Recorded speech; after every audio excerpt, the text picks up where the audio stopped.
I agree that topic is far more entertaining than debating abortion for the 5 jillion. Okay, let's talk about the 20 women you were with. Are they Wait, let's not say we did. What's your favorite? Andrew, what's your favorite? Yeah, Abby, let's talk about how they're probably having a lot of therapy right now. Yeah, this is what Christians do. They're just fucking hypocrites. I'm not a Christian. I don't care, Abby. Yeah, I mean, then I will ask you. You're just a blabbermouth. Do I call you Blabby. Oh shit, you Go ahead, leave Abby alone. Is it true that the Jews? Wait, what did she say? What is he saying? He's calling you blabbermouth, but he won't be kitty litter, so don't even listen to I'm you. like Trump. I am right now. He's right. I had so much coffee a little bit too late, so he's right. Is a good burn. I normally I'm just stay on following mute. our leadership right now, making up nicknames for people. It's okay. You can call me blabbermouth. I agree It's with you. better than the disgusting intrusive Otherwise, you're gonna hear questions pipes that you ask. talk. You know, I don't want to. Oh, I don't hear Bob talk, but I do love hearing pipes talk. There's this girl in Clubhouse. Her name is Blabby. Oh my gosh, Kevin, please. The fake outrage is so gross. You That's fucking Blabby. That's fucking lying. Causing problems politically, ethically, physically. I think we agree on the Your political fake sense. outrage is gross. Who's he talking about? Andrew? What's wrong with gross things, you know? Abby, why do you just keep talking when like someone makes a point? It's just so weird.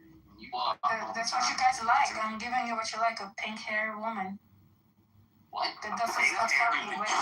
Like, are you like an 8th I'm grade, Friendship Abby? 2.0, but younger. Are you 14? Yeah.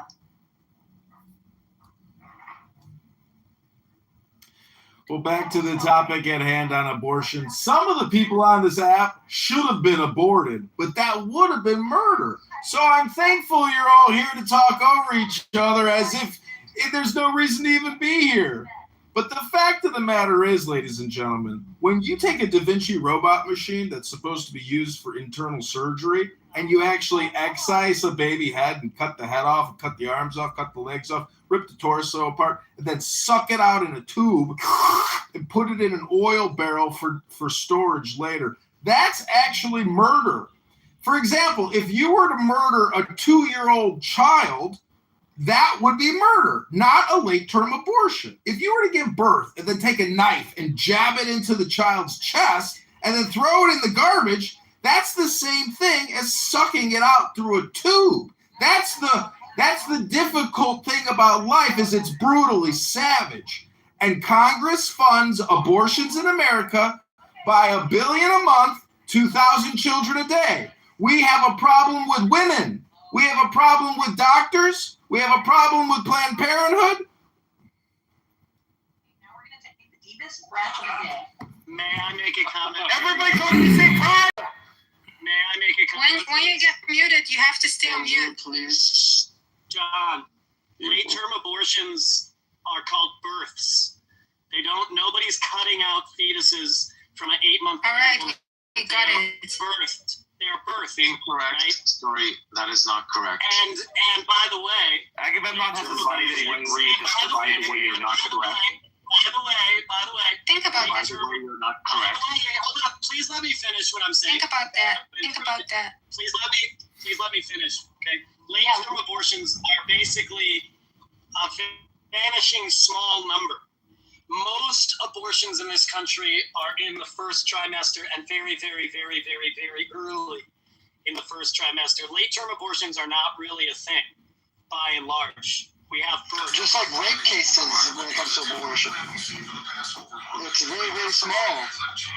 Yeah, Okay, is circumcision a good thing or not? Here you go. Another. Yeah. I'm sorry, I don't want to do that. The average IQ in this room is walnut. I think the average IQ in the room is a walnut. I agree. Non-medically necessary late-term abortions should not be legal. I agree. Did someone ask Kevin Hodge? Wait a minute. If you've ever witnessed it, Oh gosh. it is murder. It is. Whoa. Thank you, Joey.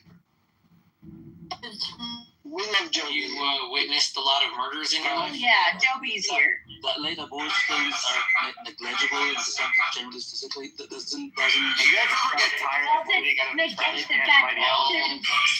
This doesn't. Wait, let that person speak. Piper, have you decided what gender you are yet? Although the percentage is negligible, and I'm going to go with what Caleb says, although hasn't provided this statistics, and I don't think that there's a gender he was saying, but there's no such thing as gender. Horrible. That's your choice, Abby. Thank you, Elon. That's like 5,000 IQ. No. Caleb, how about you provide actual statistics and furthermore explain to us why dismemberment abortions have to be late term as opposed to like maybe second trimester? Yeah. I understand. Yeah, Caleb. Mine. Answer random quiz show questions for no reason. Yeah, let me interrupt just like that because I feel like I'm trans and I can. Oh yes, Abby, thank you. Emote more. Be him. Please continue emoting.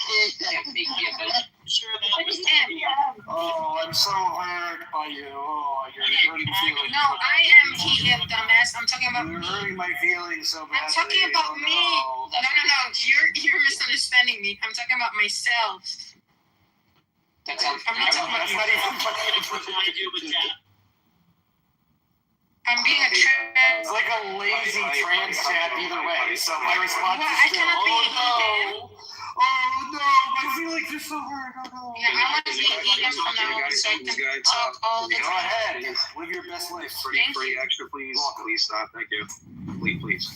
Hi, Joe. I'll happily provide you with data. Gonna tap. Okay. Thank you for coming up, Joe. Do you want to make an argument? Do you want to get the ball rolling here? Sure, I'll be glad to. If anyone's ever witnessed, Why'd you move me down? This won't be an argument. Because you were interrupting Joe. Oh, thank God. anyone ever witnessed a abortion? Don't do that. Sorry, I did, yeah. Nobody's ever witnessed an abortion. I every Thursday I go down to Planet. That's like, that is, whoever guessed it wasn't going to be an argument was correct. Well, I didn't get to finish. Y'all are rude. Yeah, y'all keep talking amongst yourself because you know everything. Smart asses. Ma'am, don't worry about it. Just make your argument, and I'll invite these guys back up in just a second. Just make your argument. Try to be quick though, because I'm trying to. Yeah, pay attention to that, Joe. Joe's amazing. Follow her. If you've ever witnessed an abortion, which I have seen more than I want to admit, it's murder. Outright cold-hearted murder. And I'd like for people who've witnessed it to react, not people who are guessing. No, I hear you. I agree. Okay, so what is everybody's standpoint? I had to have a DNC, which is basically one for an unviable fetus. Yes, it was horrible. It was terrible. It was disgusting. We're not talking about those types of abortions for unviable pregnancies. We're talking about like women who just choose to abort for no reason besides inconvenience. Yeah, but sometimes it gets wrapped around in this argument. I think this person has a voiceover. This is not a man either. I'm sorry, this is not a woman. Yeah, it's another training. It's a voiceover, so I'm not gonna take your advice seriously. So why did the people interrupting the other woman get put down, but then none of these clowns get put down? We can interrupt you. You're not real. I'm a woman.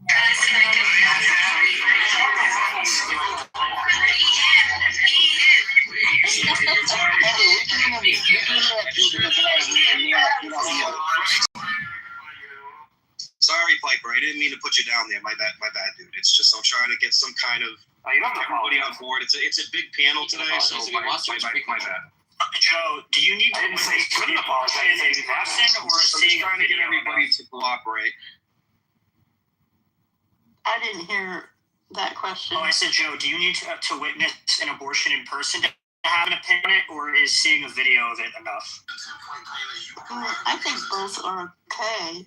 I just shared I witnessed it multiple times. It is a terrible experience. It is murder. It is outright murder. So, Joe, I'm wondering, I imagine that somebody could see a video of a combatant being killed in war and think that is murder because it's like bloody and scary and bad. But I think everybody here recognizes that killing enemy combatants is a legal form of killing, therefore not murder. Enemy combatant identical. That was not the point. That was not the point. That was not the point. No. Oh my God. No, the point was that saying. The point, if it went over your head, was that you can see something and think that it's obvious what's happening because it's emotionally evocative. That doesn't make it so. Mind would have the intuition that an enemy combatant who's fighting back is like identical to murder, when like everybody has the intuition that killing a defenseless human being who has no ability. Papa, can you try not being a faggot for like 2 minutes? Everybody wants you to shut up.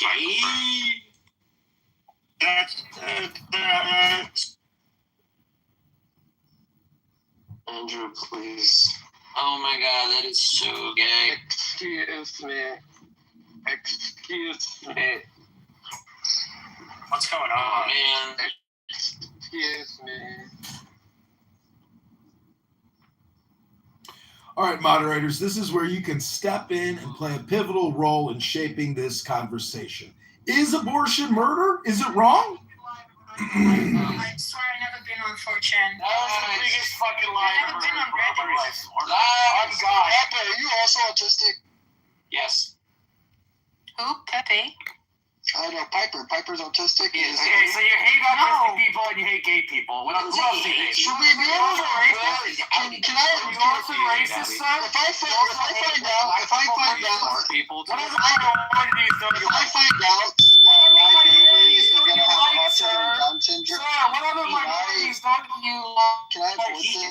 dislikes all the minorities. What other minorities He do dislikes you all of them. like? Know this guy. Okay. Yeah, What up, he is. You not like Jews either?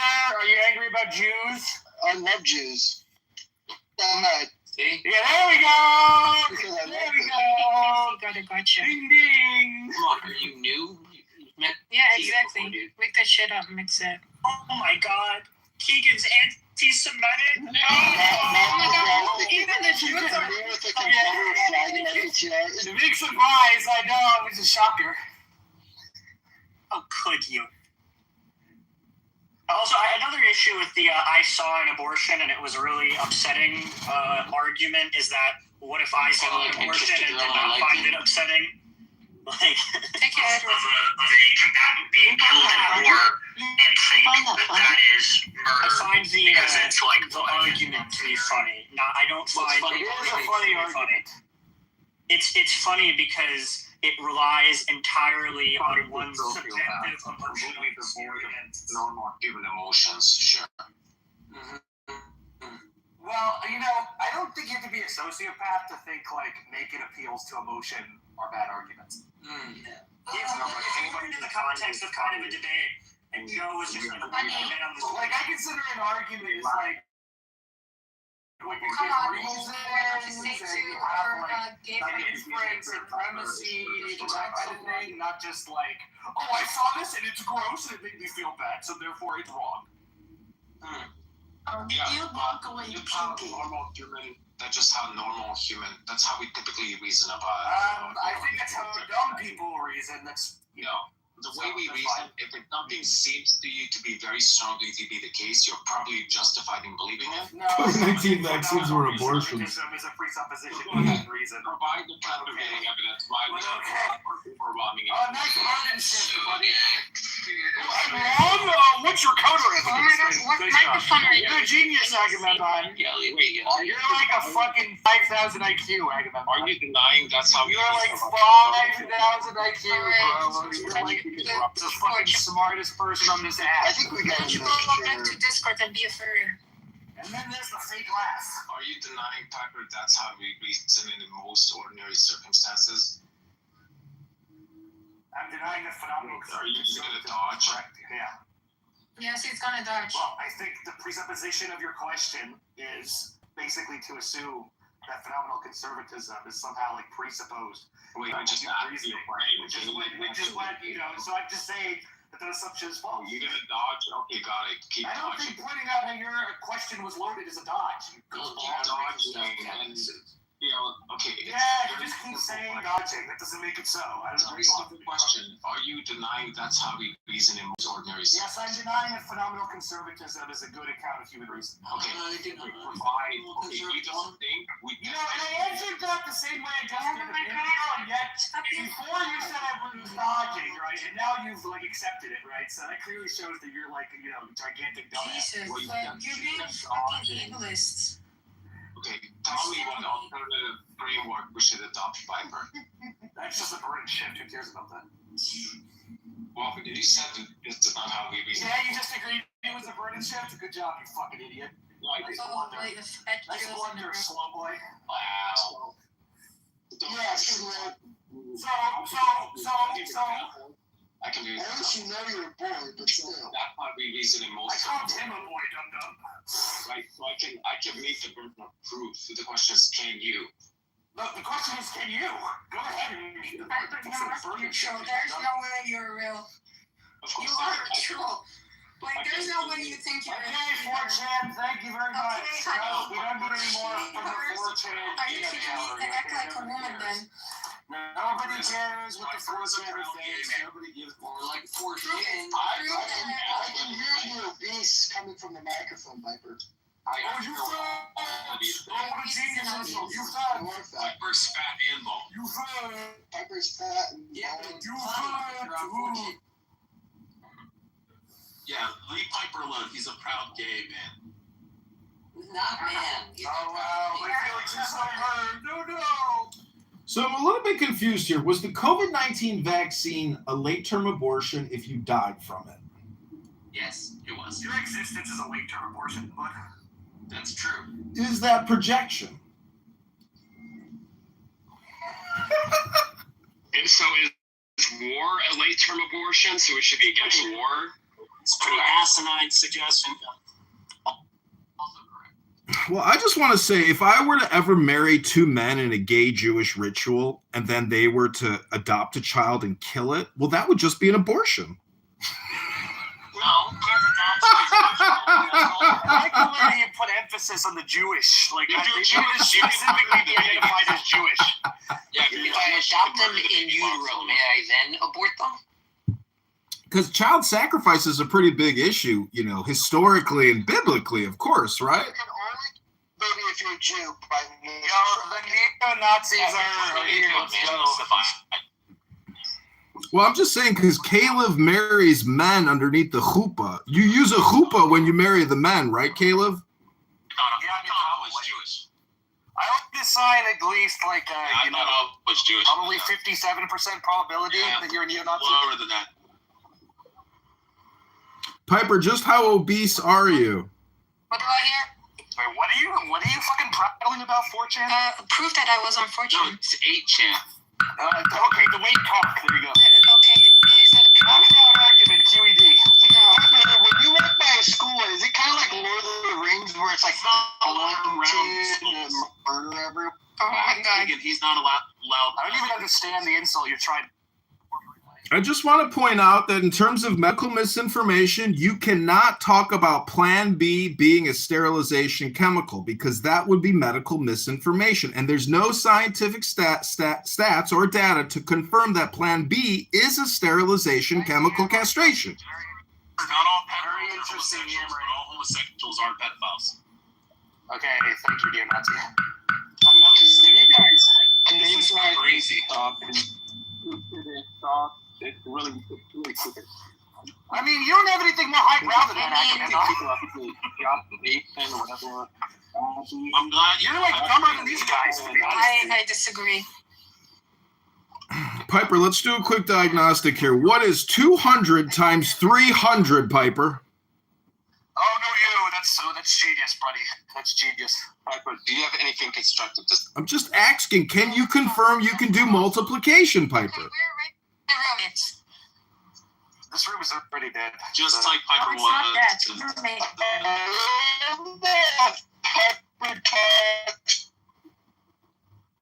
Yeah, it's too. Actually, that's the best part. This is your exercise. Rabbi Caleb, what does the Torah tell us about abortion? You struggle at getting it on. We can tell you struggle, What is the microphone use? Yeah, guys, let's stop. Do you like really need like child molestation? Is that your thing? Well, yes, and you're contributing to it. You're like talking about media. You're fucking garbage attempts and fucking jerry-rigging philosophical arguments are just as somebody point out the idiot that made the gay PDF file comment? Yeah, I wasn't really paying attention, to be honest. It was Jason. He's not. All right, we're going to confirm some statistics. American abortion doctors kill 2,000 children a day at a cost of $1 billion a month to the taxpayers. Planned Parenthood is fully funded, and they're not going out of business. So is there a political solution, or do you believe there is no political solution? Gotta get those numbers, rookie numbers. I mean, I'm sure you want to like firebomb abortion clinics. So John, look, the way to prevent abortions. John, the way to prevent abortions. Well, there you go. The way to prevent abortions is to prevent pregnancy. Right? No, the way to prevent abortions is to make it illegal to murder, which it already is. But doctors in the medical industrial complex get a special pass because they wear a go white jacket when they slaughter a baby and cut its fucking head off. And you are so stupid and so gay that you think that is not murder. Hello? Papa, is that what you did? You're in favor of gun control, right? Because if we make guns illegal, we're all gun murders, right? No, you just added one. It is funny that a lot of these people oppose evidence-based things that prevent teen pregnancy, like easy access to contraception. Gun murder rates. Oh yeah. No, it definitely does. When you talk one-on-one with Kevin, he becomes right-wing. So just If you restrict guns, there will be less gun violence. Yeah, that is true. And restricting abortions would result in fewer abortions for sure. Yeah, like Chicago. I just think it's funny when conservatives only hold one of those two positions. Okay, in Europe, there's no gun rights. Talk about that. By the way, Agamemnon, I'll give you an argument against phenomenal conservative if you want. Yeah, go ahead.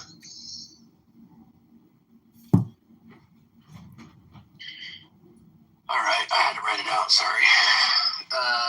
According to premise 1, according to phenomenal conservatism, if it seems that P, then one has prima facie justification for believing P unless one has a defeater. Premise 2, whether belief has a defeater can itself depend on further seemings.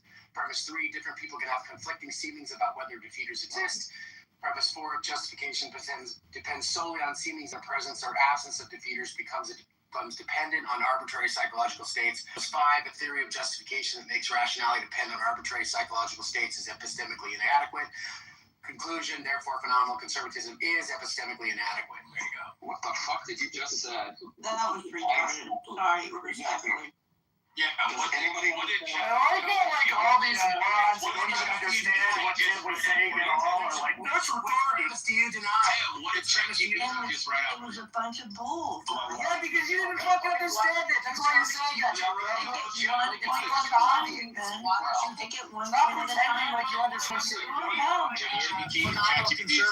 Take it 1 point at a time. Joe, do you even know what phenomenal conservatism is, Joe? No, she's just like fucking stalking for no reason. You don't know, so why would you even jump in? I wasn't making You guys aren't even politically involved. You just flap your lips. They weren't talking about politics just now, you fucking idiot. Shut up. You shut up. You didn't know any rats. Yes, I did. You didn't.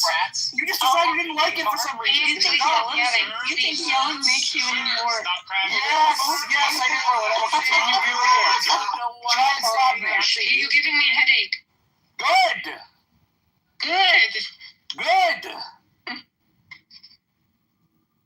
That was hilarious, Piper. She actually thought I was talking about conservatism in this, like Republicans. Really? Is that what happened? That's what she thought I was doing. So, I have a question for you.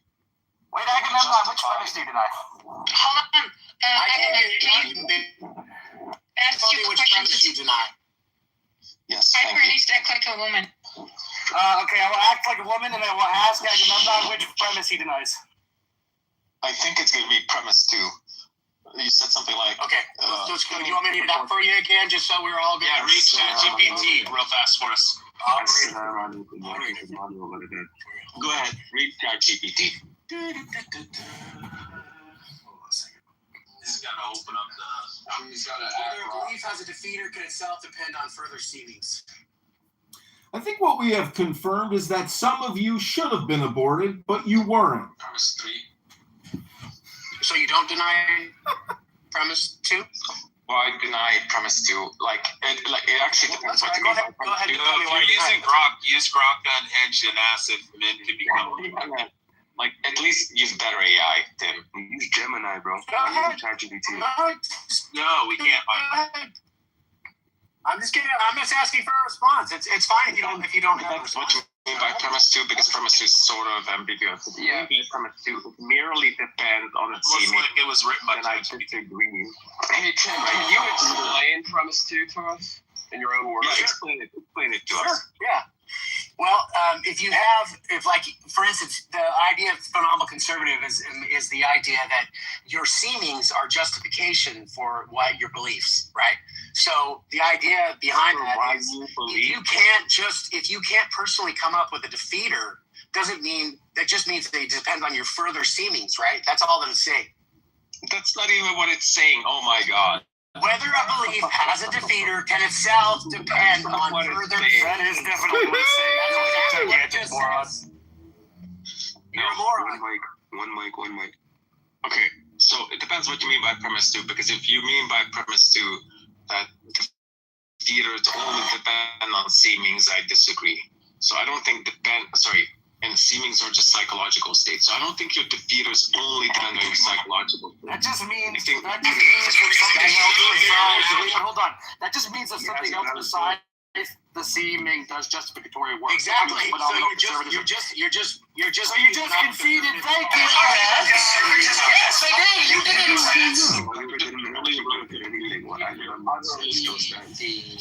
So defeat doesn't have to depend. Yeah, well, Agamemnon takes those stands. Seeming gives you justification, but it doesn't mean that that's the only relevant factor. Which phenomenal conservative do you think thinks the seeming is only the relevant factor?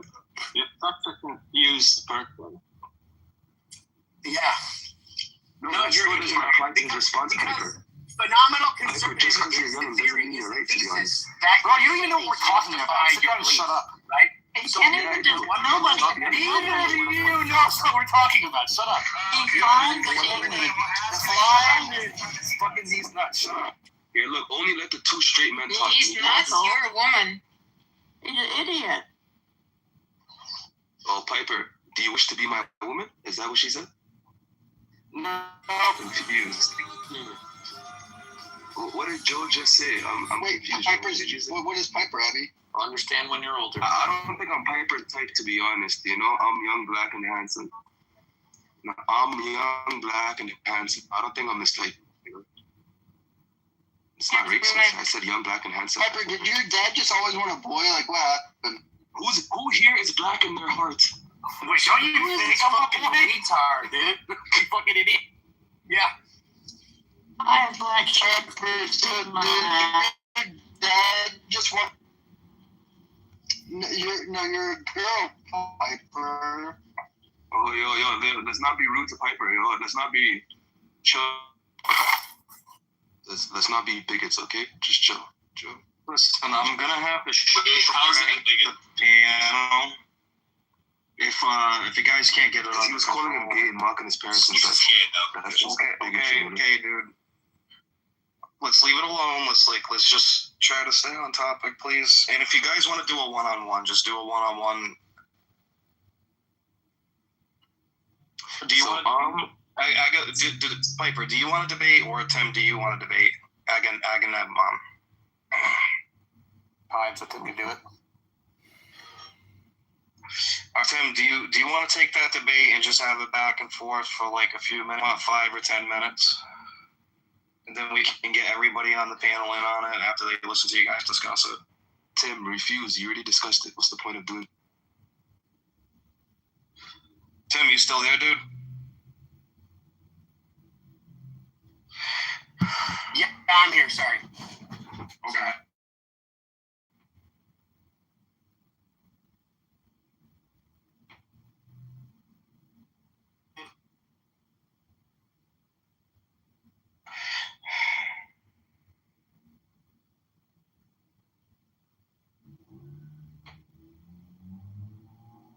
Shoot, even be a physician assistant. These are still.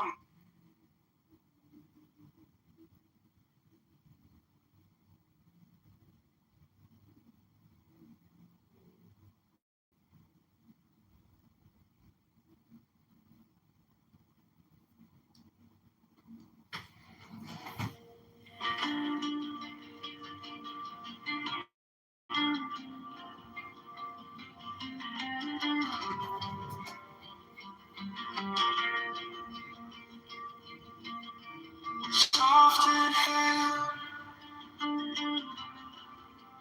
counted in your chest.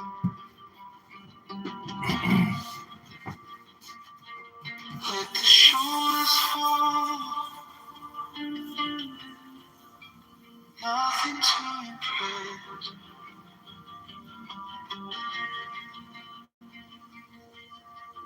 Eyes on point, steady as a stone. Thoughts drift past, you let them go. Bend like water, follow gravity down. Slowly breathing, roots you to the ground. Focus like a flame, still in all the sound. Bend like water, you will not break now.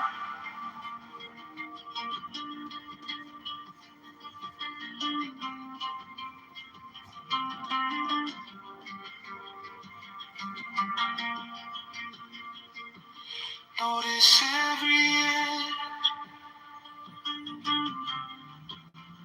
where the tension hides. Send your breath in, feel it loosen, slide.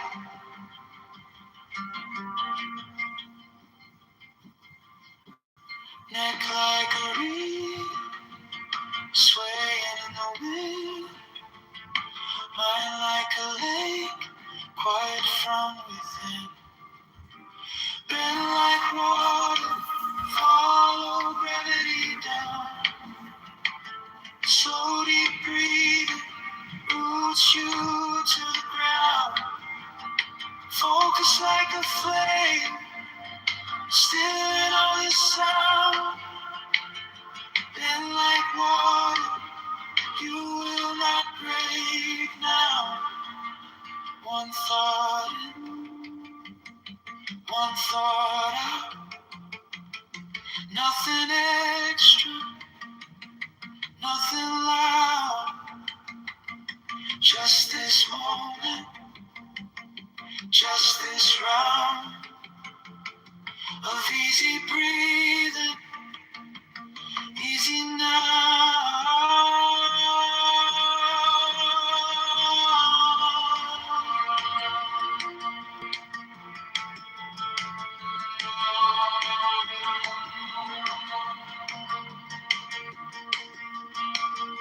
Bend like water, follow gravity down. Slowly breathing, roots you to the ground. Focus like a flame, still in all the sound. Bend like water, you are steady now.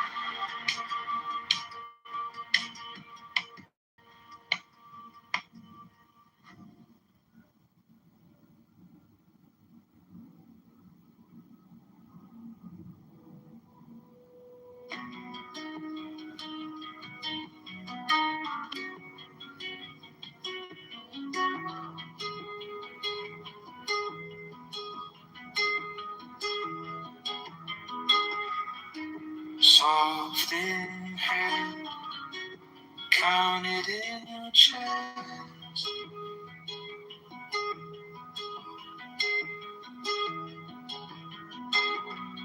Let the shoulders fall, nothing to impress.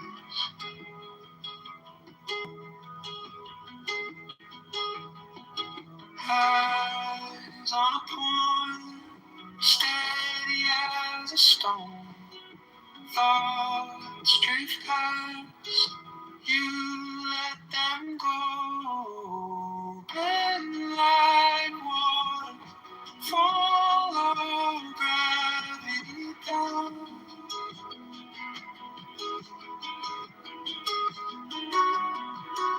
So deep breathing, roots you to the ground.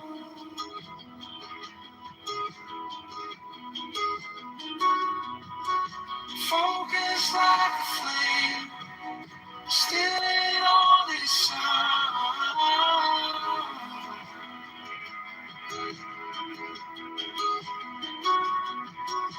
Bend like water, you will not break now.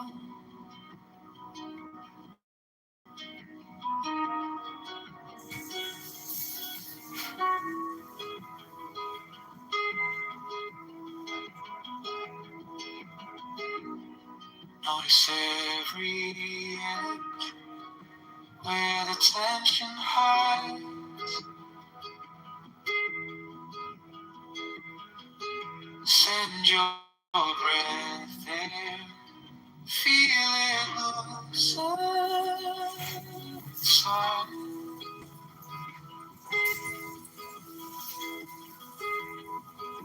Neck like a reed, swaying in the wind. Mind like a lake, quiet from within. Unwind like water, follow gravity down.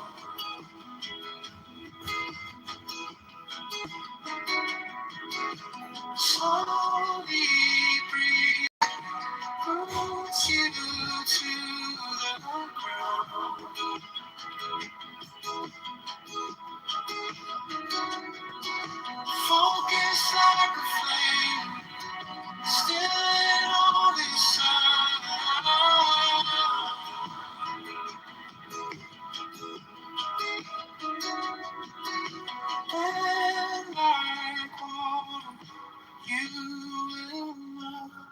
break now. One falling, one thought of nothing extra, nothing loud. Just this moment, just this round of easy breathing, easy now.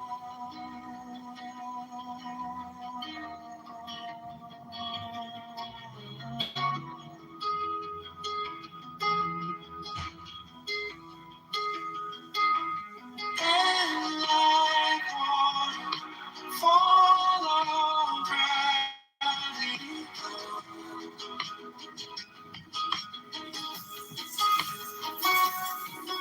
Slow, deep breathing roots you to the ground.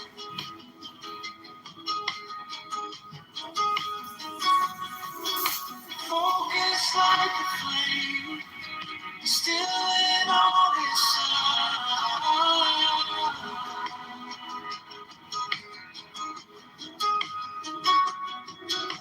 Then like water, you are steady.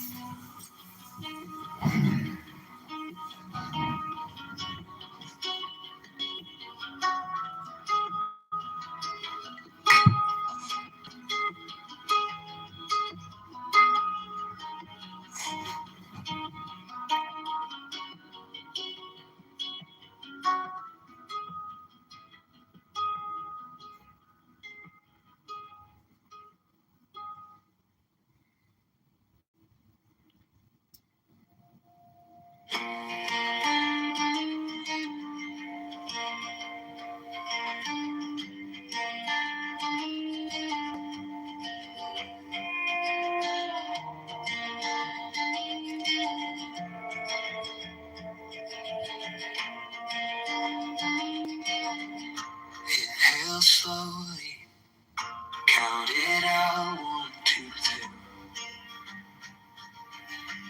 Feel your ribs making room for you to be. Knees sink heavy in the ground that doesn't move. Mind keeps talking, you just watch it pass on through. Bend like water, flow around, you can hold, follow your breathing. Let it gather, let it.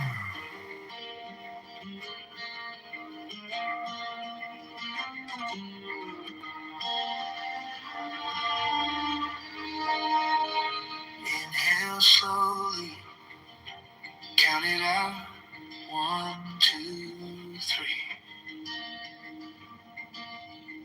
Feel your ribs making room for you to be.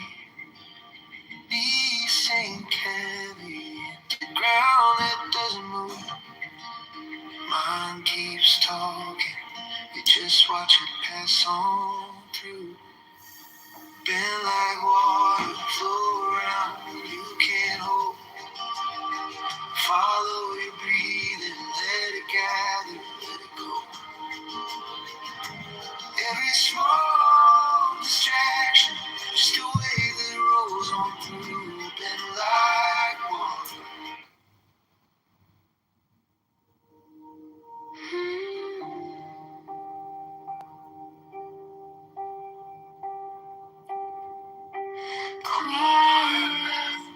And they're all sitting there debating, I'll be the particular position, but they fail to see a universal truth known as Kabbalah. I don't understand it.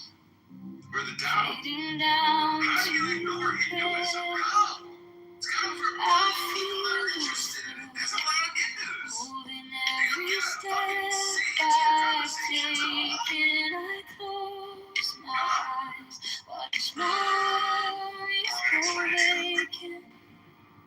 I breathe in peace, I breathe out the warm inside. I breathe in strength to travel every tide.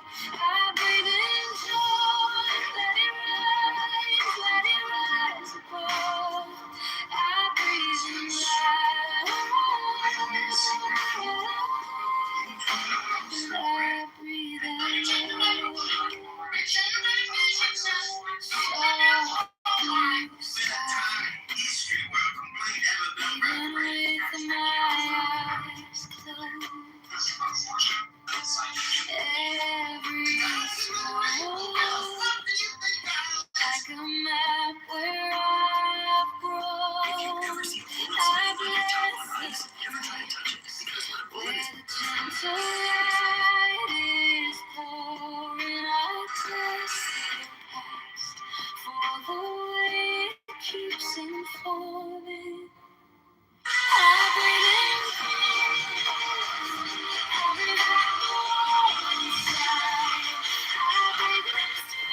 healing in.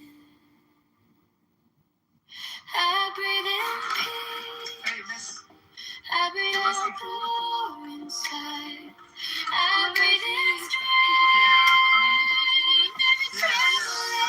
Every tide. I breathe in strength. Let it rise above. I breathe in light. And I breathe out love.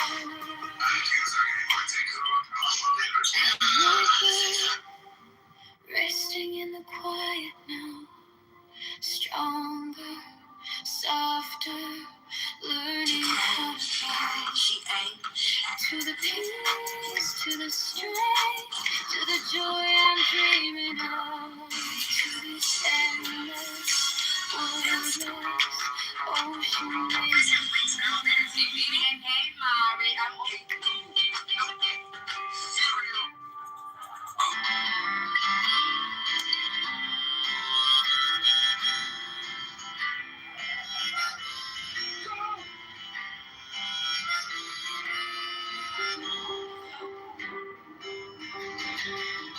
quiet room, heartbeat drumming my chest. All this noise fading down to breath.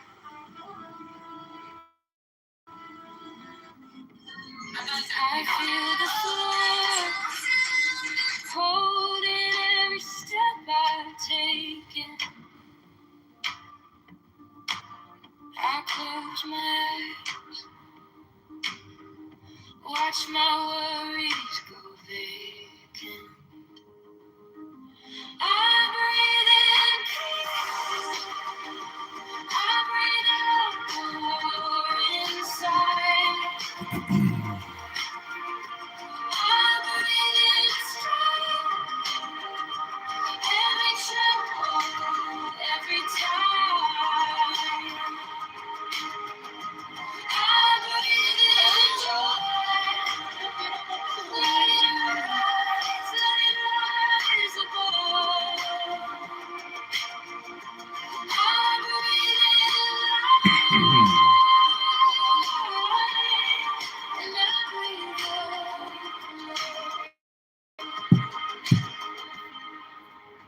Soft blue sky, even with my eyes closed. Every scar, like a map of gold. I bless the cracks where the gentle light is pouring. I bless the past for the way it keeps unfolding. I breathe in peace.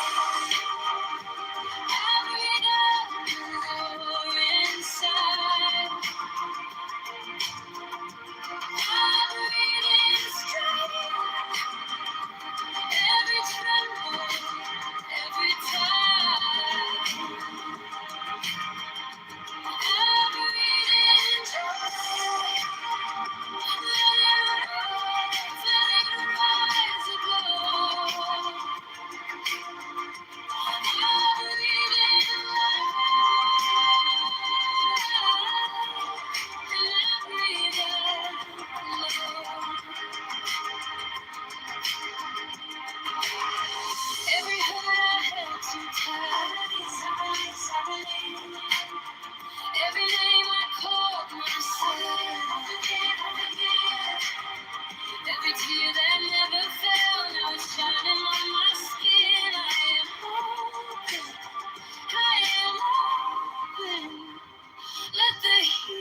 On the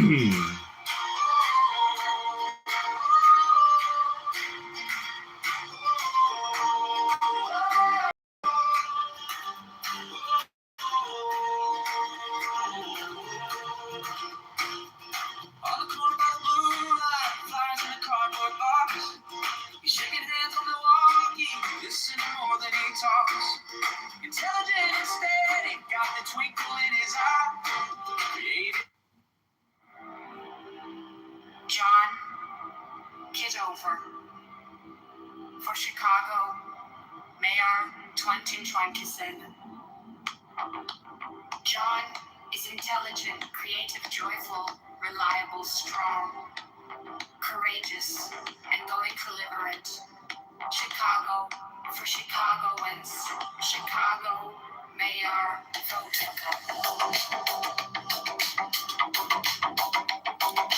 Come on. Whoops.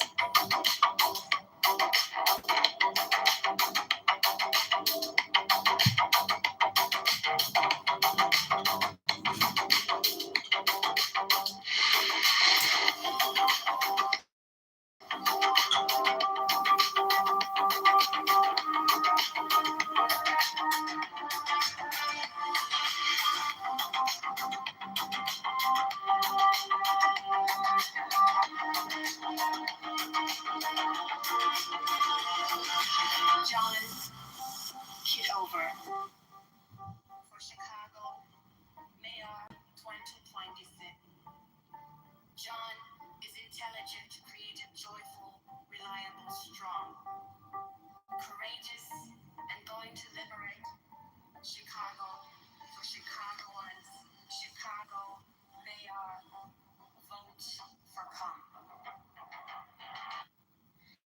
Get over for Chicago Mayor 2027. John is intelligent, creative, joyful, reliable, strong, courageous, and going to liberate Chicago for Chicago. Chicago Mayor.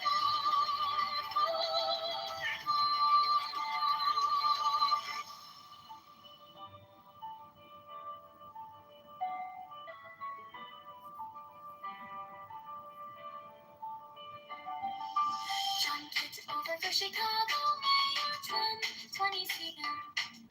John is intelligent, creative, joyful, reliable, strong, courageous, and going to liberate Chicago for Chicago. Chicago Mayor.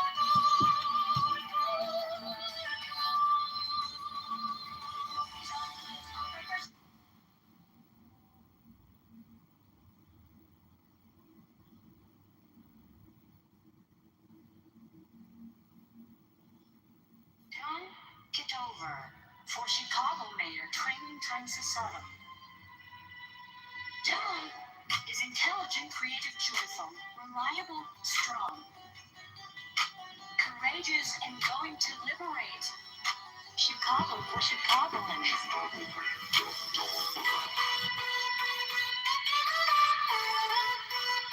John Kitover for Chicago Mayor 2027. John is intelligent, creative, joyful, reliable, strong, courageous, and going to liberate Chicago for Chicago. Chicago Mayor. For Chicago Mayor.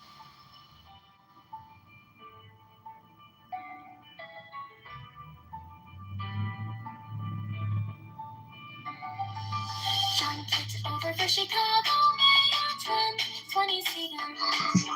John is intelligent, creative, joyful, reliable, strong, courageous, and going to liberate Chicago for Chicago.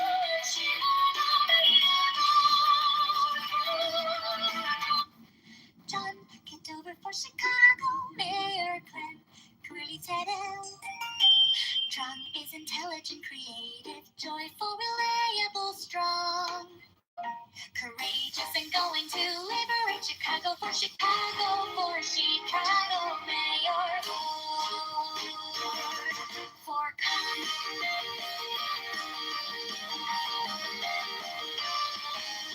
John Kitover for Chicago Mayor 2027.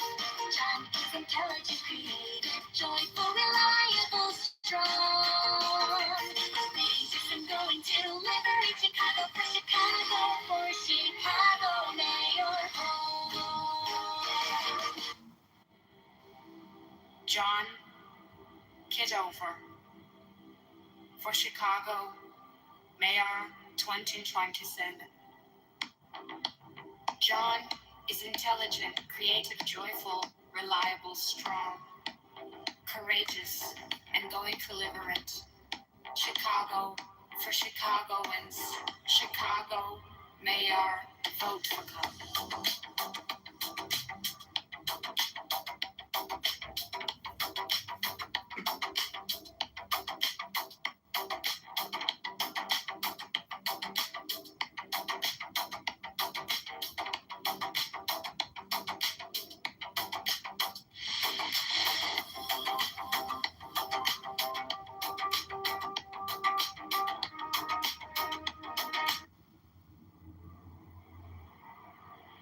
John Kitover for Chicago Mayor 2027.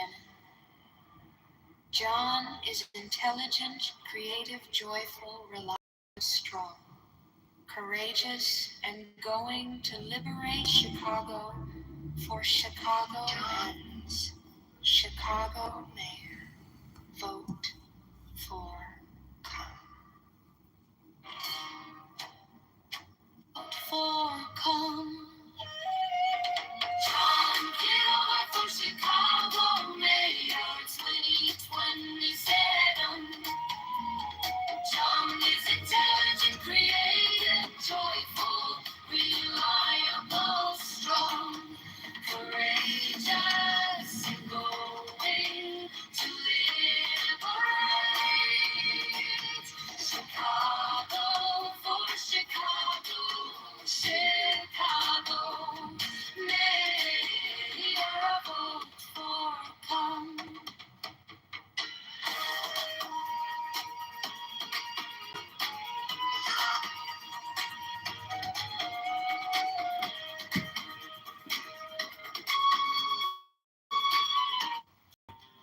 Creative, joyful, reliable, strong, courageous and going to liberate Chicago for Chicago and Chicago Mayor, vote for Come.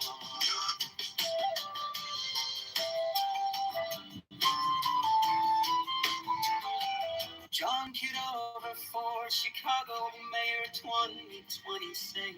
John is intelligent, creative, joyful, reliable, strong, courageous, and going to liberate Chicago for Chicago and Chicago Mayor, vote for Come. John Kitover for Chicago Mayor 2027. John is intelligent, creative, joyful, reliable, strong, courageous, and going to liberate Chicago for Chicago and Chicago Mayor, vote for Come.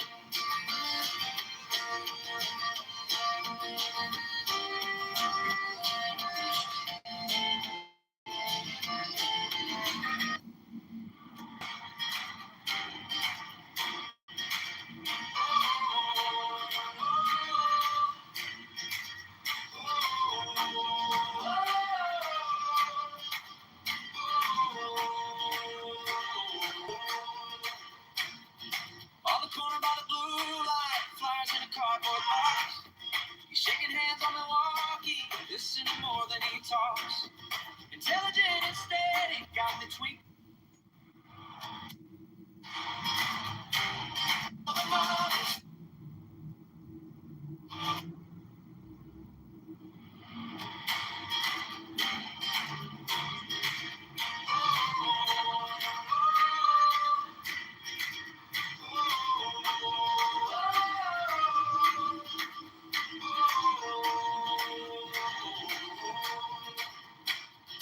On the corner by the blue light, flyers in a cardboard box. He's shaking hands on Milwaukee, listening more than he talks. Intelligent and steady, got the twinkle in his eye. Created in the details, you can see when he smiles. John Kitover, for Chicago man, for every neighbor on every block, for the mothers, for the workers, for the dreamers who love this city, never stop. He's strong, he's brave, he's faithful to the labor, from the lakefront to Cicero he walks. John Kitover, for Chicago men, for Chicagoans, taking back our shot. Hey.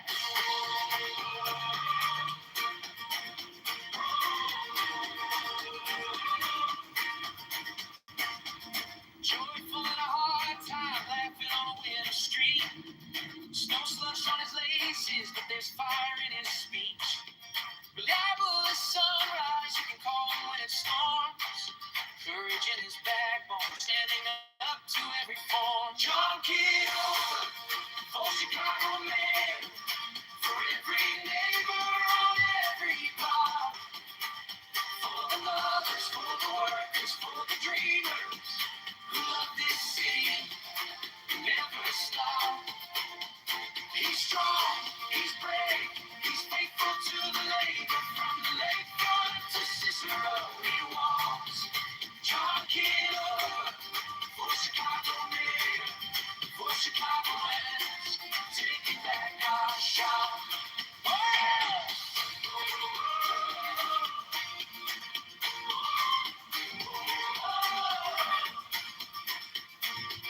This is our city, not a headline on a screen. This is our city, every promise, every dream.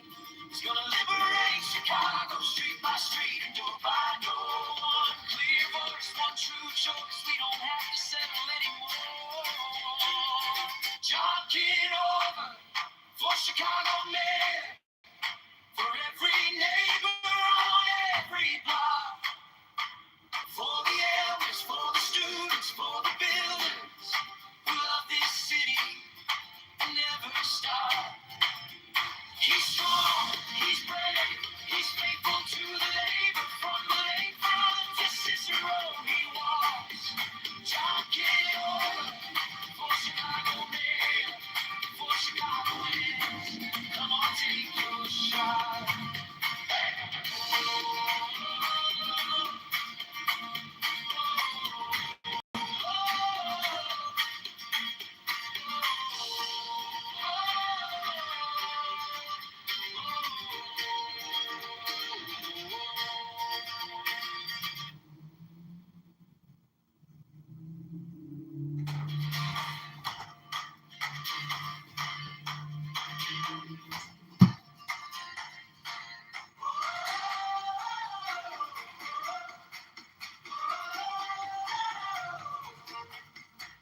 On the corner by the blue light, flyers in a cardboard box.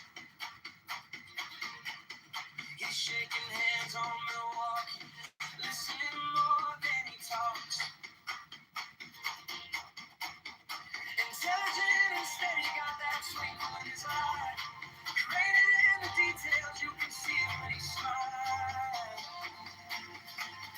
John Kitover, for Chicago mayor, for every neighbor on every block, for the mothers, for the workers, for the dreamers who love this city and never stop. He's strong, he's brave, faithful to the labor, from the lakefront to Cicero he walks. John Kitover, for Chicago mayor, for Chicago men, taking back our shot.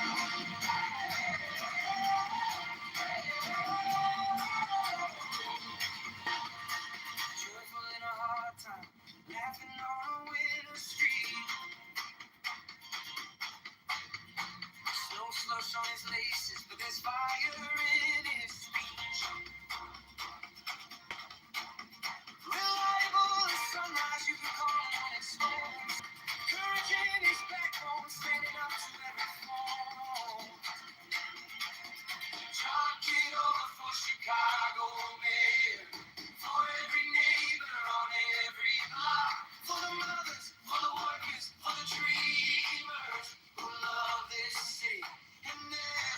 He's strong, he's brave, faithful to the labor. From the lakefront to Cicero, he walks. John Kitover for Chicago, man. For Chicago, it's taking back our shot.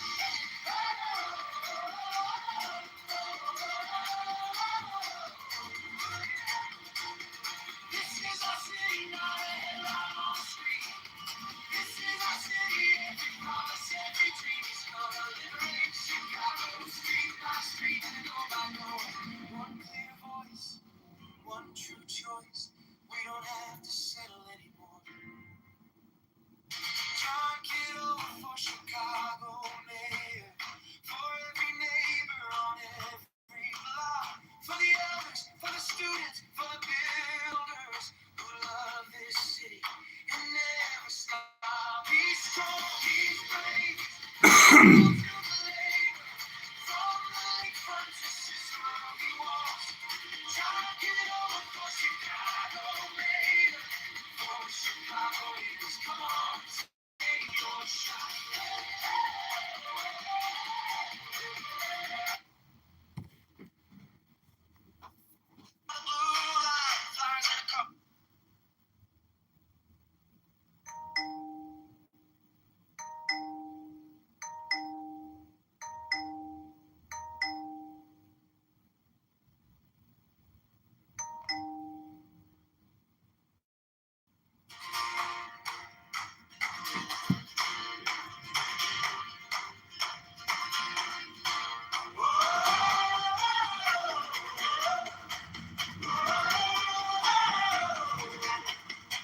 On the corner by the blue light, flyers in a cardboard box. He's shaking hands on Milwaukee, listening more than he talks. Intelligent and steady, got that twinkle in his eye. Rated in the details, you can see when he smiles. John Kitover for Chicago, mayor.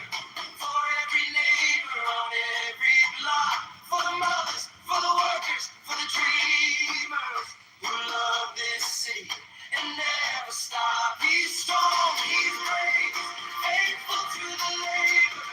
From the lakefront to Cicero, he walks. John Kitover for Chicago, mayor. For Chicago is taking back our shot.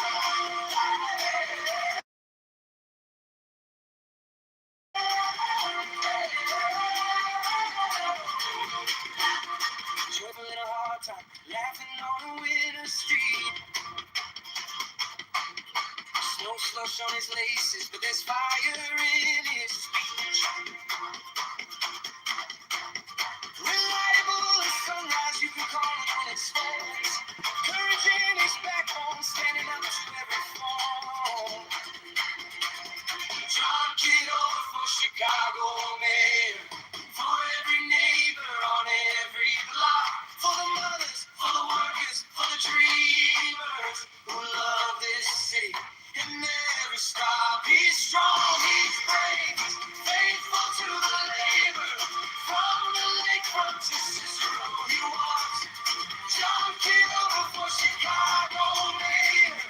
For Chicago, he's taking back our shot.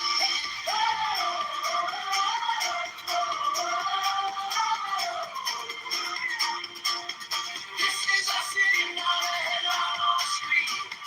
This is our city, every promise, every dream is gonna liberate Chicago, street by street, door by door. One clear voice, one true choice.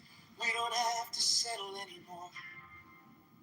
John Kitover for Chicago, mayor. For every neighbor on every block.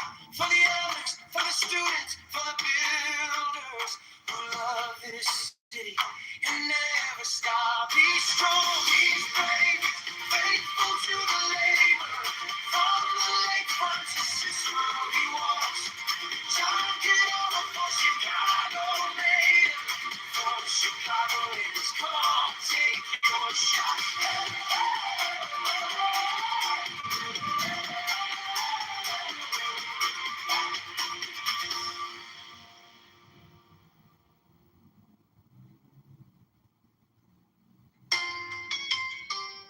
logic of most of the foregoing practices will not at first be clear to you, but at least you will deny it.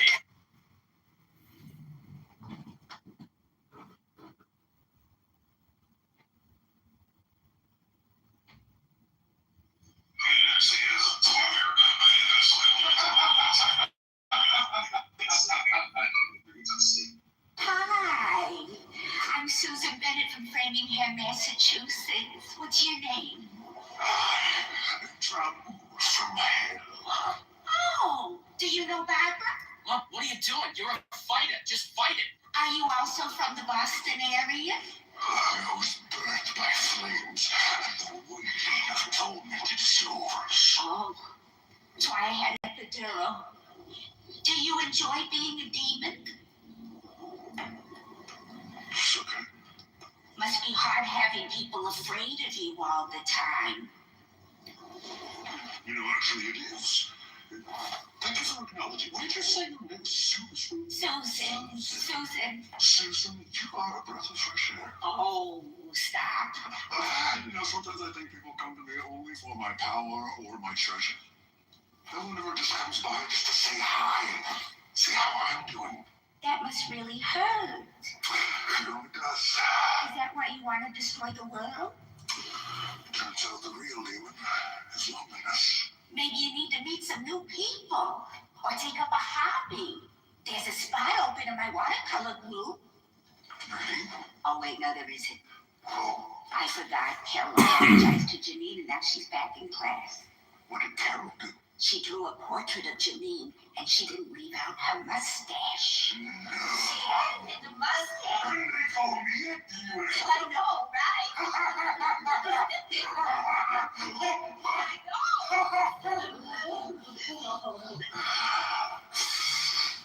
I needed that. I needed that laugh. This is why I love meeting new people. Hi. Holy shit, that's so funny.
Rules and stuff like that, it would be more set in stone and it would be more easier to like point to something.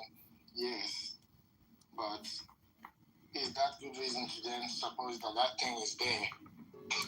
There's a bit of wishful thinking there. Yeah, it wouldn't. If maybe we wanted to say that our rape is wrong, but then we have this extra thing that we can use to pass ourselves up, that would be nice.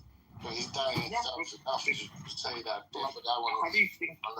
Like this is how we typically believe in something if it has explanatory power, and it's a simple theory. And it's given theism has so many converging lines of evidence to support it. It's one unified principle which explains a bunch of data other theories can't explain, including the existence of the moral realm, but like other things like fine-tuning, etc. You should probably believe it because it's a simple theory with explanatory power. But I can see how it could be false, and this this kind of desire, this situation whereby generation to generation we just need to rethink what we're doing and just make the best of it. That might actually be what reality is really. And then it's unsatisfactory to some people, and they're now doing wishful thinking that there's something in there out there that's making some impact. That could be what's going on very easily. You could apply the same reasoning to anything. You could say, oh, well, we could be wrong about quantum theory. We could be wrong about relativity. Okay, I don't think that's a very good. You know, these other things you're pointing to now, they have at least some kind of like measurements. These moral things are still based on having this intuition, just thinking there must be something that makes us that rapists are always wrong and stuff. It's not like something you measured in the lab that makes it look like this quantum stuff out there. Well, when you talk about measurement, I guess you're talking about predictions, observed predictions, right? Yeah, okay. Yeah, and I'm sure you're aware that there are two types of predictions. There are future testable predictions, but there's also use novel predictions, something that is called use novel. Have you heard of this distinction? How do you spell the other word? Use novel predictions. Novel. So the same novel. Okay, fine. Yeah, use novel predictions just means your theory predicts certain things that other theories can't. Like it doesn't have to be future testable predictions. Okay. And most philosophers of science accept that, like use novel predictions is what generally makes scientists accept certain theories. So, for instance, there was this philosopher of science, I think his name was Brush, Jeffrey Brush or something like that. We did an empirical study of what made scientists broadly accept scientific theories, like, I don't know, first the Copernican model, then Newtonian mechanics, then relativity. And it wasn't future testable. It was the fact that the elegantly explained data, simply explained, with few principles, explained a broad range of data that alternative theories couldn't explain as well.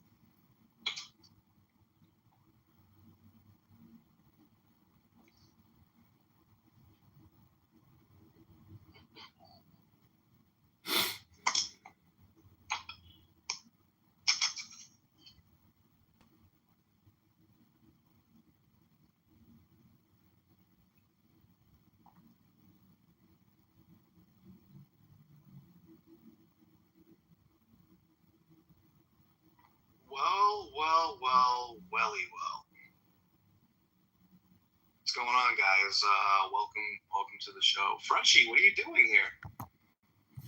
What's that mean? It means what are you doing here? I don't understand the question. What are you doing here? I don't know. This is my house. I mean, I made it. You know, this is my room. I just came in because Andrew's here. That's all. I really appreciate that because people really don't understand my ability to articulate.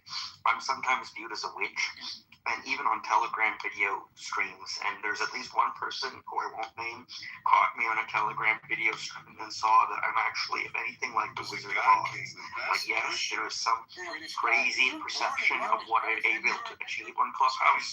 I'm able to use technology to weave a giant web, but behind the curtain is a sad old man, just like in the Wizard of Oz.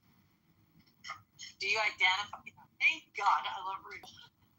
Hey, Regal, I'm looking pretty good now, right? Cases, the cigar sake, all the cigar shake ships. I don't know why they want to make our ships. They shake like cigars, but they say love abortions.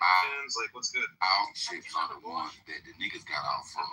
The 6-7 for Black American looking niggas with them big ass weapons and shit. And like they said these people had defenses of people who wasn't.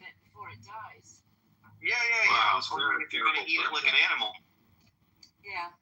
I honestly didn't know this was your house, Regal. Yeah, it is. You're making it.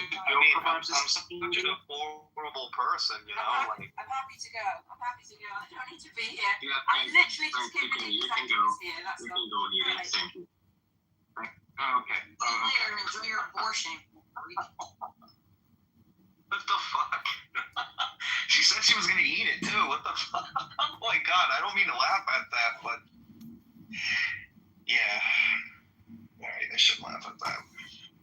Chris, were you on a business call today about with Scotiabank about the use of multi-purpose facility types in C360? The price of meat is sometimes even lower than a local Yeah. In this market, Because I survival is literally went to work today that sounds exactly like to over 185 million livestock I assume they are from Nigeria. Obviously, they have your accent, but like just like uncanny. It's not a luxury, but an essential thing. Clear resemblance, like there's the most obvious resemblance I've ever seen in my life. Their diet is simple, almost no flour, little sugar, and mainly Exactly. It's kind of like some kind of subjective experience. Yeah. I was asking in the chat if it's like racist, but I met another Nigerian. Everybody does that. Like I don't think you can actually like help it, right? Because you just have that. If that happens, no problem.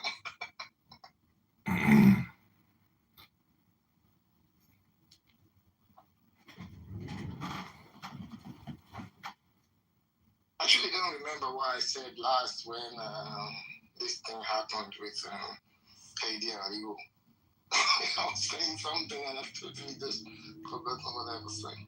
Well, Chris, you had a very, I would say, honest point to be made and it was between you and Aga, and I think the question lies in the understanding of God's commandments, what is considered God's commandments, and what lessons were to be learned in the Old Testament as opposed to the New Covenant when Jesus Christ. That was the one before we moved. Okay, if you want to do that, you can do that. Well, you don't have to. I just that's the last thing that I remembered you talking about. Oh, okay. And then there was something else that I was saying. I don't know if I can remember what. Before that weird witchery thing happened, and then Frenchie came and said disgusting crap. I didn't even know it was the mod that was intervening. I was just hearing like an intervention, and I kept going. I thought it was a random person. No problem. Yeah.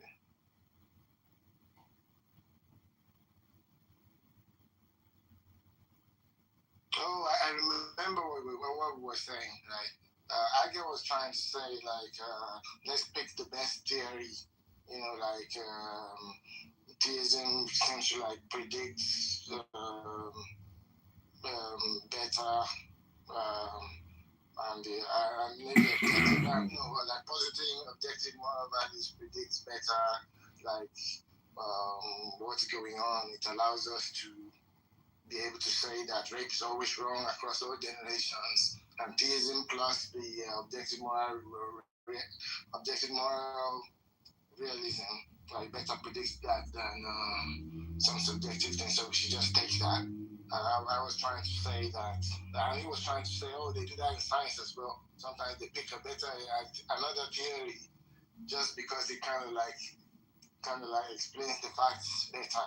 And I was trying to say that they probably do that incrementally, maybe substitute another physical thing with another physical thing, just change the equation a bit. I don't think the scientists would just say, an angel, there's a better theory for this, it explains the stuff better, let's go for angel. If you're going to be jumping like that to something non-natural to explain it, I think you need more better reasons than just, if we had this supernatural thing to explain things better, therefore that's the better theory. I think it's... Actually, Chris, that's exactly the principle they use.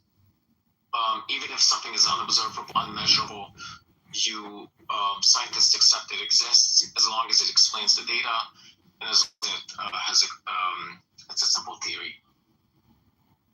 Okay. Maybe I'll have to look into it further, but something just seems a bit off about, because there are many things that we try to think about that if only we could just posit the supernatural, right? It's just seems that explains everything. Now we can go home now. but I don't think something seems wrong about just putting that everywhere and just like using that. I totally have that The origin of the universe. How do we do? Oh, just plug a god in a line. That solves it. Yeah, like I totally have that intuition too. Like there seems like there's something strange about how easily you can I don't know, kind of fudge the promise by suggesting that there's an agent that wanted X to be the way that it is, right? Like in every case, no matter how improbable something is, right? I can just say there's an agent that wanted it to be that way and immediately increase the probability.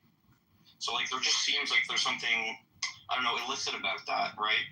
Especially if you don't have good independent motivation for that agent.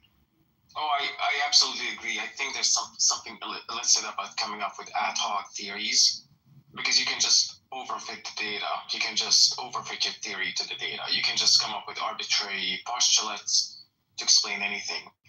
But that's why I think theism is Were you disappointed in is not an ad hoc performance, or theory, did you because it explains a bunch of phenomenon which we discovered thousands of years after classical theism was phenomenon.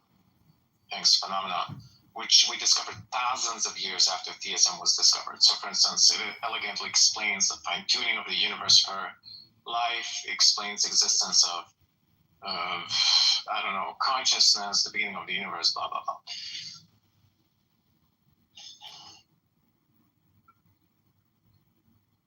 The thing I like to do here, I don't know how good it is, but I think when sometimes these ones, ours is not ad hoc. It was there 6,000 years ago, but who atheists are coming up with all these multiverse things, and I think it's ad hoc over a space of years, right? Thousands of years. At first, they looked around, they saw the water cycle, they saw the rain, they saw, oh, who's doing this? Oh, an agent must be doing this. Somebody must be opening the windows of heaven.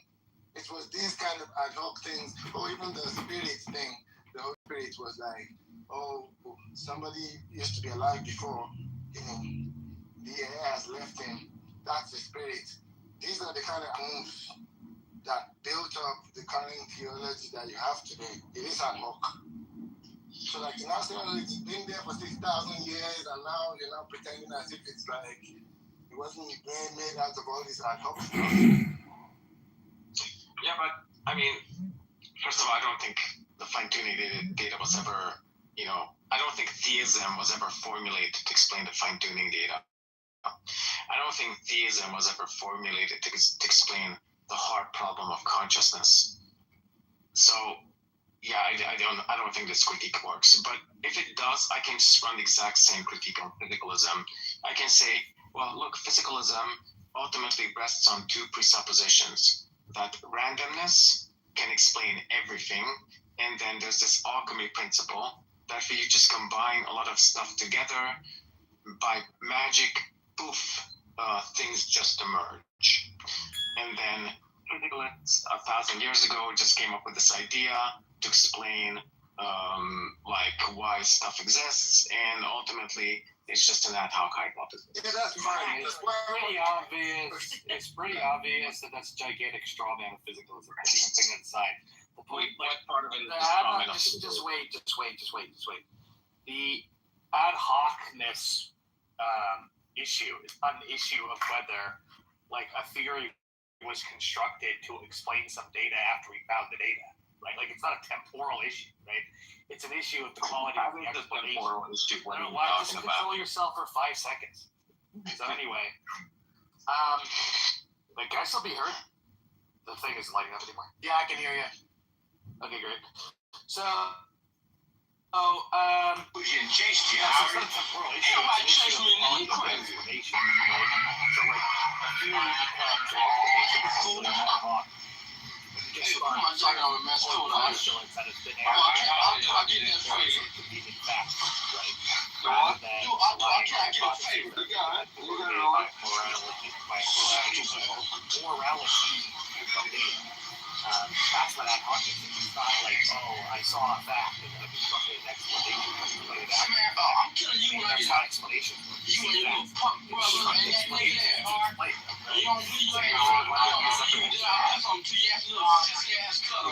You're using an idiosyncratic definition of the term. If you're willing, like, please provide any reference that there's no, like, the principle of, the definition of ad hocness doesn't include things like the theory that you fit the theory to the data. Meaning you have to observe the data first and then you fit the theory to it. And that's how most people typically use the term. And also, if the theory makes no useful predictions, then it's considered to be ad hoc. That's just the way I'm using the term. If you want to give some source supporting your definition, idiosyncratic definition, please provide it.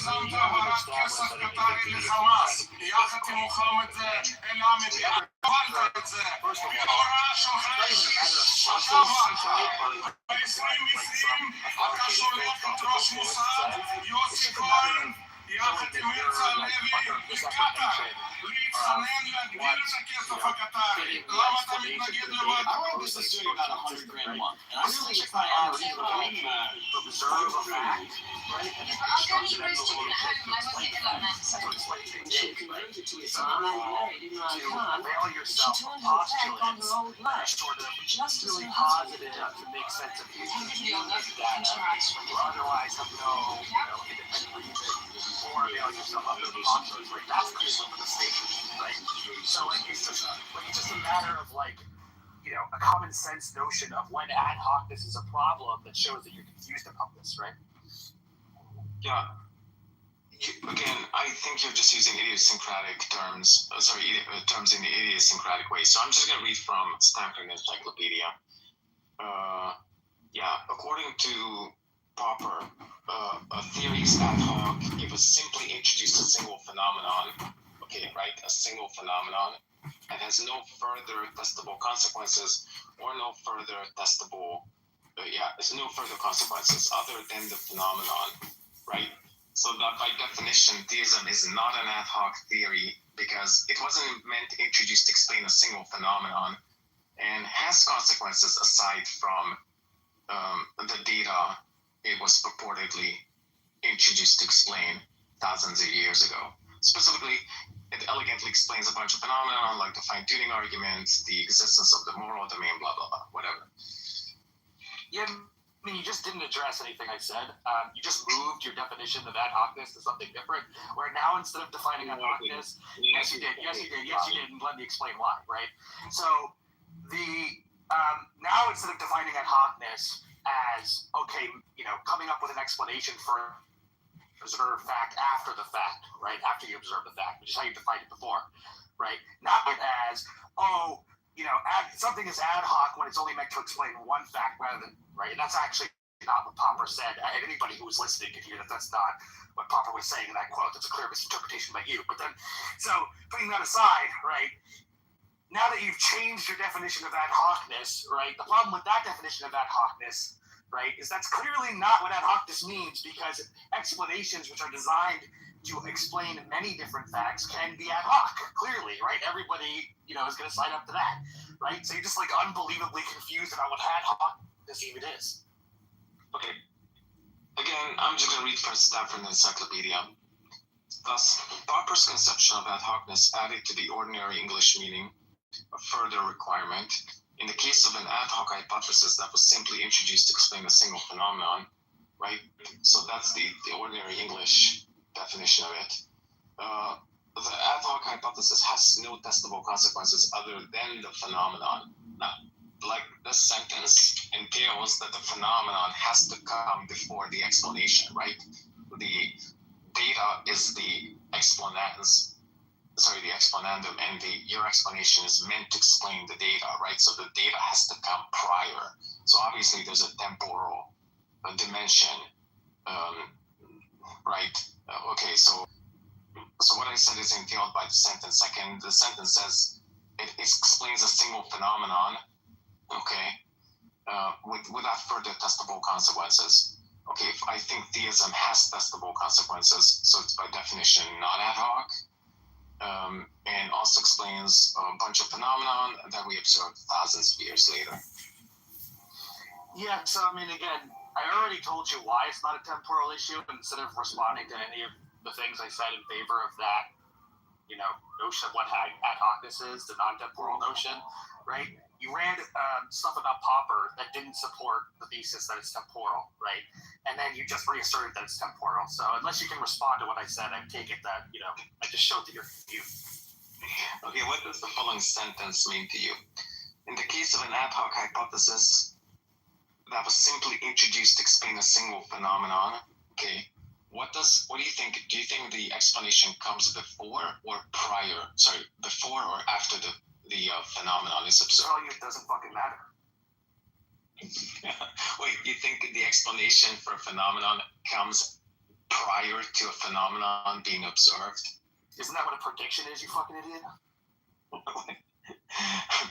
No, but the explanation for something presumably has to come prior. Prediction is not an explanation. It's wait, so if a theory predicts X, it doesn't explain X, you fucking idiot? No, but you're using prediction in a different way.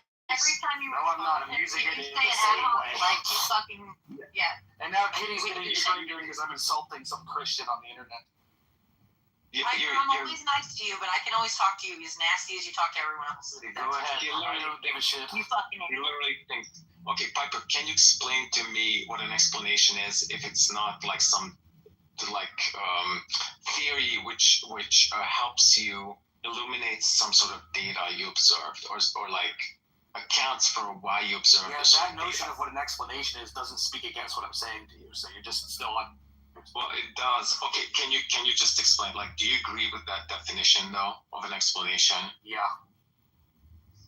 Okay. Now, what do you think comes temporally prior? The data? Temporal stuff just doesn't fucking matter. Is my point.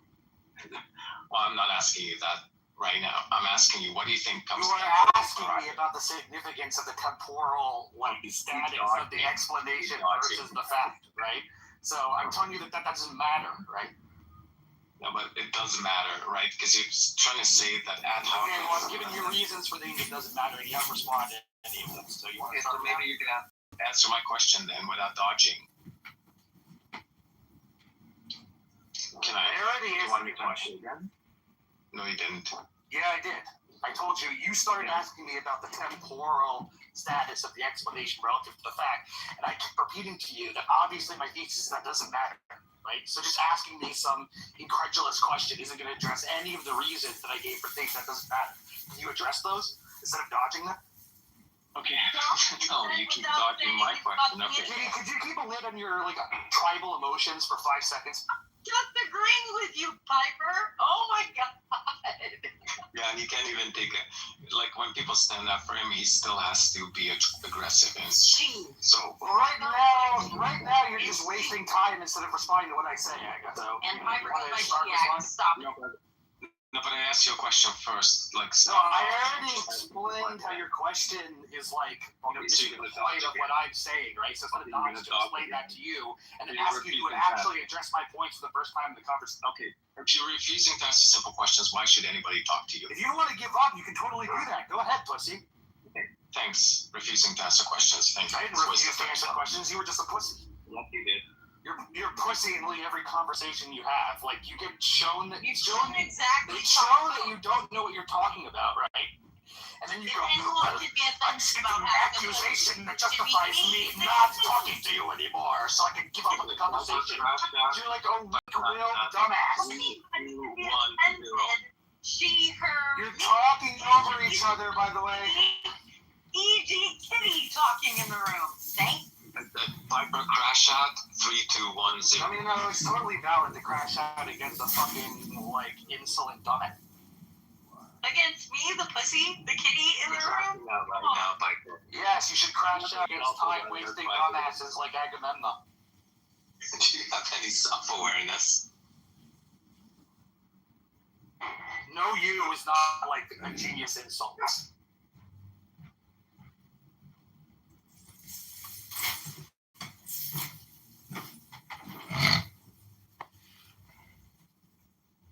I didn't even get to say hi to Tim today. Hi, Tim.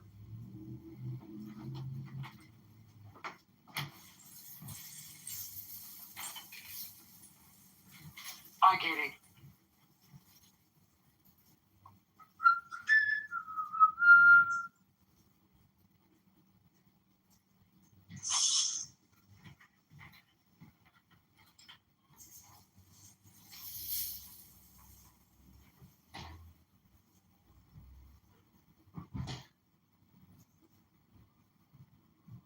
Toast? Do not get me aggravated. Wait, why is Toast in the audience? All right. No. We're not going to play this game where Toast says little things in the audience. Okay, got it. Oh, shit. Now I got a job. Fuck. Hey, everybody talk about whatever you want to talk about. Go ahead. Everybody kill each other. I don't care if there's a mutiny. Christians, atheists, everybody. Jews, who wants to die?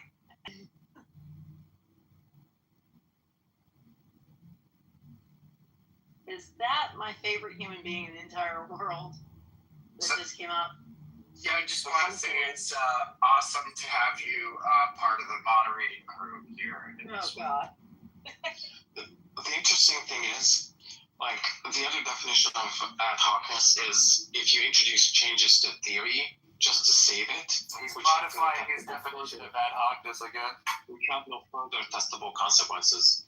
But certain theodicies, which were purportedly introduced to save theism, do have testable consequences. So by definition, theism is not ad hoc.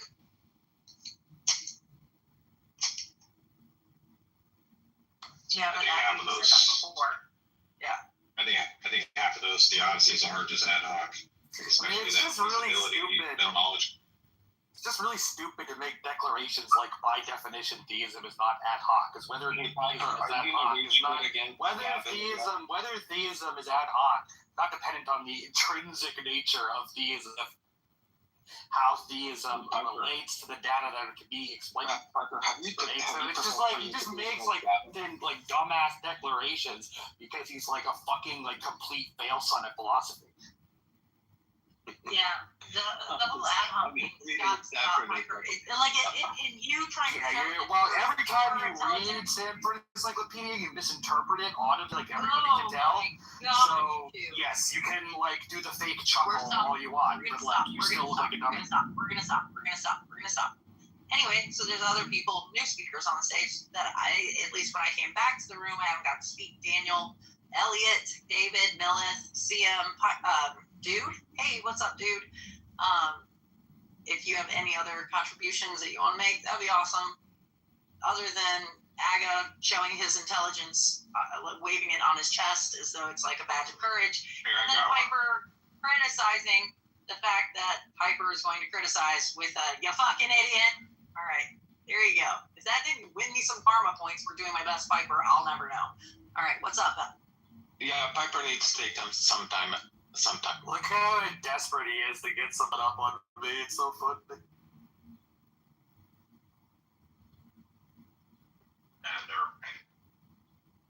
What's up, Elliot? Sorry, am I in the Matrix? I just heard a bunch of hissing like cats. If you want me to pee on you, I will. And I don't mean this in a weird sexual way. Well, how did you mean it? That was really weird. All right, yeah, I totally set myself up for that. Great.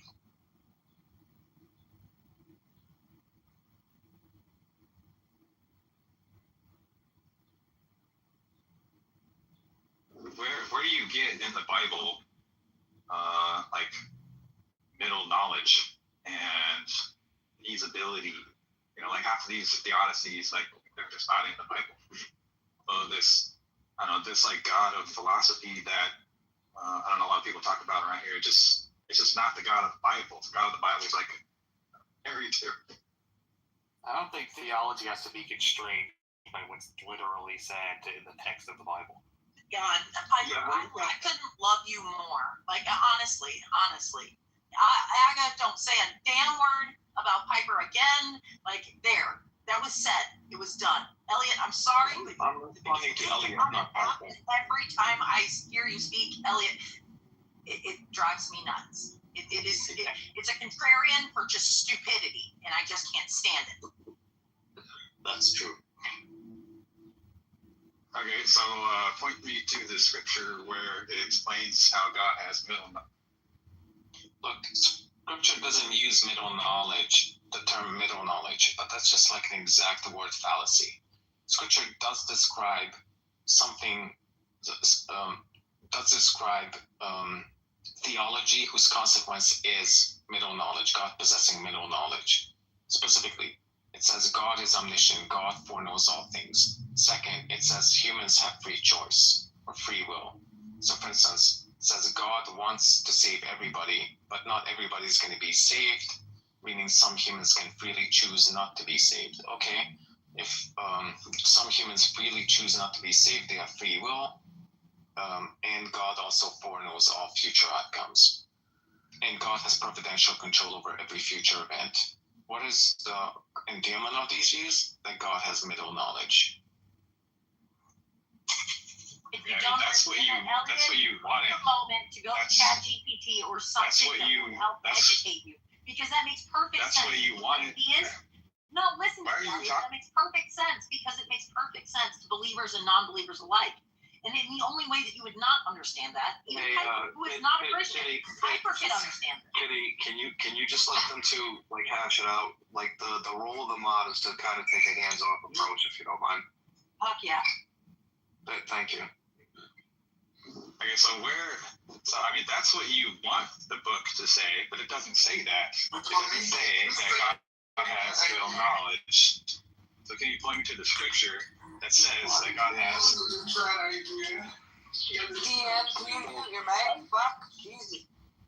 So I take middle knowledge as just to be the view that God foreknows counterfactuals, like what humans would freely do in certain situations. Okay, so let's just start with two propositions. First one, humans have free will. The biblical passage is showing that humans have free will. Specifically, God wants everybody to be saved. Second, not everybody is going to be saved.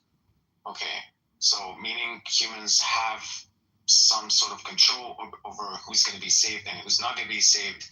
That is, they can choose. Okay, the second proposition, God foreknows everything. The biblical passage is showing that God foreknows everything. Okay, put the two together. Then God foreknows what humans would freely do in certain situations because he knows who's going to be saved and who's not going to be saved. What is that called? Another way of calling it is just middle knowledge.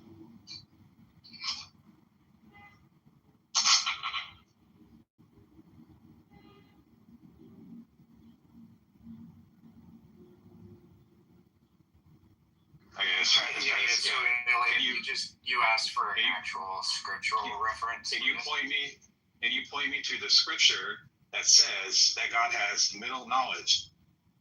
Well, it's from an interpretation. Another exact word fallacy. I can read you if you go at it, or I can provide just the scriptural reference. Just really quickly, Elliot, are you just asking him can you show if he could show in the Bible where the concept of middle knowledge is spoken about? Or better still, is that what you're asking him, Elliot? Just give the scripture that you're having a contradictory opinion. He's asking for scripture. Why would he have the scripture? Oh. Well, the reason I'm asking this. Contrarian. It's in Matthew. Contrarian. The reason I'm asking this is because I do think that a lot of people they have two different ideas of God. They have like the philosophy God. Maybe you could say that's the God of classical theism or whatever. And then there's the God of the Bible. And the God of the Bible it seems very different. So so I want to know like which scripture informs us that God has middle knowledge. I don't think you can. So, just quickly, so you know, like this is from a Jesuit theologian, and it's not like there's not a direct scriptural reference that says that this it's inferred from several scriptures. So they're just ways in which God has answered whether or not someone would be betrayed, where God has known how free agents would operate in different circumstances, and just basically throughout these scriptural references, it's implied that God's natural knowledge of what can happen and free knowledge of what will happen based off his degree in between that is a middle knowledge. So it's inferred, but it is inferred by a pretty prominent Jesuit and people who follow this. Do you have the scriptural passage? Molinism. I could give you that if you want. You could go That'd to probably be good. 23. Yeah, 1 Samuel 23, 1-13. Matthew 11:23. There you go. 1 Corinthians 2:8. Jeremiah 38:17-20.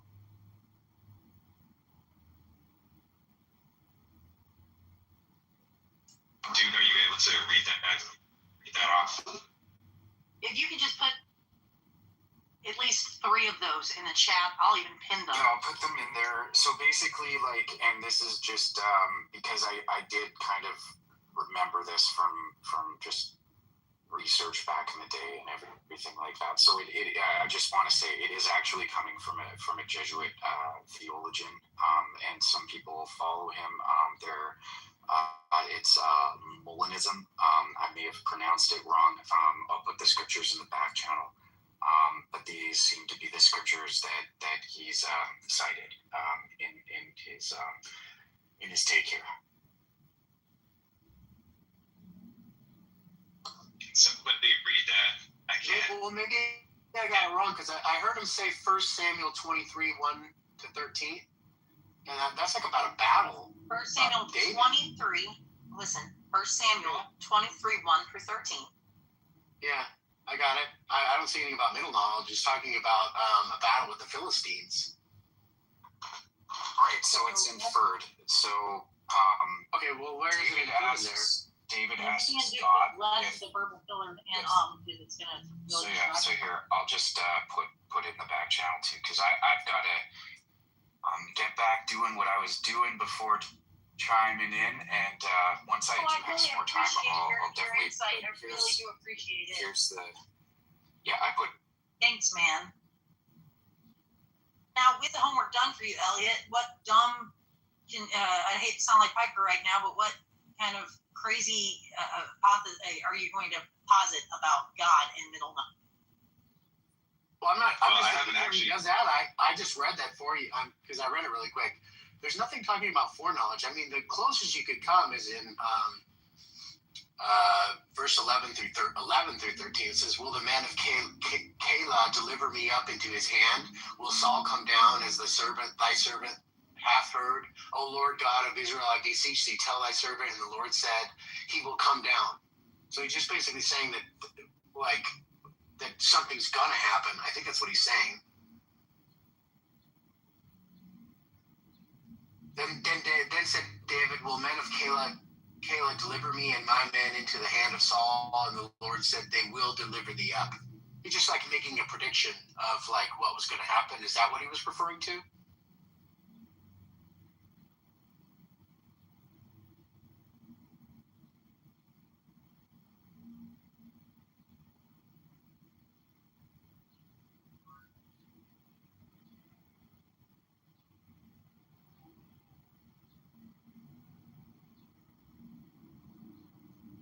This is what Christians do. They take stuff that's in the Hebrew Bible, and the Hebrew Bible has this is where all the prophecies have come from. The original prophecies about who the Messiah will be, and then Christians will take they'll take those prophecies in the Hebrew Bible and they'll like add some second prophetic fulfillment that is completely divorced from the context of what the book actually says. Like Tim pointed out, like what was that passage about, Tim? No. Don't get your point, Elliot. I want you to finish. I want to show you that precise note without any deviation. Your concrete, absolute, malleable. Maybe we should just let them. Unethical stupidity to what you're actually saying. So what we're going to do here to show Elliot what he's talking about is let's have him read something from Jeremiah. Jeremiah 400 years, mind you, before the birth of Jesus. Yeah, but we can do that, but we're on 1 Samuel. We're just trying to figure out like where 1 Samuel comes into play. Okay, wait. So one thing I do want to say, like, I was very clear to the room that this is inferred by a prominent theologian. This is not like what Christians do, like Elliot said.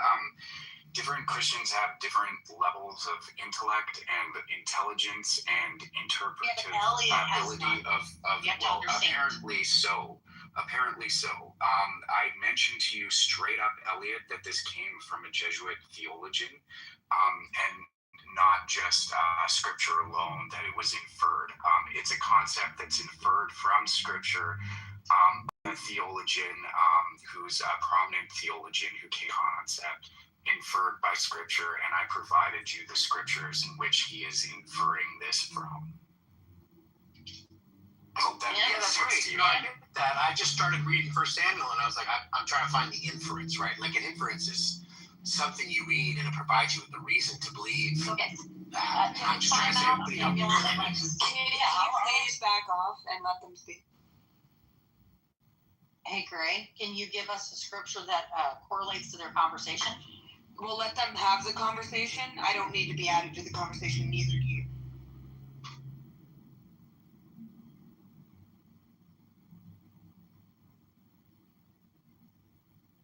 Great, dead air. Wonderful, Gray. So, do you guys want to respond? We'll let them talk. Wonderful job. Let them talk, Wonderful job, Gray. Now we have nothing.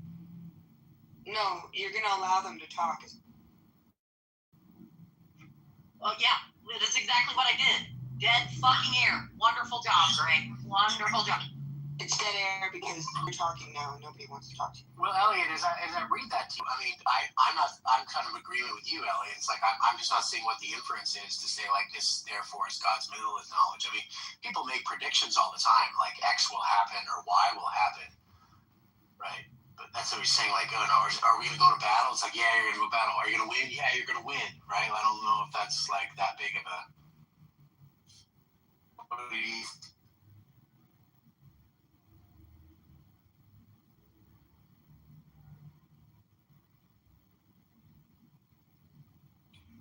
So you're arguing if it exists, if there's evidence of it in the Bible, but then like so what?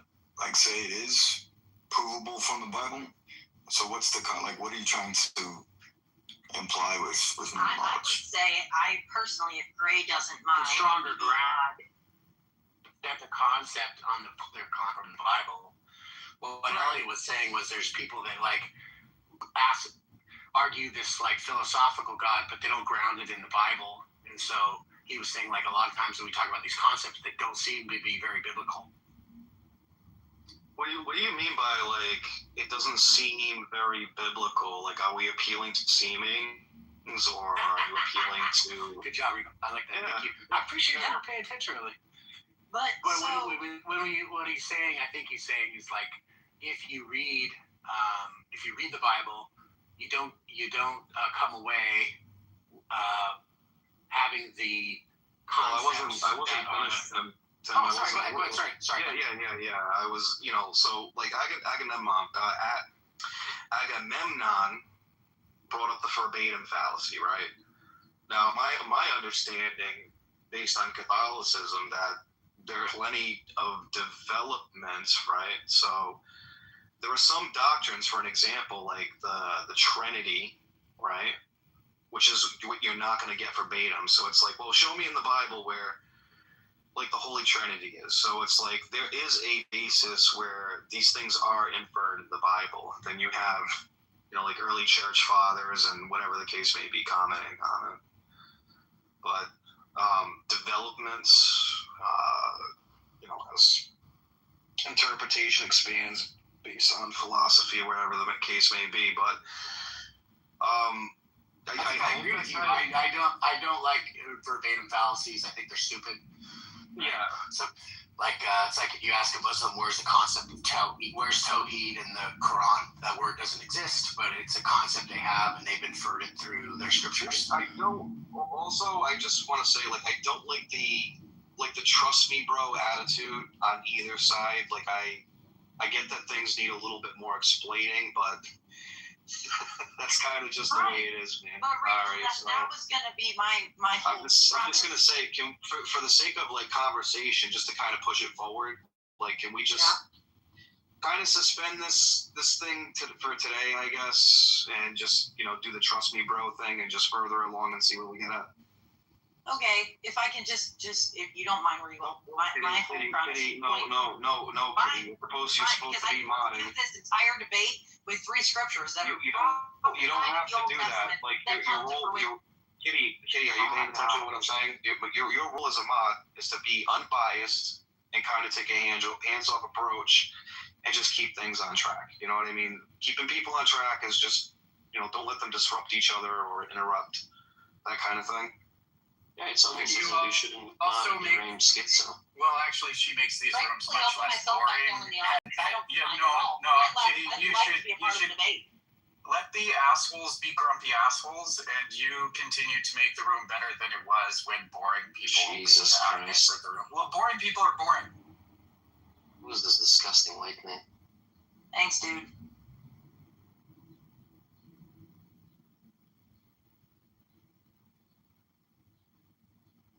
I'm sorry, where are you guys going with this? If you just, like I said, I don't want to do this, but just trust me, bro. And where are you guys going with it? If you don't. My question is where is this concept of middle knowledge in the Bible specifically? And there, I read a lot of the Bible, and I never read anything in there that clearly defines these 3 categories. This taxonomy of God's knowledge. You have it's natural, middle, and what's the other one? Free knowledge. So, and it's middle knowledge. It's this concept of middle knowledge that is used to support a theodicy against a particular theodicy against the problem of evil. And so, I thought this was relevant because earlier you guys were talking about ad hocness and what's the other one? Idiosyncratic things. I do worry that you guys do have these 2 separate ideas of God. There's the idea of God from the Bible. That's the Bible God. Then there's this God of philosophy, which is that's Agamemnon's.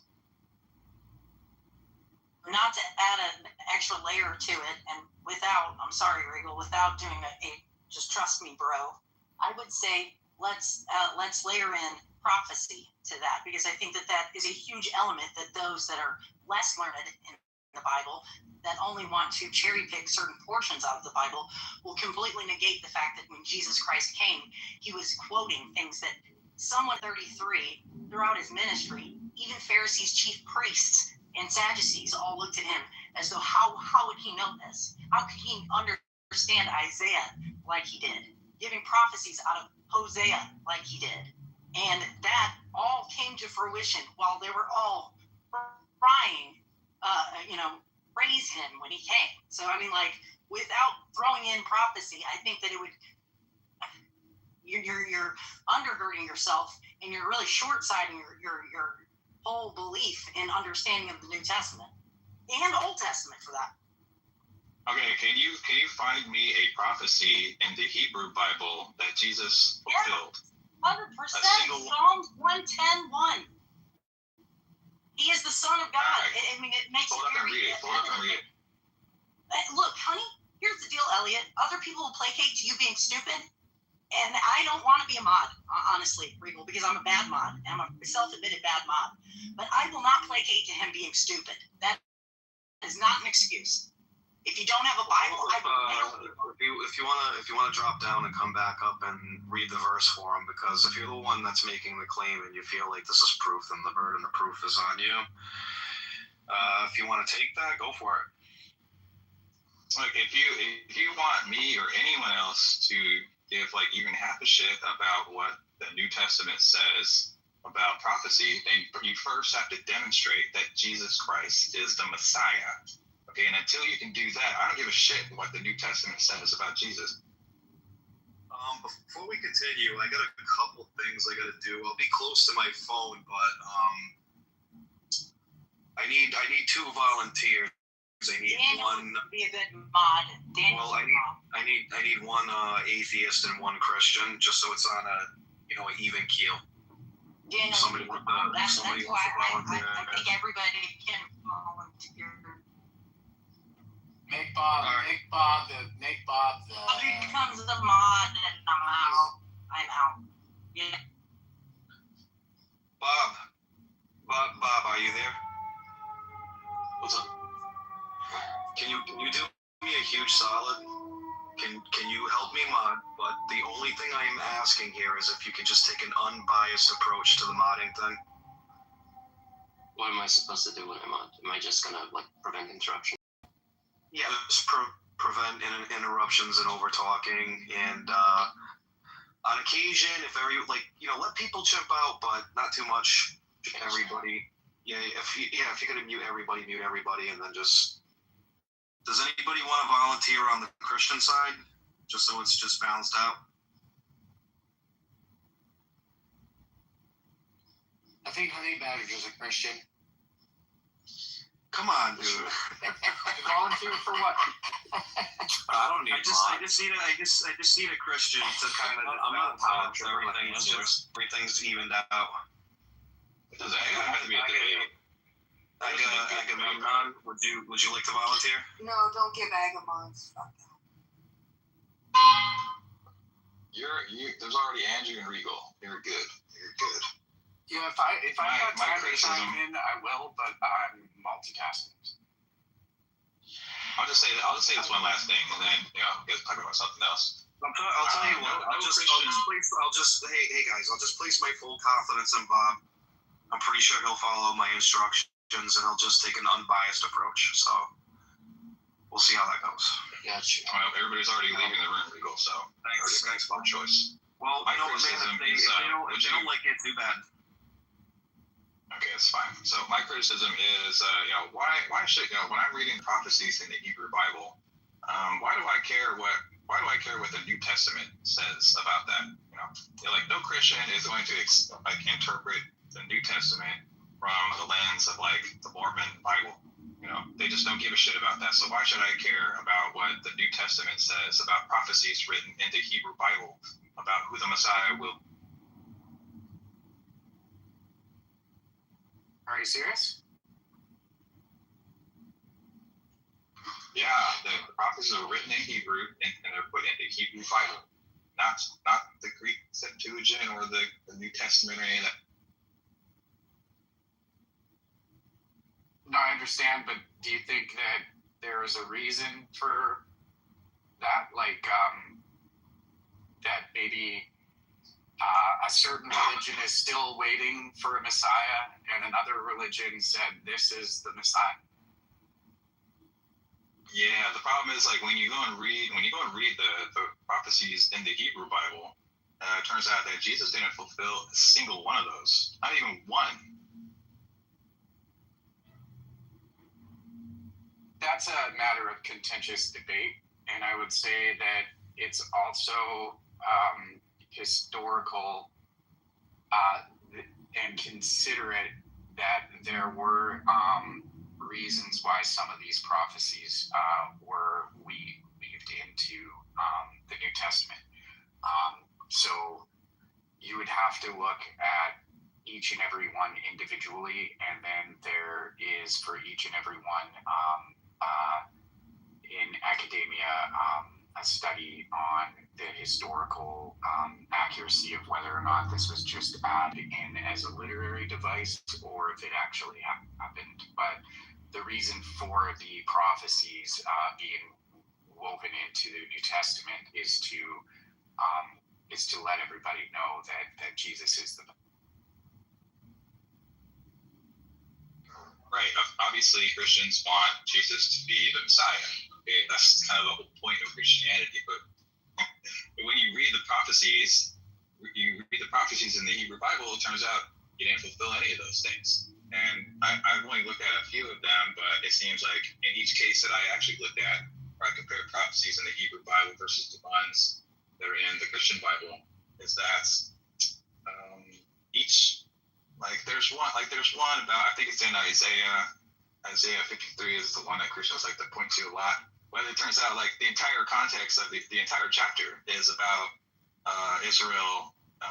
It's about Israel. It's not about Jesus. There's another one about Jesus or the born of a virgin. But when you go and read that same scripture in the Hebrew Bible, it doesn't say virgin at all. It just says a pregnant young woman. Or there's another one where it says, what's the one about, a king will be coming into the land riding on a donkey, I mean, anybody who's ridden a donkey has fulfilled part of that prophecy, literally anybody. But the rest of the prophecy also says that, this person that rides in on the donkey will both be a king. And Jesus was never a king in Israel. Not even for 1 minute was he a king who ruled over Israel. So he didn't fulfill that. What's the other one? The other one about that one is that the Messiah is supposed to bring peace to the land. Jesus never did that. So it's just every time I look at these things, Jesus didn't fulfill a single one of these.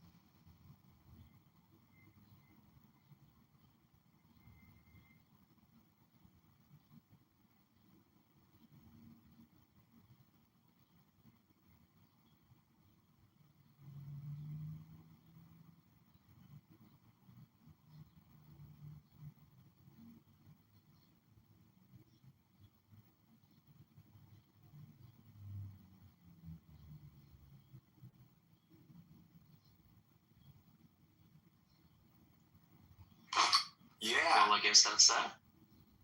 That's right. We're done.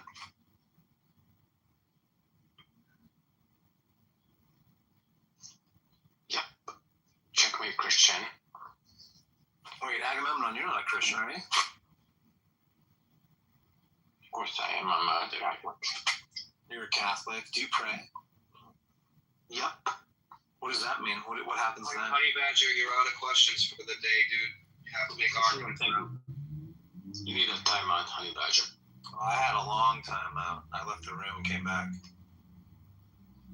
You only if you're in the room, I'll just shut up. Don't questions in this room. If you're a fan, I'll just remain quiet. Well, how come you can never just make an argument? When I get the time, I'll carry on that conversation with.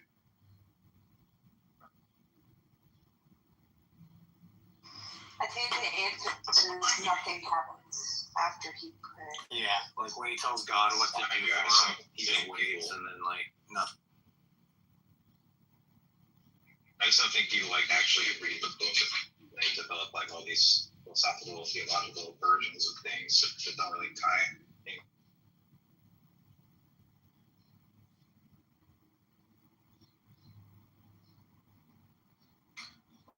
Regal, you broke my heart yesterday, bro.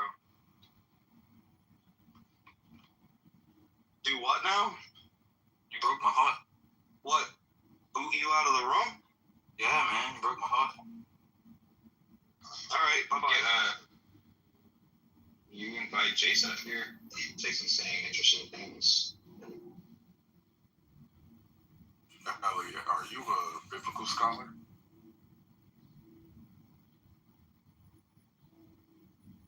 Let's go. Hello, Elliot. Yeah, what up, Say what's up. Are you a biblical scholar? No, I'm not a biblical Are you like well studied? Are you like at least like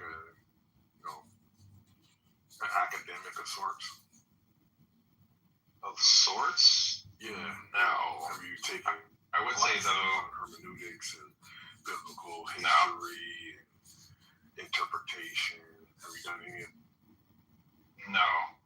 I think what is fair to say though, I think it is fair to say that I have read more of the Bible than many Christians. I think that's probably pretty. That seems like a falsifiable claim. What are we supposed to do with that information?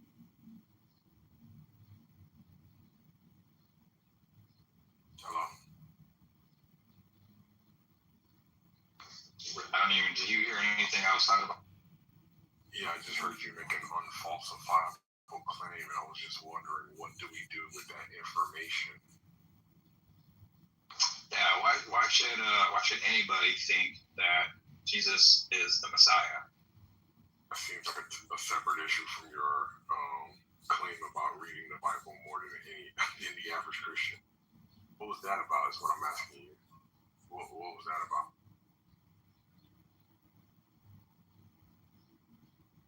Are you trying to establish some sort of? I don't think people want to hear about that shit anymore. Are you trying to establish some sort of superiority?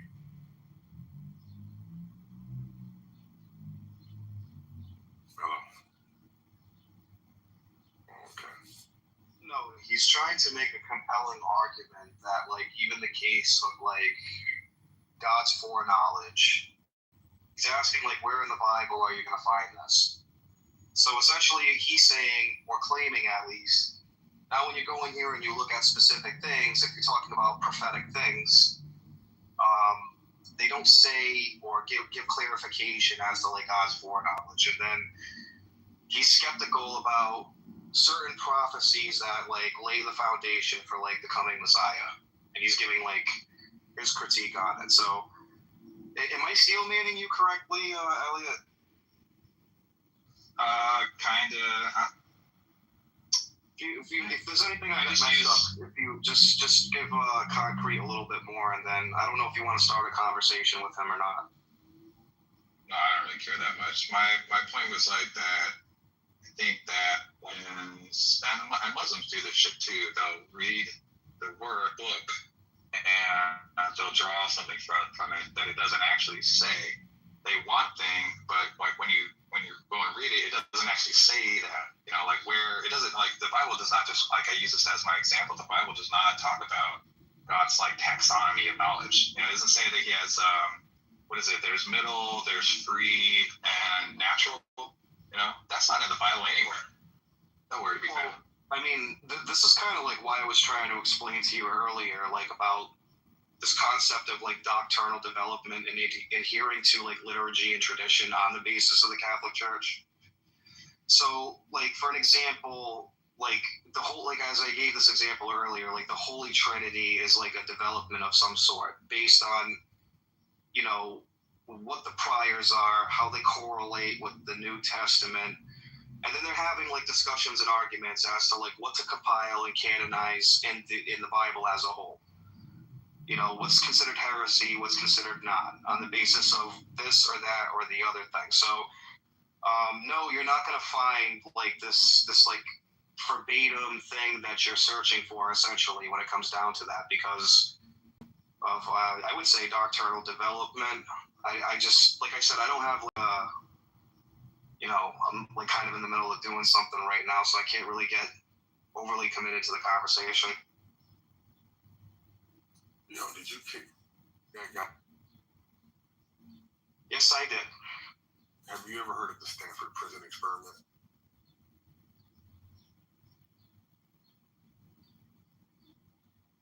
Okay, you can go hang out with him too.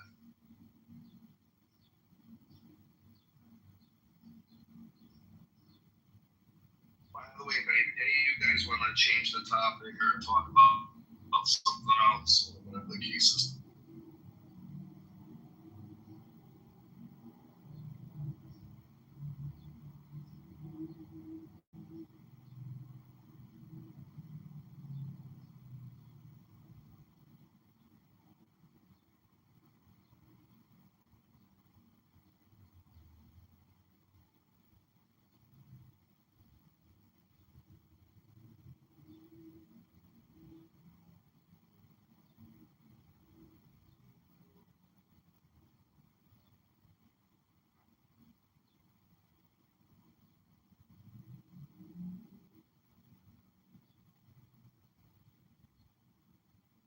Wait, is everyone actually quiet?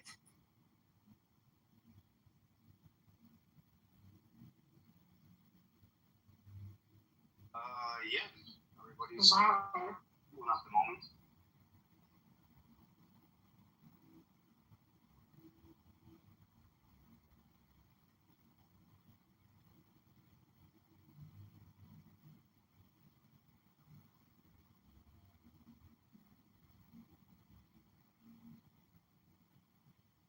What were you guys talking about that everyone is so quiet?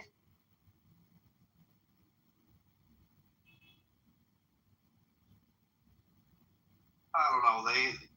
Elliot was kind of bringing up like some issues with God's like foreknowledge. Kitty wanted to kind of debate that, but then she left because I made Bob a mod, but I can't be fucking married to my phone all day. Like I got other things I gotta do. I can't sit next to my fucking phone while it's charging. Like I'm almost at the point where I'm just gonna end the fucking room and say, hey, everybody go to Andrew's room. I'll like that's kind of what I'm about to fucking do. You know, then I get mad because of the mods that I'm picking, and I'm like, it's too fucking bad. Like, it's, you know, pick a fucking lane and stay in it. Yeah, you should make Elliot a mod just to, oh, he left.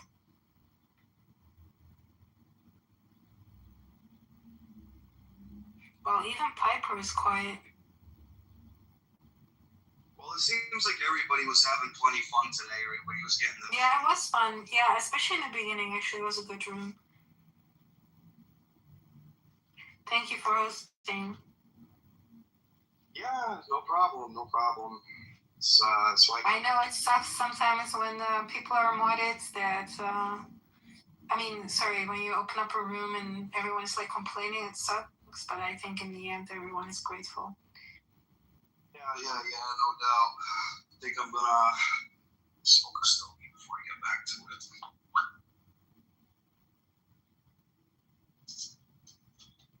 Yeah, I don't know. I want everybody to have fun. I want everybody to kind of chimp out a little bit, do a little bit of the blood sport debate, and then, you know, be serious. And, you know, I don't know, dude. This should be fun. It shouldn't be fucking... Yeah, I agree.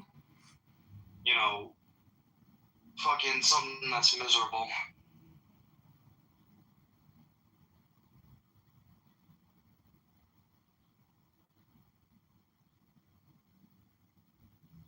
That's how a lot of these people in here met me. You know, I was being very, very blood sporty there. It's being fucking really... Everyone is... It's being bad, Christian.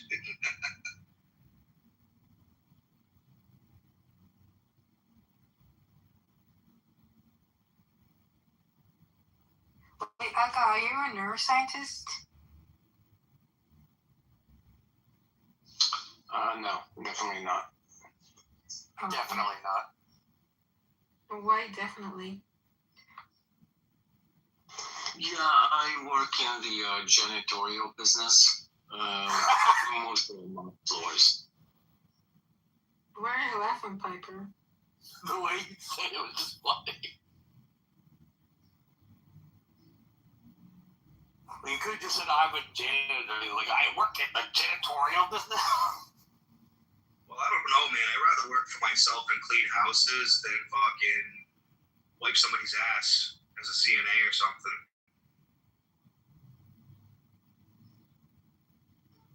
There's nothing wrong with being a janitor. It's just he said it funny. Yeah, nothing wrong.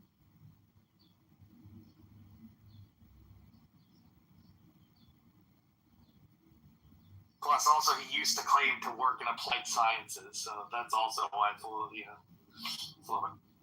Yes, in the science of mopping floors.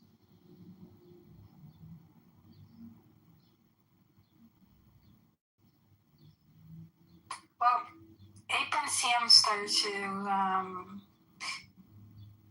accuse me of not being in neuroscience, and so I asked how much of he believes in his own words, and I said I will bet a lot of money to prove you. And then once they got a little bit of the proof, they backtracked. They were, oh, you cannot pay the $2,000 you bet you're a neuroscientist. Yes, I can. And then that's out. So if you see him, he has to pay me $2,000. Although, like, I will not Do you have proof that you're a neuroscientist? Is that what you're Yeah, saying? I do. Can I say? I don't really know you. Oh, okay, but you're willing to give it to some losers on the internet. No, we had a third person. I agree, they are losers. We have a third person that is like indirectly my colleague. So this person proved it. Like, this person knows my research group. I know his research group. So. Cool. Into like neurosurgery or fucking you gonna be a brain surgeon or you doing psychiatry? No, yeah, I do surgery in animals, but I switched to computational because I don't like to experiment on animals. What's your thesis? What do you research? What do you guys research? I'm not gonna talk more than this. Sorry. This is a large stage, and if I say too much, because it's a very niche topic, you will be able to find me.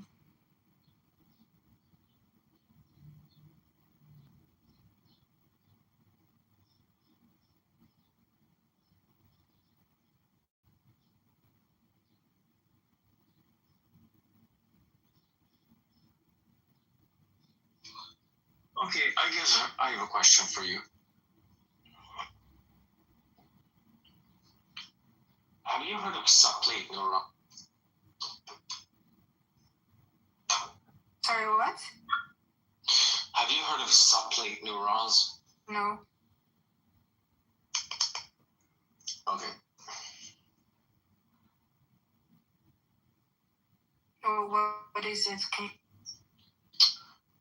It's supposed to be a precursor to the cerebral cortex in human human fetuses. It's supposed to be something that's present prior to the 23rd weeks. That has the same organization, like the 6-layered cortical structure. Sorry, very similar to the 6-layered cortical structure, except we don't call it a cortex. We call it a subplate. Oh, okay. No, not really into the development stuff. I used to do biotech before my master's in nanotech.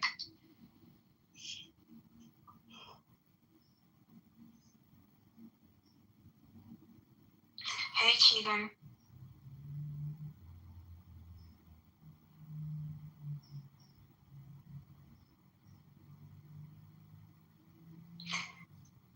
So you're another janitor then.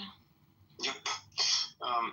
The relevance of this question is people often presuppose that fetuses are not conscious prior to the 23rd Yeah, I was here. I agree everything you said. So like, we will not have an interesting conversation.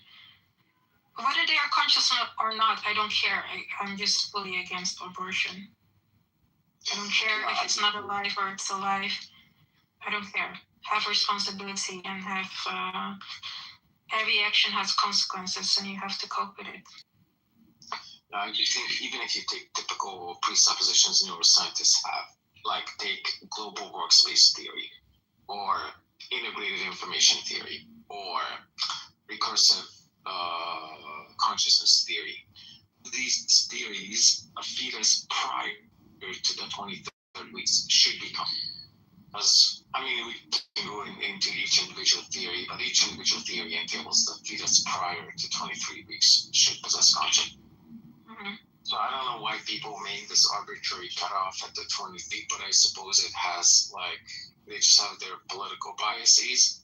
Like, magically, Roe versus Wade cuts off, says you can perform abortions prior to viability.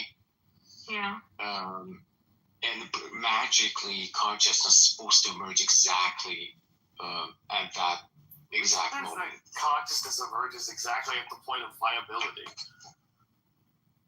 Yeah, why would consciousness emerge at the point of viability? Go ahead, Piper. I'm asking who you think says that. Well, it's just a common assumption among people that the viability is generally the I don't think it's a common assumption. It's generally viability is supposed to be around like 22 to 23 weeks. Also, magically, consciousness is supposed to be. Yeah, but who makes that assumption? Why do you think that's a common assumption? Okay, who makes the assumption? Okay, just type into Google. Alright, so now you're going to give up on justifying that claim. Okay. You're a very serious person. You're not an honest interlocutor, sorry. You saying that is fucking hilarious. Okay, when do you think consciousness emerges? Why the fuck are you asking me this question to divert attention away from the fact that you couldn't justify your claim? Yeah, I don't want to justify my claims to you. Yes, because you're a fucking loser. I heard You're a multiple fucking loser people who can't justify anything you say. You're a dumbass. You're fucking ideologically motivated. You're like a waste of fucking oxygen. Countdown to Viper crash out. Yeah, I don't think insulting you is me crashing out. Do you live in Hungary? Yeah. Are you happy with the change, or you're not so happy? No, definitely not happy. I'm sort of not an Orban fan, but the guy who came afterwards, Magyar Péter, he's a wife abuser. He beat his own wife. Yeah, he beat his wife with a belt, and then he recorded his own wife, and then used it to blackmail her. He's just a terrible person.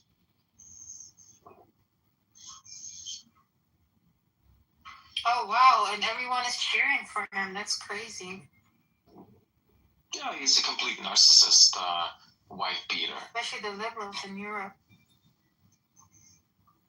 Yeah, of course it doesn't matter, but like he's just politically convenient, and of course they're just going to support whatever candidate is politically expedient for them. Isn't that what politics is? Yeah, well, liberals are going to support a white beater. What a surprise! No, but like, what's the difference between like supporting any political candidate, right, and supporting them for politically expedient reasons? They're going to support them for non-politically expedient reasons. Presumably, you're going to have moral compunctions against supporting somebody who beats their wife with a belt. Yeah, but that's not incompatible with supporting politicians for politically Are you going to crash out again, Piper? What at all indicates to you that I'm crashing out, you buffoon? You have, it's just an inductive case. It's like, okay, so because I insulted you in the past, then you, like, when I'm talking completely normally, you go, are you going to crash out? Because, once again, you don't actually have a response to anything I'm saying. Okay, your crash out is imminent. You already started doing it, right? More non-substantive fucking garbage from you. Okay, waste of oxygen. The F words, the no lack of impulse control. Saying the word fuck is not a crash out, you moron. Like the fake laughter when you're nervous is like. It's not a fake laughter. I think you're funny. No, it's very obvious that it's fake laughter. Like you're like actively forcing the sound to leave your fucking lungs. It's so fucking obvious. Think it how you will. Wait, but this is a little weird. Like, come on. Anyway, Magyar Péter is a terrible person. So anyway, I live in a part of the town, a part of the city where it's like ground zero for his supporters. Apparently, they had this huge party, like, I don't know, 50,000 people all night. And I was trying to go to sleep. And there were just like people yelling, screaming, smashing wine bottles. I was going to work in the morning, and they were like, the whole city is just a mess. Bottles everywhere, people randomly running through the street. Stupid. Yeah. So, yeah, I lying about fucking people. It was quiet before. You didn't come up with a topic, so like I'm trying to at least. Yeah, well, come up with something that's listenable. For God's sake. This is listenable. I was interested. What about You're interested in Agamemnon whining about a party? I'm not. Yes. To be honest with you, so. As a fellow European, I am.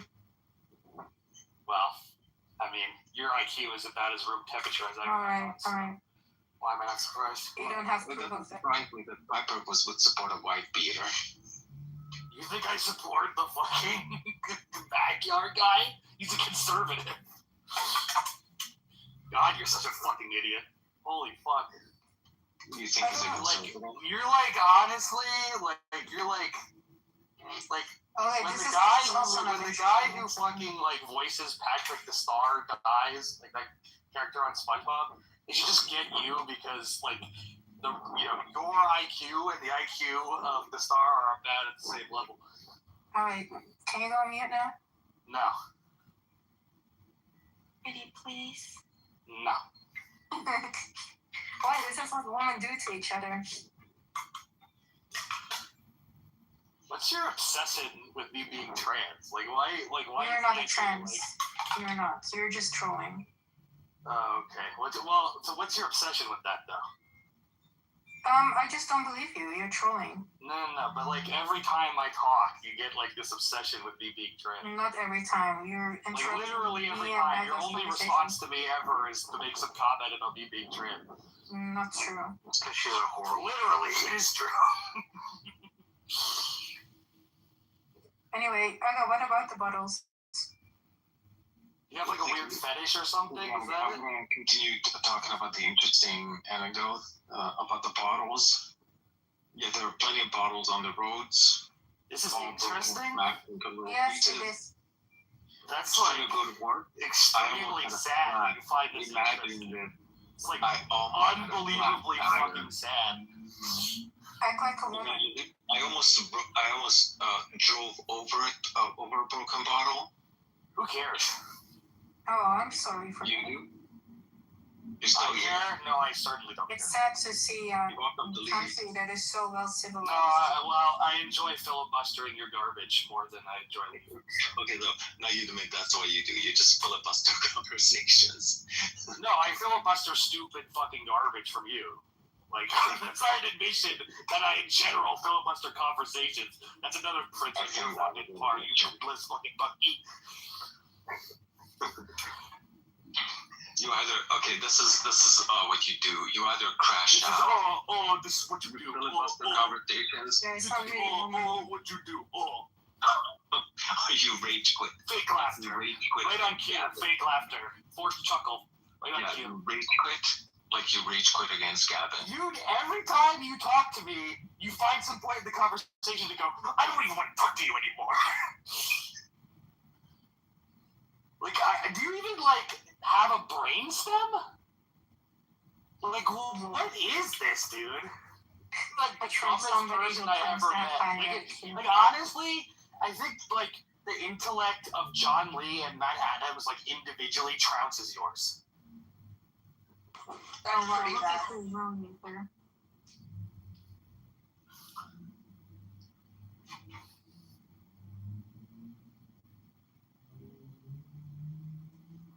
Hey, Andrew. Hey, Gray, how? I'm well. Just like. Oh, no, I just listen to these horrible people. Not Piper, but these two horrible people just, like... Why, you rather listen to Shameless?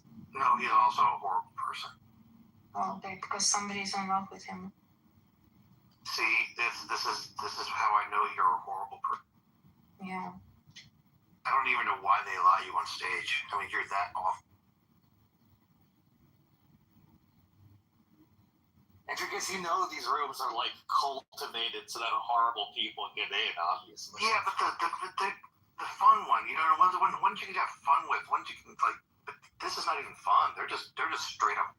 No, but it's like most like internet morons are not the kind you can have fun with. So like the ones that you can are like diamonds in the rough, you know. So it's just like whenever you open the room to like, you know, sub-room temperature IQ fucking dipshit, there's always going to be a chance that, like, or put it this way, the probability that you're going to get a thing that's, like, just boring and stupid, right, rather than something that's funny is, like, pretty high. Okay, projection. See, like, that. Mm-hmm. That brain dead. projection. Oh. We were talking about the election of Hungary, which is like a. No, you weren't. You're talking about Agamemnon running over glass with his car. Yes, but why? Yeah, maybe if you have listened. You should ask yourself that. Maybe if you have listened, you would understand why. No, I listened to the entire conversation. Unfortunately, it's still maybe horrible with her somewhere else, Abby, because you're just. I was here before you as well. I was here for.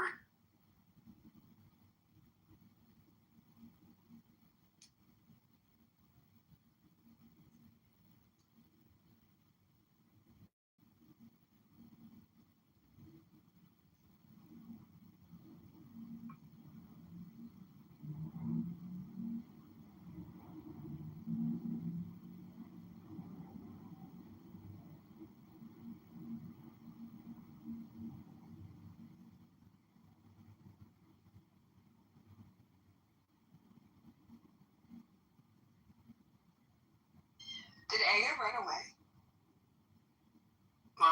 He had probably had things. The janitorial things. I like whenever he said that. Like he couldn't just say janitor.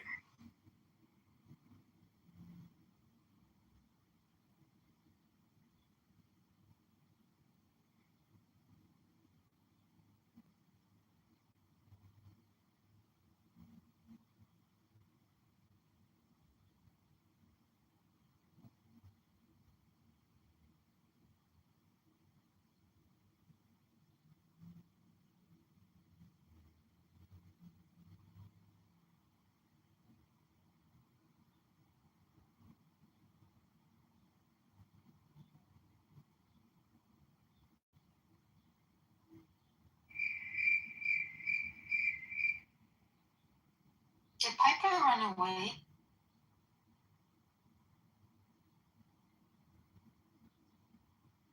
Yes, anytime anybody leaves the room for any reason, it's running. Yeah, exactly. Yes.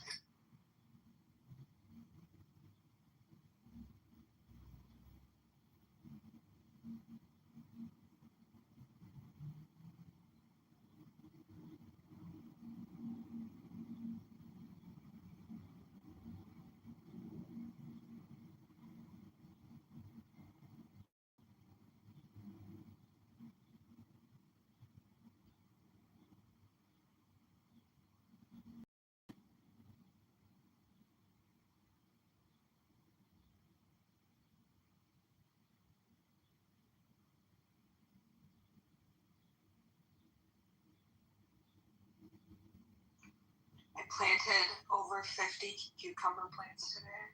Holy cow! Yeah. You must fucking love cucumbers. Well, I want some to like grow in the kitchen. Is that weird? But like I have like this huge window. Wait, do you pickle? Do you pickle them sometimes? Yeah, I do. Yeah. And tomato sauce and stuff like that. So I've got basil going, I've got oregano going. Oh, see, I've got peppers, tomatoes. Once you do that, you can't buy from the store ever again. No, I generally don't. Like even spaghetti sauces and all that stuff. Homegrown stuff is just so free. Oh, it is. And there's something really like cathartic and like therapeutic about plants. It's weird. I grew up around that. I don't have this natural inclination or desire to do it, but my mom, gosh, she did it so much when I was growing up. Kind of mad that I don't have a desire to do that. I think it's interesting, like, I think there's a push for it nowadays with the economy being what it is. And oh, gosh, yeah. Where people are wanting to have, like, backyard chickens and gardens and stuff. And I think that's generally, like, a good thing, even though the economy is shit. You know? I didn't realize. We should be growing our own. Until I lived around them in a house I lived in for about 6 months, I did not realize what actual egg machines those things are. They pop out so many goddamn eggs. I thought it was more like a once a week kind of thing, but they're like every day. Oh, yeah. A good layer will lay about 2 eggs a day. It's crazy. Yeah, and then if they're like brooding or older, they'll kind of, you'll see them go down to like 1 a day to none. That's nuts.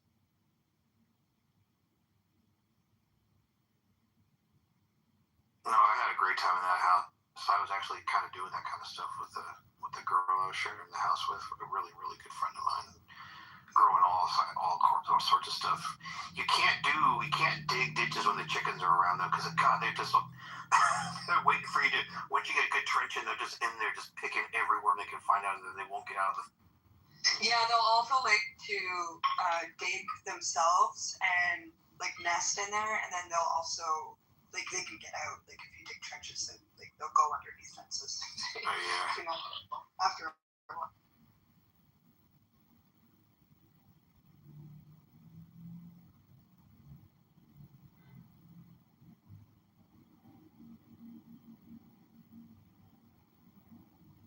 Yeah, when people say that men and women that are friends that aren't related can't cohabitate, they're completely wrong. Without ended up being romantic. Yeah, I think you're right about that. I think that if you can't really, I don't know how you could be friends with an ex, though. If it's an ex, like if you've had those sexual like things and you are in a relationship and trying to keep it friends, I don't know, like. Well, I don't think you can necessarily like regular friends, like seeing each other a lot, but I still think you can be friendly with it. Yeah, but there's definite boundaries. Yeah, it's difficult to go back to just casual after you. Oh, listen! Look at the text chat. These psychopaths are freaking out because we're having a normal human conversation. Ecclesiastes is like the definition of like a text bit. I mean, just as like two humans having normal conversations, they're just like. I don't think I've ever really heard Ecclesiastes. Yeah, because they're a text bitch. They whine in the chat. That's all they do. Yeah, maybe you should try. Maybe I should try whining in the chat. Yeah, stay there. Why would I try that? Nobody wants to hear your Come on, manly you gotta voice. formulate good comebacks, okay? Nobody wants to hear your manly voice. Burn out That's that why. nonsense, you know? Hey, Piper. No, you, Piper. Yeah, well, yeah, that's most of what she says back. She actually sounds like she's a little sad, a little hurt right now. I'm not sad. I just can't believe like this girl Gray. I mean, you have to be sad on some level to like bring Pat it towards sends her nudes. Probably as much. Pat sent her nudes to one of the most racist. I have business. You have no Yes. business talking about Do not ever. You wanted to silence me. You're a fucking horrible person. You want to silence me. You want to silence me. I silence you. No business talking about that. I have business. You have no business She talking attacks about that. me, and I attack her back. You need to shut the fuck up. You're a horrible person. I You're don't. a horrible fucking person. I am horrible. Yeah, so shut the fuck up. And she should shut the fuck up too. No. She has every right to talk. Okay, then I have every right to talk. She's not talking about anything about your life. Are you being a misogynist? She's not talking anything personal. Are you being a misogynist? No, I'm being a friend, a good friend to another person, and you're a piece of shit. Why do these like weird fucking schizo Why are you like sending nudes to a racist Holocaust denier? Traditionalists? Why are you sending nudes while getting married? Why are you sending nudes while having children? Why do you have saggy tits? What business is that of yours, you piece of shit? Just wondering, why do you fake outrage about racism and Holocaust and all that, and then send a nudes? And send a nude. Yes, you did. Yes, you did. Everyone who's on Discord knows. That's why Andricus has to stick up for you. No, I'm just sticking up for her because you're a shitty person. No. You know exactly what I was talking about when I said shame us. Well, you can keep me. I don't really care about your opinion. It's not a lie. Everyone knows it on Discord. Yeah, see, you're just horrible. It did happen. Even if it did, who cares? Even if it did. No, then don't fake outrage about racism on Holocaust deniers. What? Yeah. Outrage. Or anti-Semitism. What do you mean fade outrage? Please. You have an idea who Seamus was, and you sent nudes to him. No, I never did. Yes, you did. You're denying it right now. Yes. Everyone knows it. And you have no business. No, don't speak English about anti-Semitism and racism. When you send I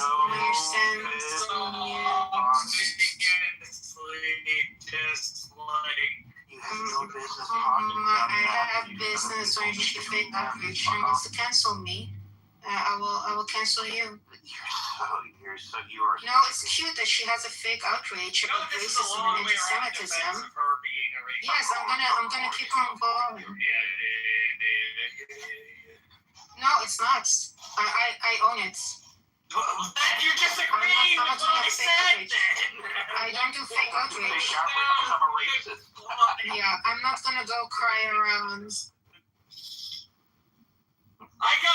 Look at Andrew leaving. Look at Andrew. I don't care. Yourself, right? And you go, because people have business to do outside of Clubhouse, Andrew. Look at Andrew leaving in the. That's literally what you just used before. And great, it's very cute. You're going around fake outreach. Yeah, and you have 2 children you should take care of, and you're like an adult that you really didn't take care of. Yes, and garbage lies about shit that you don't know because you have nothing else. You fake outrage about racism and anti-Semitism, and then you sent nudes. You sent nudes to men who are just that. Imagine like trying to come for somebody because they called you a racist. I don't care.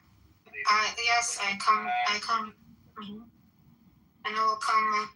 Imagine being you I'm gonna report him. You are feeding and report me. I don't care. I'll make a new account. Imagine being that like low level of a fucking like scum on the face of your. It's very cute that you have fake outreach. It's not garbage lie. Everyone knows about it. That's why they have to stick up for you. They have to stick up for you. Yeah, this is stupid. What you guys get me for Christmas? Maybe the outrage. Did you get me anything for Christmas? Maybe Gray will give you nude. Oh yeah. Dude, I need some tips, but I don't know. Too bad it's saggy right now. Oh, I like saggy tits. Maybe be a bit more racist and anti-Semitic. Maybe she'll send you some because she did send somebody else and then fake out. Well, these are garbage lies. What am I walking into here? She's mad because I called her out once for being a bigoted racist, and now she's coming after me with garbage lies because she feels attacked. She feels attacked, so because I called out her racism, and then now she's spreading garbage lies. It's not a lie. Everyone on this she's telling me. This is literally called her. I don't care. What are you gonna do? Then she should stop harassing me. She should stop harassing me. If you tell your friend, I haven't. I don't care. She did. Just by being here.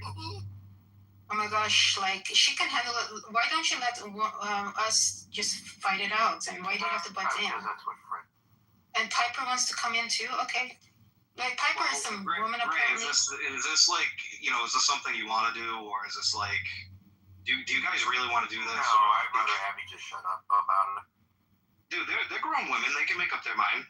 They're grown adults. You should not be spreading garbage lies. I'm not lying. Everyone on this group knows you did this. No. Yes. That's why your name is Sadness. I gave myself that name. No, it's not. Yeah, no, I did. I gave myself that name. If you were there and you knew the story, then maybe you wouldn't have these garbage lies to spew out of your mouth. Because you have nothing else, right? Whenever I call you out on your racism, and you were actually being racist, and then you actually say, oh yeah, because I'm a racist person, and then you want to harass me with lies? When you literally what's sent outrage? Yourself you literally sent the N-word in my room. Why do you have outrage against me for being a self-admitted racist after I called you racist? Why would you? You have said the N-word in my room. Stop being a fake outrage person. Said the N-word in your room. Yes, you did. No, I didn't. Yes, you did. No. Yes, you Where's did. the recording? I'm not gonna record people. Why would I record people? Yeah, you wouldn't want to record yourself because you're actually racist. No, I will never record anyone on this in any room. Why would I do that? See, this only shows your character that you're recording people, and that is kind of low of you. Why? It's an app. Why would I record people without consent? Can I make a concession here? Automatically Abby, have expectation that whenever you get on the internet that you are being recorded. I like both of you being here. You both seem to contribute. You have good points to make. Can we try to hash this out? Yeah, I can hash it out. All right, thank you. I would definitely appreciate If she that. stops spewing garbage lies and stops being a fucking racist, maybe we can get along. But the replays are not on, Enricus. If the replays were on, I would have gladly provided her, but the replays weren't on.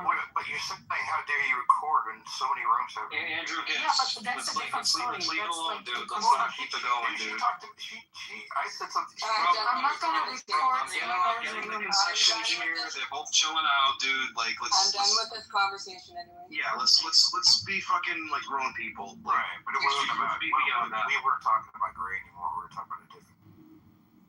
Let's go beyond this.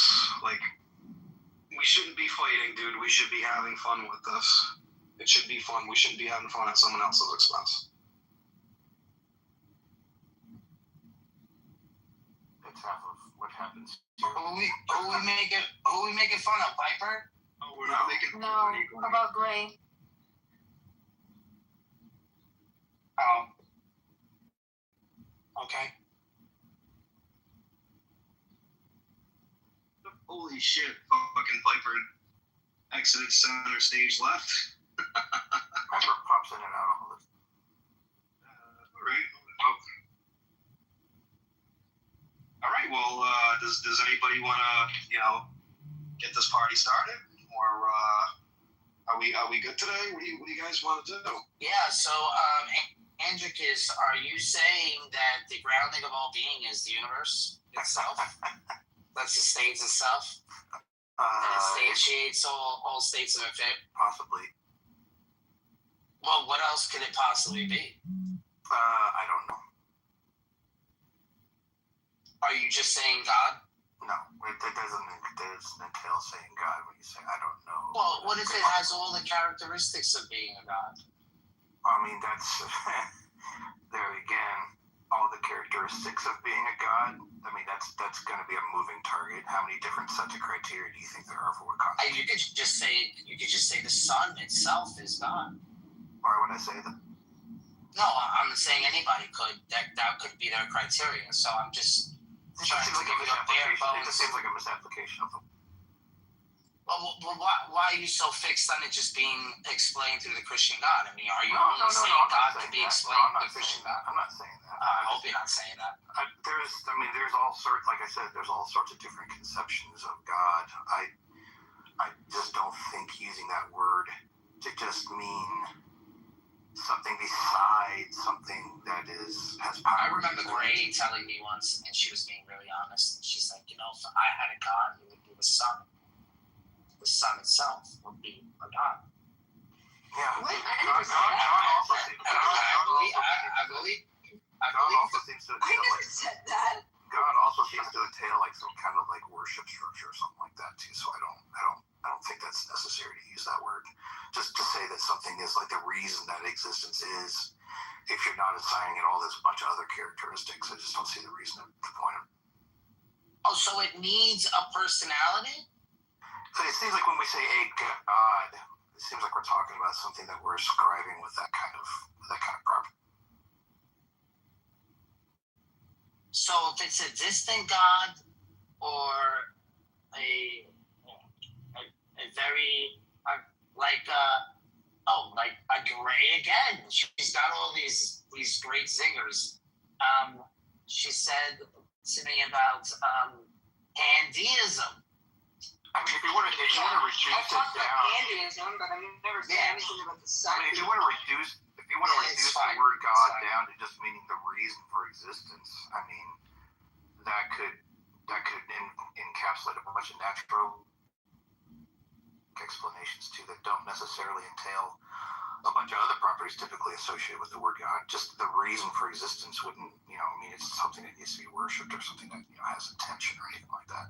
So that's why it's weird, because there's this weird dividing point, a bunch of dividing points actually between what people mean when they say the word God. So just, I don't know, it just seems too generic of a term, and it seems to have too much baggage, right, for more sophisticated, complicated concepts than just like something that's the reason for existence. So I don't know. It just seems like a different word should be used, or that word should just be applied. Well, naturalism doesn't answer those questions either. So I'm not sure saying why you're expecting it. Saying naturalism is like an exhaustive explanation, right? Oh, okay. So then you could be okay with the God not having personality, or maybe a really boring personality. I just don't care to use the word God because it's just got too much stigma attached to it. No, but I'm saying when I use the word God, he has to have a sense. What does he have to have? He has to have a being. He has to be a person. Is that what you're saying? No, I'm asking you. Because if I said the God is just a mechanism. Typically that's what it has meant for so many different concepts.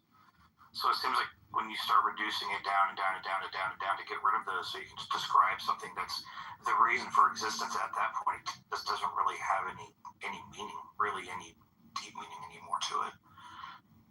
I don't know, it just seems like a misapplication of a word that's been used in such a different way for so long.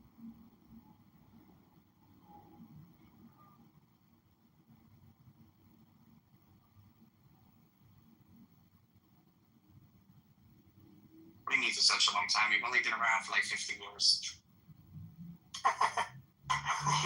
Yeah, my life is the encapsulation of the time period that humans have used the word God. Yeah.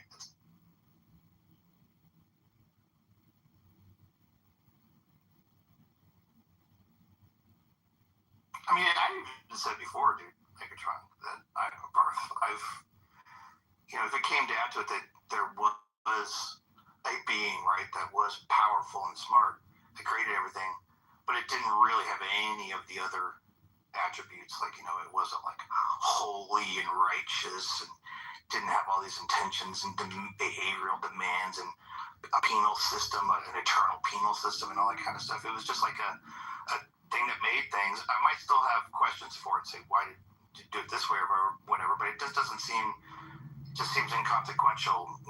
A naturalistic explanation versus that, just, I don't know. It just doesn't really have much weight. Yeah. You wouldn't be interested in speaking to somebody that says the sun is their God.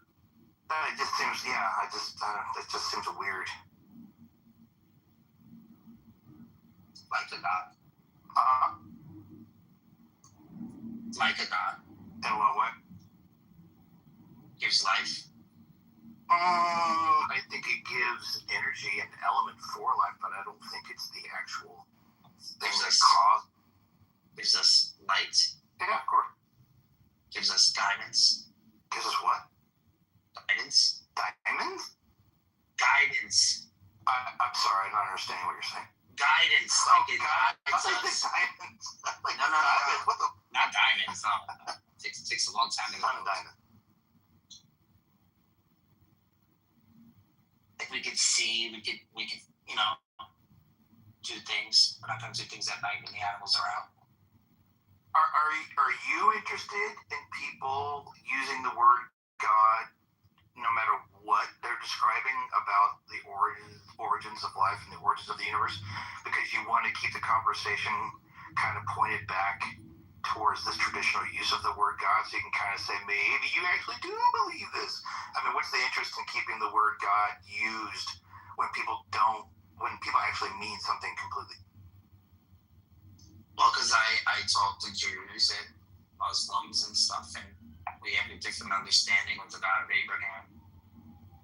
Yeah, even though we're keeping in that framework. There's a lot of similarities between those. Even though we're staying in that framework, if someone brings a different framework up, I'm sure we don't have questions. One person I would say, I'm not so sure about you, What do you mean? What kind of conversation an atheist would have if somebody says that the sun is their God? I just asked you what you meant by that. So what do you mean I wouldn't have a question? Would you have questions? Let's say I believe. Let's say I believe. Is that weird thing to do? I'll stop. I asked a question. Like, would you have questions? And I asked a question.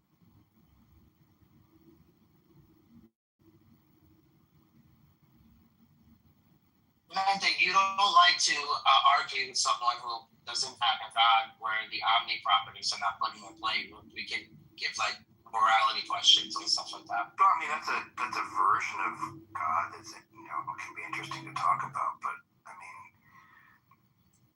there's plenty of other God models. I mean, what I'm saying is that it seems that as far as like human interaction, how humans act in the world, behave, socially, how they interact politically, seems to be more and more affected the more deeply codified the God concept gets.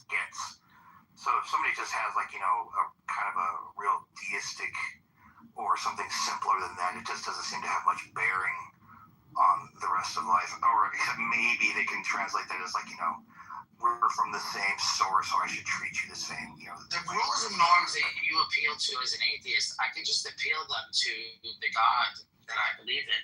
Well, you can appeal to a number of different gods.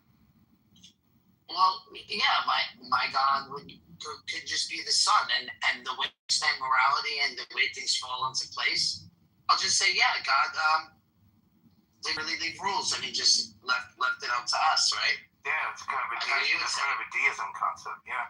Well, not deism, because I'm not saying anything scientific just yet. That's not scientific.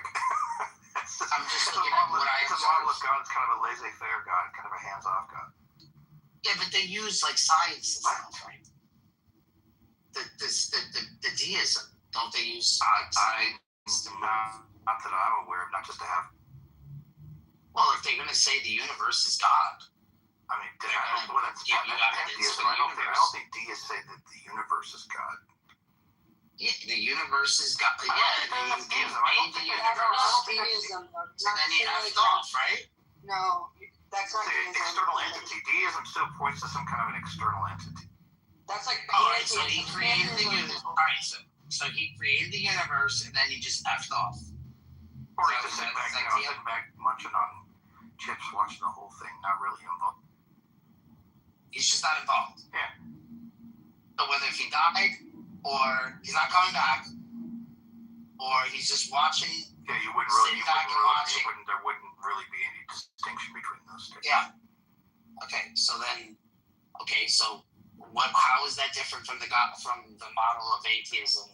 How far away is that? I kind of made that point a little while ago. It's really not.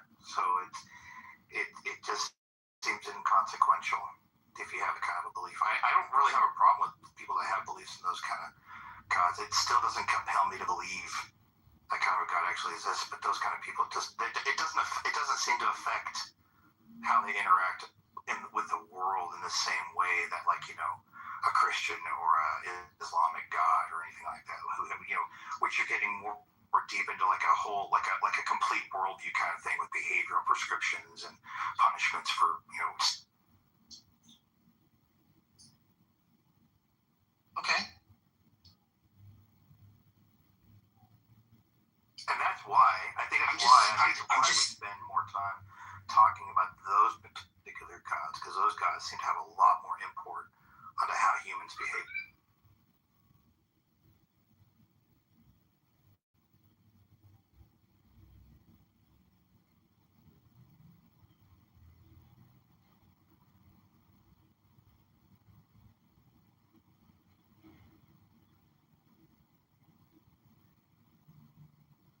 And whenever people start saying the things, well, you don't ever talk about the other gods a lot. If you think that's why, it's like, well, there's very few. I mean, there's other religions in the United States. I mean, you got Baha'i, you've got all the subversion, weird versions. But the one that seems to most heavily influence the greatest part of our population is definitely some variation of Christianity. So I think that's why, and even in a lot of the modern Western world, that's the case. So I think that's that's why that's the one we ended up talking about most. Islam is affecting us too, but I don't know, I just find Islam so fucking boring.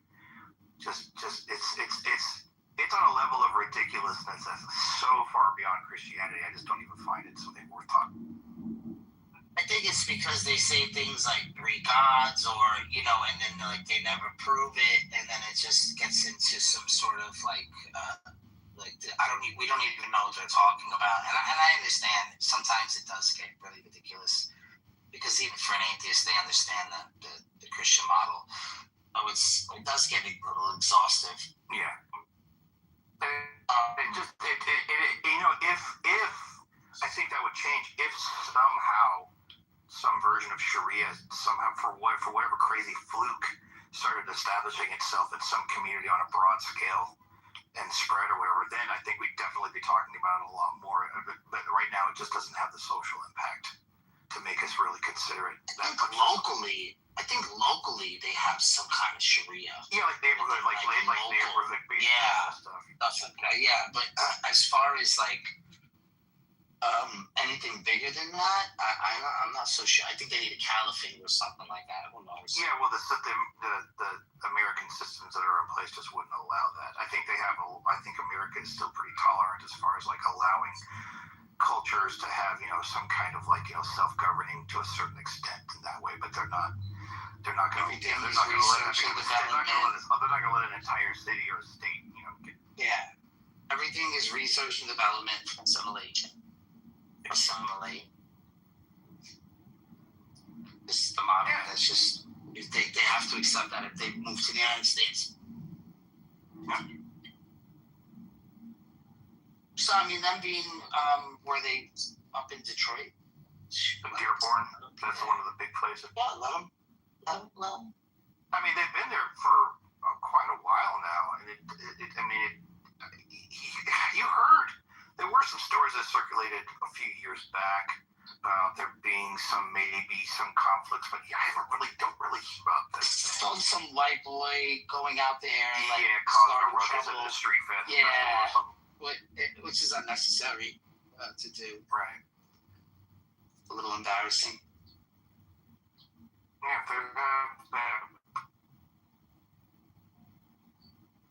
I guess it goes both ways, right? They do it for the media. Like the hype. News media runs off of sensationalism and bonsai. What was the way it was described once to me? Humans naturally have an instinct to want to look at train wrecks, just how we're wired, so we can avoid those things. The media is not unfamiliar with that. That's why you see so much negative information. Oh yeah, we love those. Yep. And you have one little segment at the end, a little happy, the world is a nice place, and it's like one little story tucked in at the end of an hour-long broadcast about how the world is falling. There's some pruning. Pretty soon, the candles. Oh, look, my candles already started. I have a question. Sure. What would your all's thought be on somebody like myself that if I don't believe the Earth is spherical, it's flat, and then I think hold on, and then I think that thermonuclear weapons aren't a real thing because I've never seen them with my own eyes. Well, I mean, you want to be careful with statements like that. I mean, you can count the fact. Yeah, but I'm answering you. Yeah. You can hold the fact that you haven't seen something in your eyes as a reason among reasons to believe that it doesn't exist, but you can't say in virtue of that one thing it doesn't exist, because that would just be bad reason. That it wouldn't it? It made me unethic. Yeah. Oh, okay. That's Barthology's position, actually, not mine. Oh, is it? Thank you. I appreciate that. Thank you. Wait, what is the argument? I can't fucking say that the Earth is fucking round because I've never fucking seen it. I'm like, you can go get on the Blue Origin, and he's like, and I was like, what do you believe in, thermonuclear weapons don't exist, and he's like, oh, I've never fucking seen one. I've seen an atom bomb, but he's trolling. No. He's doubled and tripled down on it. That's what you don't know. But have you known Barth for a while? Yeah, I've known Barth for like 5 years. Yeah, he's a fully committed troll. He's complete utter idiot. Ask him. Go ahead, ask him. Oh, I've known Barth for a long time. I know the game. Barth, do you believe that thermonuclear weapons are a real thing? Come on, Barth. You gotta go hide in the closet because your wife's gonna yell at you now? I mean, he does have a lot of. Oh, dude, it's funny when he goes into the closet or the bathroom and he's like whispering. He's like, "Fuck all you motherfuckers! I fucking hate you, cocksuckers!" Cocksuckers. Nuclear warheads. I mean, I don't think we have them like all lined up, ready to go. Yeah. You said that you didn't believe they were real. Yeah, I don't believe many of them are actually built and ready to go. No. You said any of them. You said you don't believe that they. Yeah, I don't think there's many countries that actually have them. No, that's not your position. Your position, I made sure to get clarification. You believe that they don't exist. Is that accurate, Mark?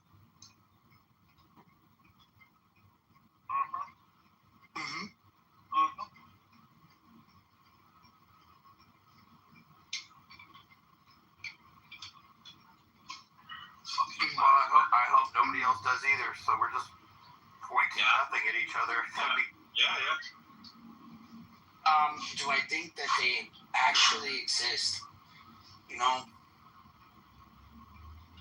know I'm like a bit agnostic about this. I don't think they actually exist. Because even if we had a bomb, right? And I've looked at this. And let's just say it hit Manhattan. And it was 10 times what we hit on Hiroshima. So all of Manhattan would be flattened, right? And anything on the outskirts would burn up. And it would probably knock out most of the surrounding areas for like, 40 miles, 30 miles, 20 miles. But then all that work you do for the last 10, 20 years. That's it. It's not going to take out huge sections like you guys are thinking. Like it's not as big as you guys think it is. Is it worth them spending that much money for that just to sit on the shelf like that? The point is not. I don't think it's worth it. The point is not necessarily the blast radius. The point is what happens with the nuclear fallout, how it affects everybody for a long time after that.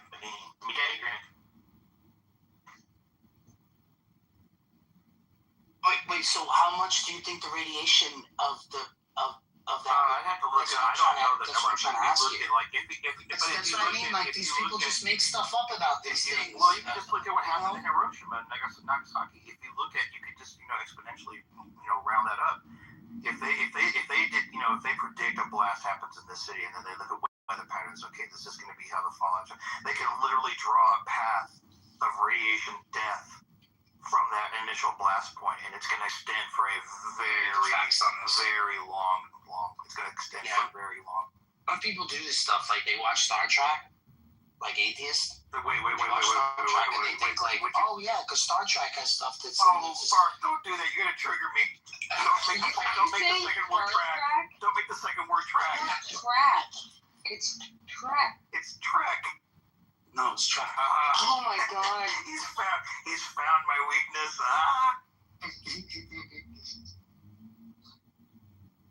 Oh my God, chicken's so good. All right, good. I gotta eat, guys. Yeah, you do that, man. Star Trek. So, hi guys. I was in the room. I've been in the room for about 10, 15 minutes or so. And I wanted to come up because somebody said Islam was boring or something like that. Yeah, I did. Boring in what way? Boring in that it doesn't really have any serious impact in my personal life or in much of my extended community or much of the country. Yeah, that's true. That too. It just doesn't have any compelling things that it says that give me pause that make me go like, that could possibly be true. I mean, it borderlines on. I mean, Christianity is not different in a lot of ways, but Islam seems to have a higher ratio of things that are just absolutely ridiculous within its narrative. So I just don't even. Wait, you don't believe that the sun sets in a muddy spring of water? No. I don't believe sperm comes out the middle of your back either. Yeah, well, between the ribs and the backbone, yeah. It doesn't actually say. There's no verse stating that sperm comes from the back. It does. It says between the male gushes forth the fluid that creates the baby, and it says it comes between the rib and the backbone. And then it says for the woman it's behind the breastplate. No, it's referring to the human being that comes between the loins and the backbone to the birth canal. That's what it's referring to. No, it's not. It says the man's fluid gushing. No, it doesn't. It extrudes or it comes forth. Yeah, the man's fluid. Yeah, it says. It doesn't say the man's fluid. It does. Go read it again. No, if you read the verses in context, which I've done, especially if you read it in Arabic. Oh, so you don't. Okay, wait. Is this one of these you don't trust your scholars to transliterate it properly? Is that what you're saying? Yeah, I go for the Arabic, and the Arabic says. Okay. So the scholars that put all the parentheses and have 40, 50 years worth of scholarly training and stuff like that. They don't know what they're talking about, but some guy in Clubhouse actually knows what it really says. I just go by the Arabic. The verse itself doesn't mention. Wait, aren't you a revert too? Can I finish, please? Yeah, you're a revert. I'm not. Crazy. The verse. Okay, whatever. The verse itself does not mention the human being or the sperm. It says the fluid. It says man's fluid. No, it doesn't. It doesn't. Why bring it up? And the context shows that it's referring to the human being. If you read the preceding and subsequent verses, it's talking about the human being. Let's talk about the fluid gushing forth from between the ribs and the backbone. I've literally read it like 100 times. You read it like 3 times. What you're talking about because you're a revert. I'm not a revert. I'm born Muslim.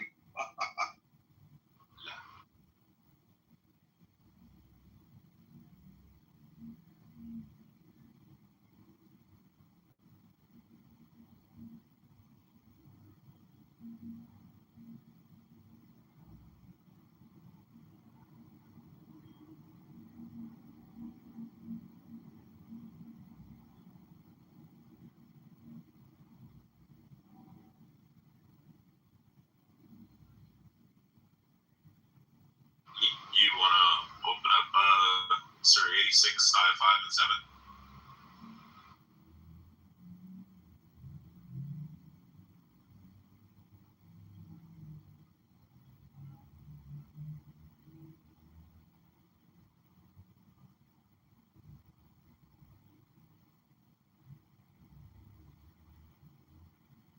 All right, what's that verse, Rich? What'd you say it was? Oh, yeah, Surah 86, ayah 6 and 7.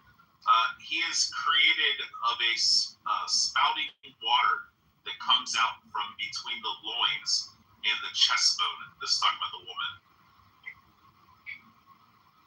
Okay, so let's just read the verses from the beginning, right? So verse 1. In the name of Allah, the gracious. So you're saying this verse is fucking retarded? Rich, you gotta let him talk. No. Oh, go ahead, Barth. Yeah. Okay, yeah, thanks. Flat Earth. By the heaven and the morning star, and what should make you know what the morning star is? It is the star of piercing brightness. Then he goes on to say, there is no, but it has a guardian over it. So now verse 5, let man consider of what he is created. He is created of gushing fluid. He emerges from between the loins and the breastbones. Surely Allah has the power to bring him, that is the human being, back to life. It's not referring to the sperm coming back. Oh, what's the gushing fluid? Yeah, okay. Yeah, okay. No. What's a gushing fluid? It's semen. No, like your best way to actually listen. Your best way to argue this is to say that it's referring to the prostrate. I mean, if you said prostrate, that's even wrong, but that'd be like your best argument. So it's he emerges forth from between the loins and the breastbone. Surely Allah has the power to bring him, the human being, back to life. The argument is that when Can I finish the verses? The testes. Can I finish the verses? Are you afraid to listen to the verses? Surely Allah has the power to bring him, a human being, back to life. On the day when the secret shall be disclosed, and he shall have no strength and no helper. So the point is that the context, when it's using the pronoun he or it is referring to the masculine pronoun. And in yakhruju, which is the Arabic verse which starts off the sentence of the verse that you are disputing, that he goes back to the human being, not to the gushing fluid. So we need to determine the gushing fluid as semen or the saline produced in the prostrate. Maybe it's the testes that are up in the cavity. That maybe that's what's talking about. No, it's talking about the human being, the fetus. No, it's talking about the gushing fluid that creates the human being. Yeah, baby's not gushing fluid. I mean, the semen is, or maybe the saline. I'm gonna move on. I'm gonna put him in the audience for a little bit. We'll bring him back up. It's a really bad argument. They care less where they think the semen comes from. So the context is talking about the human being in the previous and subsequent verses.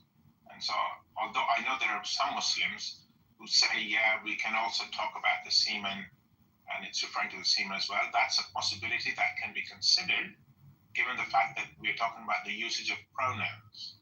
The issue is which pronoun, what the pronoun is referring back to. Now, conceivably, because it's a masculine pronoun, he or it can refer to the semen, but the context shows that it does not. That's the point I made. It sounds like it's talking about water breaking when a baby is born, is what it sounds like. No, because it's that he is created of gushing fluid. Right, well, I mean, that's the amniotic fluid is what the baby is developing in the entire time, and that's gushing out right before birth. No, it's talking about seminal fluid as far as I know, as far as I can tell. But the seminal fluid makes it very strange. But anyway, it's so inconsequential. Okay. But the point I'm getting at is verse 7 does not say the seminal fluid or the gushing fluid emerges forth from between the loins and the breastbone. It's a pronoun that is used. It's actually a pronoun within the verb.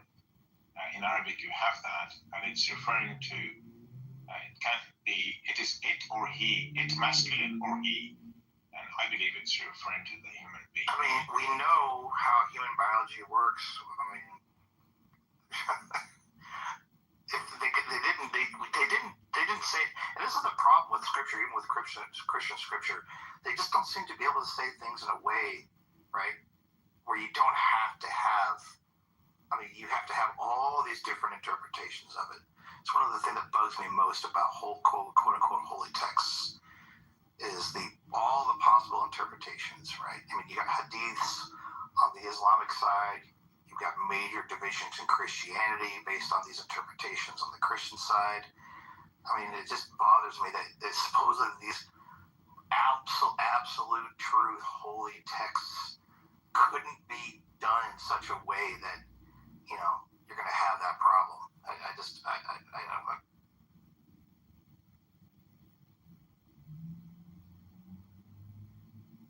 Usually a bit of reading the subsequent, preceding and subsequent verses helps to understand. Well, yeah, I mean, everybody's going to use that in defense of their particular position of interpretation. That's somebody else that disagrees with you about what it says is going to say the same thing and how they reach their conclusion.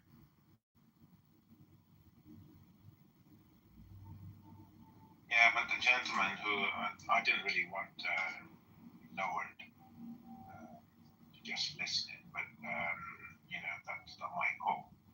But in any case, the point is that he was insisting, at least to start off with, that the verse itself is talking about the Gaussian fluid emerging from between the loins and the breastbones.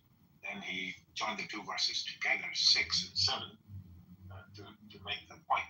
But he didn't look at those. It's a very strange way to word that. It's a very odd way to describe human biology, and especially if you're going to point to it as something that indicates that special knowledge was had by these people that wrote this, and they write about human, biological generation, biology in that way. That's bizarre. I mean, it just seems like they really didn't have a strong idea about what.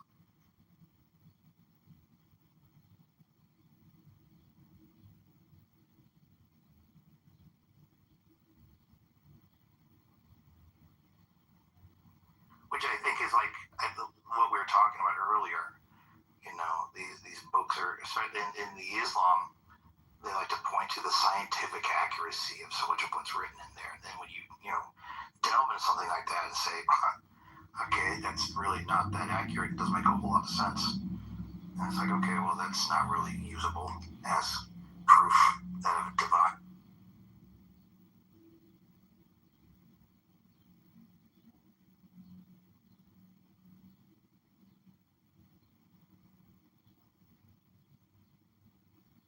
And that's your opinion, that's fine. You're entitled to it, as I am too. Yeah, sure. Yeah.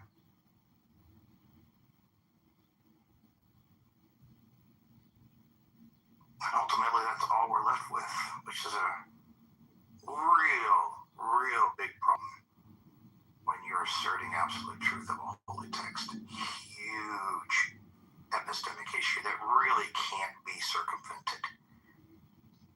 And causes, I think, the deepest problems for religion.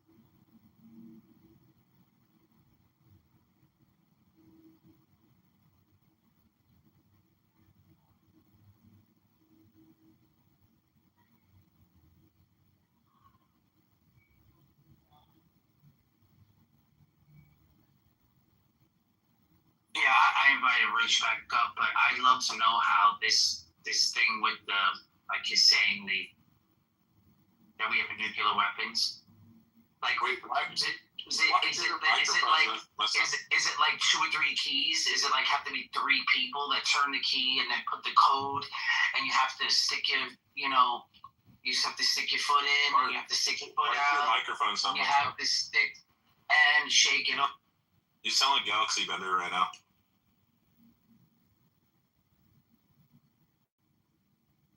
He does sound like Galaxy. Oh man, that's a name I haven't heard in a while. Oh, Holy cow. He's under Mikhail. Wait, what? Mikhail's Galaxy? Shut your fucking goofy ass mouth. Galaxy Bender was way weirder in the beginning when I met him. So if that's Mikhail, he's chilled way out from this when I first met him. Well, there's 2 of them. He's doxing him. Believes in the process of evolution.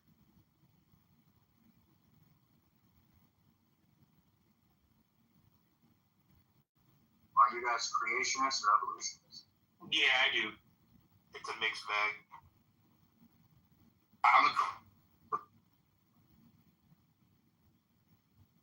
Oh, hey, Enriquez, have you ever read, you got your phone or no?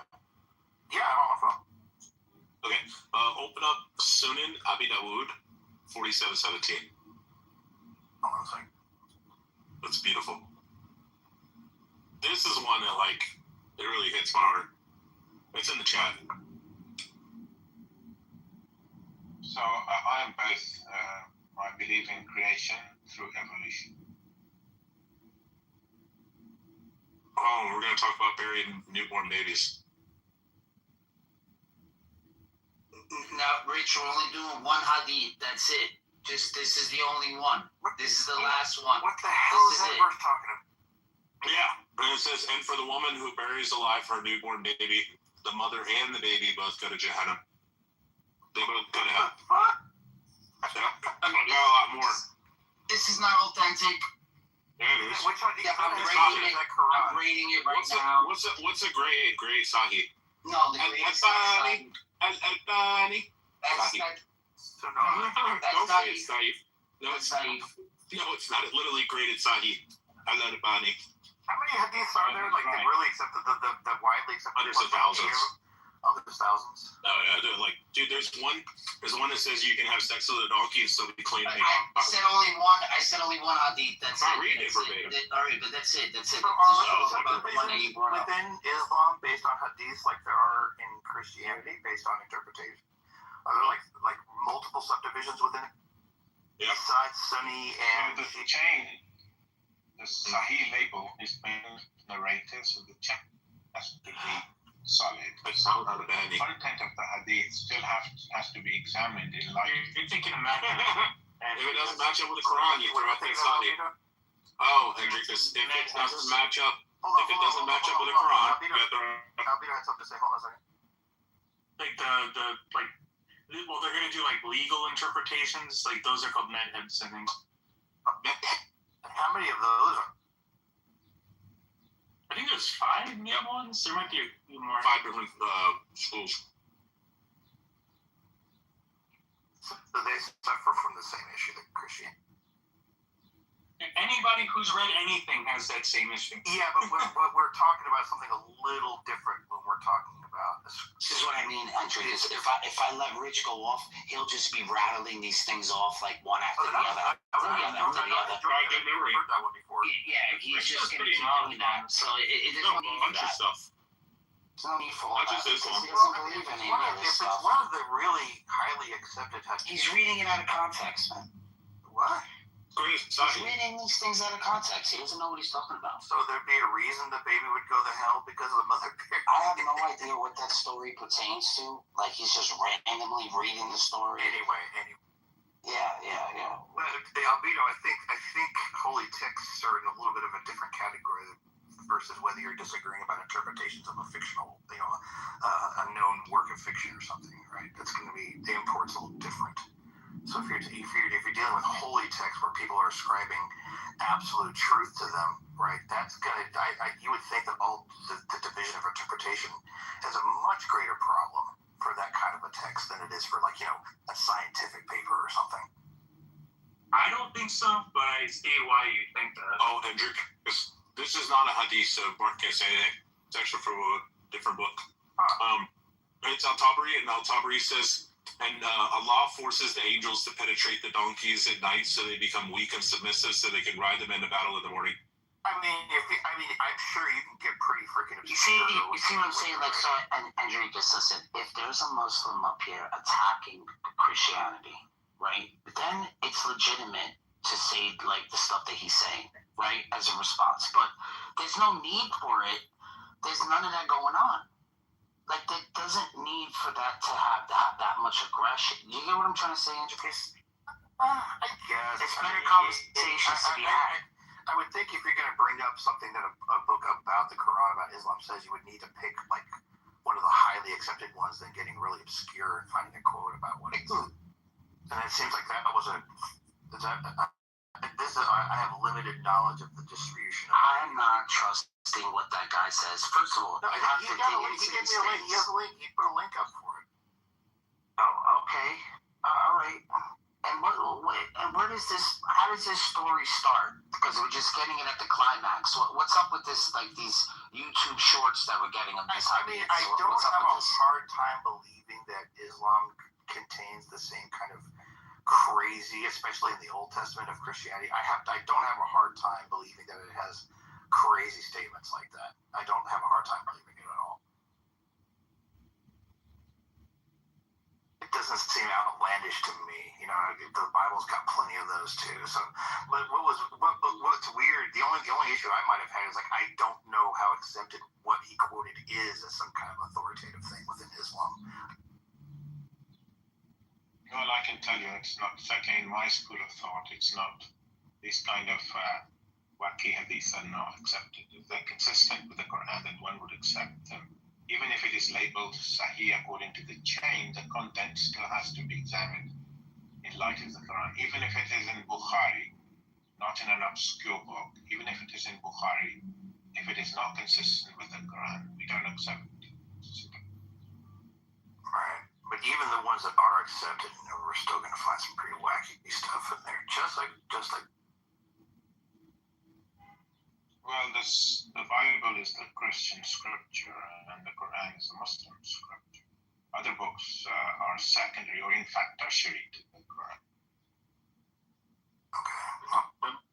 Consider Christians and Jews people of the book, and they observe the Old and New Testament to some degree or another?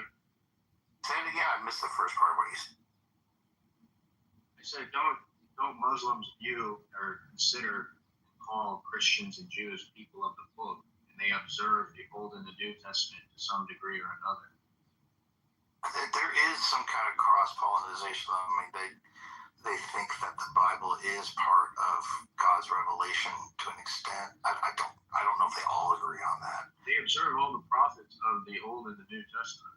Right. So yeah, I don't think there's as deep. I don't think all Muslims accept there's as deep a divide between Islam sacred texts and Christian sacred.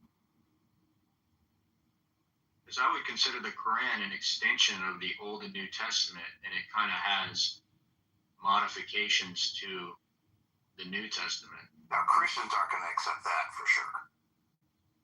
Yeah, we talked about that, Jeff. I'm talking about from a Muslim perspective. From a Muslim perspective, they're taking out a huge portion. They're going to deny the divinity of Christ, all that kind of stuff. And the Old Testament. They're just taking it right out. So. Right. That's why I said they have provisions for the new. No. The Old and the New. Huge portions. So they have different narratives in the Old Testament. They don't have the same stories. Noah's Ark is not the same. Abraham and Isaac is not the same. It's Abraham and Ishmael. They have a whole different. They're completely modified. So, Sodom and Gomorrah, not the same. Any story that they have that's similar, it's exactly that. It's similar, but it's completely different characters, the way it takes place, all kinds of stuff. And clearly, it's not Yahweh. I think they try to. I think they do. I do hear Muslims paying a lot of lip service though to Christian scriptures because I think they have to.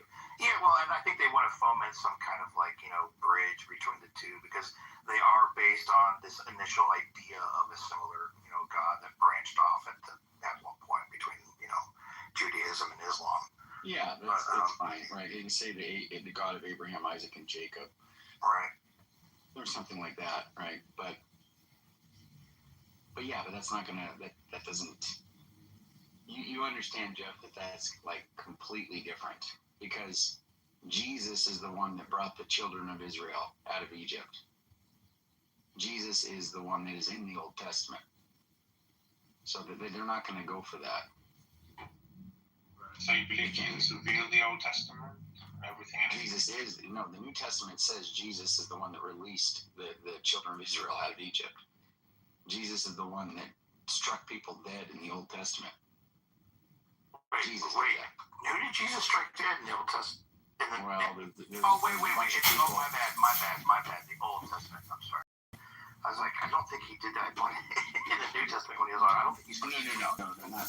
But a lot of people just have this. They have a misconception of who Jesus is because in the New Testament, it's quite clear that Jesus was present in the Old Testament. I mean, if you're Trinitarian, you would have to. Well, even if you're not, if you just believe the Bible, Which verse? What's that? Islam? Which verse says that Jesus? Here we go. Yeah. No, it's good. It's good for people to know this. So, hold on here. Well, you guys are just going to go off on illustrating the point I was making earlier, which I'm very. Well, no, this isn't going to be going off on. I mean, first of all, this isn't a Christian versus a Christian This is going to be. No, I mean, your point. It's still going to be interpretation. No, because he's not going to take no. It's not going. No, I'll tell you why. It's not going to be an interpretation. He's just going to reject this. So because he doesn't agree with the. No, he's going to say that this is corruption. This isn't from God. This isn't even going to be allegedly a holy text on his perspective.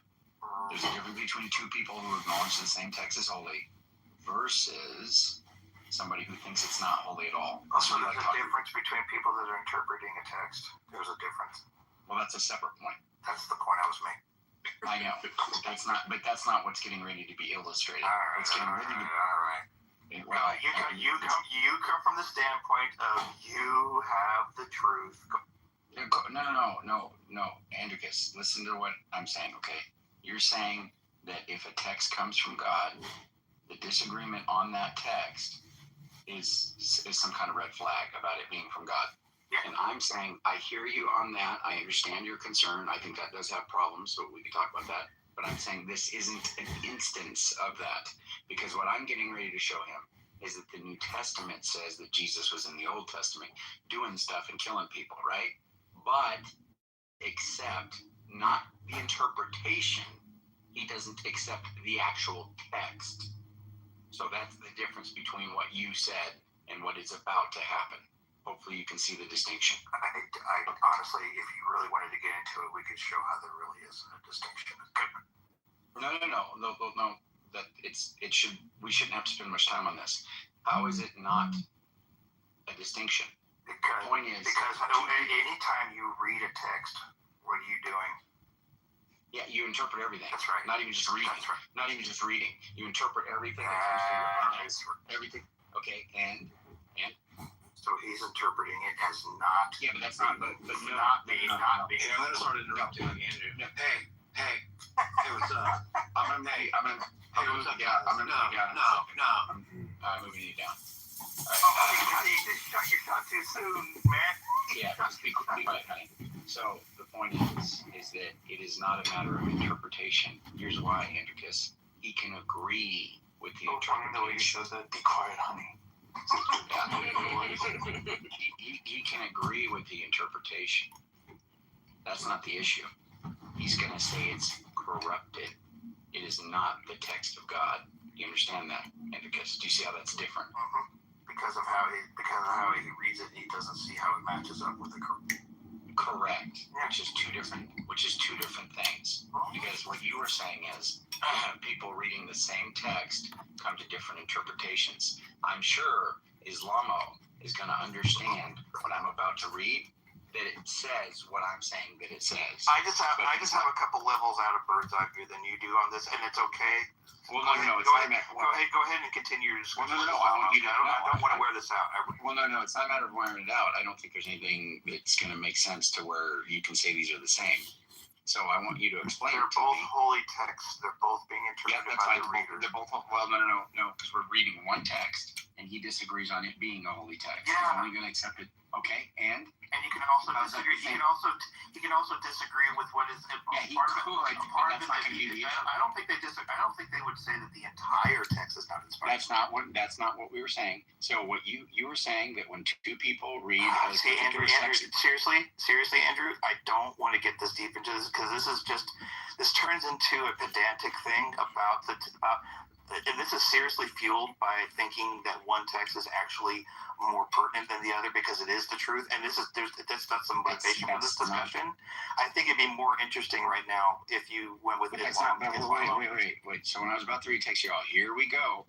Those are two very different things, and I don't know why you're not acknowledging that. You're just kind of papering over. I don't know why you're so upset that I would have a because you're not tracking. Yes, I am, but it's okay. Okay, so your point. Okay, we can do it one more time. Hopefully, you'll have a response rather than just saying let's move on or it's pedantic or any of that. Okay, you said two people reading the same text come to different interpretations, and if it is a holy text, that's problematic. I understand that point. Let's put that on one plate. Okay, let's keep it right there. The point that's about to be made. No. Okay, I see the misunderstanding. If it is purported to be a holy text, I'm not saying that it is. No, Andricus. Both people think that one text is holy, okay? They read it, come to different interpretations. And you're saying the fact that they come to different interpretations and it is purported to be holy is a problem. That's what you're saying. That is and a issue, yeah. Yeah, that was the issue that you said. Now, I am willing to acknowledge that. Let's put that on one plate, okay? What's about to happen, I'm going to read a text that Islamo most likely will not disagree with my interpretation. What he will say is, it is not inspired. What's the importance? The importance of it is this is not what's about to happen. So when you said that's what's about to happen, referring to a difference in interpretation on the same text that we both purport to be holy, that's not what's about to happen. Do you understand what I just said? Oh, so you're mad. I'm not mad. I'm just, you're either being purposely ignorant on this or you're just trying to like paper over. I don't know what you're doing. The point was actually, if we drilled down, Andrew, we could still show we could still show that interpreting these texts is still happening, even if one doesn't accept it as true, and it's going to still be problematic for the text. It doesn't. But Andrew, seriously, that's not the point. Okay, I know, God, you get so. No, because I expect you to be saying something that you're willing to stick to if you're going to double down on it, such that you can actually make sense of what you said. And since I'm telling you that's not what's happening, and I'm giving you the clear reason why. Okay, Andrew, you want me to say it? Even if the person doesn't believe the text is true, right?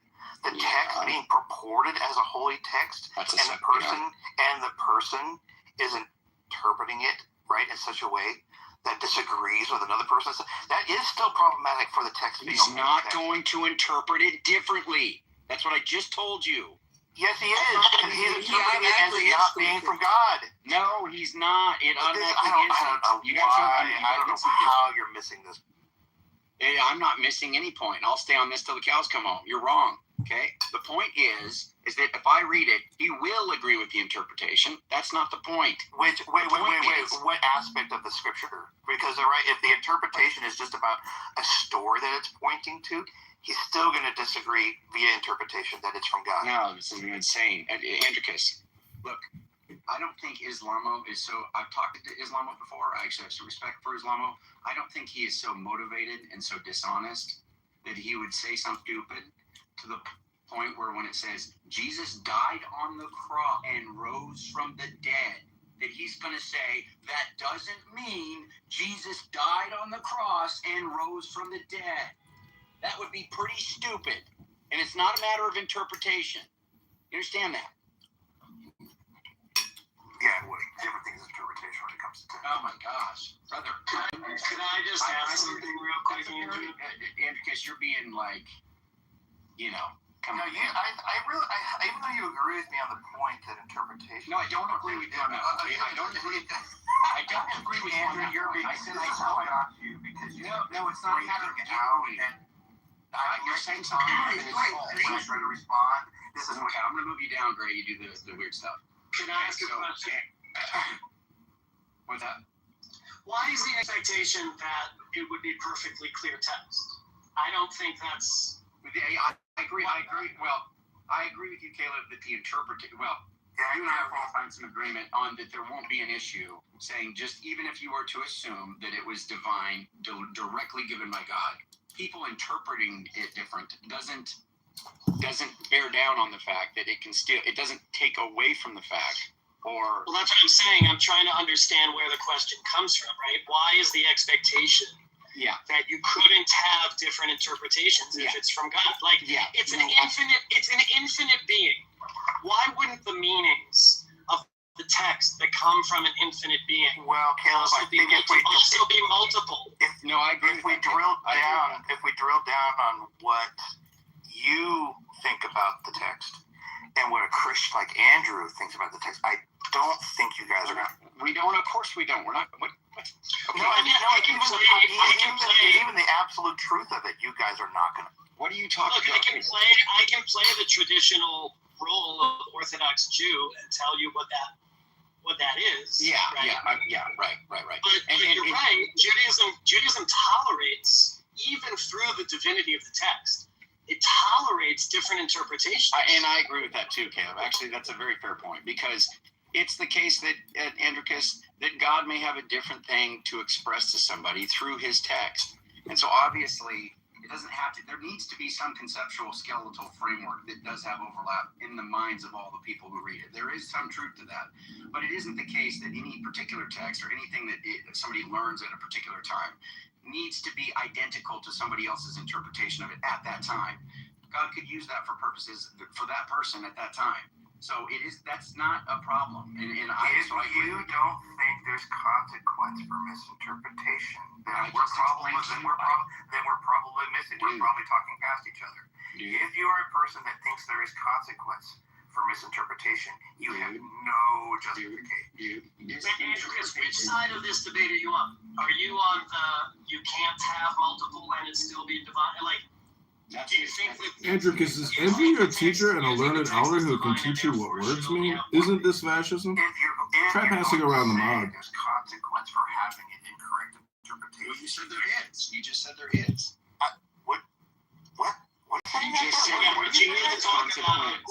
Yeah, but you got to talk about the different genres of the text. I mean, a wrong interpretation of law, a wrong interpretation of narrative detail, a wrong interpretation of poetic detail. I mean, you got to be specific here about what interpreting means. Yeah, what kind of import is it going to have on you? I cannot say it any simpler. If people are going to say to you, you are going to face a severe consequence if you don't have the correct interpretation of this text, right? Who says that? Hey, that's all. Oh my God. All right, bro. So, look, Caleb just gave a very valid point, right, that needs to be also talked about. If I misinterpret the Song of Solomon about some kind of fantasy or some kind of sexual, experience or romantic interaction between me. Hold on, listen. No. And now what you're doing is you make a statement. You just make a broad statement. Then I show you a clear counterexample. You go, well, you don't need to show counterexamples. No, I'm not showing counterexamples. My point is you're being that's not pedantic, bro. It's not pedantic. You're literally getting down to the word. Let me ask you this, Andrew. Well, do you think there's severe consequence for misinterpreting? Yes, at times there can be. Yeah, so fuck off with all this. That's not an F-off thing, Andricus. That's not an F-off thing. Because the point is, it's not scripture simplicator, okay? It is going to be literally just agree. No, it is not scripture simplicator. It is going to be certain concepts within scripture are going to be crucial, and I would be arguing those will be clear and people will be able to understand those. The ones that are relevant and matter, people will have agreement on those. Oh, that's obviously not true either, right? I didn't say that, but I agree. Right? It all relies on interpretive reading tradition. That's what meaning of the text means. But that's the fact. You and I are going to have a departure on hermeneutics and obviously what's involved in interpretation from your perspective versus mine. All I'm saying is that any act of reading, regardless of what kind of reading it is, involves interpretation. It is an interpretive act by the very nature, definition. Oh, I agree. Definition. And I'll be answering that too. I love all these Christian text terms. Not only that, I took it up further. Your interpretation is going to even be, you dial it back and you interpret all sense data that comes into your mind. Anything you see and hear, you're interpreting. Yes, yes, that's right. There is no access. There is no epistemic access to the mind of the author. The mind of the author. people that say things, I don't agree with that, Caleb, only insofar as people that say, and if you want to say it's like not like direct access, I mean, insofar as. No direct access. Well, I mean, insofar as we're talking about God and he's not giving us like direct access to his mind, then that's fine. If you Andrew wanted is a to, I think clown. we would have that. He comes here to But get I high in think, Jesus debates to get his whatever that dopamine means, at I'm not the saying we'd expense be of his omniscient. life and well-being. He accomplishes But nothing to say that running like his people mouth. say things like, well, you don't know my mind, you can't read my mind. Well, people reveal their mind by their actions and the things that they say and the things that they express, right? So, right, and the first thing that we do is throw it around our minds. Yeah. What did we think? What did we think we hear? What do we think that means? Yeah. It's a totally on my side activity. I agree. But I don't think that. But my point is, I don't think that reduces us to pure subjectivity. So I'm not saying it reduces. No, I'm not saying that either. It's just that none of these issues entail that the text is not divine. He knows nothing. I agree with that 100%. I think you and I can find a good on that. So, Andricus, you just to be clear, we just now have been about differences of interpretation on it potentially that we both find to be divine. What's about to happen with Islamo is that. And I just wish you would just, instead of saying, well, there's 3 layers and 40 Well, chests you haven't going on, struck and I'm in 10,000 Andrew's ego shadow. IBU, and there's something else going Doesn't on. know within. Makes sense of what I said. There's No, nothing. it's not from God. Okay?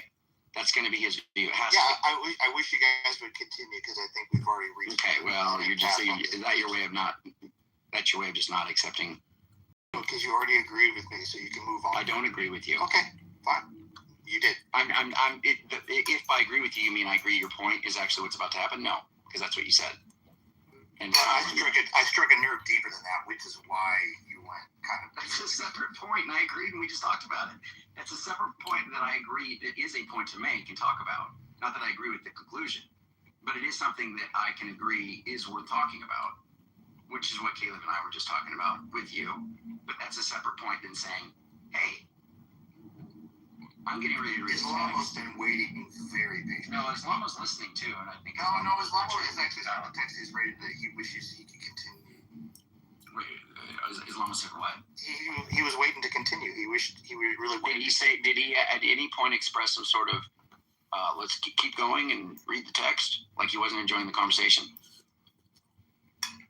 You're not reading the text. I am. He wants to. And because you're killing me, No, bro. dude, if you want me to go back, I've read them in passing, but if you want me to go back and literally read every text where he said he wanted to continue with you, I mean, if you're going to say I'm being dishonest about that, you're go telling ahead. me, and you're telling me, He has said 2 or 3 things in chat that he would like to continue, and I was trying to steer it back. Is that in? Oh, I'm just going to ask you, Islamo, did you express anything in chat? Because the way Andricus is making it is like, let's get on with it. Because No, I'm not saying. No, dude, you do. Okay. You are such a bad face sometimes. Islamo. I said he was really like it's showing you. I didn't say he was mad. And I didn't say I just said he would like to continue with you. Everybody heard me say that. I didn't say that. You're strawmanning what I said.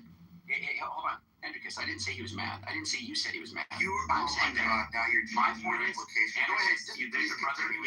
Brother. It's gonna be like a vice grip. It's not gonna happen. Okay. See, this is a problem. Andrew, this is a Philip do a pool of water that day. Not much there.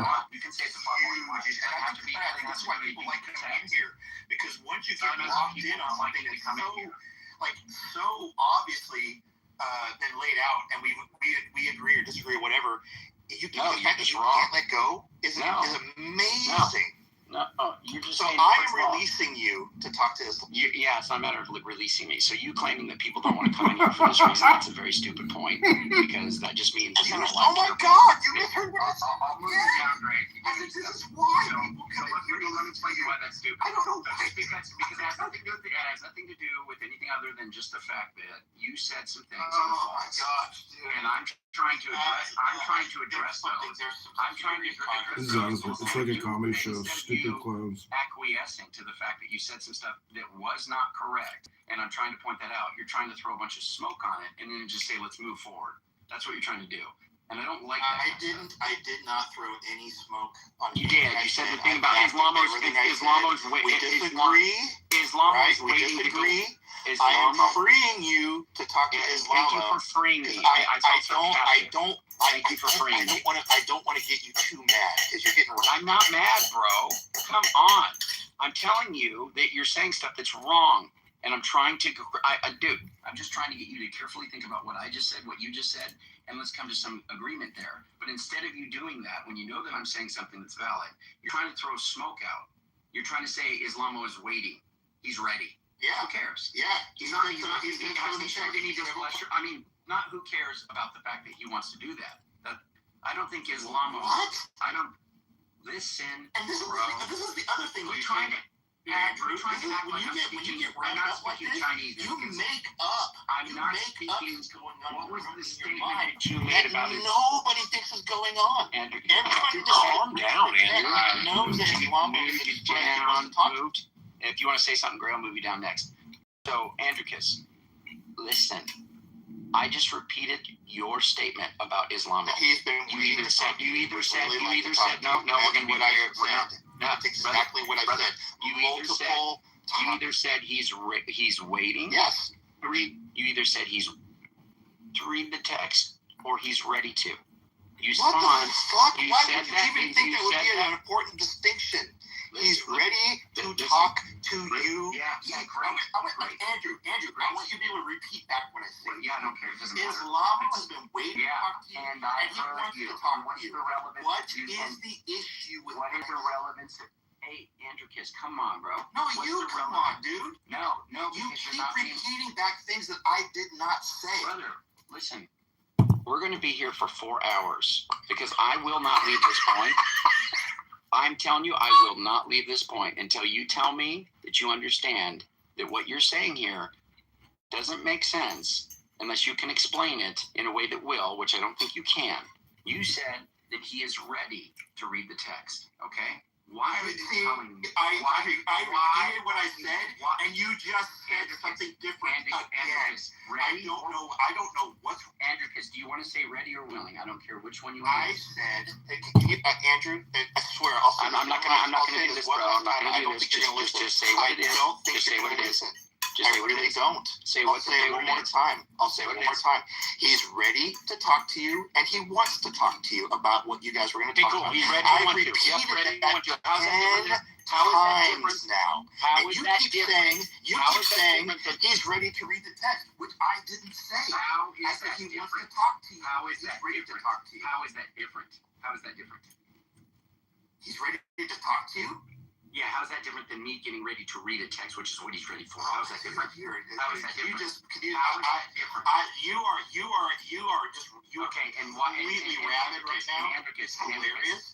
But I want to give the full. I bet you do. I bet you do. And I don't want to. So that's that.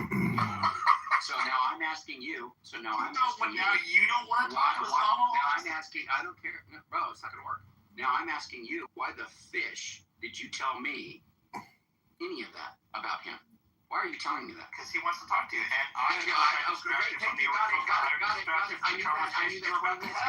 Got it. And I'm gonna let it go. I'm gonna let it go back to you. I am ceding my time back to you. Andricus, that's so benevolent of you to cede your time so long. I agree. It's incredibly You're such a benevolent. Oh, that's so benevolent, brother. Well, guess what? Me as a moderator, ding, ding, ding. I'm giving you some more time, Andricus. You just got more time. You giving me more time doesn't mean I have to take it.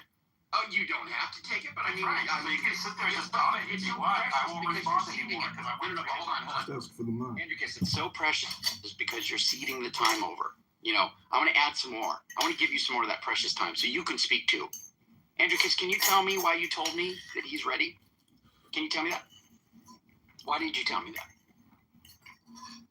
I'll tell you what. I think my time. I'll tell you what. Because you didn't want to have the conversation we were having. Because I'm telling you what you said didn't make sense. What you said is that people have different interpretations of holy text, and that's a problem. Hey, don't give me X. I see my time. That hurts my karma. You saying that there's disagreement between holy texts, that that's somehow a problem for divine authorship, right? And I'm saying I hear that point, and we can discuss it, which we already did briefly with Caleb, right? Some agreement between Caleb and myself. And I think you understood that.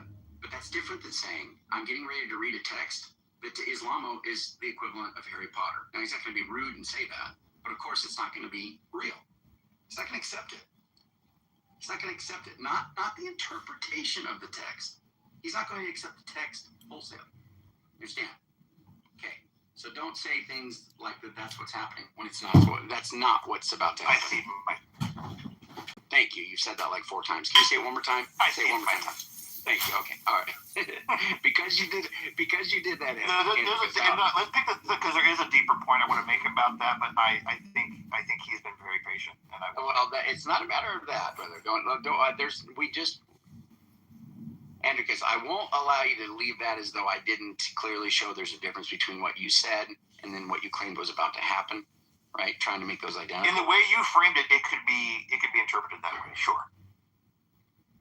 That is like that's a masterful smoke bomb going on there. Thank you. It's not. Yeah. There's a deeper point there, but I would rather have you go after. I would not go after. I'd rather have. Yeah, you have a deeper point there that's somehow not going to ever come to fruition. Oh no, it's always in the quiver. Yeah. How about this, Andy? Because I want to hear what the deeper point is. I'm going to give you even time to construct it. Okay, so you can create this elaborate thing that's going to make sense. Remember the distinction that I laid out. 2 people reading the same text that they don't agree is holy, okay? Versus 2 people reading the same text, having different interpretations on one they holy do. Text is powerless against interpretation. No. So just remember, I want you to sit here and think about this, and you have all the time to construct it. Holy text has no power against interpretation.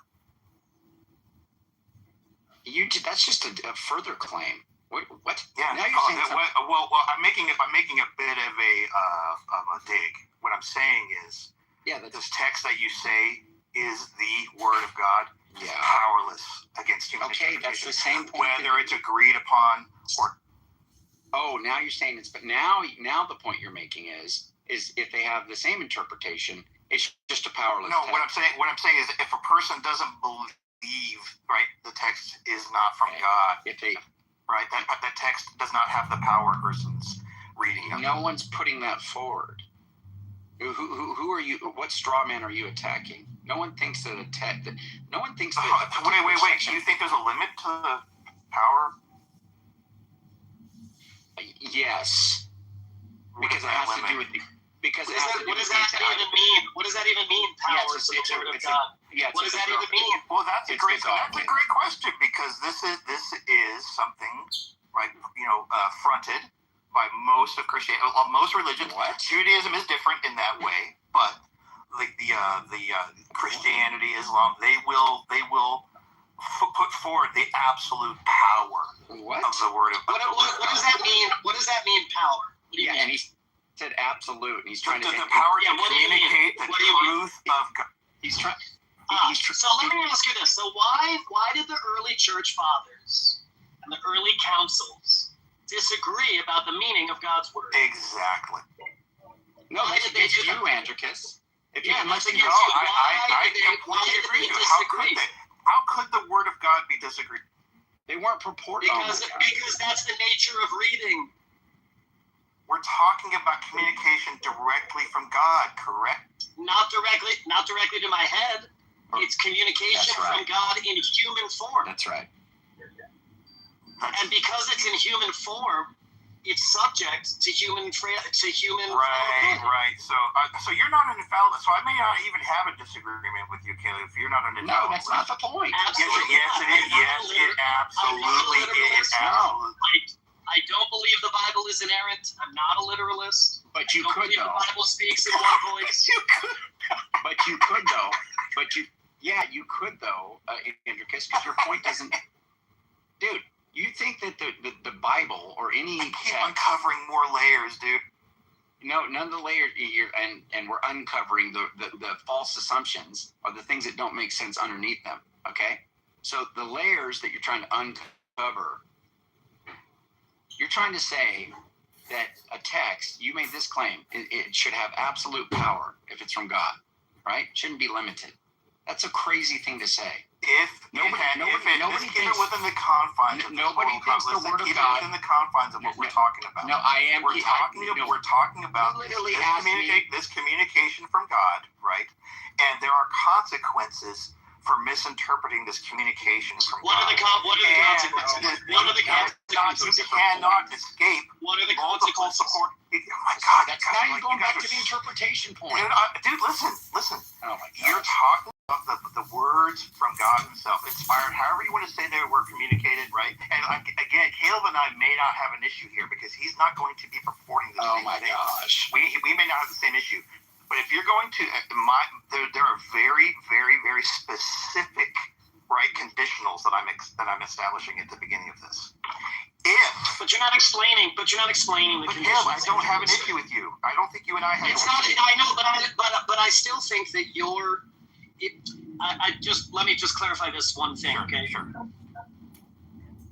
You're trying to show. You're off the hook, Andrew. By the way. You're trying to show that the Bible is not from God because of the multiple interpretations. In other words, you're not taking a position that it is. I am saying that it is not reasonable. It can't be. It's not reasonable to take it. It's not reasonable to take it seriously as the word of God because of the interpretation problem, right? And the interpretation problem is going to give severely different versions of what it is you're supposed to not get wrong, right? So if that is the case, right? There's going to be some entailments with that. Right? What is get wrong? Calvinists don't have a problem necessarily with some of those entailments, and they don't care how many people get it wrong. But what is get wrong? What do you? So you don't delve too much into. Oh, fuck. Do you know what I mean? Like, what is? Sorry about that, guys. I'm sorry. I had a phone call come through right at that moment. I'm so sorry. Right, like it says, like don't do any work on the Sabbath, but it doesn't explain what that is. Right. Well, we're talking. What I'm talking about is mostly about soteriology, which you don't get it. You don't get into soteriology really. So that's not really an issue that you really deal with much, or at all in Judaism. So it's going to definitely land. You don't think Judaism has its own tradition of soteriology? Not like Christianity, no. We have a parallel tradition of those issues. Not really, because I don't think you guys believe people go to hell for the same reasons that Christians do, right? We have our own system and ideas. Okay, so if you have a similar system of soteriology where you can get in trouble, in severe eternal trouble. No. That's the issue. That's the issue I'm talking about. Hold on. I think you're strawmanning the Christian. I don't understand how this is being. I think you're strawmanning the Christian position. Whoa, I think you're strawmanning the Christian position. Tell me how I'm doing that. Yeah. I've never heard a Christian say that because of a wrong interpretation, I'm going to go to hell. Have you never met a Calvinist? Have you never met a Reformed theology Christian? Like Calvinists don't think that the interpretation matters. It's all about the elect. It's already predetermined. I don't know who you're talking to because that's crazy. Because they absolutely do think that. Look, you're missing steps, I think, in your argument. Let me help you out. I think you want to say something like this. If you have the wrong interpretation, that means you might have a wrong theology, which means you might have a wrong ritual, which means you might have a wrong behavior. Correct. Right? I see. Okay. How do you know that the is interpretation important, especially for Reform, but even some versions of Catholicism think it's really important. What's the test? What's your test to whether it is a wrong interpretation or not? Wait. What's my test for what? Well, if you didn't interrupt, you'd hear the whole question. Well, I'm just giving you guys what you've been giving me the whole time. That's fine. What is it? Yeah, but if you interrupt and then you're like, what's your question? The test for what? The test for what? What is the test for knowing if the interpretation is right or not? What's the test? That is the issue. Well, but there is, so you're saying there is no test? There's not a test that will allow you to land on any kind of a reasonable enough conclusion to determine that you've arrived at the truth. Right. That's because the truth is less important than authority. What? In all of these traditions, okay, the what is the truth is told to you by the authoritative interpreters of the text. That's one version of how you reach it. It's not the only one. It's always the one. No, it is not. Do you know what Sola Scriptura is? Sola Scriptura is an interpretive method. Right. No, Sola Scriptura is Sola Scriptura. Well, yeah, okay, correct. There's no other arbiter except for the councils that landed on the particular canonization of Scripture. That's right, and their interpretations. That's right, and their dogmas and doctrines around their selection of that interpretation. Right, but you're still. I don't see how you're avoiding. I don't see how you're avoiding. I mean, you just literally beautifully laid out the problem. I don't see how you can avoid it. I don't think it's because I don't think it's a problem because I can appeal. And if you don't, you and I don't have a disagreement. Right, I don't. But I would still say that the text is from God in some sense. Right, but I think this is a charitable view. This is a charitable view of what you're saying, Caleb. I think that because of the way that you view Scripture, you're charitably or unintentionally overlaying that on what Christians do, and it's not the same. That's fair. I'm sure it's not the same, right? I'm trying to be as descriptive as possible. No, totally, and I appreciate that. I appreciate that. Right, I'm trying to be more of an anthropologist. I'm trying to be more of an anthropologist here, Andricus. He's saying something. He's not saying, Andricus, you're kind of doing some weird kind of gaslighty stuff. It's kind of weird. Caleb, that's what Christians say whenever it's not a matter of mix up. It's fine. Look, Caleb and I can have different hermeneutics, different ways of interpreting. We have different views of inspiration. That's fine. Caleb is saying that even if it were inspired by God and you had even a high view of inspiration, disagree necessarily an issue, and we can talk about that, right? And you're just kind of saying, well, the only reason Caleb can say that. As a universalist, you and I, Andrew, actually at some point, even though you've kind of been changing that, and I don't exactly know what your view is, you and I might not have that strong of a disagreement because you believe it's going to all be resolved in the end somehow. Well, it's still going to matter. No, I mean it's still going to matter. But then that's where we have to figure. That's where we would have the rub. That's where you say it matters. Yeah, but we're trying to stay on this interpretive point, right? And because you're just talking about a doctrinal issue because you're saying, well, that is an interpretive doctrine. Is an interpretive issue. No, because you're saying. Oh my God! Yes. I'm going to explain to you why, Andricus. Listen, the import of a particular text being interpreted wrong has less import. Has less impact on somebody if it's true that universalism is the case. Okay? Didn't I just fucking say that 30 seconds ago? No, bro. No. See, I don't think you have a greater. I wish. Caleb, do you remember what I said? I wish this was recorded. I said if you are a universalist and the truth, like a form where it's all resolved for everybody in the end, we might not have an issue. Right? And you agree. But for both of you, but listen, for both of you, right? You're given that we've identified the interpretation problem, right? Andricus, you have to do a little bit more work to say why that is a problem for the divinity of the text. You haven't gotten there yet. You haven't done it. He hasn't. That's absolutely. You have not done it. Absolutely right. Okay. Maybe that is where maybe you can be right. That's an area I got to do work. But what I can say, it is a problem for asserting a version of that as true that you would be in contention with if you don't accept it. Okay, so people assert different interpretations. So what? Yeah. So Andricus, I'll tell you one thing. Listen, I'll tell you one thing. I'll tell you what these guys are not saying. No, Andricus, pay attention. I'll tell you what these guys are not saying. Okay. And what they're not saying is click on the link on the top, right, and go to 841. This is the catechism, right? This is Catholicism. This would illustrate my point greatly. Yes, thank you. So go to 841, please. 841. What do you mean by? Oh, it's an actual number. Yeah, it's number. Okay. Go to 841, and I guarantee you this is not what they're saying. But go ahead. Okay, is this from Vatican II or is it like old? Vatican II. Okay. The Church's relationship with the Muslims. Hold on, let me blow this up. This is really small text. The plan of salvation also includes those who acknowledge the Creator in the first place, amongst whom are the Muslims, then profess to hold the faith in Abraham, and together with us they adore the one merciful God, mankind's judge on the last day.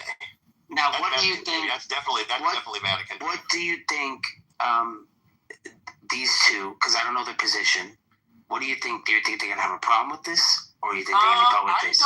I don't know. You'd have to ask them. I don't think Caleb. Just give me your runner-up, whatever it is. I don't. To be honest, as a universalist, I think Andrew's probably much more in line with Vatican II than he is not.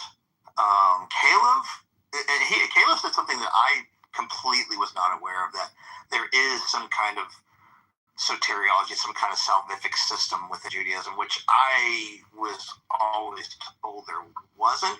But he probably has. I mean, we'd have to like go into it to see what it is. But there is a judgment. There is a weighing of deeds. It's not heaven and hell, but there is conversation about those topics. Okay. What does this sound like? What kind of message do you think the Catholic Church is by putting out this? I mean, it's pretty close to universal. You don't think this is sending mixed messages, or? Well, but it's not quite universalism, because it's still saying that a belief in a creator God is necessary, and I think universalism doesn't say that. It says everybody's going to be together in the end. There might be some extra processes you have to go through, yada yada yada, whatever. But in the end analysis, everybody's going to be with God is the universalist point, and that's not what that. So it sounds like we're both striving to believe in the God of Abraham, and they have their way, and we have ours, right? Well, that's what the Vatican II we worship the one merciful God. Yeah, that's what the Vatican II said. Yeah, but that we're almost there. Because that's what we're saying with the Jews also. Right, but see, we have the same. This is not really taking away from my initial point. Okay, so that's what I'm saying. I'm trying to hone in on what you, because I couldn't understand what you were trying to say to Andrew. Andrew. I mean. Well, Andrew and I were having a couple of different contentions, but the main one I'm talking about is if you're going to say there's a requirement, right, for what you have to do to not be with God for eternity, and that's going to be subject to the interpretation problem. How can you? What is the interpretation problem along with this text? How are we going to have an interpretation problem? Do you not know what the interpretation problem is? No. And what I just read to you, and you said it's universalism. Based on their interpretation of Scripture and whatever the So they're allowed to have it then, correct? Just like I'm allowed to have it. Just like the Jews allowed to have it. I'm not saying you can't have your opinion. I don't know how that's. Yeah, that's what I'm saying. So we're saying we're going towards the same place with our own interpretation. Mark, you're talking about something completely. All right. So then I'm trying to help. I'm just gonna mute up. No, you're just demonstrating another view is all you're doing, which is fine, but it doesn't distract from my initial point. And the initial point. Well, you said you will go. That I brought you back to your initial point. Can you go over that? Well, you said what the Vatican II still states that a belief in God is there. So it's not the same as universalism, but again, we are still talking about interpretations of the same text, the same narrative, and it leads to these wildly different conclusions, right? And if you're going to say that a person is subject to severe penalties for landing on the wrong interpretation, right? In the face that all these interpretations are there, they're well supported, they're probably going to be more, they haven't lessened. So if that's the case, how can you say that Scripture is actually authoritative and actually divine, unless you also attach other conditionals like that God doesn't care about how many people end up with Him, He only wants a few people with Him. You're going to have to attach a bunch of other conditionals to try to support a bunch. He just ordains those that understand are going to be the ones that should be saved. Yeah, that's an interpretation. Now what? Now what? I'll tell you what it is. It's another interpretation. That is one presupposition. Yeah. You come to the table with that. No. Hold on, brother. If somebody understands that. That unlocks everything you just said. It doesn't matter. None of what you just said. We've actually had this discussion before, and your bone that you dug your teeth into is like, it's not my view. It's not my view. Remember that? Actually, that's you not knowing where we're at in this conversation right now.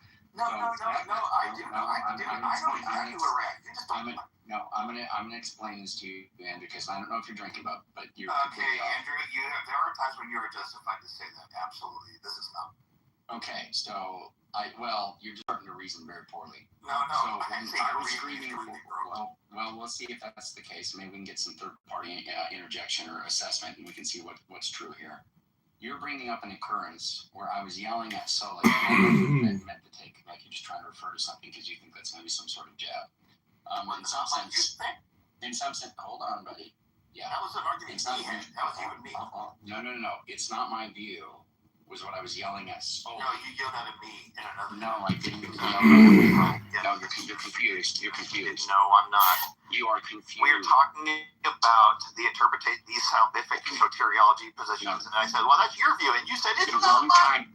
The only time that I have ever yelled, "It's not my view," okay, we disagree. Was to someone. No, it's not a matter of memory. Now, you and I talked about interpretation because you used to say there's all these different doors. And because there's all these different doors, that's a problem. And we went through that, and we finally got to the end of that. And then there was agreement, and I thought you abandoned that. Now you're back to abandoned what line of reasoning? The line of reasoning, the interpretation. Yes, the line of reasoning. Why would I abandon that? You would have, because I just explained why. Did you not hear why? Why? Why would I abandon? Wait, hold on. No, I'm going to clarify. Why would I abandon that multiple interpretations for a sacred text is problematic just because somebody else's interpretation says it's not? I'm saying because I'll try to repeat it, and hopefully you can maybe attach onto what I said. What I said is that you and I had this conversation, and you said there's all these doors, and because there's all these doors that you can go through, it is not appropriate because you will end up in hell as your final door if you don't go through the right doors. According to several interpretations. Yes. According to your interpretation that you're presupposing bringing to the table. Okay, Andrew, that level of dishonesty, I would not even expect. I would not even expect from you. Honestly, dude, you think that there are not soteriological systems that say that? Yeah, if you accept those, if that's an interpretation you bring to the table. That's the entire issue. That's not the entire issue, brother. That's not the entire issue. No. That's not the entire issue. No. That's not the entire issue. There, Andrew. Do you fucking understand that? It's not that I accept them. It's that they're even there. No, that's stupid. Why is that stupid? It's unbelievably stupid. I can say that if you don't own 3 toads, you're going to go to hell. And the Bible doesn't teach you that you should own 3 toads. You're talking about interpretation again. You're going to give me another one. What are you doing, dude? What I'm doing is showing how it's unreasonable for anybody to place an expectation on a human to pick one of these fucking interpretations to avoid eternal punishment when they cannot be reasonably supported to the point of excluding. Okay, do you recognize there's a difference between the 3 texts? Do you understand what the fuck? Can you answer? No, what's No, you have been misrepresenting me all night, and I want you to repeat what I did. I want you to repeat. Anybody who's been listening? No, you have misquoted everything I said tonight. I want you to repeat. I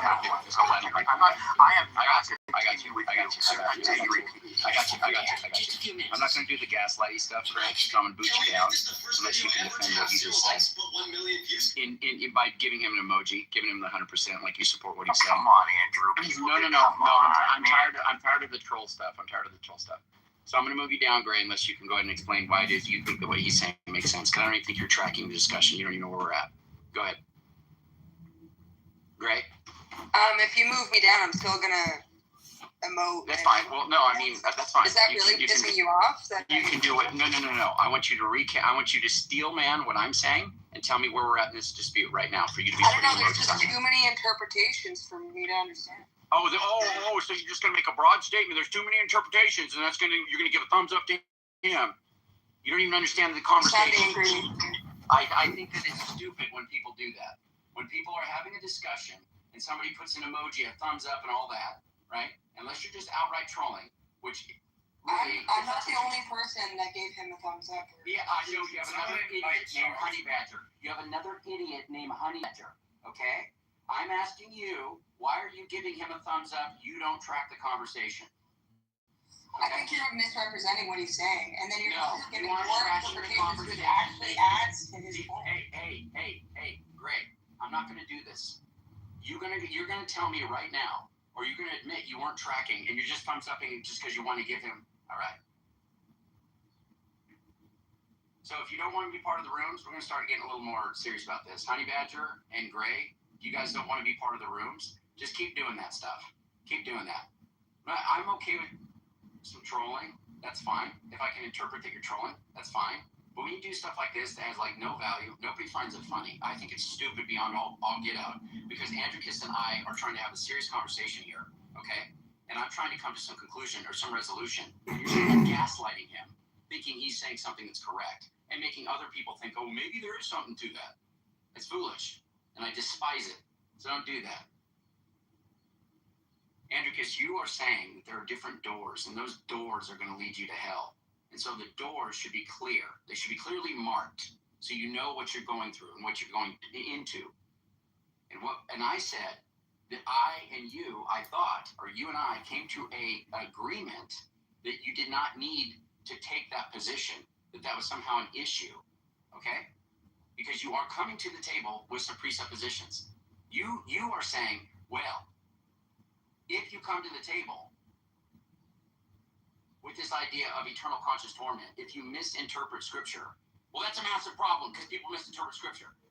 Well, you are already bringing the presupposition of eternal conscious torment. Now, I do agree there's a large body of Christians who've held that historically. It's been the predominant view, eternal conscious torment, as their view of hell. But how you get there is going to be different. People are going to have different views. And the duration, when you talk about annihilationism or universalism, even though these are minority views or less held to. I mean, annihilationism is the next best one as far as the adherence, and then the least held one is going to be universalism. Even though there's all these different views of hell, the overlap of fundamentals is enormous. It's enormous. People believe, regardless of your denomination, there's going to be massive, enormous overlap. You believe in God. God created the universe, created the earth. You believe that man is either directly or that God is involved with the creation of man. You believe that man are sinners. You believe there's a guy named Jesus who died on a cross for your sins and rose from the dead bodily. You believe there's going to be a judgment for your sin, and you are going to be sent to one of two places. That's a pretty broad, overlapping belief among people of many denominations. There's not going to be much discrepancy on what I just said. That's going to be pretty well universal. Okay? Now, there will be some aberrant denominations, quote unquote, that claim to be Christian, whatever. But that's showing you that if God is behind the text, which P.S. he is, but if God is behind the text, he's doing a pretty bang-up job on getting people to understand the fundamentals. Because it's not like God is taking you out on a technicality. Nobody who understands the text and understands what we're talking about here is going to be like saying, well, God's just going to be like, well, you just didn't assent to this particular proposition just right. No, it's a heart posture issue. It's a submission issue. It's a sincerity issue. It's not about, oh, I didn't get this part. I didn't have this part of the text committed to my mind, so therefore I'm discredited. Now, if you have a disposition that you want the truth, you want God, if he's there, that you're open to that, God can save you. You don't need to assent to all these different propositions. You can be saved if you're open to it. So, same an interpretation. I'm telling you, and I'm going to say it again because I asked you very reasonably, and actually in good faith you should have. repeated what I said, and you wouldn't do it. You decided to attack Gray instead. So I'm going to say right now, I'll say it again. If you have multiple models of soteriology, and you cannot reasonably exclude all but the one correct one, you cannot reasonably demand a human. And I just answered that. You cannot reasonably demand I just answered that. one. I just answered that. Soteriology is how you get saved. Soteriology is going to be just broadly, it's how you're saved. Okay? And the point is that Christ is the one that's doing the saving. He did it on the cross. Now, how you get there, saying that you must assent to propositions, you must have the correct views, you must have all these different views correct, or you're not going to be saved. I think most people who are Christians, if you press them on these issues, they can tell you and will, because it's just true. Andrew, I swear, I gave you huge runway in this, and you just say the damn thing. Hold on, You're saying the same thing. Can I point out to you what the... Andricus, I swear, bro, this is frustrating because you're not tracking. You're not tracking. What did I just say? What did I just say? What did I just say? You want to talk about grounding and right? I mean, I wrapped my points brother, so quickly. Hey, Andricus, and you just... Can you steel man what I said? I'm saying the same thing. Everybody's going to say the same thing. Can you steel man what I said? Can you steel man what I said? Can you steel man what I said? You presented a version that says... No, that's not a version. You presented that there's different criteria that you could publish. Not a version. Not a version. Wrong, right? You said that you could believe any number of these different things and still be saved. Is what you said. Yeah, it's not a version. Yeah. The point is, even people within these denominations know that God can save you. Then you're still making a demand that certain things must be believed. And if you cannot exclude the other models of soteriology that say that is wrong, then none of you can reasonably demand that people believe any of it. I'm saying that the assent doesn't have to be there. I'm saying God can save you if you just say, yeah, I want to be saved. That's what I'm telling you. And I'm saying people who are Christians, if you ask them about this, if you talk about the fundamentals, they believe in a God who is typically going to have... We will be hunted by the black man. Or be omniscient in some way. Andrew. No, it's not presenting another view. Quit saying that. You're wrong. Quit saying that. That is not what I'm saying. I'm telling you it is going to be nearly universal among the people. Andricus, you're talking about people within Christianity. Please quit saying stuff that's stupid. People within Christianity believe in this figure called God. Do you understand that? Do you think Can you understand that? Can you understand that? Can you understand that? Hey, Andrew, let's make this simple. What do you think is the criteria to be? Andricus. Right, which JC's harkening back to what actually occurred. Which he's harkening back to what actually occurred, which was me yelling at Sully, telling him it's not a... You yelled at me too. Well, wasn't that about whether or not you had a talking with God or something? Yeah, but that wasn't... It had nothing to do with what Andricus is saying, which is what him and I were talking about before. I wasn't yelling at him. It's not a view. But anyway, that's fine. He says that I did, but that I didn't. But whatever. Anyway, Andricus, my point to you is this, okay? Can we take a poll? I'd really be curious. Yeah, we can take a poll. We can take a poll, but you're just, there's been massive confusion upon confusion. Now, I'm telling you that people can be saved because God can save them. Now, if they believe the scripture, which they typically are going to believe scripture, if they have a concept of God, getting down to the specifics of the soteriology, there is going to be some differences on what it means to be saved, okay? There are going to be differences on that. But the overall point, which is something that there's going to be massive overlap on, is that God has the power to save you, and that there's this thing called the Holy Spirit. Most people that are within Christendom, regardless of denomination, are going to agree that there's a Holy Spirit. The functions of the Holy Spirit, like what the Holy Spirit does today, there's still gifts of healing and speaking in tongues, all those things, they are going to differ on that. I agree. But what they aren't going to differ on is that Holy Spirit is to lead you to truth. So the whole point is, and I think I could get almost any Christian you could provide from almost any denomination to agree with this, is that if their disposition is open to the truth and they want God to show them the truth, they will come to know God. Okay, that's what I'm saying. Okay, so I'm saying there is a fundamental, there is a more broad opening there. And that's the bottleneck. What's funny about that? The bottleneck. Hold on, what's funny about? Hold on, real quick. The bottleneck is not at assenting to a particular doctrinal proposition. That's not the bottleneck. That's not. No, listen. I just demonstrated why I don't think that that's the case. Now, if you have a refutation, by all means, but don't say that that's just a view. I don't have to refute. Why do you think I would? Wait, Andrew. Because it goes like this. Andrew, listen, buddy. Because it goes like this. If you want to have a parallel discussion, we can do it. You have been just going crazy. Hold on, bro. I'm going to say one more thing.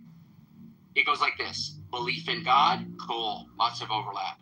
Belief God is leading you to truth and open to it. Okay? That's your criteria for salvation? No, I'm not even saying that saves you. I'm saying that that is something. Wait. Are you willing to? I want you to track what I'm saying. You're not willing to track what I'm saying. I want you to track what I'm saying. You're not. I'm saying. You're almost Vatican II. I want you to track what I'm saying. You can believe multiple different things and still be saved. About you can have different. You can have people adhering to multiple different versions of superiority. Are you able to let me respond or not? Andrew, if you're not able to let me respond, because you're not. You know what you should do instead of helping organize even more chaos? You didn't let me finish it. You shut the fuck up. Call your CPD superintendent and take action. Restore law and order. Protect property and safety. If not, I'm blind and confident in your hands. forever saying the same thing over and over. He's flying his C5. He's got a big cargo. He's got pamphlets. He's got to get out there. All right. Okay. So, Andricus. Me? The broad belief in God and your disposition and sincerity towards God. Seeking God. You'll find out. That is a view of how you find God. If someone invites you, keep saying this, Andricus. Okay. That is a great question. How do you think? Your whole point was you're not able to let me respond. You are unable to listen. You are unbelievably frustrated. You are unable to listen to a response. No, I heard your response. How can you possibly say you said that is a view? How can you possibly say that what you just said is not in agreement with many other versions of soteriology? How can you be honest to say that? What are you doing right now? No, what are you doing? What are you doing? No, what are you? How can you be so dishonest about all the models of soteriology that are out there? Why are you so dishonest? Why are you so dishonest? Because I'm saying people that affirm all those soteriologies will also affirm what I'm saying. No, they will not. Then you're just being stupid. No, okay, because you're not listening. You're not listening to me. Andricus, stop. It's here right now. I'm gonna make it real clear. Yeah, I'm gonna make it real clear. Matt would agree with he's gonna have to. He's gonna have to. If we don't have Matt Yester in here, do you think? Yeah, and I'm gonna tell you why. I love the crash on the floor. Just ask Matt Walsh. I love the crash of having an update on the show. It's just a camera time, and you've been cracking out. I don't care about any of that stuff. I don't care. I do not care. Multiple models of soteriology that are not in agreement with each other. This is how you delude yourself to believe that there are not multiple ways, and there are not multiple models of soteriology. Somehow you delude yourself to think it's not the case. I don't know how you got there. Stop saying stupid stuff. I don't know how you got there. How did you get there? I'm curious how you got there. Okay, stop talking. I'm curious how you got to the point where you think if Van Til came in here, he would agree with you. Andricus. If Van Til, if Bonson, you're just being so ridiculously. How you think you're being purposely obtuse instead of listening to what I'm telling you. You're being purposely obtuse. Don't do that. Dude, you tell me where I'm being obtuse. Don't do that. No. You fish up. You but just you won't point out shut the that I'm fish up. stupid. You Yeah, point out I'm where trying to. I'm you, trying to, but you won't shut the you fish point up. out. You Yeah, but I'm point trying out to, where but you I'm won't shut the stupid. fish up. But I'm You trying point out to, where but I'm you being won't stupid. shut the fish You've been up. trying to and haven't been able Okay, to. I'm gonna start playing music, dude. Just stop talking. Please, no, please. Is it the case, Atticus? Stop drinking or something. No, You're being belligerent. no. Just stop. Remember how you're a dog with the bone earlier? I'm the dog with the bone now. I have got my teeth locked into the problem. Okay, that's fine. No, you're not locked in. You're completely off the problem. JCC, stop. I've already repeated this multiple times, and you're not getting it because you keep going back to soteriology, which is down the line. Which is down the line. What you're claiming is that everybody in Christianity agrees with soteriology. That's your claim. Stop talking. Yeah, I need you to demonstrate that everybody agrees about soteriology. Stop talking. Go ahead. Andricus. Okay, have the conversation with you. You don't stop this. Knock it off. I'm trying to explain something to you. Soteriology is down the line. That is not what I'm talking about. You're doing some very stupid thing. You're not listening to me. Oh, no. And then you're responding to a straw man. I'm telling you that if you believe in God, if you believe that there is a God, and you believe that that God wants to, you want that God. You want to know that God. We're just going to put a parenthesis on this. This is a model of soteriology you are describing. It's not a model of soteriology. So Yes, quit it saying is. that. No, it isn't. So quit saying that. Goofy. How is it The not? model of soteriology is no. The model of soteriology, which is what I already said, and I'm going to quit repeating myself because you're not freaking listening. Neurotic soteriologist. Become saved. That's right. That's not what I'm talking about right now. Yes, it is. No, it isn't. Then you've been talking about something different than we've been talking about. No, because you're not listening and following the chain of reasoning because you're too busy just talking about straw men. No. Yeah. I've been talking. No. Yeah. We've been talking this entire time. No. How Because you you're not avoid listening. a turn upon Because your you're not God, right? listening. Because you're not listening. have a model that says something different. So retarded. That somebody, dude.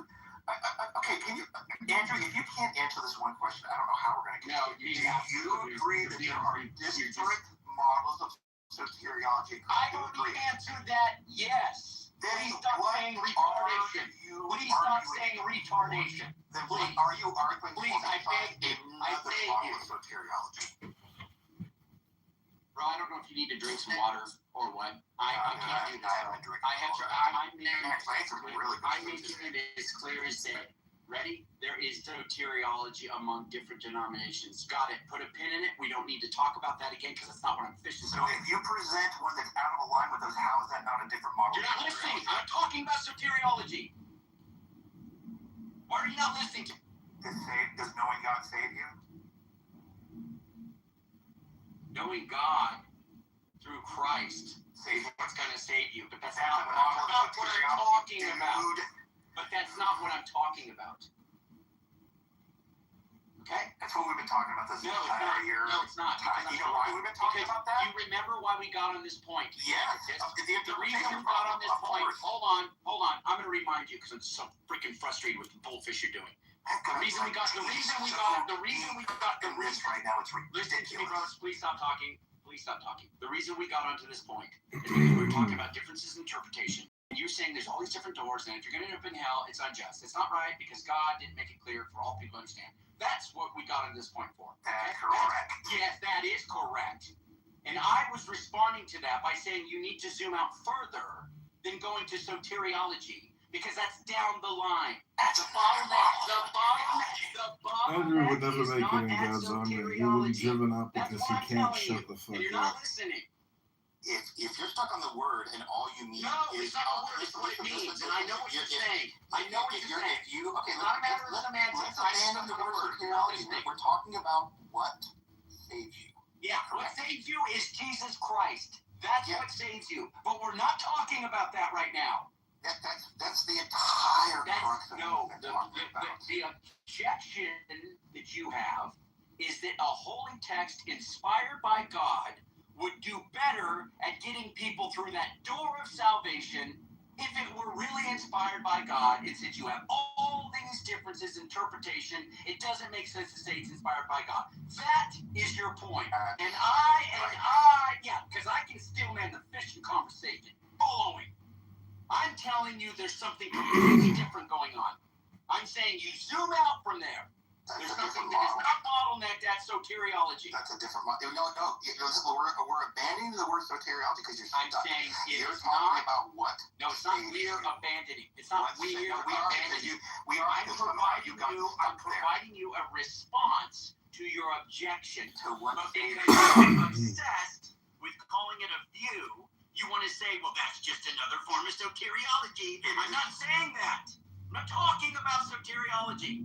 Yes, what are you doing? You've been talking about nothing else.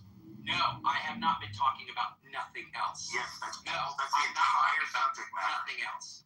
I'm saying that knowing that Christ saves you is something that God can lead you to. Okay? God can lead you to that. Okay? So that's a separate point than saying that Christ you or how he saved you. That's soteriology. Not talking about that. Yes, you have been. Because the ultimate goal. Yeah, the ultimate goal. Yeah, you're doing the ultimate goal, which means the ultimate goal. Yeah, the ultimate goal is to be saved. The ultimate goal is to be saved. You are telling somebody you are telling somebody a path by which to reach rightness with God. Correct. Am I don't have to tell anybody that. That's not how. Doesn't involve telling anybody anything. If you can't tell me how I'm wrong in that, doesn't involve telling anybody anything. It doesn't then you're lying. It doesn't involve telling anybody anything. You have a methodology for reaching rightness with God. I might start kicking. Who is it? Gray? Yeah, I might kick you out, Gray. Buddy, come on, dude. I might kick you out. No, you don't be asking me to hold wood back here. It's not. Come on. The reason I'm doing that is because the only people who are going to be the only people close, not the others. The only people that are going to be Down syndromed enough to thumbs up you right now are going to be Gray and potentially Honey Badger. Okay? Because you can't steal man. You don't know where we're at. You don't want to. Okay, Albino, you're lucky. You're lucky. I love you. You need to light them. Come on. Andrew, listen. Really, this has been powerful. I need a break. I need a break. That was gold. That was very good. Andricus, I need a break. You need a break. And you need a break. You need a break. Drink some water. And I'm pretty sure if I did you both need water, I would have gotten removed from the room by Andy. I think you're right, Piper. It would be very difficult. You're justified to make that assumption at times, but you're not justified this time. Andricus, that's fine. I'm glad you're acknowledging that can't be justified. It can't be. You're not right. But my point, of course it can be. You should hear it. Yes, you should hear some of our stupid people get angry. Stupid people are angry because they're stupid. And this angry all the time. I mean, as far as recorded, but I would encourage you to go back and listen. If it was no replays on here. There is not. But the whole thing is you keep on wanting to go down to soteriology, which I am specifically giving Let's rebuttal to that for now, buddy. Be a gentleman and a scholar, Andricus, and give me the last word. How's that? I don't know if I should because you've been stomping on me the entire conversation, so I don't know if I should be. I don't know if I feel good about my life. Okay. All right. You have 4x talked him, Andrew, to be fair. Oh yeah, no, I know I've 4x talked him because it's turned into just completely losing track of where we're at in the conversation, which is exceptionally frustrating. But I'm going to say just one more time, and if you want to say something as a fault, that's fine. I'm giving you a objection I'm giving you a refutation to your objection to the problem of interpretation. Okay, I'm giving you a refutation of that. Okay, good, very good. So. That's what I was trying to do. I wasn't trying to do very good, Andrew. I wasn't just trying to good. Very good. Exactly. This is very Roger-esque. I wasn't just trying to provide you a different view or a different soteriology. I'm saying that among those with differing soteriologies, they're going to agree with what I just said. That's why what you're saying doesn't work. Okay? Did you hear what I just said? Yep, and you're wrong. Okay, well, you can't show that I'm wrong. You want me to go grab 5 people, bring them in here, and show how wrong? Yes, I do. You want me to go find Matt Click and bring him in here? Yes, I do. You want me to go find? Yes, I do. Yes, I do. You go find Yes, I do. Andy? Yes, I do. Hey, Andrew. Yes, I do. You remember Yes, I I was do. in? Yes, Remember I how do. long I Yes, was I in? do. This Yes, is I what- do. This is Now it. follow This through is with it. it. Yes, I do. This is what Now you're follow gonna do. through This is with what it. Charles was talking Yes, about. I do. Because you just said you want me to go do this, and I do want you to go. Hey, I'll grab the entire week. Go grab the entire everybody. Go get all the Calvinists. Go get the Yes, I do. Yes, I do. Yes, I do. Totally has included that. As numbskulled out as they are, I will do the same manipulation with them, and it'll also apply. So yeah, go grab the Calvinists. No, it will not. They will Yep, not. you go. And Andrew, while we have them, we can do the LFW. I'm just kidding. Actually, that was like the racist. Yeah. Yeah.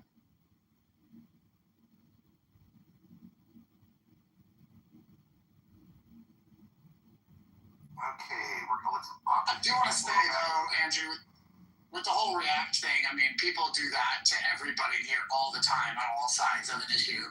No. You're not around. Come on. And I know that there's some motivation there, some bias. If you were to look at the transcript of this convo, YouTube, you would both puke your mouth with how pointless this is and lies. Let me explain to you.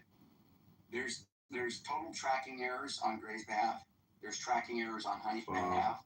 But yet, because they're so anti-Christian, they're so anti-any that is going to be defending the faith. More Honey Badger than Gray, just to be clear. But both of them are bad.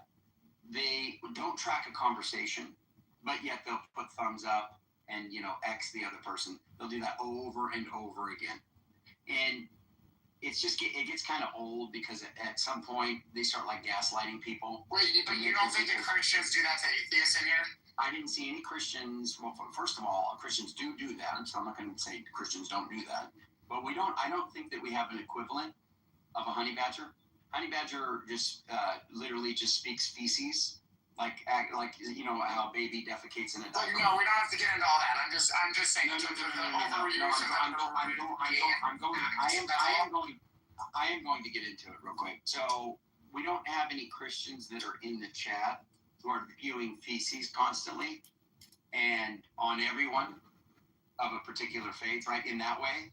Agamemnon acts like that all the time. Hold on. What's that? You said there's no Christians like that. I don't know Christians like that. No, that's not what I said. I said there are Christians like that. I said we don't in our rooms. I know. I'm pointing out Agamemnon. Agamemnon acts like that all the time. He was doing that today. I don't think Agamemnon. Now listen, we just have a difference of opinion then. Well, no, hold on. I do. Agamemnon definitely does his trolling, where it usually does it in voice. He'll usually say, "Oh yeah, exactly." He loves doing that. Okay, I fully acknowledge that, and I think that he is gaslighting because he does that for people that are saying stuff that's usually wrong, and he usually does it in a way that, if you realize, like when he was saying that about Gavin and things like that, I don't think Aga really believes that, right? He's doing that. I don't think he actually is going to try because he was laughing. What about Crimsonite? He's always laughing in chat. He was laughing, and Crimsonite as well. Crimsonite. I think Crimsonite actually likes Gavin, but I think he realizes because if you realize there's some tails here, and this is why you gotta see this. And this word the same. Okay. When Crimsonite says stuff in the chat, he'll be like, Andrew, are you ready to give up your universalism your libertarian free will coupled with your universalism? Have you submitted to the beast of the compatibilism that or whatever, right?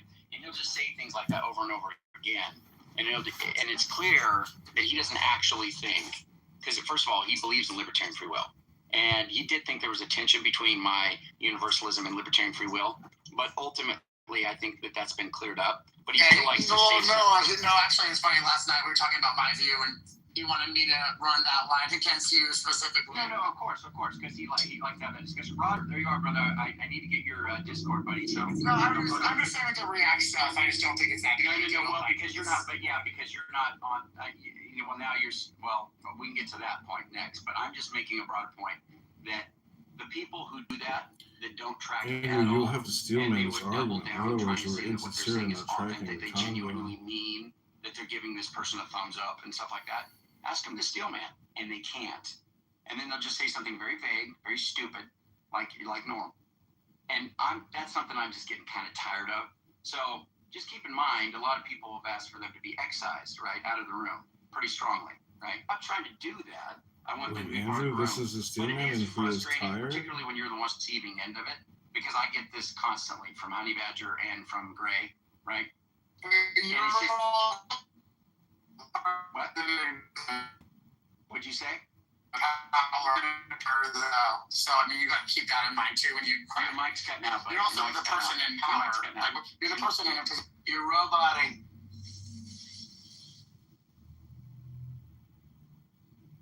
Okay, fix your mic, bub.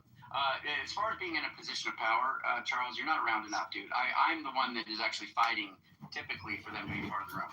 Gray couldn't come into this room for a very long time. Timothy was he blocked her. Okay, didn't want her in here, and she was asking me to help her get in the room. I wanted her to be able to be in the room. I have fought for both of those people to be in the room. Sully has said Honey Badger is just garbage. He said he doesn't contribute anything to these conversations. He shouldn't be here. He should be kicked out of the room. And I haven't done that. I haven't blocked him out. Many people have said Honey Badger shouldn't be in the room. Okay? But I'm not doing that. So it's not me of my power or my badge. That's not true. I have fought for a lot of people that I don't like, that I do not. I'll give you that. I agree with you 100%. Sorry, can you hear me better? Can you hear me better now? Yeah, I do back you, Andrew, on that. I mean, you don't kick Honey out. You endure him as long as. Oh yeah, and dude, nobody else. So I'll give you that. You know, yeah, I just don't think you do that with Aga when he's in the chat and he's like spamming the chat and saying Andrew is a crap about pussy. people and being So an tough, asshole. he's a steel man. No, I have that. And going like, oh, I don't leave, and you leave and you make a good comment. Well, let me just say this. I think I've gone further than any of the other side. First of all, Aga is not doing the level of what Honey Badger's doing. He's just not. But it is bad. Aga's doing bad.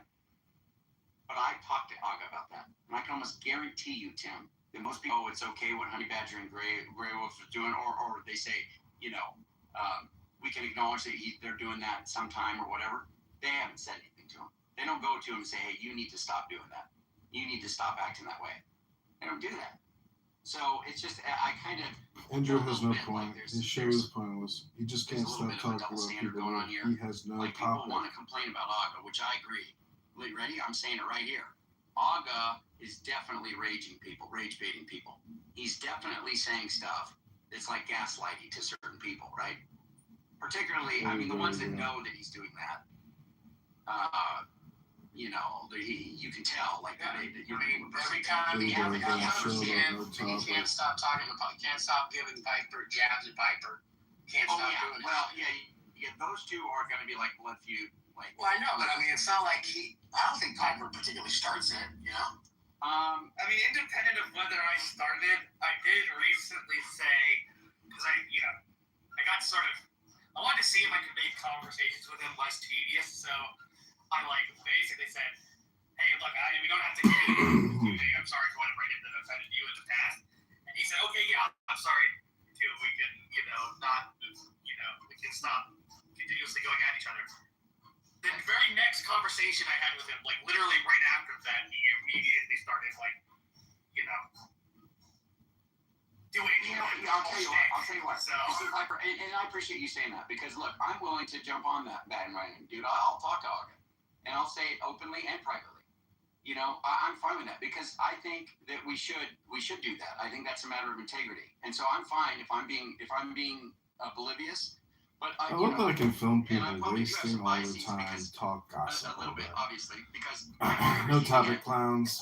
Right, I'm getting and you're on the receiving end, Piper. So it's very. It's like a high school cafeteria with religious debate for the thing about Aga, the thing that's difficult with him. Really quick, Andrew, can I just, because I wanted to steel man you for the longest. I just wanted to get in here because I gotta go inside my house. I love that I can film with Andrews. So what, Andrews, you realize at the beginning when he said this to you, and he said, if we invite a Muslim on stage, he's going to say he doesn't believe that what we have has been revealed by God. It's different than what a Jew and us are going to do because we share the same text. So it's not Libertarian, it's not soteriology, whatever it is. It's not that. But that, I just want to let you know that's initially, that's where he was trying to explain to you how different it is. Did you understand that? I just wanted to know. Did you understand what you're saying? That's not where we ended up sitting on the last time. Well, it's not. Do you think that's soteriology?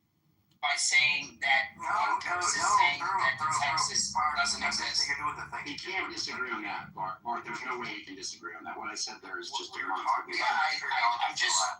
No, you pushed it to that to there. No, let's go back to the original because I've been waiting for this lull so that I can explain to you what he was saying. He's saying they don't share the text with us. They reiterate the stories in their book, and they're saying that's the standard. It's not the same conversation. He's talking about Christians. Yeah, no. Yeah, the conversation that Andrew and I were having was about Christian soteria. Yes, because you changed it. The initial conversation was to what Searcher when he was in the room. That's what it was originally about. Well, my initial. You do understand that difference, right? You can have the soteriology conversation with him about Christianity all you want. That's fine. Well, He's constantly more of an atheist every day. I believe more and more in science and technology, not these brain. No, if the one person is saying they don't share the text, how am I going to do soteriology on someone that's not reading the same text? No. My point of if you have anyone claiming, right, that according to the text they have an interpretation that leads to you being on the right side of God, and within that same belief system, there's multiple other ones that are disparate. Alright, so I'm going to They're all able to be reasonable. They're all able to be reasonably supported, and you can't reasonably exclude one from the other. Then there's no reasonable demand that you can place. Sounds like two people are agreeing on the text there. Here we go again. Can you try? Because I'm going to stop. I gave my effort there, Andrew. I tried, but he's not budging. So Tim, if you want to, maybe you can get through to him. I wasn't here for all the backstory part of like what you guys were talking about, so I don't know if I can help much. The only thing I'll say is that it is true that Muslims they make criticisms. They begin to make an internal critique and then they make an external critique. They flip back and forth between external and external, and so they're very difficult to talk to because they'll say something like, Jesus prostrated to God, and you'll say, okay, where's that at? And they'll say, okay, here it's in the Bible, and they say, okay, so you're making a critique, you're accepting the Bible on its terms. I say, no, only when it agrees with what we think is that what it says, only when it agrees with our scripture, which is kind of like a weird thing to do, right? External. I mean, if you're granting for the sake of arguing that this is what the book says, that doesn't mean you're accepting that when it says it's true. I know, but what they'll say is here's the reason why Jesus was a Muslim. Jesus was a Muslim because he prostrated, right? And then in the very next verse it said he prostrated Father. Father. No. You say, okay, well then why are you accepting verse 1 and you're not accepting verse 2? Probably then make a case that the Bible itself is eternally inconsistent with itself. Right. They certainly can, but the way that they make that case, I don't know if you're aware of this, is they make the case and say it's good as long as it agrees with the Quran. Personally, like to have an outcome of a Muslim soteriologist of polyvergence. Like, for instance, if you and I would say, well, you and I could say, well, I think this part of Mark or Luke and John is correct because we have different gospel manuscripts, and those manuscripts are very different from each other. They don't agree with each other. We could say something like that, right? But if I were to say, like, hey, every single man we have of John on this particular verse sat or something really close to that. Abacus? What happened? Is this the new Abacus? You would be arguing and saying, well, that's not correct. I don't have any reason to think think that that's correct, right? But the Muslim says, well, it's wrong because the Quran doesn't agree with the Quran. The Quran says that God is not the Father. Right? So anywhere in the Bible it says God is the Father, it's just wrong. Thanks for letting me roast the shit out of Let me you, tell you my Andrew. ultimate point, which spawned this whole. Sure. I wasn't here, so I'm happy to go on here. Yeah, it's okay. It's all good. My entire point is that it's unreasonable to place a belief, demand, or obligation on a human when you cannot reasonably exclude all these different models from each other. When you cannot reasonably dilute down to one correct model that you're supposed to believe in order to be right with God. If you cannot reasonably exclude, then there's no way you can justify bringing it to What is reasonable? Unreasonable demands because of model exclusion and dilution of soteriologists.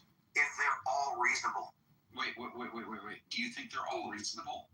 Yeah, I think strongly argue. No, Andrew, I'm going to ask you. Tim, let me ask this one. We're on the same page, Andrew. Yeah, because I think this is really a sign of integrity here. So I'm going to check this out, Andricus. I'm convinced Andricus is brain broken as well. Judaism, Christianity, and Islam all have equal evidence for them? They are all able to make very strong. Andrew, hey, screw you! Shut the fuck up, Andrew. You've been doing this the entire time. Shut the fuck up. Let him get it out, Andrew. Jesus. Let him get it out. Let's just. Dude, let him get it out, Andrew. You have been. No, don't do that. This is why. This is why. No. I'm good, man. I'm good. You don't want to hear. Andricus, I want to hear. Will you do it for my sake? Sick of that. Will you do it for my sake? Andricus, will you do it for me? This is good, bro. Will I do it for Timmy? What I'm saying is, they can all reasonably support their position. Is this a gay bar? Through scripture, through deductive arguments. They all can make super reasonable cases to where you cannot exclude one from them. You cannot any of them. Is this a gay bar? And so, therefore, if that is the case, it is not reasonable to put a demand on a human to pick one or be fucked. Yeah, I'm glad you said that. I think that is a retarded thing to say, because obviously there's some things that are just patently. I mean, it just shouldn't even be a concern. Is that your interpretation of the problem? Yeah, brother, you just make it more diluted so you can make it seem like a problem. I'm telling you that anybody that has two brain cells to rub together should be able to look at certain things. Holy shit. Listen, should be able to look at certain things within Islam and say, yeah, no. And if you can't see that, it doesn't matter. If you can't see that, listen to what I'm telling you. No, listen to what I'm telling you. If you can't see that there is a fundamental difference between these certain faith traditions, and you can go outside of the Abrahamic faiths. Look at other stuff too. Look at different traditions that have cropped up, whether it be Mormonism or you look at Scientology. If you're trying to say that these are all on the same, they all have the same rational warrant, that's retarded. Obviously, there's distinctions. You can call out an enormous amount of belief systems. Just look at you can call them all out. No. See, and that's why I knew you weren't going to. So I asked you a question, which was, of the three Abrahamic faiths, are you really going to say that the philosophical justification, and then you use the text, which is weird, because obviously the text, people can have different interpretation on the text, that's fine, and they can try to argue for their respective doctrine within the text, but that's not necessarily going to be the marker as to whether you're rationally warranted more or less on that tradition, to hold it or not. That's not really. I'm not surprised you would say that about it. I'm talking about. Look, I'm saying that. I like how you like how I like. Take the Quran, take the. I like how you like how I like as we listen to the concept. Truth. Traditional concept of what it means to be a Muslim, what it means to be a Christian, what it means to be a Jew, and do you think that the I like how you like how I like as we listen to three is identical? I would say that I personally, don't adhere to any of them because I think they're. I know that. Oh my god, dude. Oh my god. because I wish you would just answer my question. You should be lobotomized. Okay, I'm not talking to you, man. Your point's already been made, dude. I already won. Here's the answer. Here's the answer. You're the answer.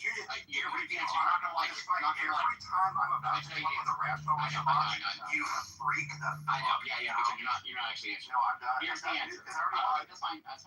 Here's the answer. Christianity. That's the one. Okay? Great. Now, believe it or not, I don't care. You can say I'm biased. You can do all you want. Because you can take the facts surrounding. Now you're going to go through the entire litany of why it's. I thought you were done talking. I'm telling you that you can take the three traditions and you can look at them, and it should be. I think, and obviously there's going to be some bias there, but I think that a rational, reasonable person, objectively, should be able to look at things. A lot of rational reasonable people. Stop. I think you should be able to take the philosophical underpinnings and look at what has been done in the traditions of each and see which one really has. Andrew, because you are perpetuating this. Andrew said he wants the last word because he's insecure and his clubhouse credibility is on display. The reality more than the others, and you can tell which one should be more rationally warranted. That's what I'm saying. And I think many people who you respect, who are atheists, would agree with that. And I think now you can say whatever you want. But this is going to agree that Christianity is more reasonable in every respect. I don't know what every respect means. It means on a whole, it is more rationally warranted. That's what I'm telling you. And you can say whatever you want to try to make it where they're all the same. Scientology and Buddhism and Jainism and Sikhism and everything else, put it all in one bucket and just say they're all equal. And that can make you feel better. I don't think I said that. I don't think. No. You tried to make the Abrahamic phase. You tried to make the Abrahamic. But what I'm saying is, if you have enough disparity even within them. Okay, let's try one more time. You still can't. No, dude. Try one more time. This is actually the point. This is the point that it all started. This is the point that it all started. I don't care about the disparity. Dude, I get. I don't care about the disparity in them. I don't care about the disparity. You cannot have a conversation. I don't care about the disparity in them.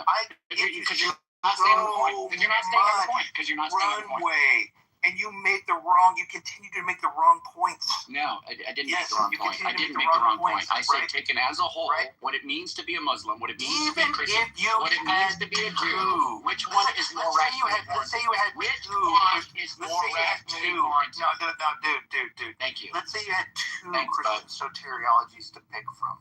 Two.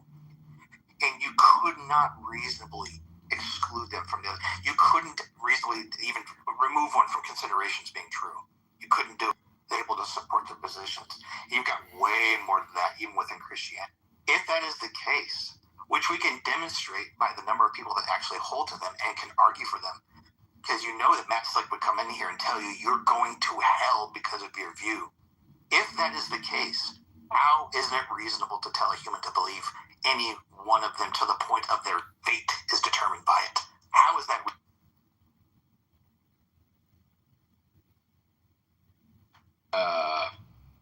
Sorry, buddy. Yeah, I know. No. I listen to you, and you don't fucking listen to me. No, I wasn't listening to you because you're not fucking done with. Because you can't steal man. That's fine. You can be done. You're not steal manning what I'm saying. You're not listening to what I'm saying. You didn't hear what I said. Right. Sure, I'm not. Hey, what did I say? You said you're not listening to.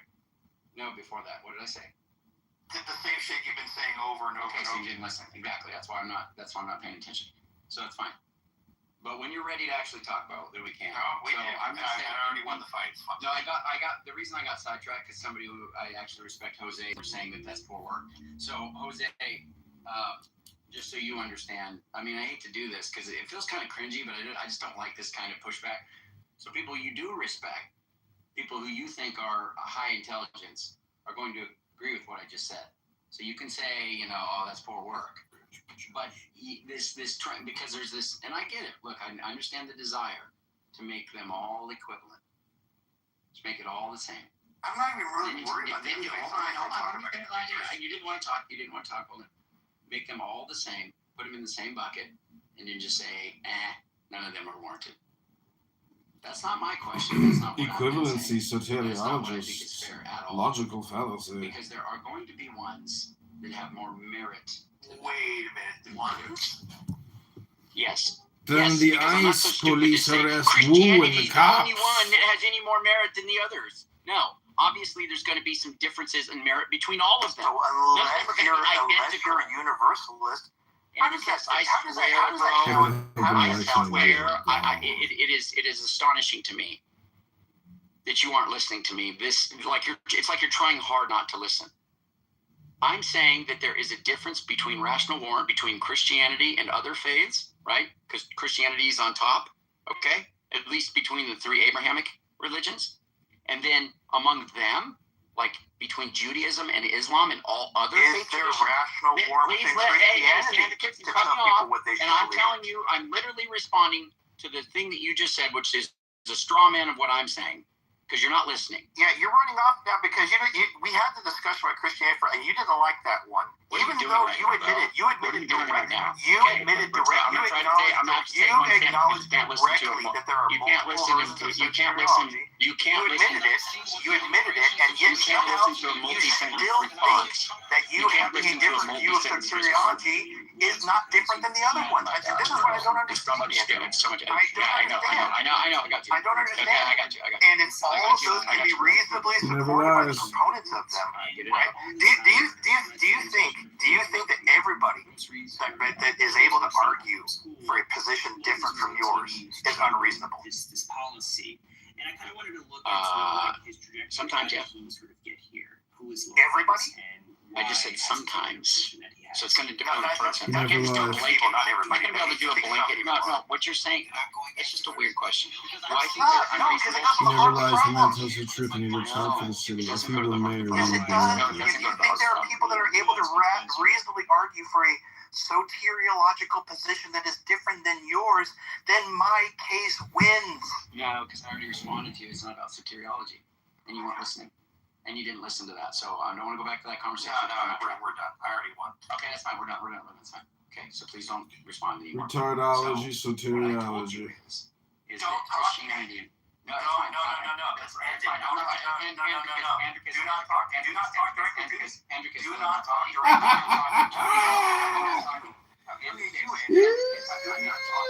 Beautiful. Yes, you are. Okay. No. There was somebody who said, and I'm not going to name who it is, that there is, like, he's trying to put it forward like I'm saying, oh, it's just Christianity, and then all these other traditions are identical. No, I'm saying there's a rational warrant difference between Christianity versus the other two Abrahamic faiths. Okay, that's specifically the scope of what I was saying. And then retardology, soteriology. Abrahamic tradition compared to other religions, I'm saying they're going to differ as well, because I'm not naive enough or motivated enough to say something like Christianity is the only one that has any merit above the others, that none of those have merit above the other ones within that group. Of course there are. There's going to be a hierarchy. It's going to be insane to say that they're all equal. It's insane. It's not what I'm saying. I'm just saying in the three that Christianity is going to shine above the other two. Which verse of Christianity? Just Christian. Androcus. Dude, don't do it. Don't do it. Don't admit to what you admitted to earlier and then back off of it. Don't do it. The version thing is stupid.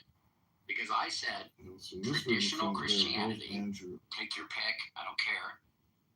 Traditional Islam, the core tenets, fundamental propositions of a particular faith, whatever it makes, whatever the criteria it is to be called a Christian. I don't care how you define that, as long as it's somewhat orthodox, whatever. Whatever it is to be an Orthodox Muslim, whatever it is to be an Orthodox Jew, you compare the different traditions and you say, which one has more rational warrant? And I'm saying Christianity shines. Now, there are plenty of people who you respect intellectually, your peers, your atheist peers, who will agree with what I just said. But if you want to give pushback, by all means do so. It's fine. What's up? Is that Blessed? Blessed, come up here, bro. So, Andrew, who's the one who says that they are going to pick Christianity over all the other? I'm not going to say it. I'm not going to say it. Okay. Why not? I'm curious. Well, they can speak up because I think some of them are here. But yeah, anybody, and actually, I polled the room the other day with that, and several people spoke. You know, I'm definitely gonna say that. So yeah, Well, I would lean towards Megatron saying yes, Andrew saying yes. Well, of course, we're Christians. I'm saying people who are atheists.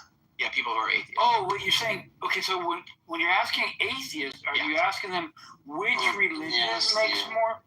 Yeah, so here's the question. Here's how I put it. I'm gonna ask an atheist. What do you think about Christianity? Yeah, let me frame it like this, and Daniel can answer too. I'd like to hear Daniel. If I put a gun to your head, any of you atheists, and say, you must take one of these three faiths, Judaism, Christianity, or Islam, which one will you take? Spinning a rule. Since it's you with the gun, we obviously have to choose Christianity, right? Because, like, you know, you got to cut your head. Yeah. Thank you, Deepak. Thank you. I don't know about we got to Christianity. What'd you say, Daniel? I mean, it's got to be Christianity. Just it's like it's like ubiquitous within history. At least there's some historical, basis. So you do it for the stories. Spinning a roulette wheel, bro. Piper, you're not helping. Chris. I would say Christianity, but the reasons are not maybe for that you think. There are other like social reasons. What I'm familiar with, the sample size. There's a problem with it because if you ask like atheists that used to be Muslims, they would just probably just say maybe go back to that or something like that. No. So my point, and just to be clear, the criteria is going to be rational warrant, not for pragmatic reasons or anything like that. I mean, you could say this maybe. You could say you could say that it's rationally warranted due to its pragmatic effects or something like that, but that's not. No, I wasn't even saying pragmatic, right? You would think it's rational, but you're biased because that's what you're used to. You grew up in the West, so. I'm not saying for me. I'm not saying for me. No, not for you. I'm saying for the you there is an atheist. Oh yeah, so for atheists who are not in the West, Christians, it's probably likely to rank Christianity on top of the three of them. Yeah, I'm trying to more be about people who have understood the cases, right? The kind of historical basis that is given, right? So all of the facts that are brought to bear, whether it be about Muhammad and his life and the revelation of the dictation of the Quran, and what's involved there, and maybe the life of Muhammad, the things that have been pretty well established. Same thing with Jesus and his disciples and the death, burial, and actual resurrection of Jesus. John is intelligent, creative, joyful, reliable, strong. Courageous and going to liberate Chicago, where Chicago, where your time.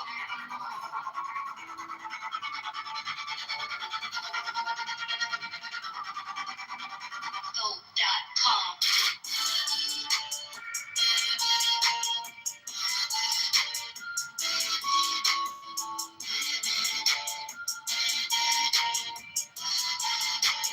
John, Kitover for Chicago, Mayor 2020 stand. John is intelligent, creative, joyful, reliable, strong. Courageous and going to liberate Chicago for Chicago, where Go.com. Andrew, you both may God help liberate you. From you. Schmuck, I'm gonna go listen to music and enjoy life here failure of a teacher or live Andrew wasted time. So long to the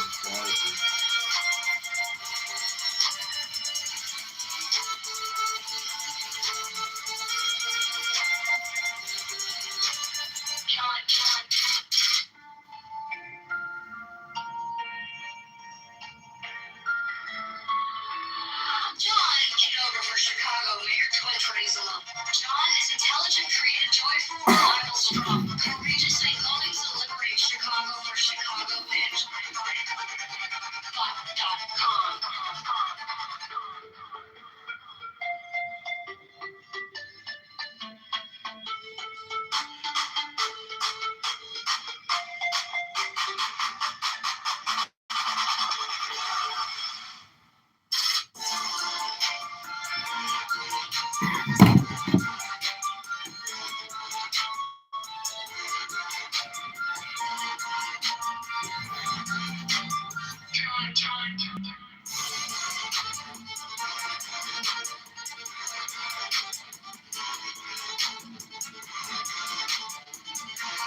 John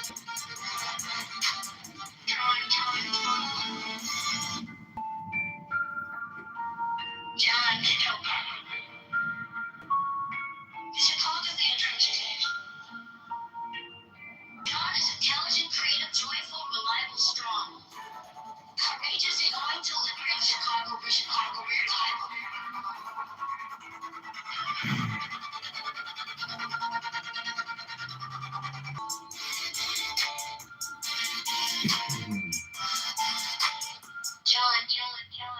John Kitover for Chicago, Mayor 2020 stands. John is intelligent, creative, joyful, reliable, strong. Courageous and going to liberate Chicago for Chicago Lions Go.com.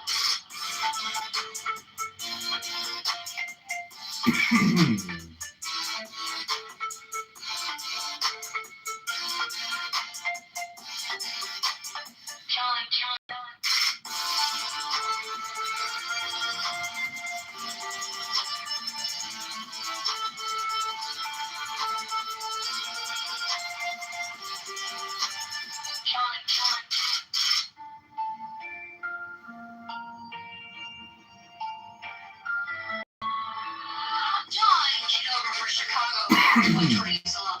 John is intelligent, creative, joyful, reliable, strong. Courageous and going to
John Kitover for Chicago Mayor 2027.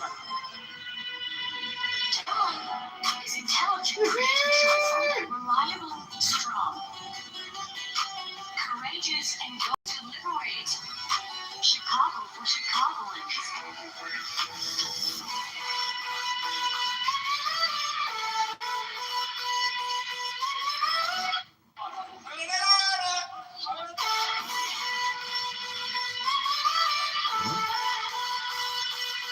America.com. John Kitover. John Kitover. John Kitover.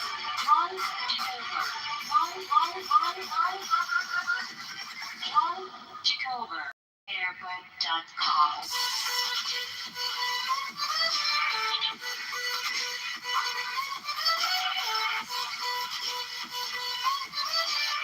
John Kitover for Chicago Mayor 2027. John is intelligent, creative, joyful, reliable, strong. He teaches trying to live in Chicago for Chicagoans. Chicago for Chicagoans. Chicago for Chicagoans. Chicago for Chicagoans. Mayorbud.com.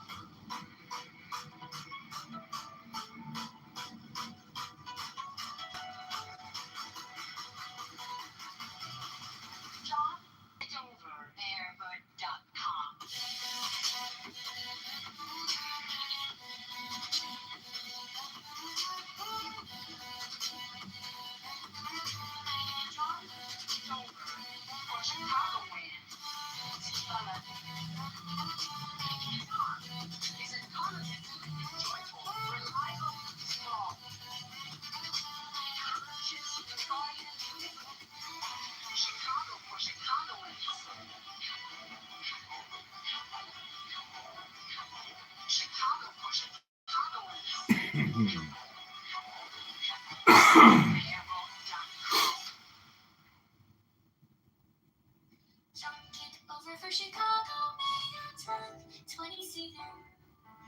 John is intelligent, creative, joyful, reliable, strong. Courageous and going to liberate Chicago, Chicago, Chicago.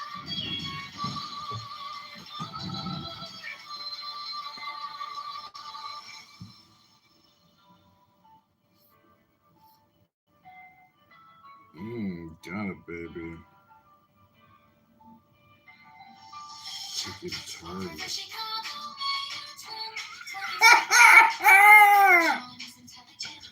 You got it, baby. I'll take you to Target.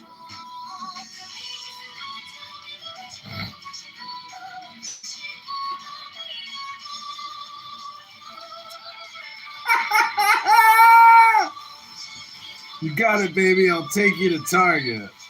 Chanel. Oh, eBay, baby. Or Chinatown.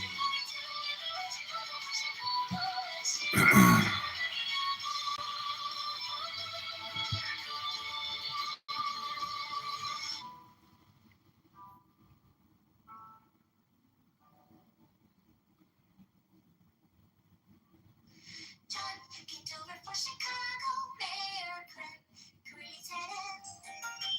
John is intelligent, creative, joyful, reliable, strong. Courageous and going to liberate Chicago for Chicago, Mayor. For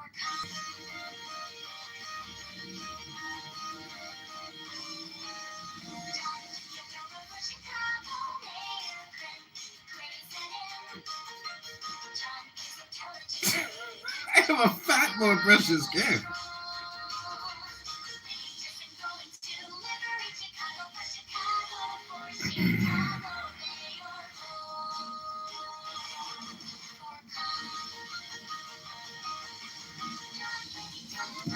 Take it to Target, baby. No, baby. I want to go to Chanel.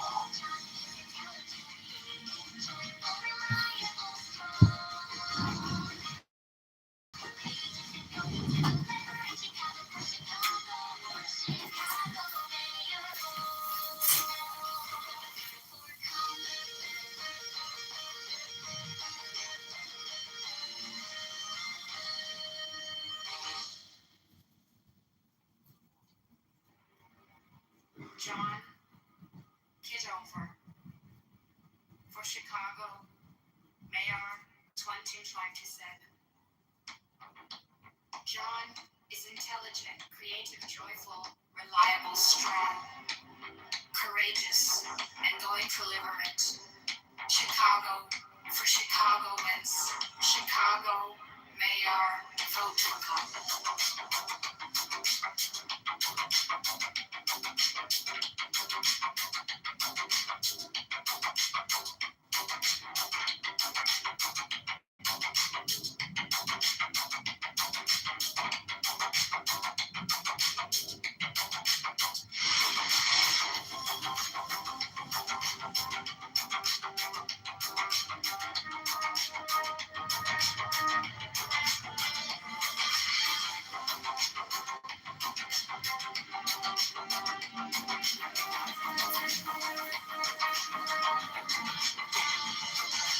John Kitover for Chicago, Mayor 2027.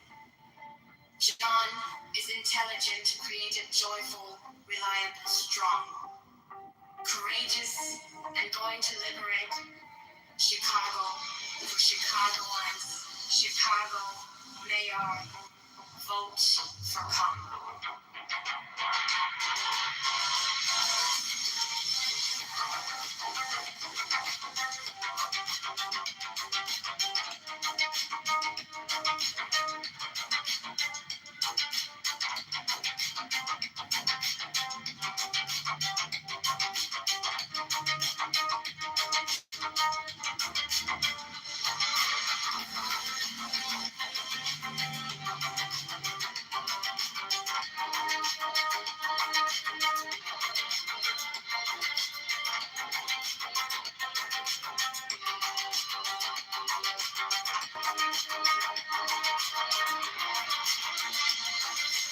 For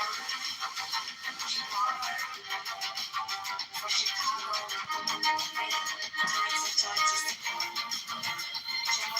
intelligent, creative, joyful, reliable, strong.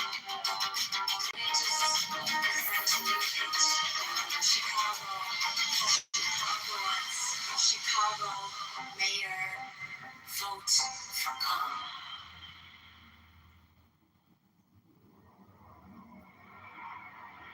John Kitover for Chicago Mayor 2027. John is intelligent, creative, joyful, reliable, strong, courageous, and going to liberate Chicago for Chicago and Chicago Mayor. Vote for calm.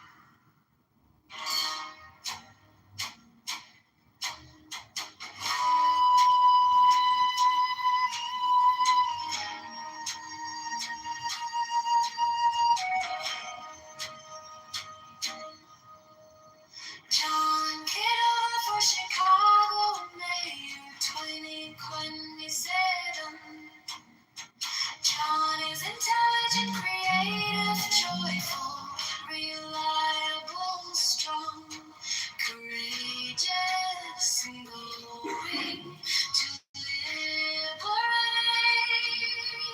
Chicago for Chicago and Chicago. Mayor, vote for calm.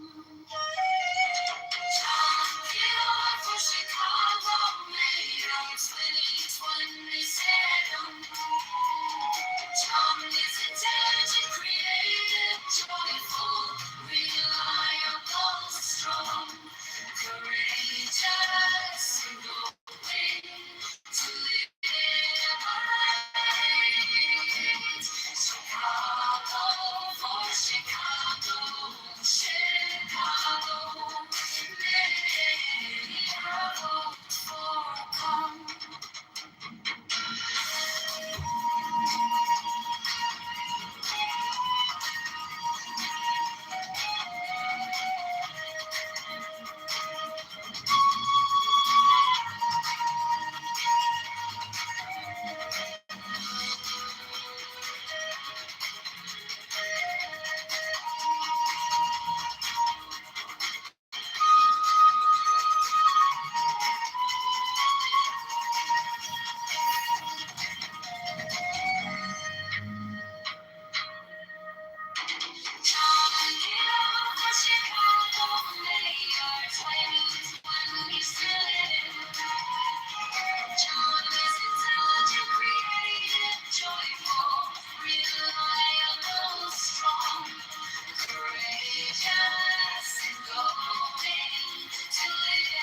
for calm.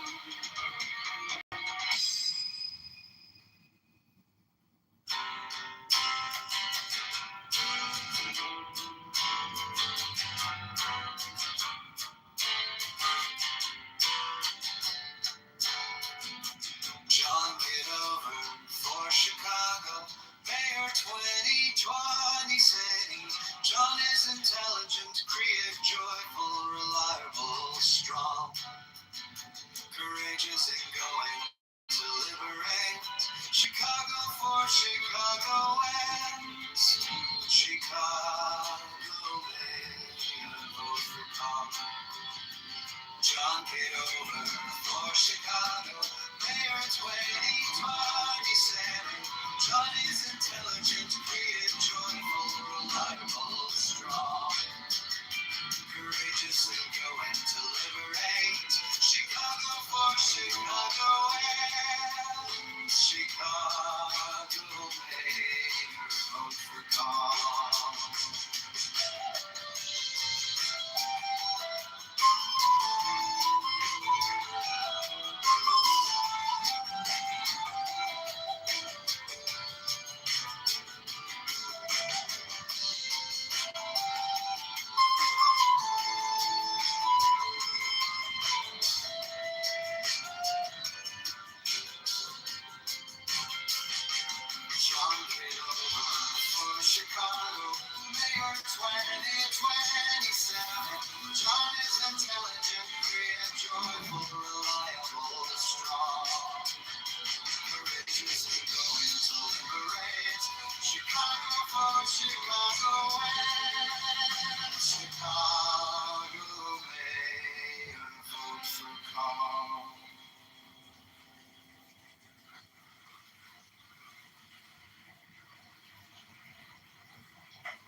sing.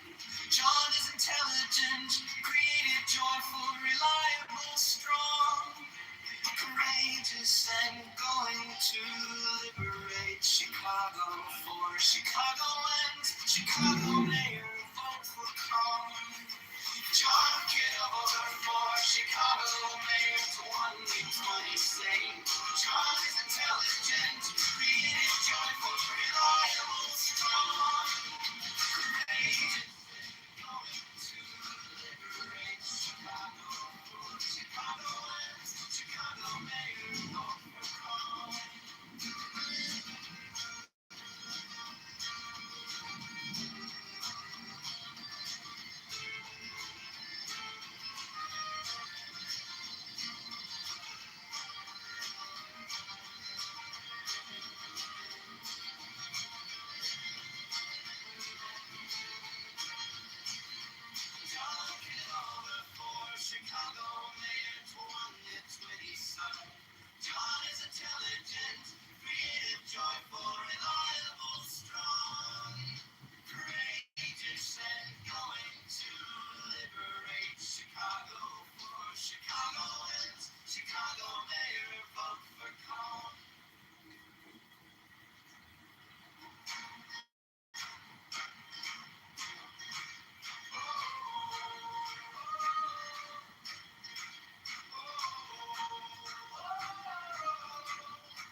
The police are on alert. The mayor is posting on IG he's okay with the chaos. Deploy the police preventatively. Block the train, stop the bus, arrest chaos agents. Don't be woke. Protect citizens and property.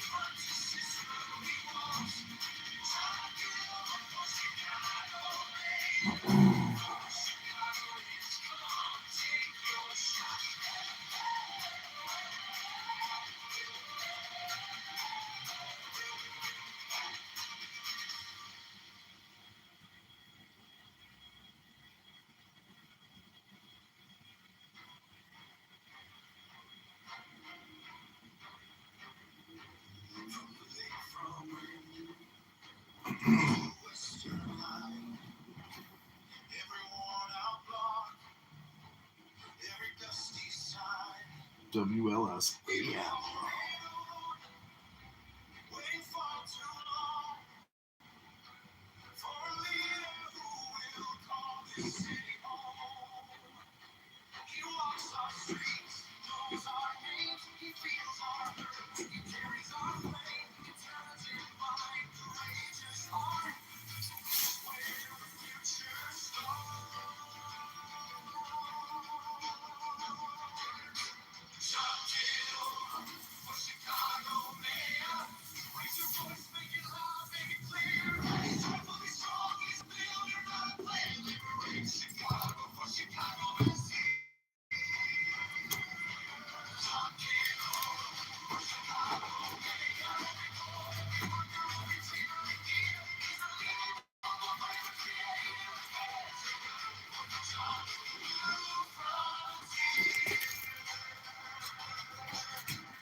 Started off strong with a creamy tortilla Alfredo with a fried burrata wonton, teriyaki chicken vodka parm with another fried burrata wonton, and birria brunch quesadilla packed with birria, scrambled eggs, cheese, tater tots, served with lots of condiments. Onto their stuffed volcano sandwiches. This first one had rigatoni chicken vodka, 2 mozzarella sticks, vodka sauce, parmesan, melted mozzarella cheese, more vodka sauce, more parmesan, served with even more vodka sauce. Don't mind if we do. They're also serving up this chicken veg Alfredo stuffed volcano sandwich, topped with more mozzarella sticks, Alfredo sauce, parmesan, melted mozzarella, more Alfredo sauce, and more parmesan.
Having a well or something like that. So they wouldn't have to be on his tax or like fire department. He's English though, right? And based on clubhouse standards, he's actually highly evolved. For a long time, these people never paid fucking property tax or anything like that. Led by mayoral candidate John Kennedy.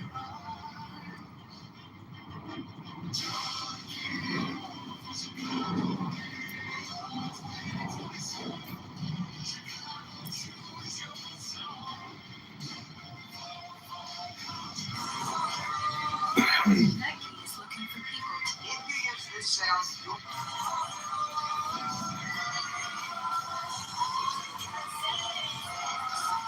every time I walk. Every time.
down for the next clip.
Let the country teach the world rivers a lesson.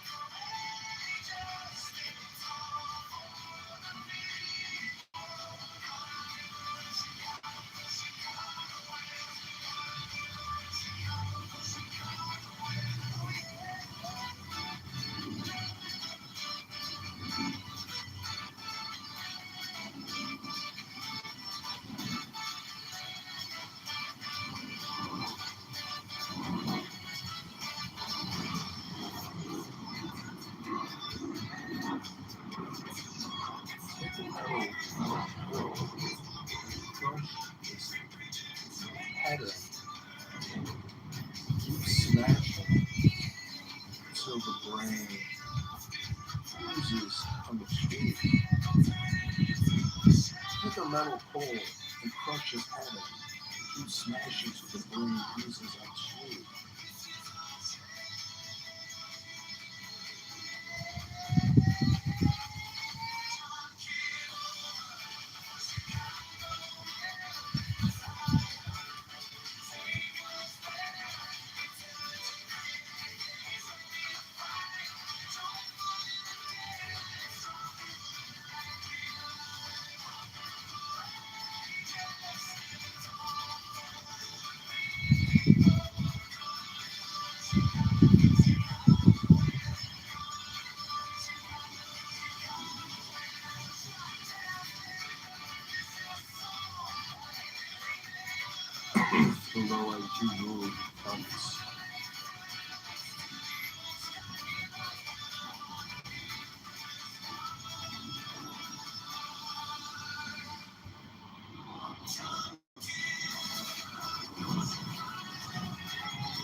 pistol and kill.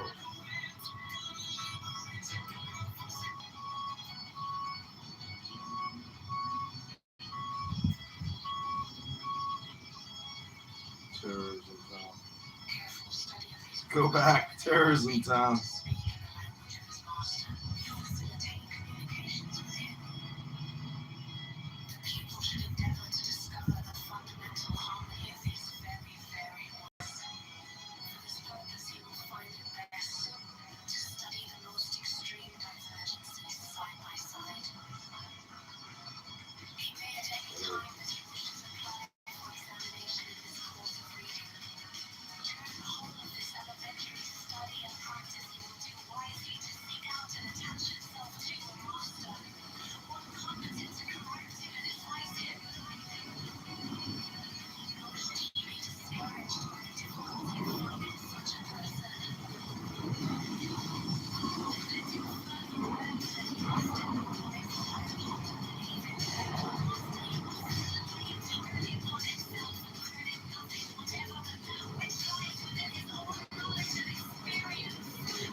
Sickening.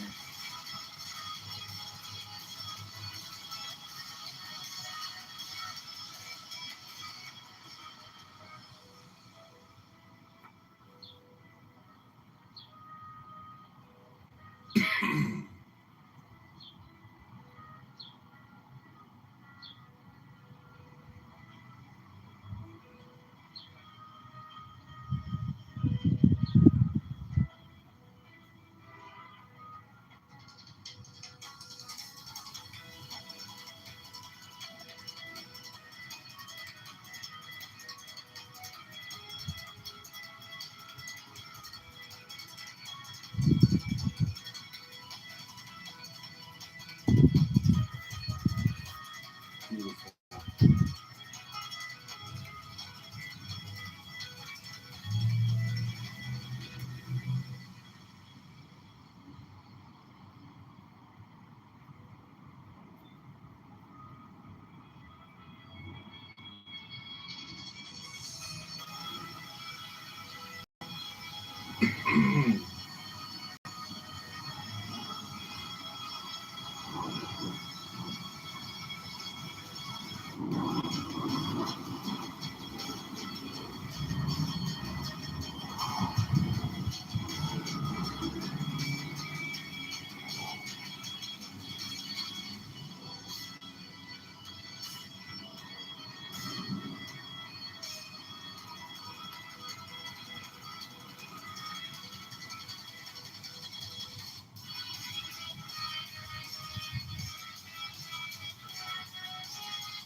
Actual faith is not that true. Now, you're still in what's now. Stop, what the fuck are you talking about? Do you understand real fighting is not just boxing? I can just look at anybody who kicks.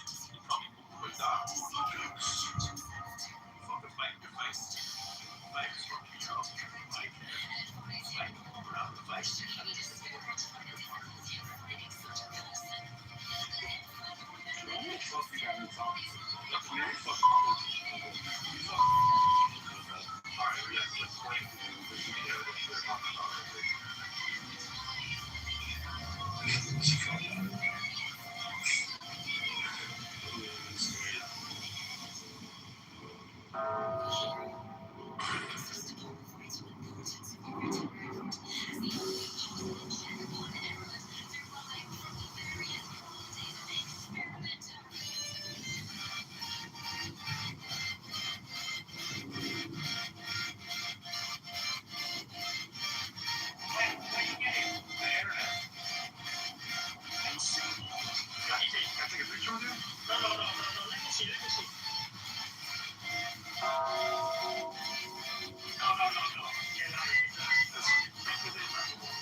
Where is the ass?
Welcome to the TMZ podcast. I'm Devin here with Courtney as usual, or I would say now. It's like the new usual. It is. No, you gotta hold still in order to get a drink. Well, you don't look so good. Poor guy's drying out. Oh, good for you, bro. Realizing there's problems after that. Hey, look, our first customer. Only selling the finest farm-raised salmon in the county, that's all. Yeah, they're all free range. No nets, no cages. You can know whatever they want. Plus, we have smoked salmon.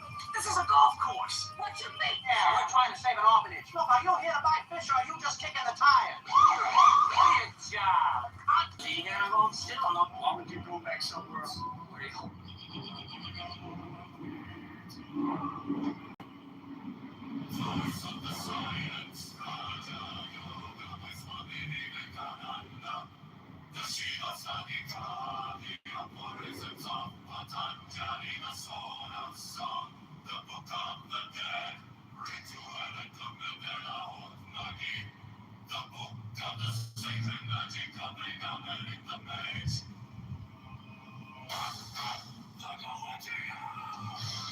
Hi, Kirby. Hi, Kirby.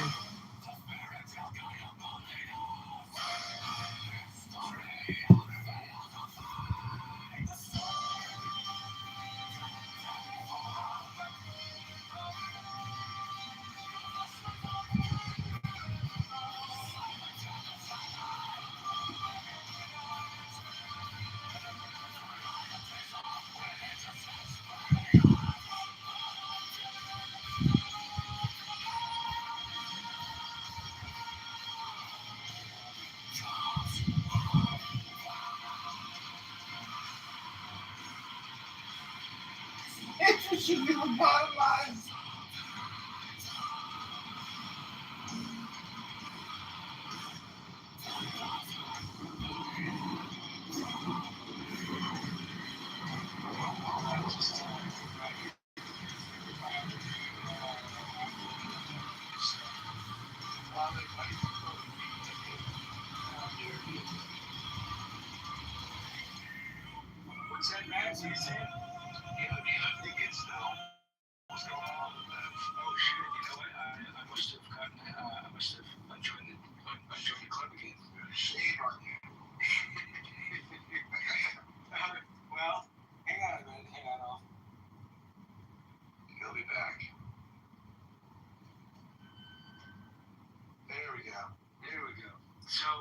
I think what's going on right now is Trump is either delaying or he's done with hitting the bombing infrastructure. Strait of Hormuz is going to either end the war or it's going to, like I said, it's going to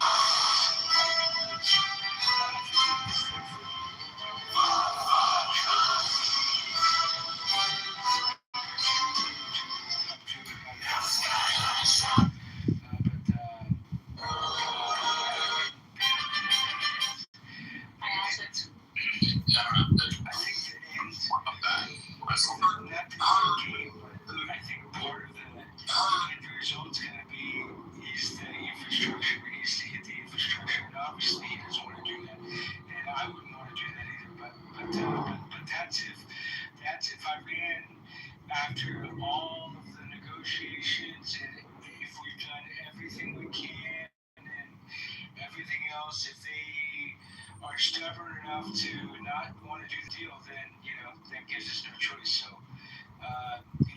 it's going to be worse before it gets better. But hopefully this new blockade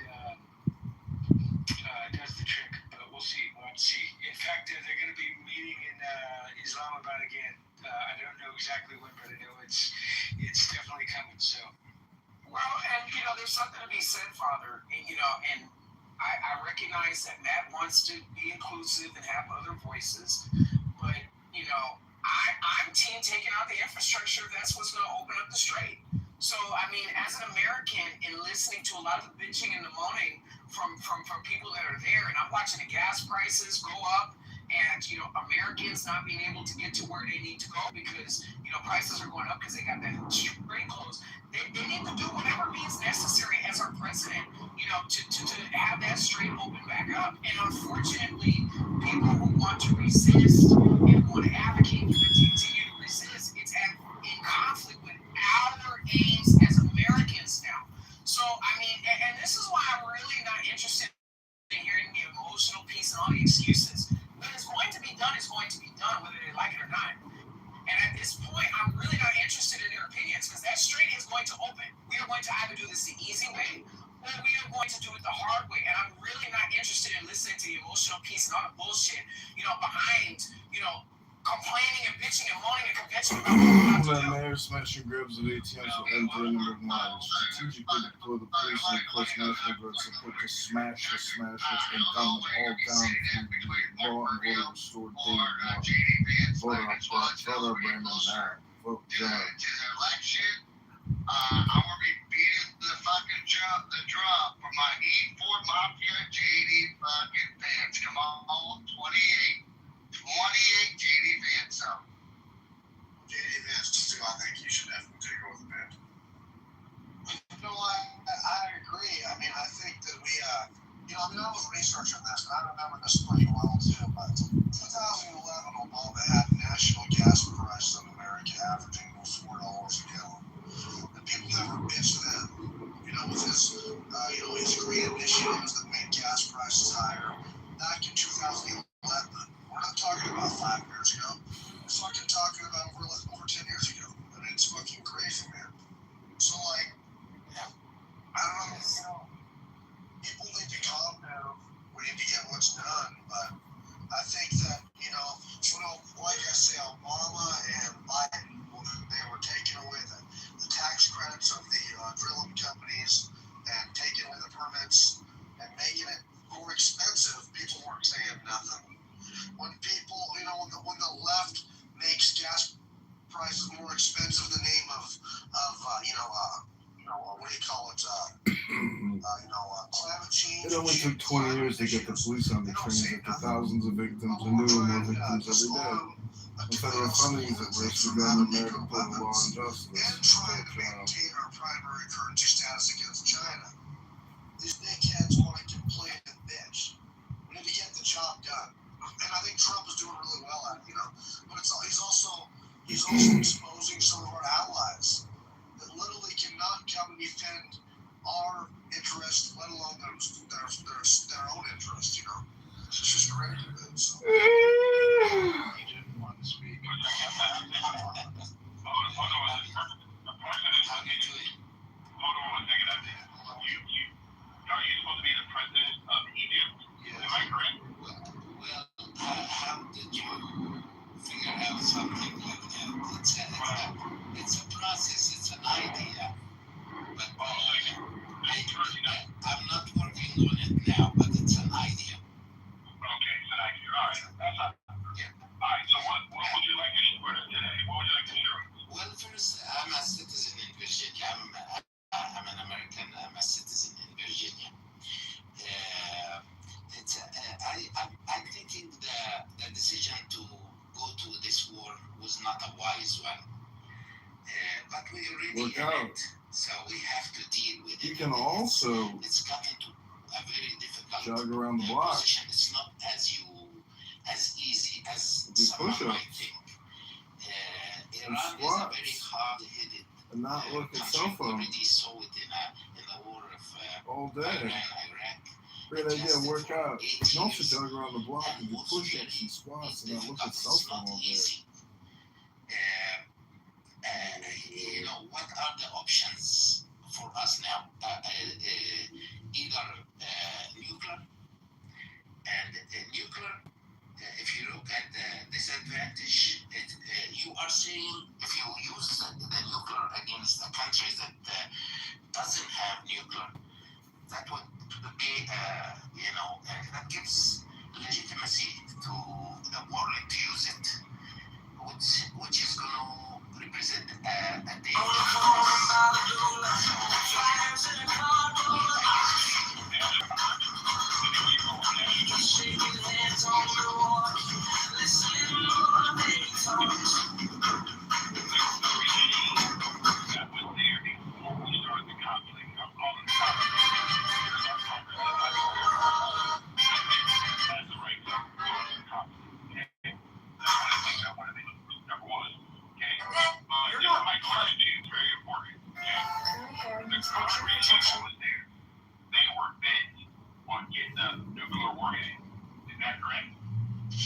That's I'm not sure of.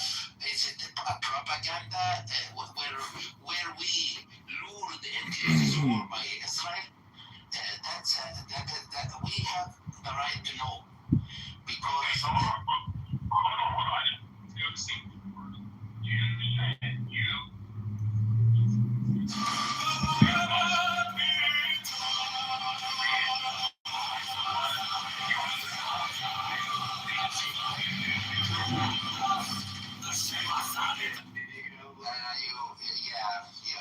Your voice is cutting out.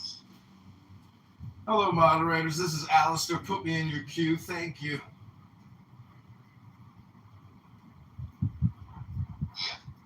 Edward, you should probably try to use Clubhouse on a Wi-Fi, not your cell phone. FYI. Thank you. Appreciate the insight.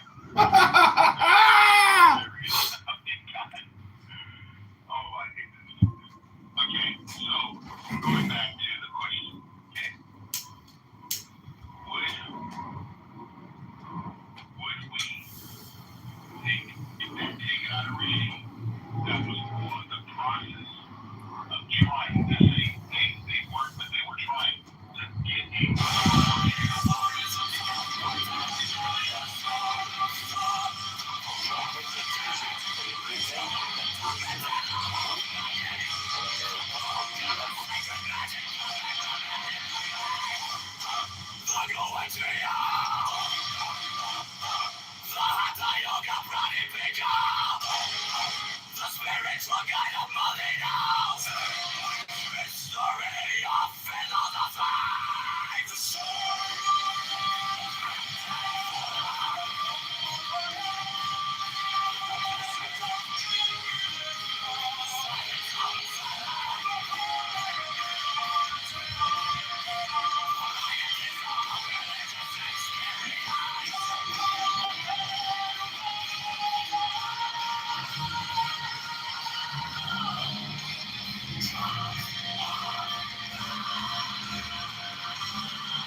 much he runs on Democrats.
The investigation continues in this shooting. Police intelligence says that a woman armed with a gun shot 3 men from a distance and consented ran away. Of course, the motive for the attack is still unknown. About half of District 3 o'clock this morning here in the 29th block of West 35 Road. Authorities say that's when 3 men stood outside of the restaurant.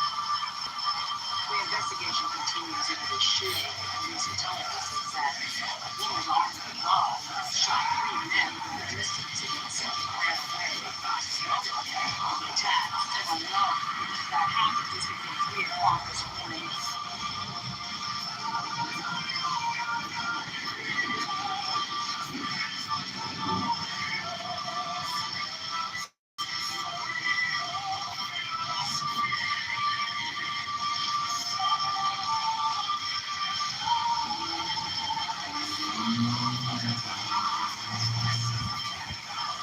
Have a Dolo party after party. We can all go.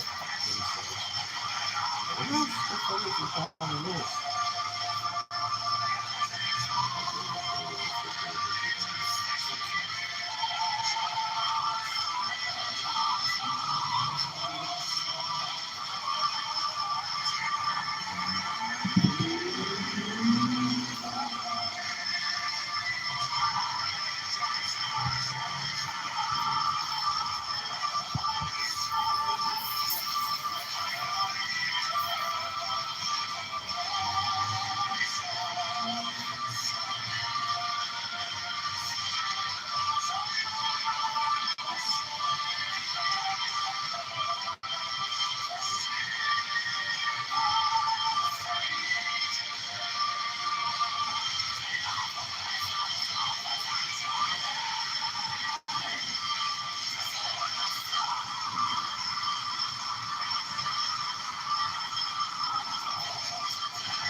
John Kitover. Chicago the Introduction. John is intelligent, creative, joyful, reliable, strong. Courageous and going to liberate Chicago for Chicago for Chicago. So I just know where it's not.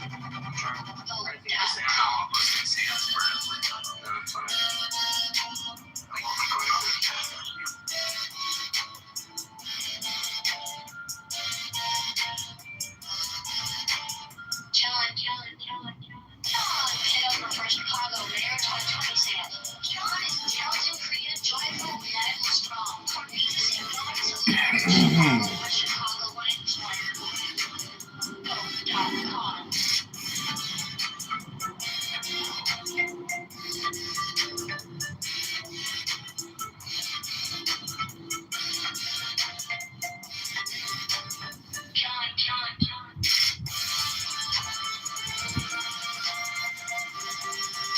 Logically and rationally. Oh, look who it is. Let's pause and see if Alexa wants to come up. And if she can't, Alexa, welcome. Even though you keep kicking me. How are you even in here? Did I not have you blocked? John Kitover for Chicago, Mayor 2027. John is intelligent, creative, joyful, reliable, strong. Courageous and going to liberate Chicago for Chicago wins. Go.com. Excuse me, I'm posting a catfish video on my, not catfish, a thirst trap video on my Instagram. It's like I'm just trying to embrace my new, like, normal. I'm just trying to be basic and fun, and I posted a video of myself. She's like, I'll get a catfish trap. Okay. I'll see you on it yesterday.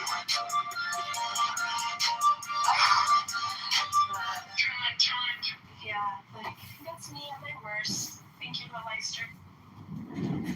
Actually, no, it's not my worst. Yeah, it was fun. Anyways, I want to continue what I was saying.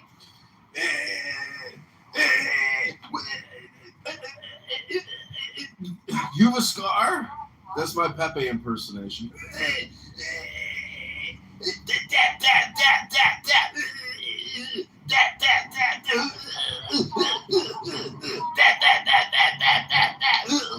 John Kitover for sure has something wrong with him.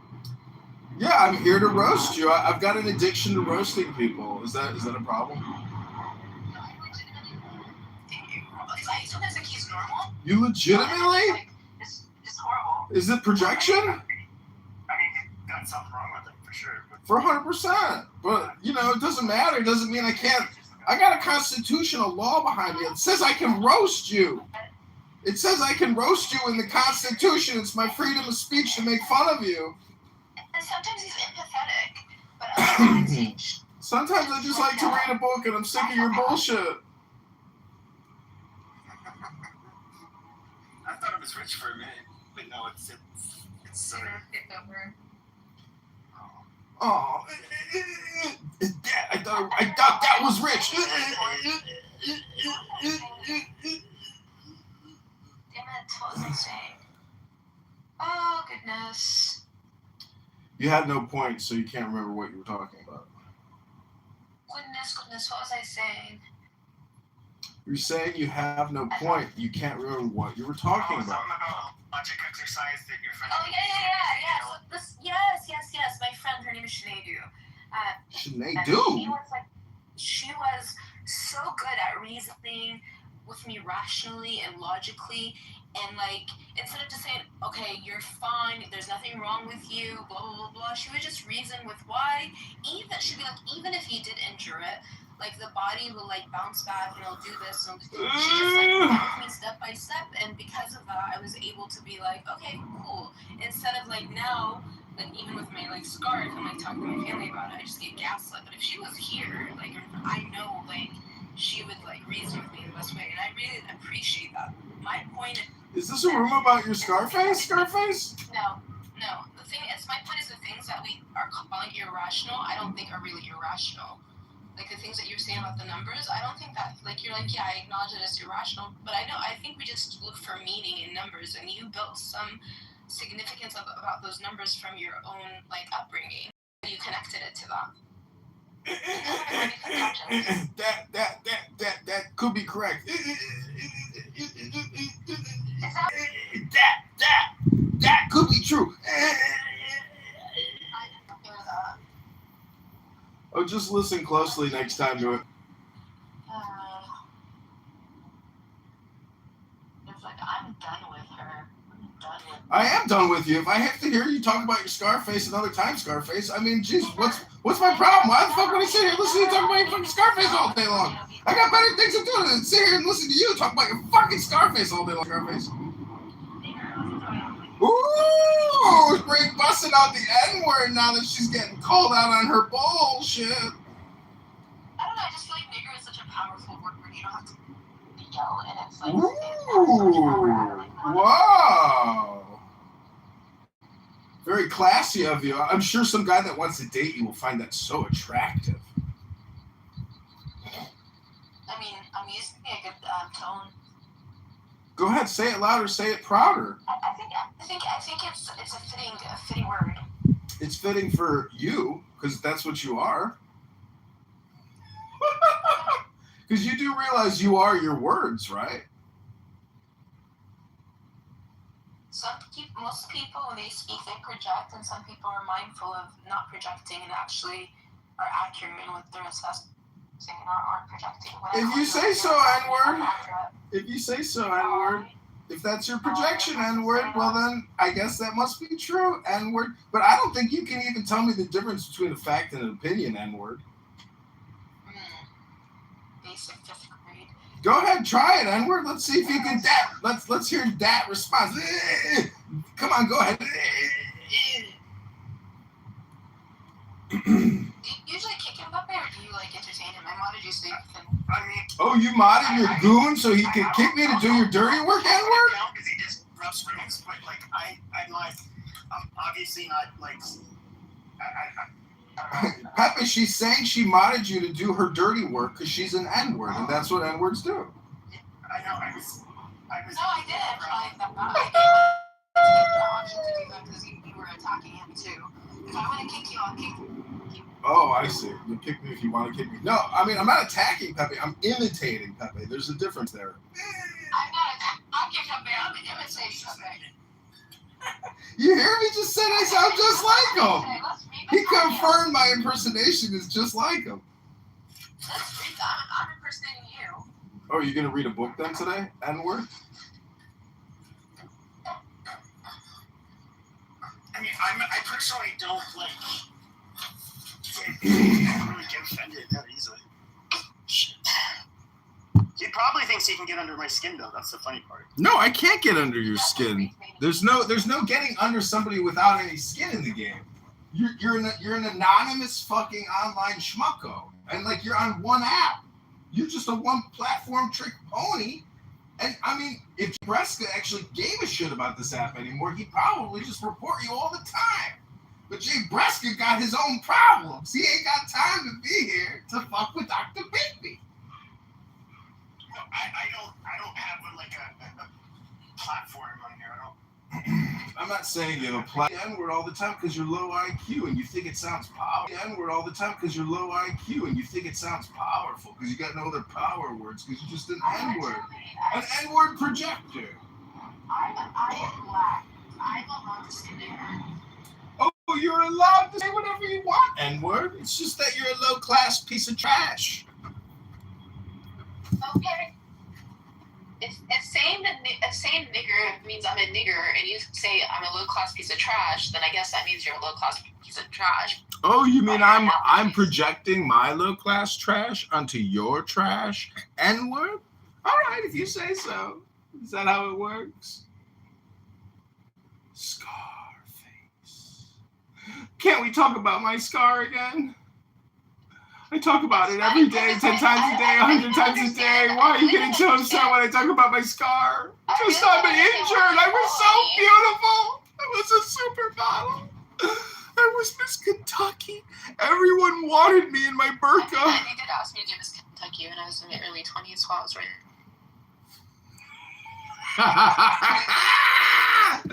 It finally kicked. They finally kicked back to the music, baby.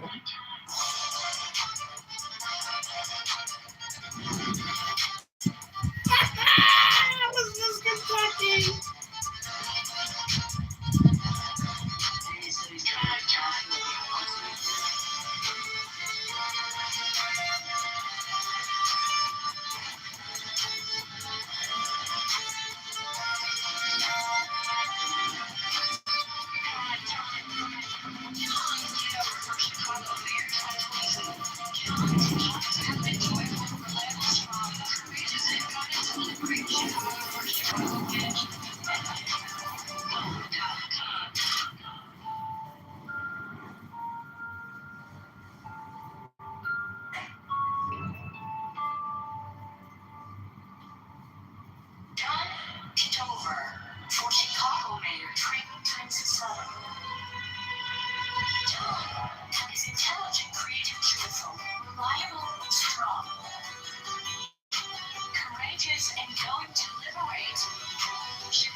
John Kitover for Chicago Mayor 2027.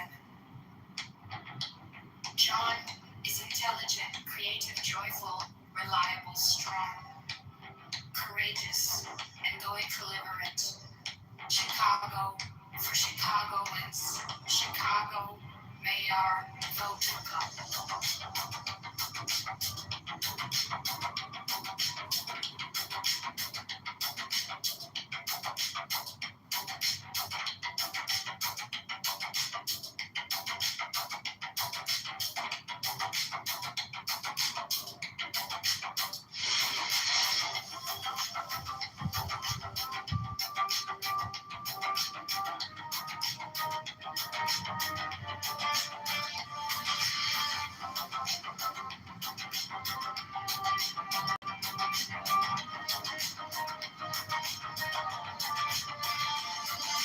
John Kitover for Chicago Mayor 2027. John is intelligent, creative, joyful, reliable, strong, courageous, and going to liberate Chicago for Chicagoans. Chicago Mayor, vote for come.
Chicago Mayor, vote for come.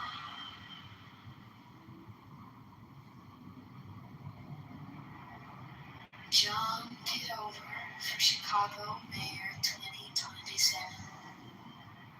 John is intelligent, creative, joyful, reliable, strong, courageous, and going to liberate Chicago for Chicagoans. Chicago Mayor, vote for come.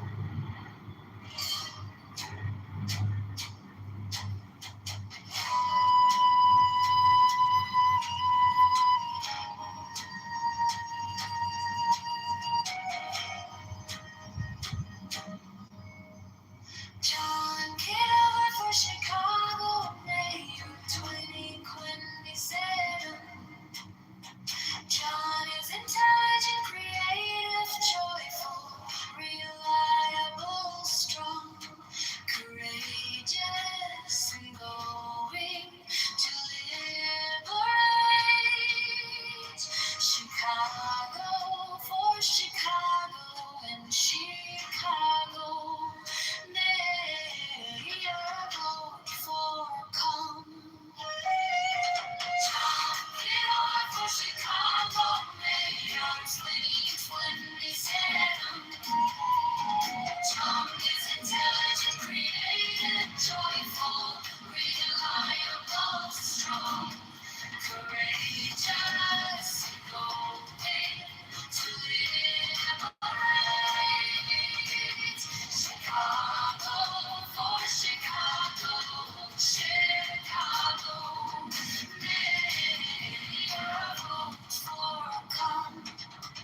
study of these books will enable the pupil to speak in the language of his master and facilitate communications with him. The pupil should endeavor to discover the fundamental harmony of these very varied works. For this purpose, he will find it best to study the most extreme divergencies side by side. He may at any time that he wishes apply for examination in this course of reading. During the whole of this elementary study and practice, he will do wisely to seek out and attach himself to a master, one competent to correct and advise him. Nor should he be discouraged by the difficulty of finding such a person. Let him further remember that he must in no wise rely upon or believe in. The master he must rely entirely upon himself and credit nothing whatever which lies within his own knowledge and experience. As in the beginning, so at the end, we here insist upon the vital importance of the written record as the only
vital importance of the written record as the only possible check upon errors derived from the various qualities of the experimenter.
The object of most of the foregoing practices will not at first be clear to you, but at least they have trained you in determination, accuracy, introspection, and many other qualities which are valuable to all men in their ordinary avocations, so that in no case will your time be wasted, that you may gain some insight into the nature of the great work which lies beyond these elementary trifles. However, we should mention that an intelligent person may gather more than a hint of its nature from the following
John Kitover for Chicago Mayor 2027.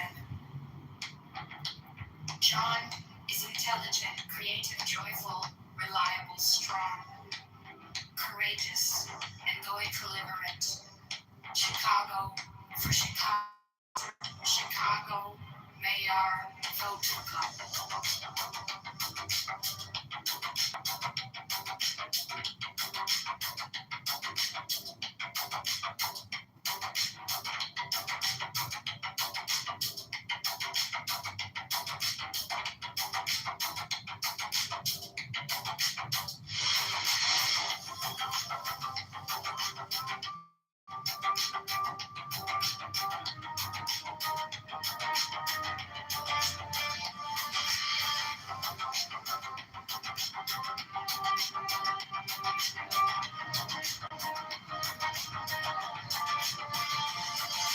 John Kitover for Chicago Mayor 2026. John is intelligent, creative, joyful, reliable, strong, courageous, and going to liberate. Chicago for Chicago Mayor, vote for come.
John Kitover for Chicago Mayor 2027.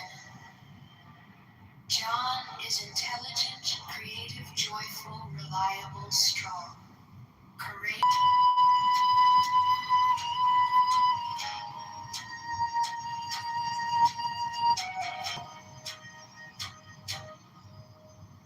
John Kitover for Chicago Mayor 2027.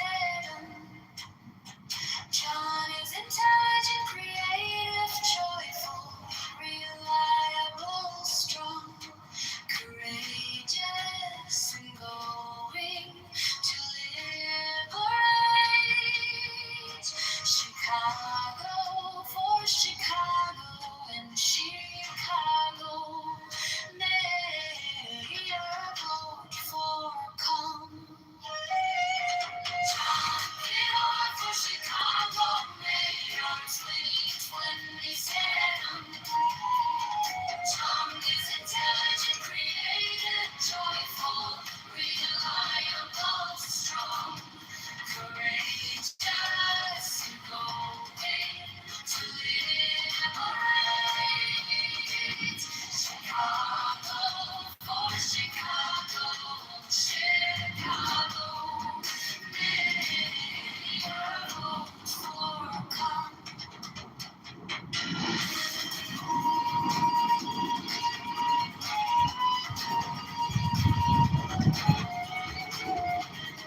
John is intelligent, creative, joyful, reliable, strong, courageous, and going to liberate Chicago for Chicagoans. Chicago mayor, vote for calm. John Kitover for Chicago mayor, the one we 20 sane. John is intelligent, creative, joyful, reliable, strong, courageous, and going to liberate Chicago for Chicagoans. Chicago mayor, vote for calm.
on his lace, but there's fire in his speech.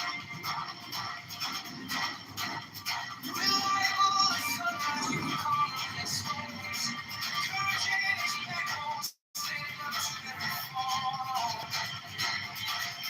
John Kitover for Chicago mayor, for every neighbor on every block, for the mayor, for Chicago, taking back our shot.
Chicago wins first.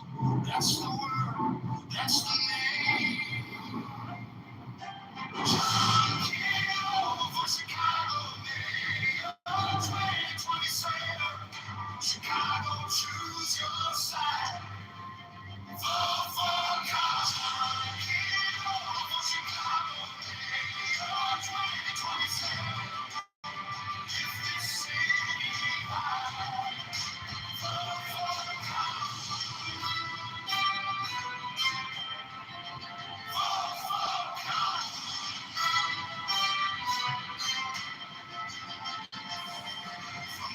from wind to the crowded school halls.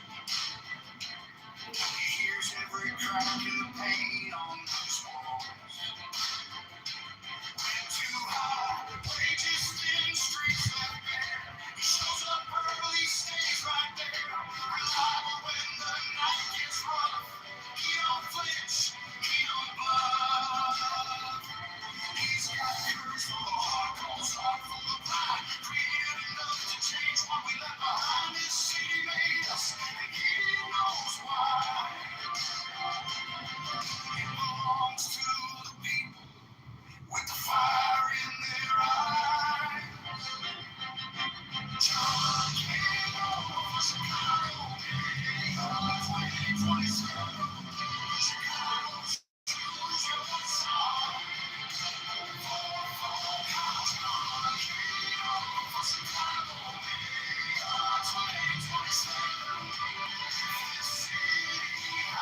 and facilitate communications with him.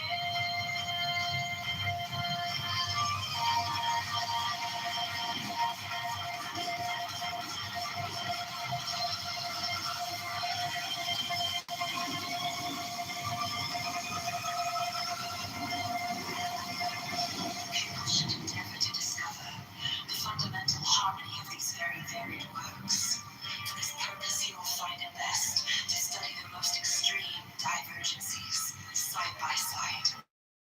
Be made any time that he wishes applied for examination in this course of reading.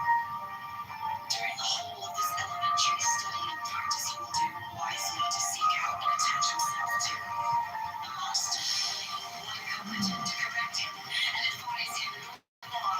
Should he be discouraged by the difficulty of finding such a person, let him further remember that he must in no wise rely upon or believe in an master. He must rely entirely upon himself and credit nothing which lies within his own knowledge and experience as in the beginning. So we here insist upon the vital importance of the written record as the only possible check upon errors derived from the various qualities of the experimenter.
The spiritual guy of Polios!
legend. Is a legend. Farewell. So, you got God. Should have made peace soon.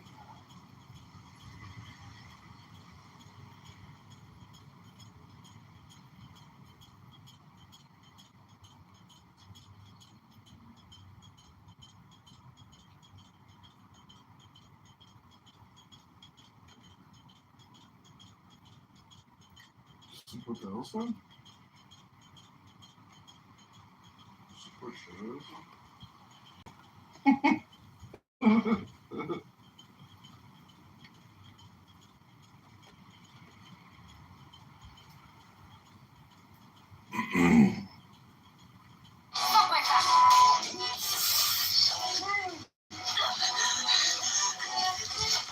So, what's the big plan? Sandbag me with the Ebola virus? Jesus Christ, really? You've got a virus nest in there that I've heard about it. Of course, but seeing it for myself. Discussing, of course, but all that. No fact. Fact. This is Russia.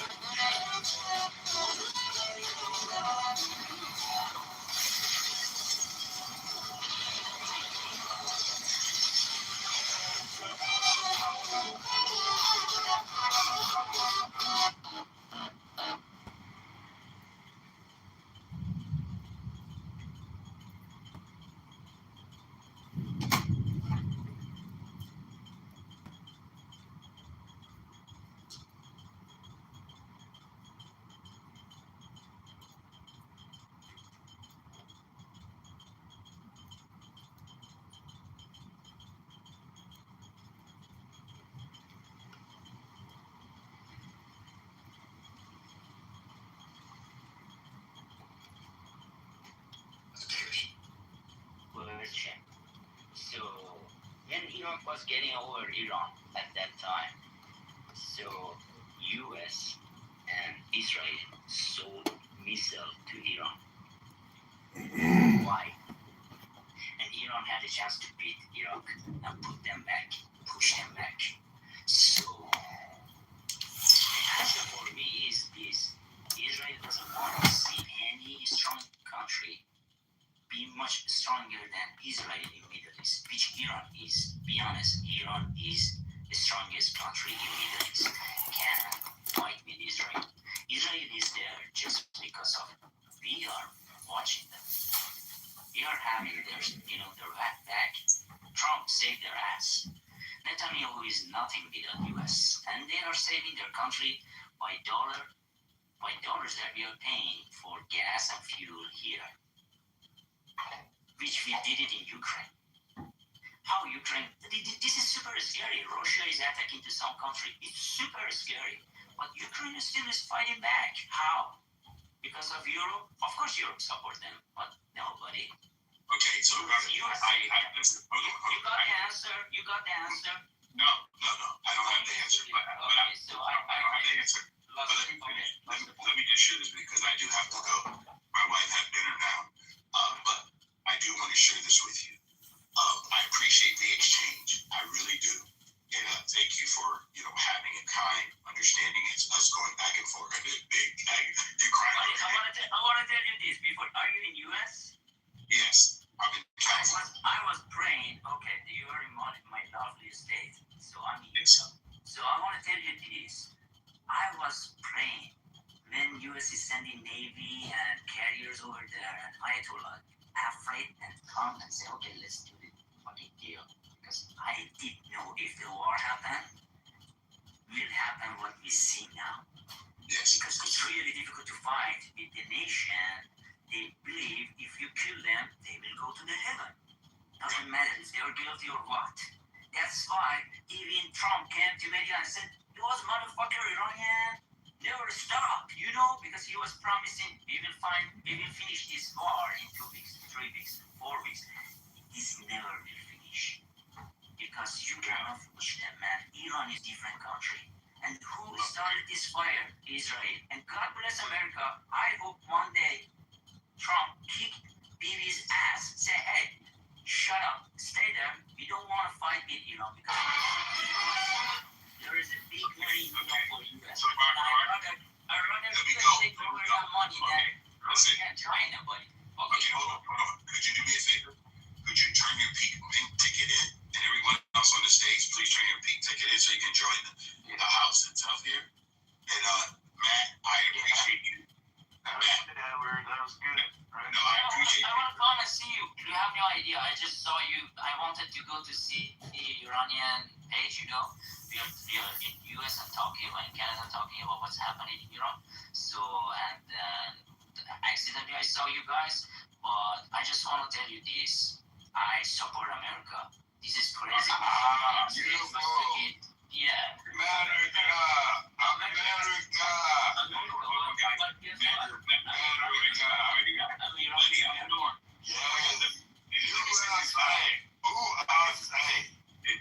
Could you mute for a second, please? Yes, my brother. Thanks.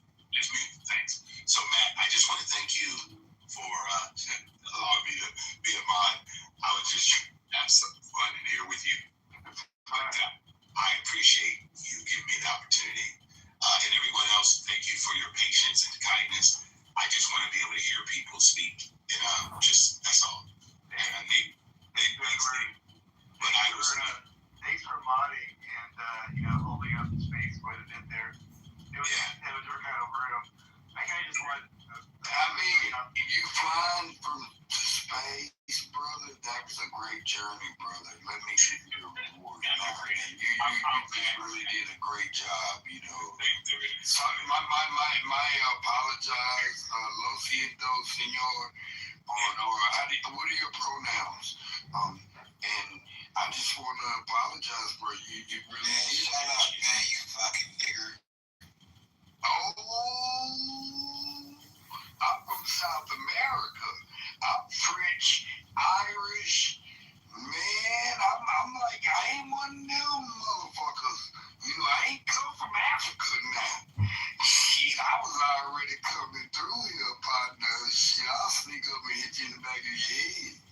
Watch your mouth. Newport, never eat wet pussy on a rainy Tuesday. Thank God it ain't raining in Silk. Go Trump. That boy got all them ships coming here. We the baddest, raddest. Man, can't nobody fuck with us. Man, we can't be fucked with. Fuck you. And anybody feels something different, fuck you too.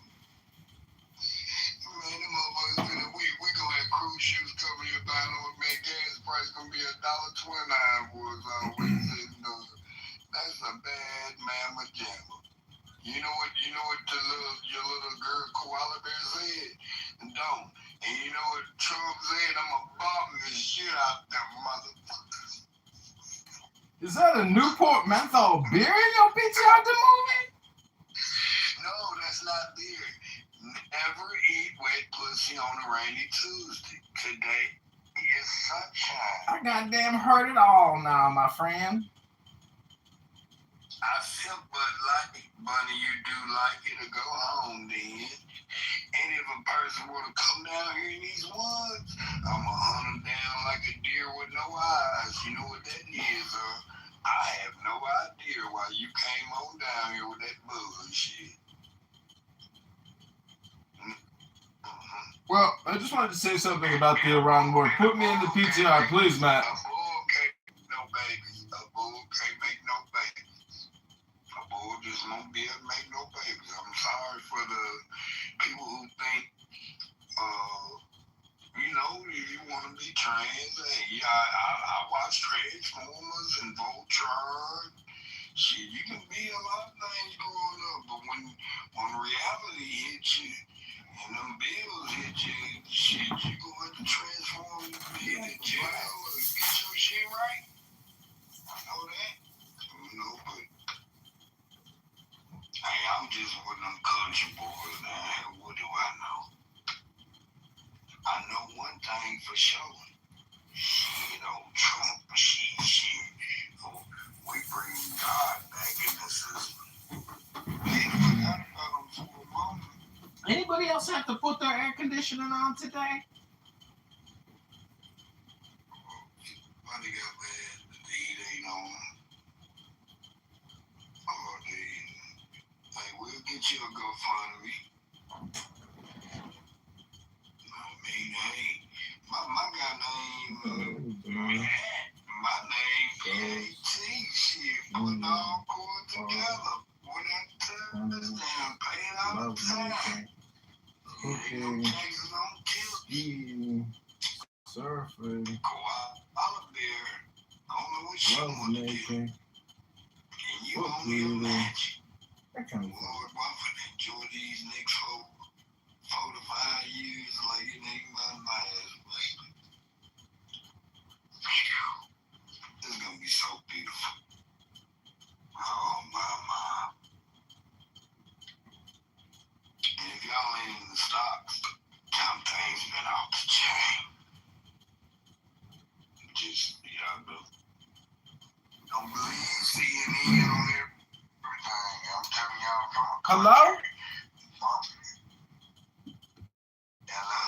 Hello? You sound like the black Doc, aka Brian Sellers down in Georgia. You sound like, do you like to smoke cigarettes and drink beer? Well, I don't smoke and I don't drink. I sip and I puff. You sell marijuana and you puff marijuana? I sip and I puff. So you really do I drink. I don't drink. I sip. Speaking of puff, do you think P. Diddy was running an Epstein network? No, he was doing what the industry been doing. Foxy Brown was 16 years old. What? Y'all remember Foxy Brown? Yeah. Aaliyah was 14 years old. No.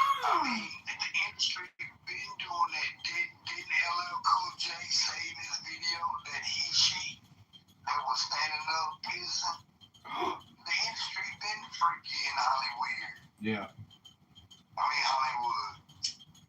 So I just wanted to say that, this Iran war, part of me wants to say, just fucking send in 200,000 soldiers and just really regime change them. Like, really do it good this time. You know what I'm saying?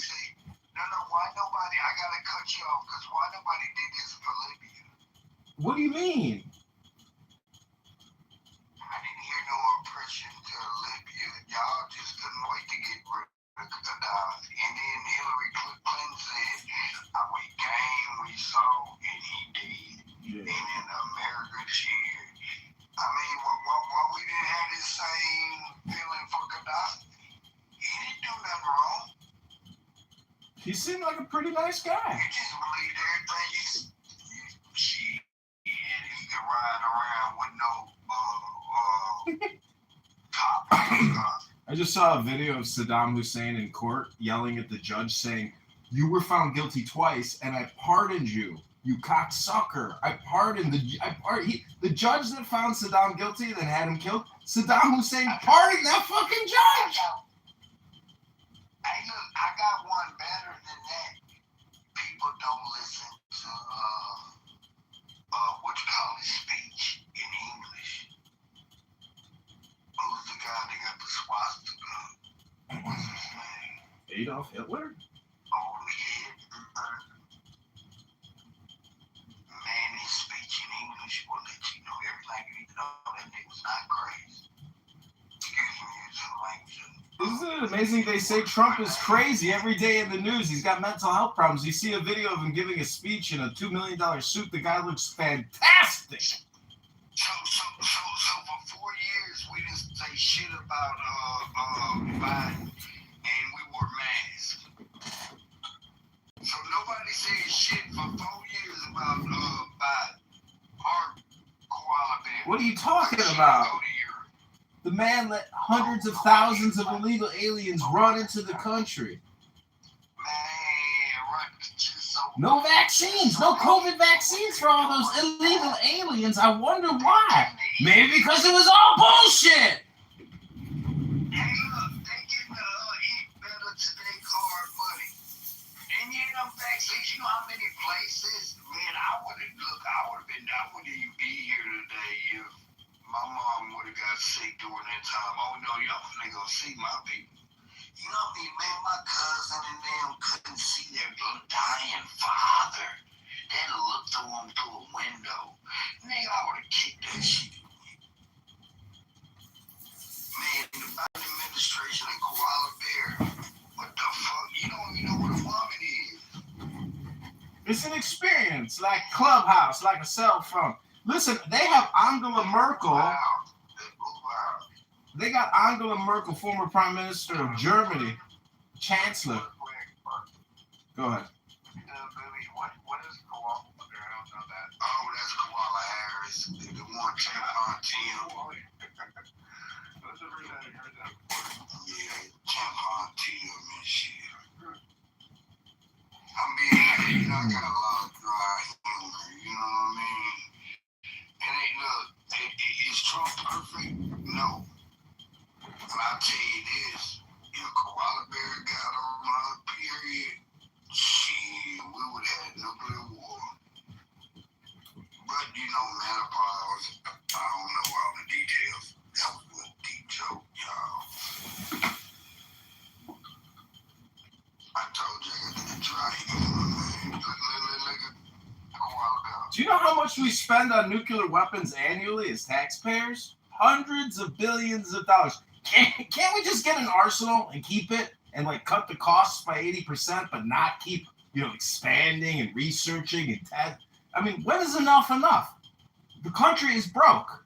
And this is what I want for Donald Trump. I don't want him to be the exterior-facing president. His attention matters.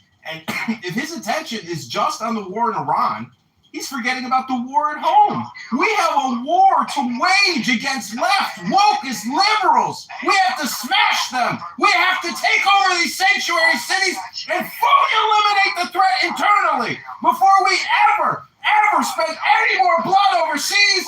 We have to liberate America and make America great again. America first. America first. America first. Top Gun, you're a maverick. You can be my wingman anytime. Hey, how do y'all feel about all those tankers coming into USA? And boy, we finna be a bad motherfucker. Oh, excuse my language. You know all those tankers coming to get our oil? Y'all heard about it? I didn't know if y'all. Boy, Trump, hey, like they say, this shit is chess. Not checkers. And everybody think the queen can move around, but the king can go anywhere. And the game ain't over till you capture that king. That's what they fail to realize. And then y'all want to know something else? They call them diapers and depends.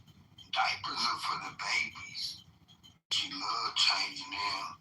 But when the elders got them depends on, it depends on if you in the wheel. Oh, that was kind of dirty joke. My bad. That was kind of. Yeah, I was clean up a little bit, man, but I ain't know how to change, man. He mad. He my roommate. I live next to a college. Alcorn State High Rebels was the first black governor or senator or something. And the school where Steve McNair went to. Who else? Shit, Alcorn State, Alcorn, no rice, baby.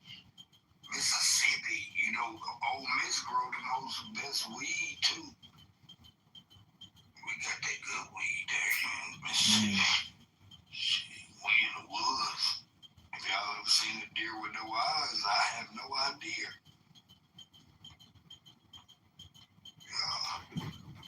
See, the thing about Iran is, even if we sent in 200,000 soldiers and we pulled a Brennan and we took the whole thing over, like, we've already killed the Ayatollah, We've already killed dozens of senior leaders. We've taken out a huge amount of their military capability. So, it's not necessarily necessary. And so I would just say, instead of sending 200,000 soldiers into Iran, why don't we send them into Democrat cities like Chicago, New York City, LA, Miami, everywhere, and actually eliminate the illegal alien threat in our country, the fake voting, the Democrat frauds, and the Social Security fraud, and the Medicare fraud, and all the fraud that's going on that Nick Sherman is exposing, and make major sweeping arrests internally and prosecute the people. And when our people are getting murdered by illegal aliens and criminals, we don't just lock them up for 7 years and spend $500,000 housing them. We kill them. We execute them. We shoot them and we bury them quickly. Hello? And if a Democrat judge stands in our way, well, then we arrest that Democrat judge, just like Bukele did in El Salvador. We liberate America, one criminal, one judge at a time. Hello?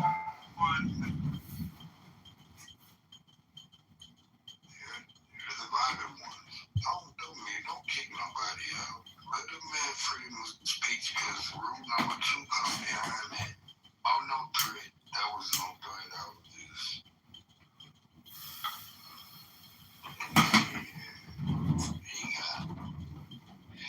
We got them Sesame Street. See? Hey, everybody! We're going to start executing killers again in this country instead of putting them in jail for retirement programs. When you murder an American, or you rob an American, and you kill that person, or brutally harm that person, you will be killed. It's called the Elmo Law. No more pussyfooting around and spending billions of dollars a year housing murderers. Either we execute them, or we fly them over the Pacific and drop them in the fucking ocean. Self-defense now. Be you either on the sidewalk or you from the streets now. You ready to do that time up in the den? Commissary, you get 3 free meals. As in my family say, 3 free meals.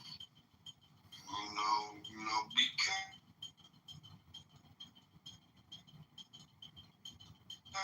For tough time in life, but they got places where you gotta prove your innocence. Elmo is sick of looking at Instagram and seeing all the victims, and then the criminals getting let out of jail in just a few years to go on to commit more murders. Elmo is getting psychotically angry. And when Elmo gets angry, you better look out, because Elmo's going to give you the justice you're looking for, and it's not going to be pretty. Hello? If you can, protect your friends and family around you. Protect your friends and family around you, brother. I don't want nothing to happen to you because of some ignorant, illegal aliens. And people are making it look like every illegal is bad. No, but shit. Y'all just done came over here. Bullshit. Y'all up to some bullshit. So, I think There was a homeless man that pushed over my garbage cans last night. He tried to break into my neighbor's apartment. So I killed him and I put him in the garbage can. Goodbye and good riddance. Elmo says sorry. You picked the wrong Elmo to fuck with. the only evidence you was on here. Why did you say that? You just love evidence. Man, don't say that on here. Oh, Elmo's just making a joke. I was sitting on my balcony, but I did witness that yesterday, and it made Elmo a little angry.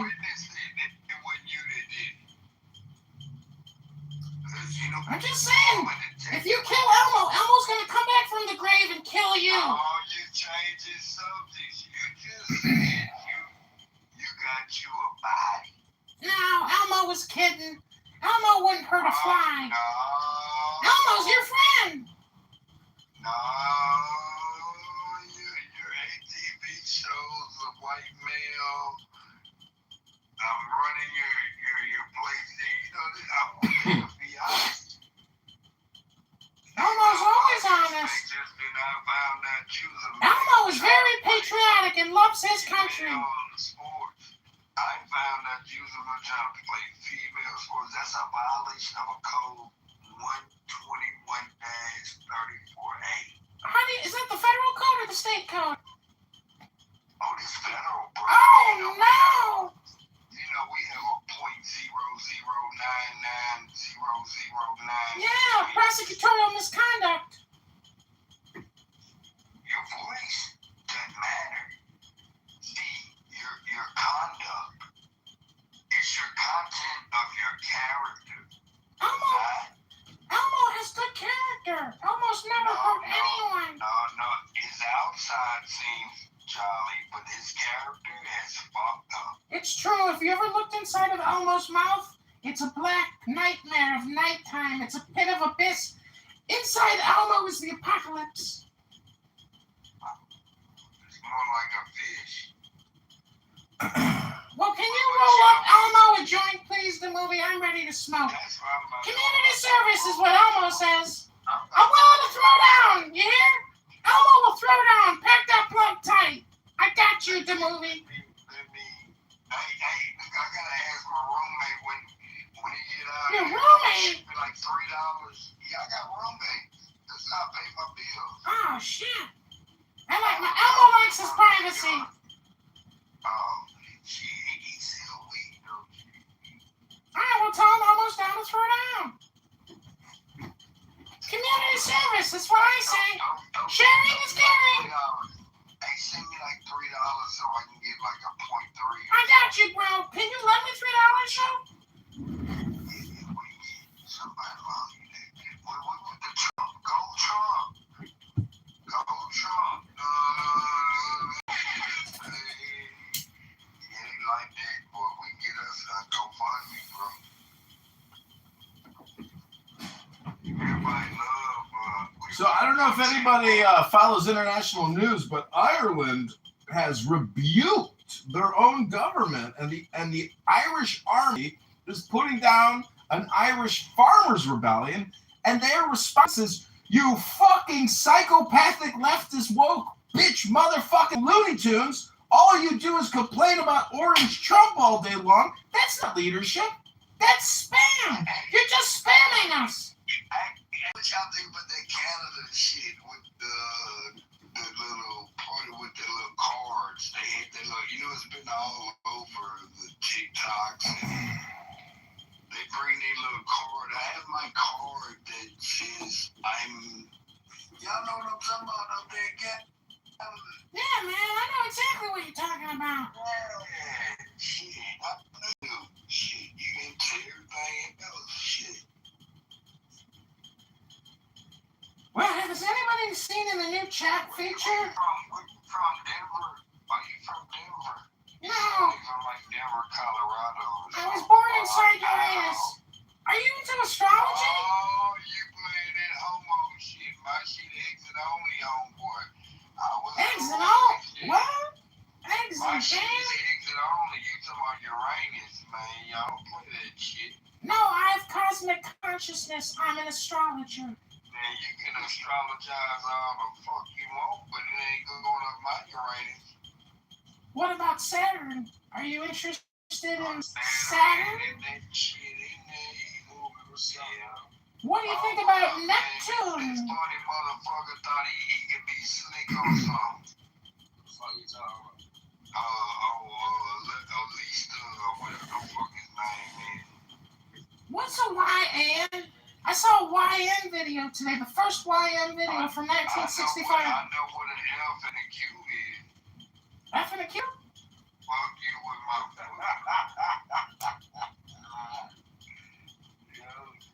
playing with me, man. Come on with a YN. Nigga said I know what an F and a Q is. What's an F and a Q? Fuck. He fell forward like a slide, didn't he? The movie, I got a joke for you. Why is sex like a box of Kentucky Fried Chicken? Because after you're done with the breast and the thigh, the only thing left to do is stick Elmo's greasy bone back in the box.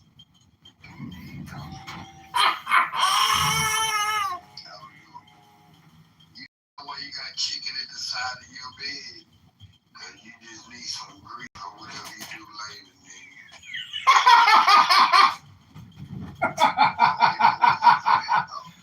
Oh man! Oh man! Remember them your mama jokes on that shit? No, I know. I'm talking about back in the day when old boy, the Mexican dude, had the your mama. He was saying you got chicken at the side of your bed. I forgot what he had said, but it was crazy, motherfucker. And like he had one joke, like I would tell Elisa, your girl's so nasty. Well, he probably don't have a girl, but she's so nasty. Them crabs would be bungee jumping off her thong and shit, you know.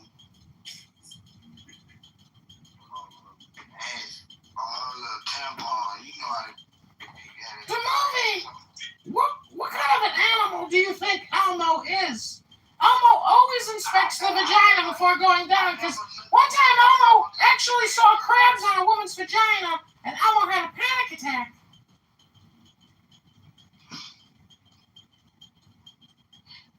This what y'all do in this motherfucker. I couldn't bring her to class. I couldn't get her out because Elmo was afraid of getting crabs in his fur. It's so solid. I think I heard his feelings earlier, and he just has this little get back moment, but it ain't working. Okay, see, the last time I chopped up with you, we had a good ass conversation. Of course, and then dude, you hear his voice. That's not it. Man, the movie, I can smell the chicken wings by the side of your bed right now. Who are you getting? You need the grease for later, not me, buddy. See, I'm from the woods. You know what a deer is with no eyes? I have no idea. He ain't getting it. He don't know he fucking with the right one. I got nothing but time, opportunity, hell. But he ain't no swimmer. It looks like y'all got an artist down there, though, man. Oh, man, it's all good, man. You know, The movie! Why are black men always crying during sex? Ah! That was a good one. And you know what I found out? Why you like playing basketball? Because there's a lot of shooting and stealing.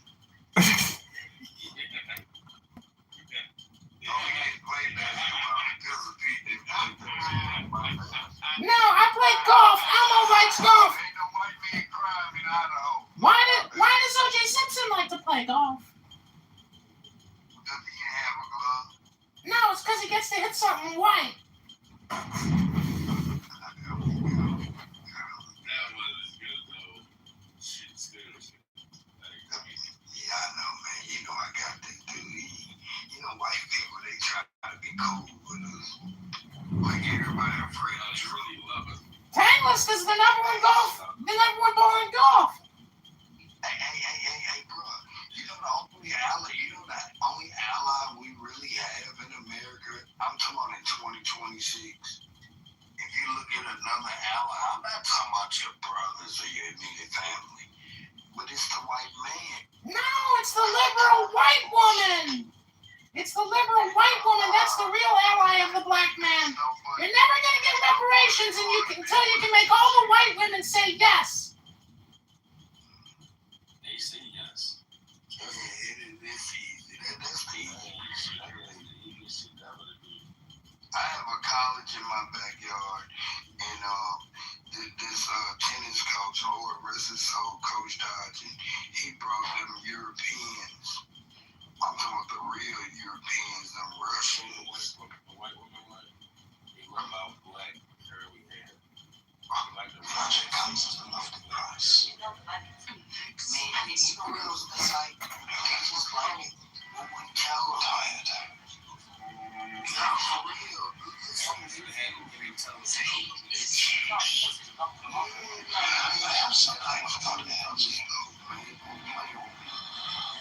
Oh, you won't get no sausage tonight.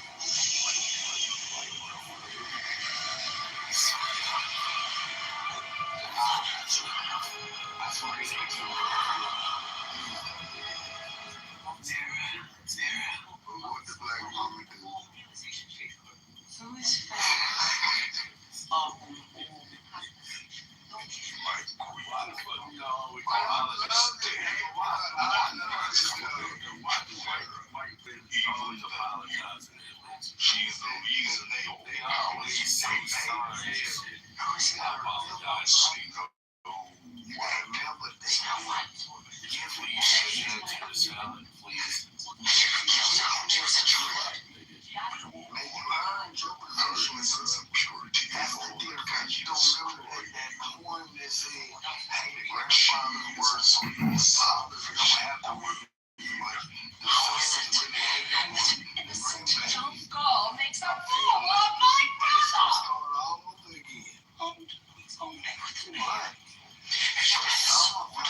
kingdom. They taught us the value of what goes on. And you let us slip. If it makes sense. What to do?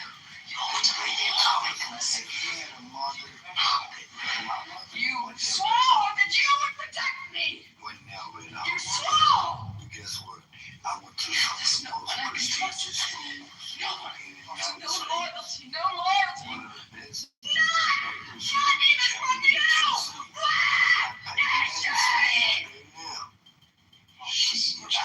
I got stamps on my past. I'm in a minute. She's no fit for me in the dark forest of life.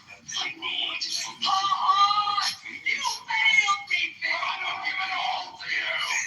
A lot of things, you know, it's like that. Now, you got it out the mouth. Yes, stop me right there.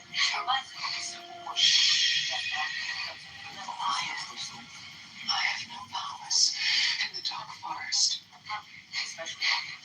have to find me someone.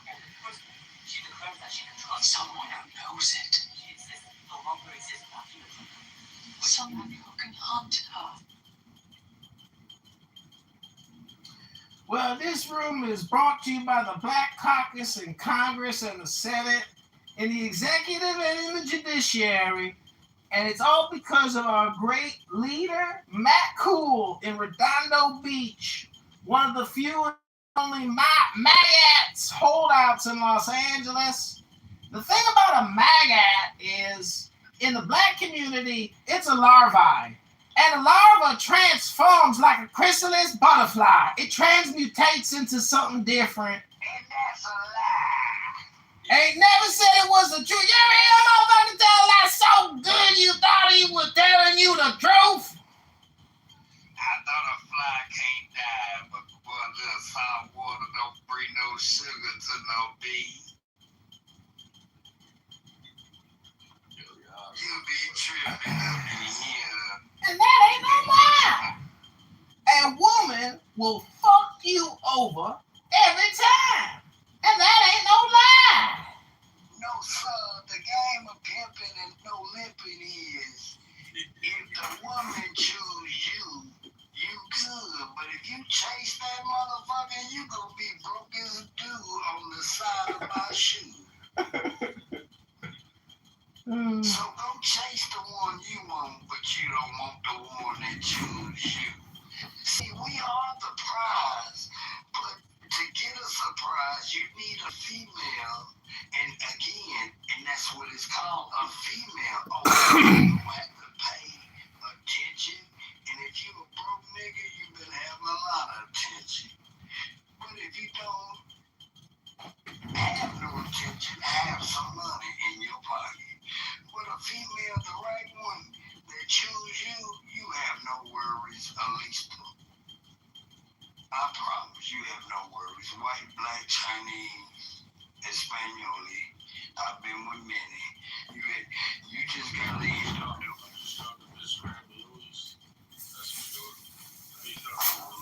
know what he said. I didn't say that. No, I said at least it don't matter whatever you go over or whatever. Maybe my words. No, your words are straight for real. Nah, I'm just letting them know. Nah, it ain't about black or white. Choose him, right?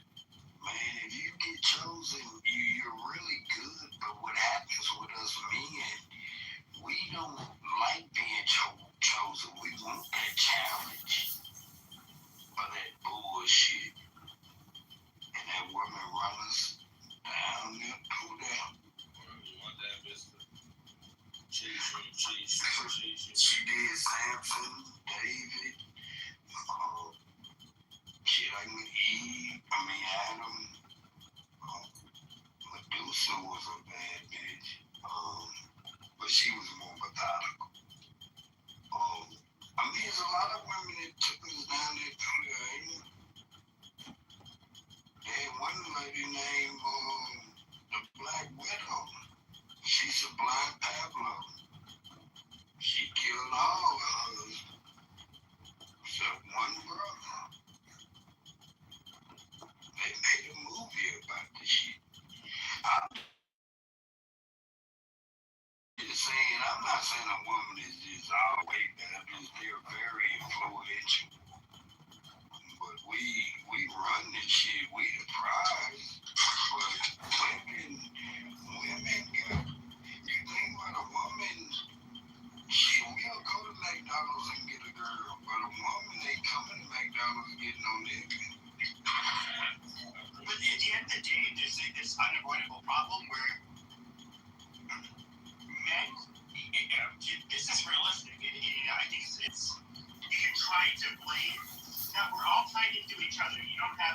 without men and women, you don't have people. They have to have babies. They have to society in general. There's a balance between men and women. But there's no doubt that the men in society cause by far the most dysfunction, violence, chaos, war, any like horrible thing you can think of. Men are extremely overrepresented. What do you mean? Okay, so we can look at. Yeah, I don't know the statistic off of my top of my head, but if we were to look at like what percentages of murders are committed by females, it's probably under 10%. Vast majority are going to be males who do it. Serious physical assaults, robberies, any of this shit. Males are the ones that do this shit. Man, what the fuck? No fucking duh. Yeah, okay. You go to koala bear. You go to the koala bear. I can tell. You like Tarantino. Just tell me the truth. It really don't matter, but I can tell. It's okay, bro. Of course, men commit crime. Black, white, Hispanic, Istanbul. What the fuck? What the women going around? You think it's Wakanda? You know what? You know what, dude? You were such a breath of fresh air. It was so obvious that, don't you be trying to hit on me, man. I'm straight at 6 o'clock. No, I am too, okay? Here's the thing, though. Not a joke, but I'm for real, so. No, I'm for real, too. If you were to ever flirt with me, I would drop your black dick, 6 inches in the dirt. Yeah, but hold on. You can tell that motherfucker, bro, he watched The View. He like, Yeah, no, but what I was going to say is this. Is that what's also glaringly obvious is that the brothers in the United States of America. What? The what? The brothers, the niggas, the niggers, they commit, disproportionate amounts of. Hey, he's not part of that MAGA Trump shit, I promise. No. They changed the name. It's like how males do. He done took a couple of shots of Os Amigos. Or males do in comparison to females. No, hold on. So we're gonna they introduced somebody. I got a T in my name. Yeah, go ahead and put your name. Nobody gets a shit. No, my hat on. I gotta put my hat on. Yeah, go ahead and put your hat. Nobody still. No, it's a San Diego because I can't charge them hoes. Oh, that went over your head, but go ahead with you saying. Yeah, I mean, blacks are statistically, and everybody, because it's racist, and white people of color, because Indian. But we're gonna pretend like you. No. We're gonna pretend like you. We're gonna pretend like you guys are not part of white in comparison to other people. That is retarded. Well, let me tell you, when other people are dark with suntan, you don't call them black and shit. Why you don't call them Indians with the little beard on the head? Indians don't rob people and rape people the same way. Well, that's because black folks like basketball. We be shooting and stealing now. You leave that alone now. You better learn to crossover. You better get right. Got a vest? You can argue all you want. Get a tree. The reality is that you guys, right? No, the reality is your propaganda can't reproduce. So y'all try to recruit little kids for your little. Uh-oh, projection alert! Based off of real fucking statistics, you stupid motherfucker. Oh. I gotta say, the shit. Every year. Here's what's interesting. Every year, over the last 10 years, the majority of homicide offenders have literally been black, but they make up 13% of the population. So I took out happens in Idaho and North Dakota and Alaska. I'm so glad. I can tell you in Alaska because I used to live there. I'm so glad that we stay up here on the white bitches. I'll be on the mushroom. I'm so glad that we stay up here on all the white bitches. Nobody cares about like puncturing that white pussy. You don't know he's running with them bunny right. It's nothing like puncturing that white pussy. There's no place. We put out 200 inside that white pussy. Yeah, they be happy too. They be saying, "Oh, thank you, Daddy." We puncturing that white pussy. That dirty white slut bitch. That's why she loves this black. The wrong gay people, but shit, I would. Here's the funny thing is that I have literally colonized that dark nigger pussy from Africa. That dirty nigger. Yeah, you would sit there, you'd be crying in your fucking wheelchair.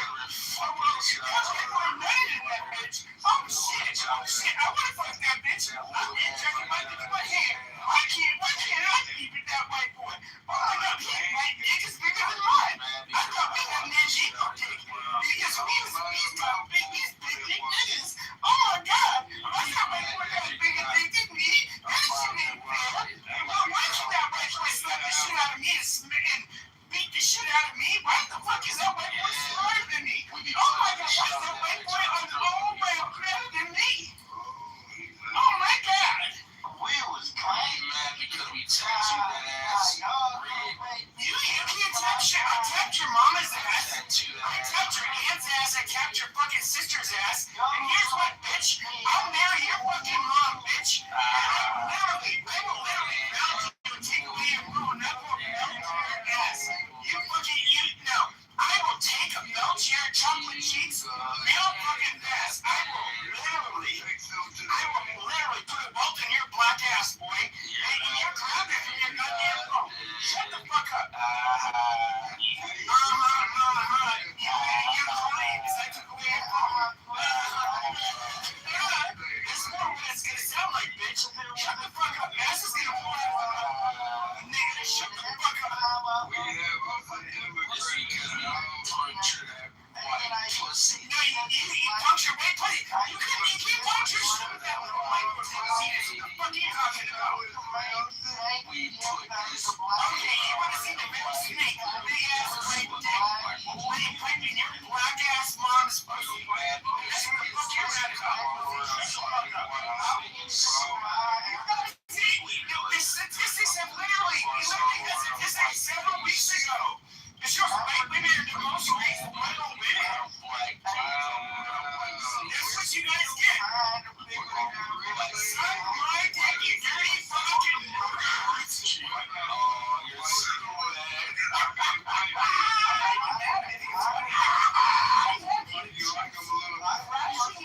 Shipping out because of me.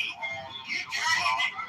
Listen to these dirty fucking chicks. They're mad. They're saying like, we fucking need more bitches. We can't get pussy. We're doing our mother. Man, anyone like, we can't get money. That's what we do. We dig her down. Yeah, you dig her down. Yeah, just like something that a low-IQ fucking troglodyte would say. That motherfucker did shit out of me. I love watching you dumb niggers dance for me. You guys are so sweet. Wow, it's pretty loud in here. Like niggas not feeling it. Remember that movie? Wow. You just took a look. Breaking my big nigga black ass. That shit fucking hurt. You look like you're real bad. Get door fuck you or something? Goddamn. Movie, y'all remember that movie? Niggers are now diagnosed with HIV as door fuck my mom. Goddamn. You niggers got HIV. You guys are niggers because of HIV.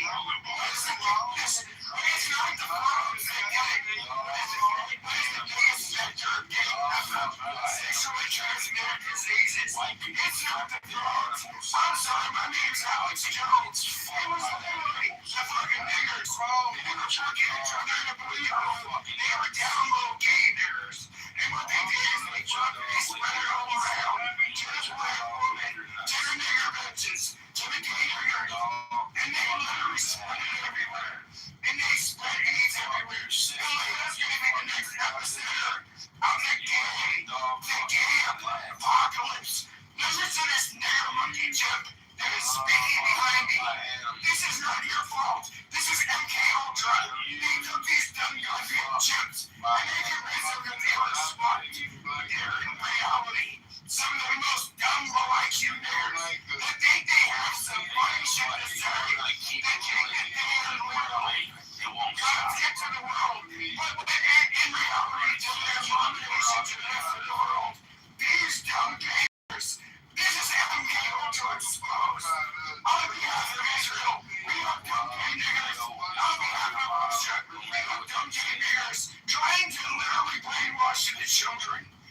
say we're gonna fuck your mom each and every day in every way. I already fucked your mom with my big Alex Jones. Slow down. Yeah, shut the fuck up. Shut the fuck up. Before the guy ends up pulling your pants down. You don't have that, buddy. Shut the fuck up and respect daddy. Shut the fuck up. Twist on the dick, shut up. Alex Jones is done here. I'm gonna put Pepe with the screechy voice back on the line. Shut your goddamn nigger mouth. We fucked your mom really, really beautifully. Then we come with a facial roll-off. Fight back, Pepe. Fight back. They put out black. Alex Jones is pissing you guys. I don't know why you guys are so mad. Isn't it interesting that we're a little bit like birds? We try to come up with things to say to each other that can get underneath each other's skin. Like Pepe earlier, he said to me, John can't get under my skin. That's because Pepe has no skin. The man is skinless. He's got no skin in the game. He's just an online sound. He's a voice. Generally, he sounds like that. That's what Pepe likes to say a lot. That. And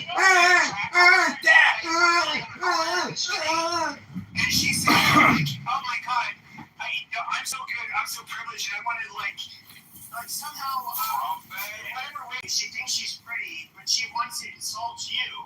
And you're like, oh, you stupid Dominican crack whore with missing front teeth. Amazing bitch. You go, girl. That is you. You're literally the person I just don't pay attention to. Because you are in fact just a low-life, mentally ill piece of shit. And look, I like in that private room, here's the thing, is that I always granted you a lot of grace, but you come into a room where it's just like me or myself and this one other person, he wants to be a dickhead. But at the end of the day, there are people on this app that I generally don't punch on, even when they say shit about me. But, because I think they have there's something wrong with them mentally, like such as yourself. But let's keep it real here, okay? I came onto this app, okay, while it was still rather big, I was a fucking headliner. I was somebody who everybody fucking knew. I thought it was fun for a while. I don't really give a shit about this shit anymore. And, I come in here just to hang out with people and talk to. But you, on the other hand, you're the same pathetic piece of shit that, literally films every fucking room. We can see your goddamn YouTube channel. Nobody watches your fucking shit. Okay? You've never had a fucking audience. You're somebody that nobody finds to be entertaining. You're literally, it's just so goddamn pathetic. Do you think after several fucking years that if you could not capture a fucking audience, that maybe it's just time to give up? I mean, at least I was somebody who I lost my passion literally a couple of years ago to do a lot of this shit because it got boring to me. And quite frankly, a lot of the political landscape changed a lot to where the things I was saying that people considered taboo are no longer taboo. And I really cared. I can care less to listen to a bunch of fucking retards who just discovered a lot of the shit that I would talk about years ago. And they go like, oh, there's just, I want to dick slap you. Be a fucking fan. But you are somebody, John, that never could capture a fucking audience. Hold on. You're somebody who could never capture a fucking audience. You're somebody who could never troll. You're somebody who could never do any of the shit that I would fucking do. And this is where you're fucking pathetic. But okay, I don't know. What the fuck is it that you've done? You've been on this app, recording fucking rooms, doing your stupid shit. But do you realize nobody fucking follows you, respects you, or thinks you're fucking funny? Anything. Dude, is this mentally ill man that is on this fucking app. I think it's funny.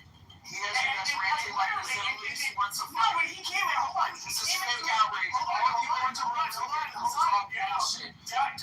Doctor, stop. But we were in a room where I was talking. It was one-on-one with a woman who, I'm not gonna hear her bullshit. But we're talking about mental health shit. And this motherfucker comes in. He starts literally digging into any fucking pain point that she has regarding, an accident she had where she has a large scar on her face. 90% of people Shut up! to get recordings of other Shut people. up! Let me finish. You use admittance convenience. Shut up! Let me finish. And literally, he's digging in.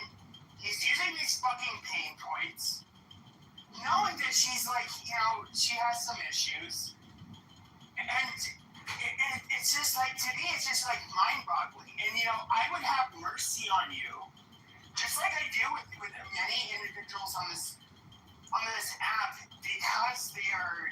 I realize they're cognitively not all there. But you are such a disgusting piece of fucking shit that I don't even know what to say. Like, I call people niggers, I call people kikes, I call people all of this fucking shit. At the end of the day, this is largely received by an able-bodied people of sound mind. They find it offensive.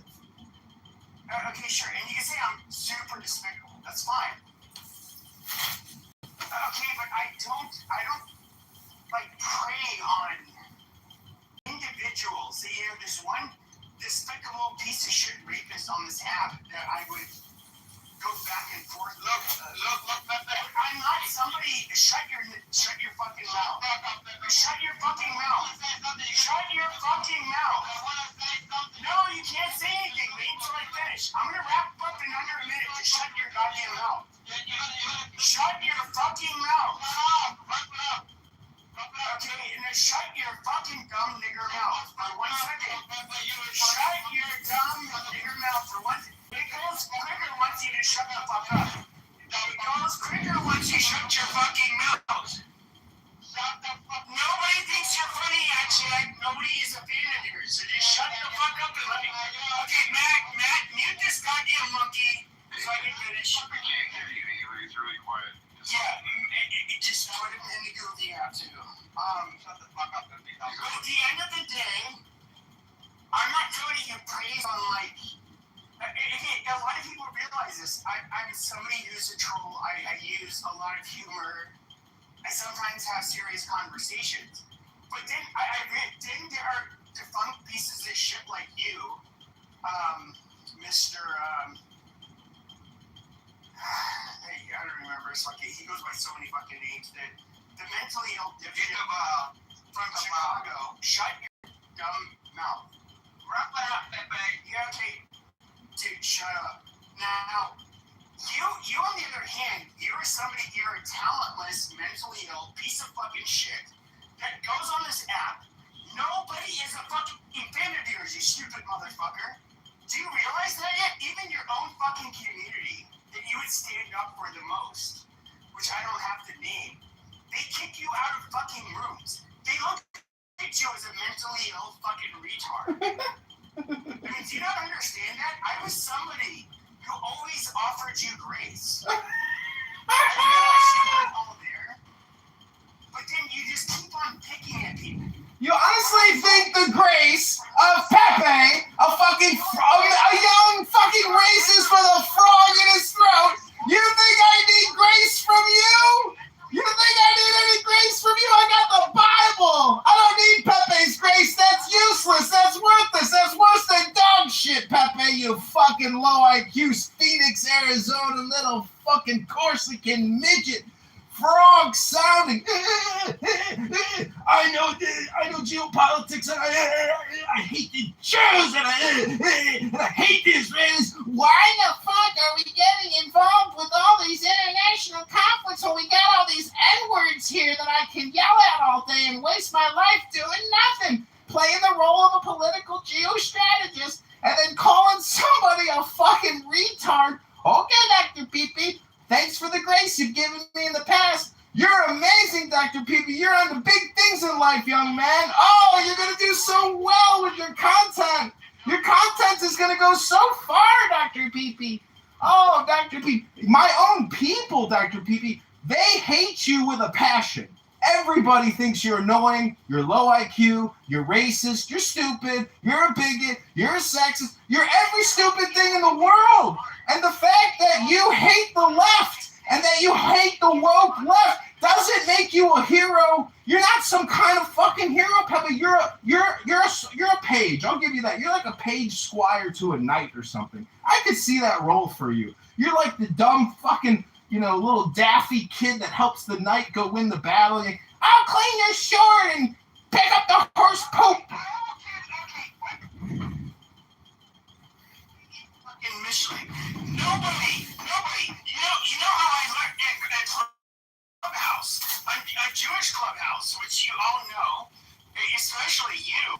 Okay, I was, because of the people I met that ended up introducing me to this app, I go into the rooms. Who was the one outsider who was considered a fucking mental freak show that literally took both left and right, no matter what camp they were on, they would fucking kick your dumb ass. Why is it that you never have more than one person in your fucking room, and you go on stages, you annoy people, they kick you, and then you can say you're doing this for YouTube, but your YouTubes have no views, barely any views. Like you're a nobody.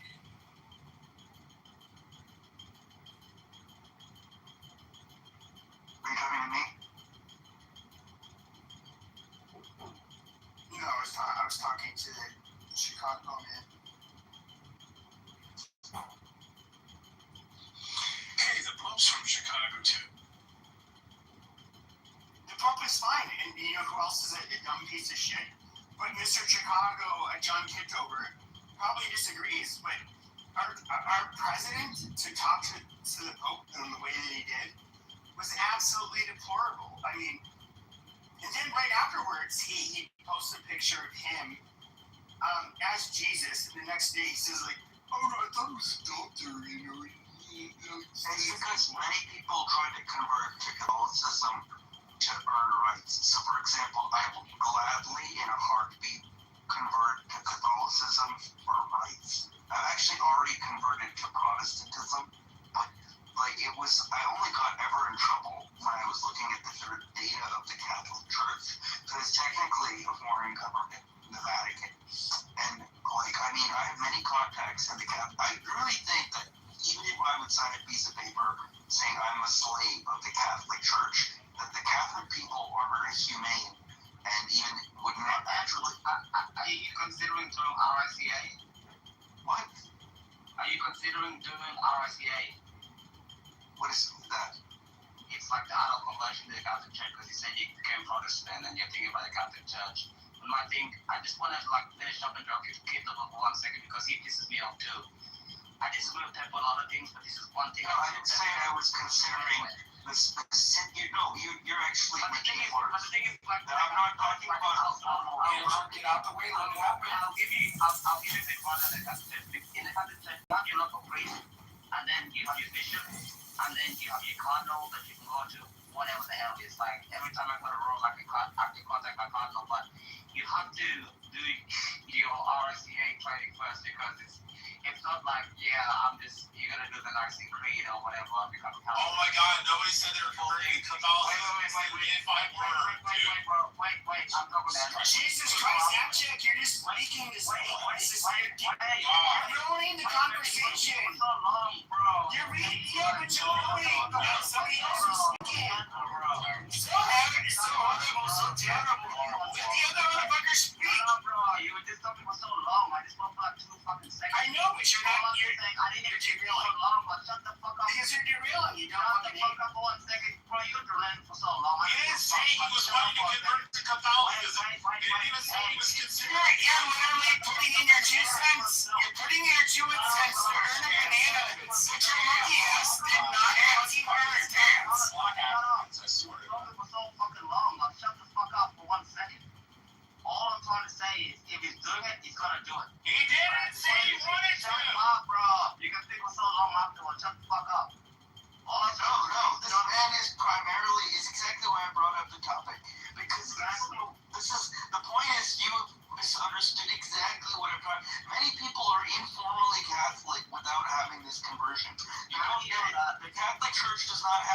compiled that data of every single Catholic all over the world. Yeah, they do. No. I have worked in the church database. Yeah, they do. No. I've been entrusted with archives and all. I have seen that they don't have every single data point. Let me correct you. And You think this is exactly the definition of Catholic? Every single conversion worldwide is registered. Every single conversion is registered. I have a registration when I was baptized. I have a registration when I did when I became fluid. Oh my God, the Catholics keep superb records. You would have ever guessed that. It's all fucking registered. It's a damn fucking lie.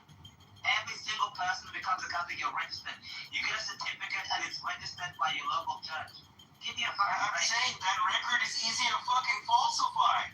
You don't get it. How the fuck are you gonna falsify a record? You're gonna be like, oh yeah, like this person just we're gonna register. I can send my twin to get with me. I can send my twin. You have a Catholic. I send my twin to get that. No. When you have to make contact. See, that's why they don't want to let you in. You try to defraud the cloth. No. Every single Catholic, you need a sponsor. Wait a second. You need a fucking sponsor to become a Catholic. And the sponsor is the one that actually signs their name on it. I know this because I'm a sponsor to 2 people. You have to have a sponsor and everything else. Like, it's all fucking Korea. I pick Vatican over North Korea. Does that make me a Catholic? No. It means I'm not Korean. Yeah. What the hell do you mean? No. He brings up a good point. I'm somebody who's 100% of French descent, and so like one of the beautiful parts of that is that I can look up my last name, and I can trace ancestry back to several hundred years, and part of the beauty of that is because the Catholic Church likes to keep records, and they've done an impeccable job, and so are you saying that like we are not exactly? Okay, so you agree that point. Exactly. It's all fucking recorded. Every single conversion. But if this guy wanna convert to Catholicism, that's not what he said. Never even fucking mentioned that.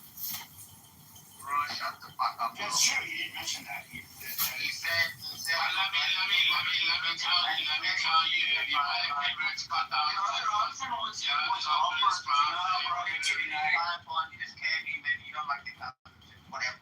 we're talking about like 2 extreme. You're acting as if the Vatican is as exclusive as North Korea.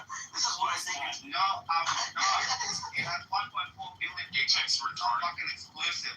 But I'm just curious. What was the point before AGIAC, his third world dumbass, ended up entering? Shut the fuck up, Anthony. I mean, he just want to be heard. I'm super Mexican, super gay, as you say.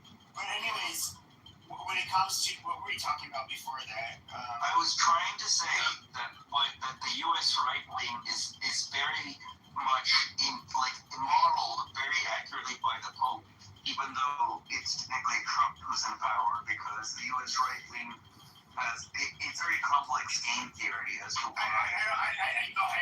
I disagree, because it has always looked at the U.S. as being a competitor to the Vatican, and if we look at all the open borders bullshit and all of that, that is super Catholic. Like when it comes to the right wingers who are like maybe have some further right wing views, such as myself, and some like further left wing views. The church is the Catholic Church is all over the place. Like they're not natural allies to American conservatives.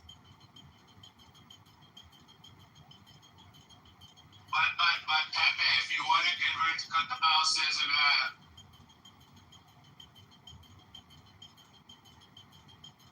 yeah, I mean, I think it's where I just think it's functionally retarded, AJ.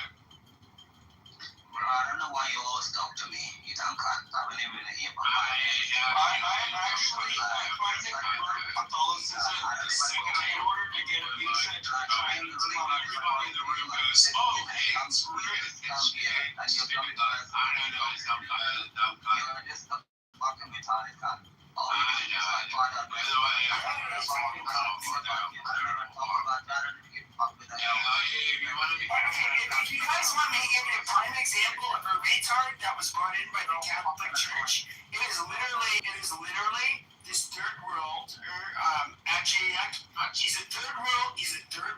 person brought in by Catholic NGOs. Absolutely worthless. No, absolutely worthless. Absolutely worthless to the West.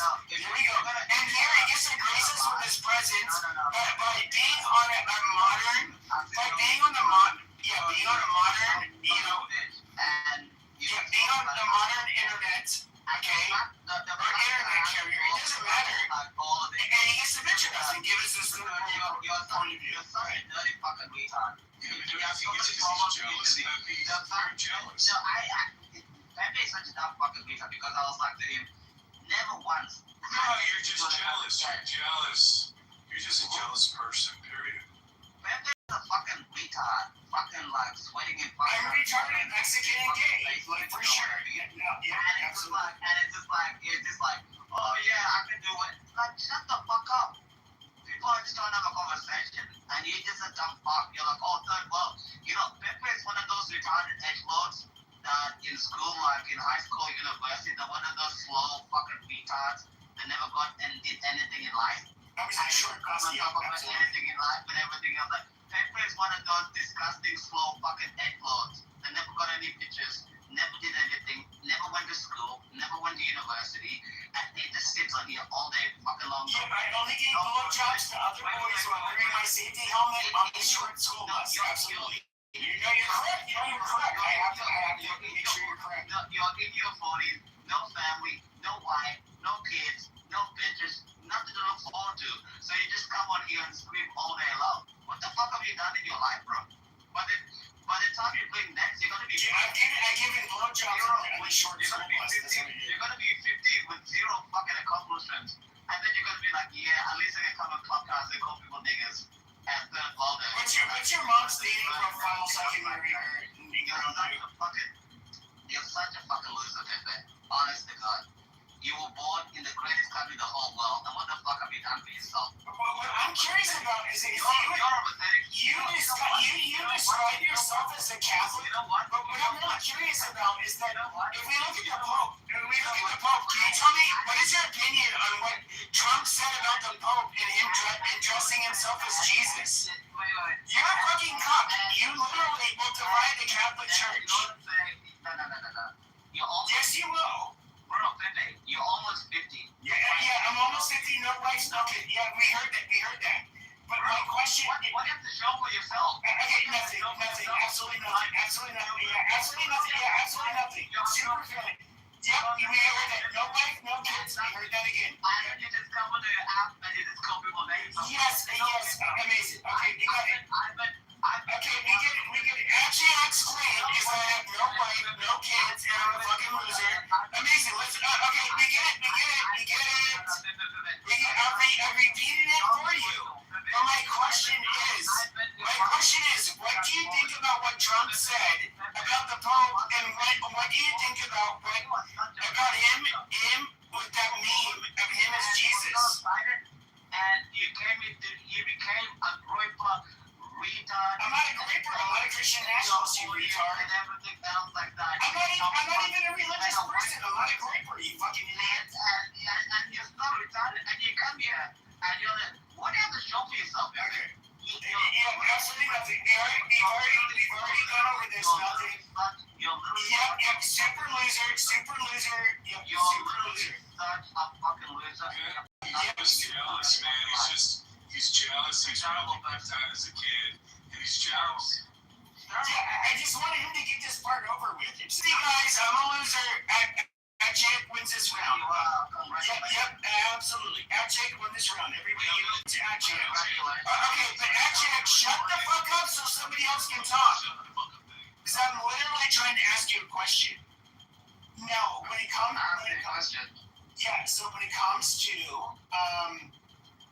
to Trump, chastising and insulting the Pope, and then posting a meme of himself as Jesus, as a good little Catholic boy, what do you think of that? It's fucking terrible. It is? Yeah, I agree. It's terrible. He shouldn't have done that. He fucked up with that. I don't agree with that. So he doubled and tripled down. Yeah, I know. It's a terrible thing he did. The greatest person ever is Jesus Christ. I don't give a fuck about any politician. God should never be mocked. at all whatsoever. God should never be tested like that, and I don't agree with that. I think he fucked up, and thank God he deleted it. I was shocked, and I was like appalled by that. That was a terrible thing. He said he was an image of the Red Cross. It was terrible. Yeah, he lied. He thought all of us were stupid, and we're gonna buy the fact that he wanted to be a doctor and a healer. Very, very, very. In other words, Trump was trying to say that we were just like stupid, and I have to disavow him for what he says. Yeah, that was so fucked up. I don't know why he said like, oh yeah, like I'm trying to be like a healer and some bullshit. Just going up to it. He fucked up. Yeah, I'll check him out. Shut the fuck up. Let the other guy talk. That was just the same thing.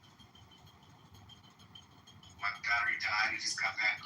And the last thing I heard was Pepe or PP or whatever your name is, forgive my PP Herman.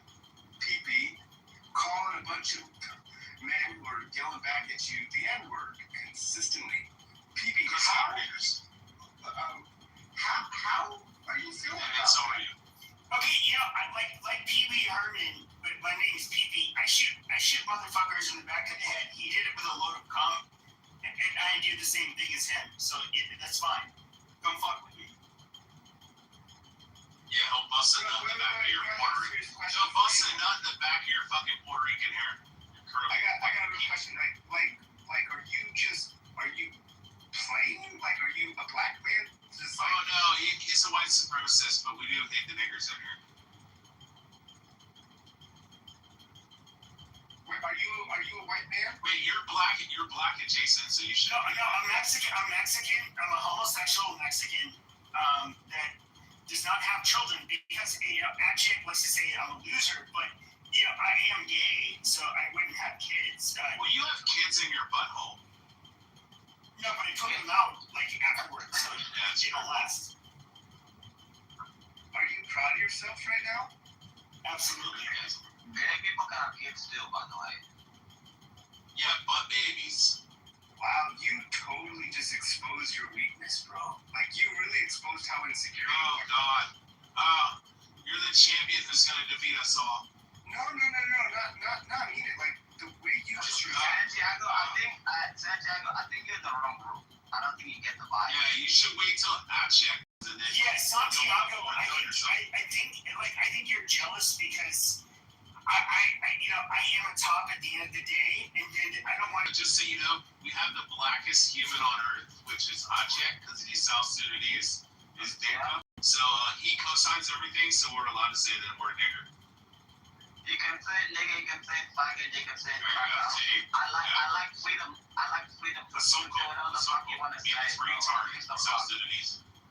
Yeah, because I genuinely cannot believe what I'm hearing right now. Santiago, go be a fucking homosexual in another room. And be a nigga in another room. Nobody gives a fuck if you're like upset or whatever. I'm not upset. Santiago, you're acting like a kite chase. Santiago, you were so blamed for speaking up to this. Racism. I'm in shock. I'm very offended. And so A-Check is African. I'm actually a black American. I find what Pepe has to say is very offensive. I really do. So I appreciate you for being brave. I definitely appreciate you for being brave. Rachel Hitler wears fake rubber breasts and sleeps with trans women, and is yet to admit it. But I appreciate you standing up to these disgusting, degenerate men that are being racist, homophobic, and absolutely anti-Semitic.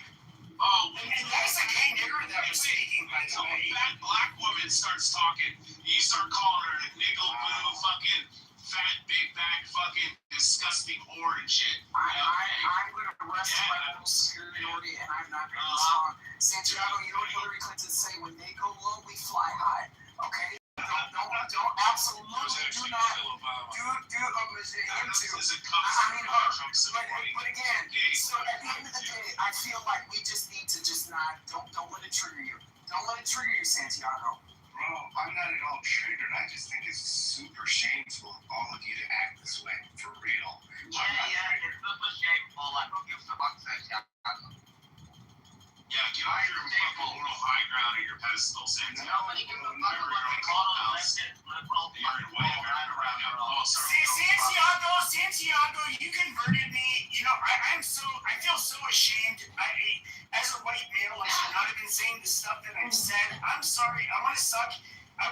to suck your Dominican dick. And Yes, you didn't pay reparations. Yeah, and absolutely. You didn't pay reparations. Wow. Okay.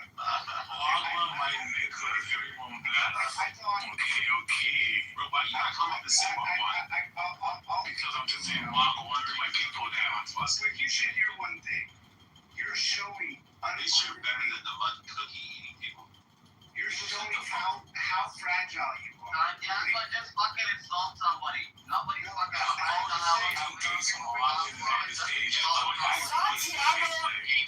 Santiago, you great bean eating spick. Shut your goddamn whiny faggot mouth. Okay, seriously, shut the fuck up. We obviously are used to insulting each other in here, and so shut your fucking mouth. Literally. I don't know. I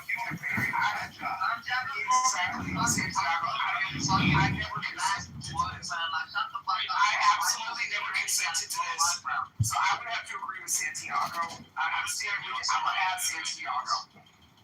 I'm just saying, man, you're very fragile to react. Santiago, nobody's fucking fragile. No, your motherfucking pussy is fucking fragile, bitch. I just got 10 fucking masculine. That's a bunch of fucking fragile, bitch. The fuck? You need to get that bitch Vagisil and fucking something's wrong with her. Like that is gross. She has vaginosis. You need to get her on antibiotics. That your mom's a stinky bitch, pussy, fucking Dominican whore. Like I'm just fuck you and your mom. Your mom turned me gay, motherfucker. Because males' buttholes smell better than your mom's fucking pussies, bitch. How the fuck do you think that shit fucking happened? Exactly, bro. Like, you fuck cleaning the fucking toilet, so you go to fucking school, Santiago, you dumb cunt, and you just come here being a bitch ass faggot. Like, bro, go to fucking Santiago, you're arguing with a middle schooler and a refugee. I mean, don't back down, brother. My mom was literally swimming across the Rio Grande. Well, I'm not an equal anchor technically, but I was floating on her fucking stomach, and she claimed I was born here, bitch. Just, you're like, why are you so sensitive? That's a big bitch, too. She's a badass, buoyant bitch. That's how I was able to cross. You're goddamn right. 400-pound bitch. That's what it is. She's and she passed through. The military administration and her tummy, and I'm sucking on her big spit titty. And we needed to cross. Give me some rancid chicken! Hello! You don't know about that shit. Rancid chicken! How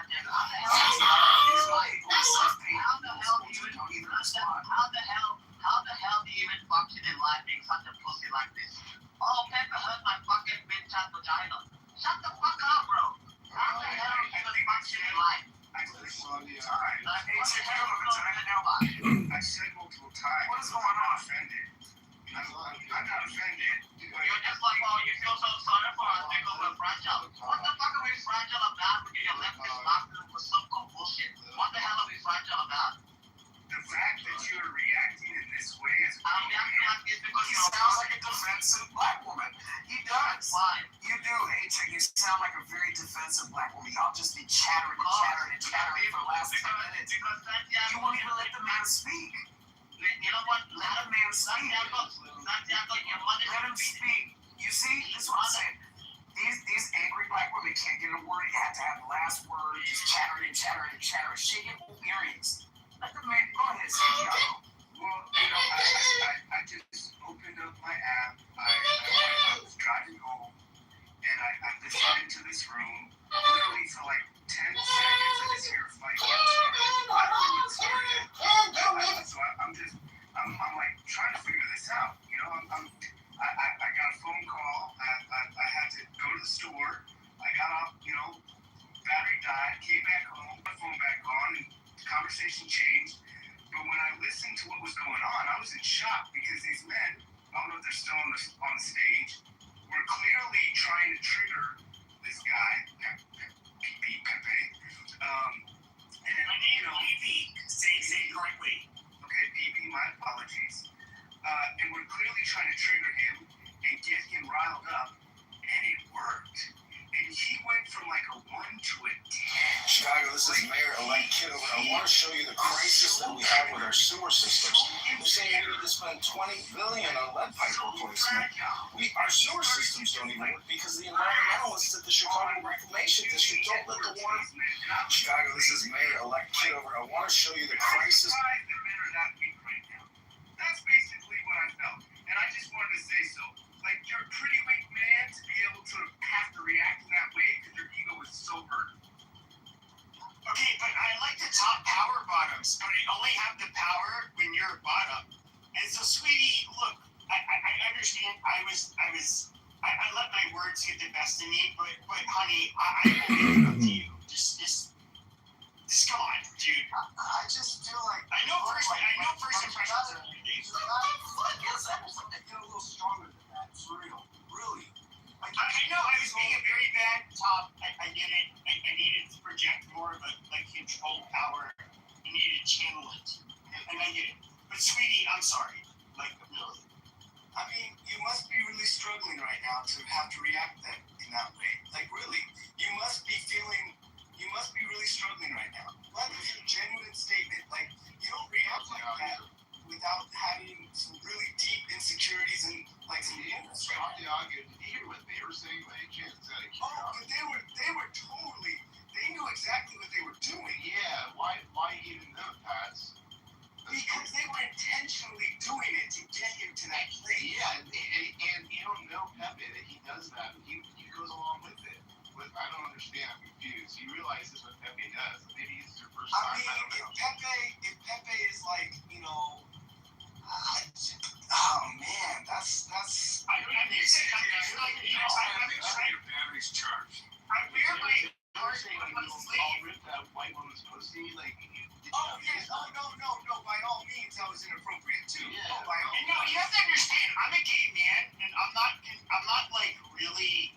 I'm protective of women. It's not because I want to like hot block, but it's like as a Mexican gay male, I'm like, look, it doesn't matter whether or not you're Mexican. You know, if you are a woman, I want to protect you. And when I hear one of these savage people joke about the rape of a white woman, like, oh my gosh, so horrible. You know, I had to snap back. Like, I'm sorry, I couldn't do it. And like, if you ever were to use the N-word with the hard R, it would be against savages who think it's like, you know, okay to rape white women. I completely disavow. Is this your first time, Santiago? Like, around, I don't know, us? I mean, I'm just like, if you like the history of this country, you know, the privilege that so many of us have to speak in that way as a white man is just pretty sad at this point. Just honestly, like, I'm a Mexican. I'm sorry, you know. You're not Mexican, bro. Like, it's sad. Yeah. All right. Well, dude, it's really sad.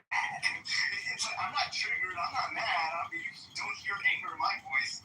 I'm like, but I think it's pretty bad. It's a state of like just how sick people are right now, and to speak openly like that and think it's okay. It's like, bro.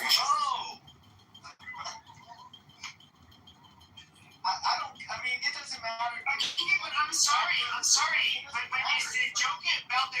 No, hold on. This is where the politically correct... You're sure?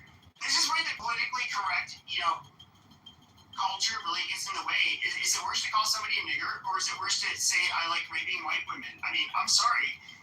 Saying the N-word can be jarring at times, but it's not nearly as traumatizing as rape. I mean, at the end of the day, you know, I have rape fantasies about getting raped by men. You know, so I mean, maybe I don't find it traumatizing. So I'm once again, I'm a gay Mexican faggot. But hey, PP, everything you said so far, like talking about being gay, all the rest, like being funny like that, yeah, that's cool. You can be funny like that. Like but like, bro, considering the history to go using the N-word like that,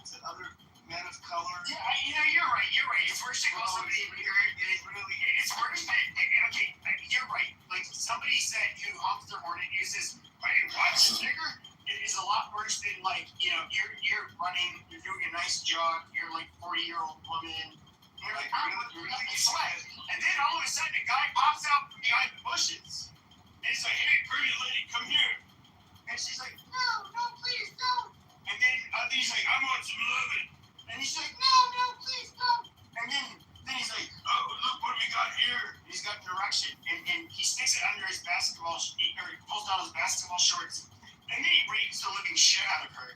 I would say one's a lot worse than calling somebody nigger. Wouldn't you agree? I think you should. Wow. I think you should.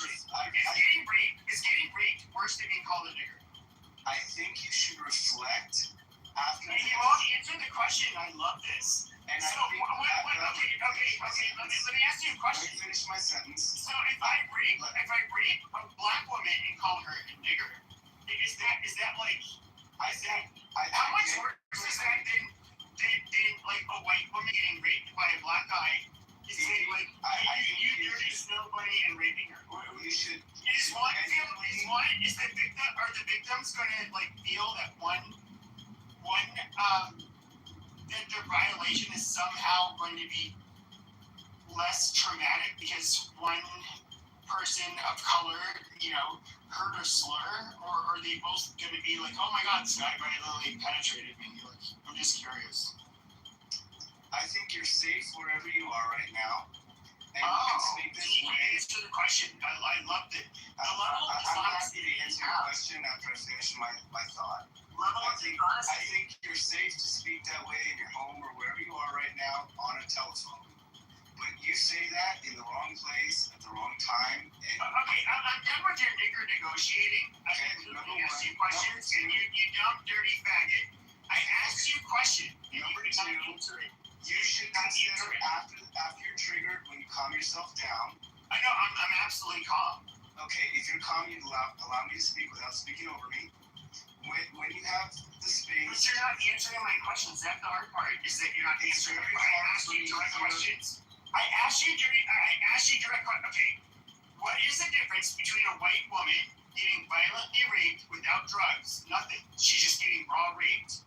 And a black woman getting raped. Okay, but the white woman is called a cracker, and the black woman is called a nigger. Can you tell me which do you think one is more traumatizing than the other? I think any woman getting raped is traumatizing. Amazing. So is getting called nigger or being raped more traumatizing? Oh, the rape. I think for you. Honestly, because one's are just words and the other. I asked you a very direct question. That's like asking the difference between getting slapped and getting shot in the face. Being raped is worse than being called a nigger, obviously. I think you're making an excuse for a word you should never use again. I really think so. Well, words are just words. Weak-minded fucking cuck. You're too much. You have such words are just words, you weak-minded fucking. You're too much of a love-coded softie. I don't know. Quite frankly, you don't deserve my. He's raised by a single mom. That's why.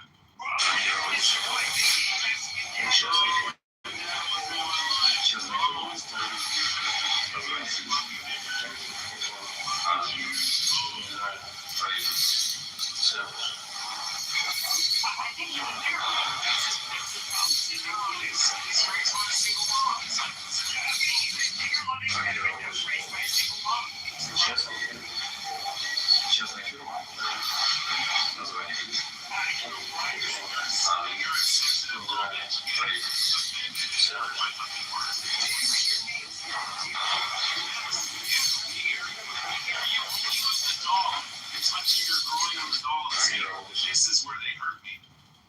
You're trying to prolong this conversation so you can you know what's funny? Hey, Pepe, you know what's funny? He'll sit down and watch Rick and Morty and just laugh fucking hysterically at South Park. But then he comes on a social audio app and he hears somebody saying the same words and he's like, I can't believe people say these same fucking words in real life. Oh, God, no! No, but what he's doing This is why we have a declining fucking population in America. Because all you pussies make fucking women fucking wet. You fucking cunts. Aren't they mad? At the end of the day, Yeah, Matt loves your thrives on it. Nick and Matt, like, am I? Like, Yeah, Nick's a groiper and Matt loves this shit. He revels in it. well, I mean, I'm not offended. I'm not upset at all with anything. Oh, yeah, you are. You're a sensitive little bitch. Yeah, no, I'm okay. Yeah, no, I can't believe somebody would say offensive words.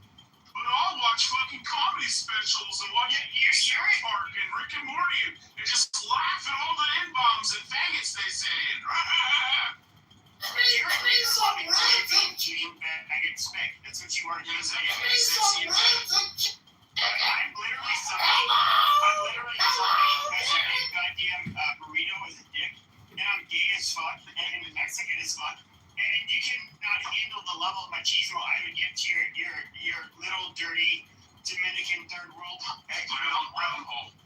Yeah, it just wouldn't happen. And so, like you failed. You fight me like a coconut. I'm excommunicating you from the gay community, you dirty faggot. What do you do for a living? I fuck faggots. He's a gimp. They tie him up and beat him and shit. I'm literally, I'm guapissimo, I'm gifted with a big dick, and gays like to be dominated by me. At the end of the day, it's what it is. No, you got dominated, don't lie. If your colleagues or family or friends or colleagues at work. His dad was in the government. What's that? His dad was in the government. What if your friends heard this and they heard that you were talking to a guy who's your dad, like a congressman or something? Shut up, bitch. But what was the thing? If they were ever heal, the youth is trying to, Please some rights and chicken. There's the way that you do it. I'm like, I'm Dominican. Okay, Chicago's his mayor elect. Did you just join Clubhouse or something? This is mayor elect. I just didn't realize that, like, This is Jefferson Park. We are experiencing insane flooding here. All the blacks are screaming in Chicago. Okay, Chicago's his mayor elect. We'll show you what Chicago looks like after a major rainstorm. Now, I'm going to go on my street. Yeah, you've never been to a room in Atlanta or Chicago. Rich, hold on. Holy shit, 500 blacks screaming. I want to ask him which room he actually goes to because I can't imagine him running into anything different than this, pretty much, Oh, yeah, I've never, I mean, in all my life. Hey, can't hear you. You're a little mouse right now. Good. Santiago. I need on my phone again. In all my life, I've never heard this before. In all my life. I'm like mid-40s. I've never heard anything. You never watched Blazing Saddles? I don't know where you guys live, but wait, you've never watched the movie Blazing Saddles? That's my question. No, I've never seen that movie. No. God, you're such a sheltered cuck. This is why the replacement birth rate is so low because you guys can't fucking get women wet. Bunch of pussies. How the fuck are you a millennial acting like a fucking Gen Z? Please some rights and chicken. Sensitive bitch.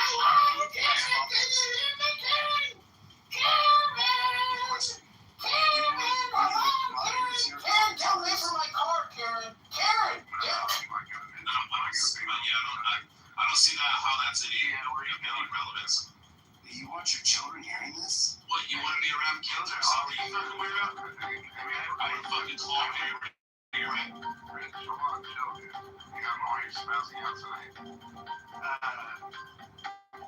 I was just wondering, because, like, I mean, none of the children would be on the stage. I don't know what you're talking about, Santiago. I mean, are you, like, it's a little bit proud of how you're talking right now. Bro, what's up with reality, bro? I don't understand how you get 40 if you get upset by that. I'm not upset. I'm genuinely not upset. Yes, you are. You're so upset. Like all that virgin fucking tears, you fucking cunt. I'm not upset, you guys. You come in and say you're 40, but you act like a fucking 16-year-old. Like, I can't believe somebody said that.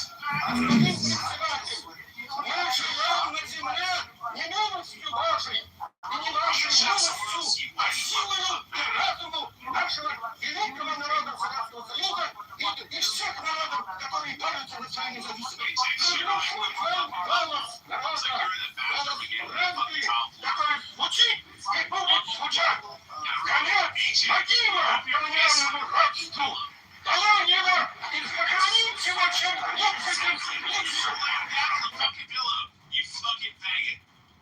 I was not, bro. I just laughed because You laugh like you were. no, I was just laughing because it's fucking funny. You laugh like Pepe was pegging the fuck out of you. I'm Did you hear the laugh? Santiago, did you hear the ancient was a minute?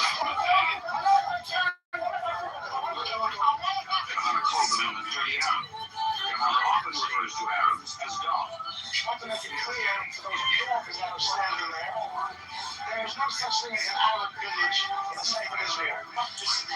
Some state of Israel. It was then Arabs. They want to stay in those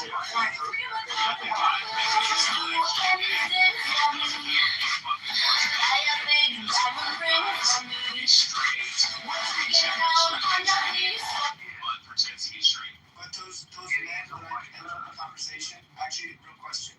Give me some background. Those men that were just like starting to be vulgar themselves.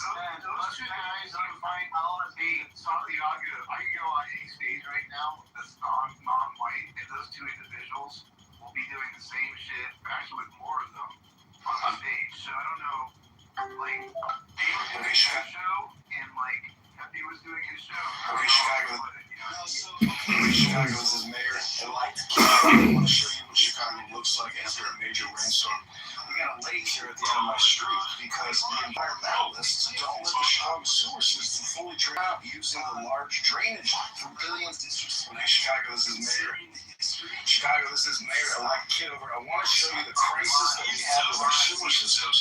They're saying we need to spend $20 billion on lead pipe replacement. Our sewer systems don't even work because the environmentalists at the Chicago Reclamation District don't let the water. Chicago, this is Mayor-elect Kitover. Go to Chicago, mayorvote.com. Mayor Johnson has to answer the city of Chicago on why our sewer system doesn't work, and the Chicago Reclamation District has to give us a thorough accounting analysis of why they're not using our full capacity. This is Mayor-elect Kitover. Go to Chicago. This is Mayor-elect Kitover in Chicago. This is where the sewer system, all the billions we pay every year to the Water Reclamation District looks like. They don't work. Look, we've got a drainage in the middle of the street. You need that on the sides of the street. This is Mayor-elect. Okay, Chicago, the flooding could be worse. So over here is a sewer cap that I try to keep clear.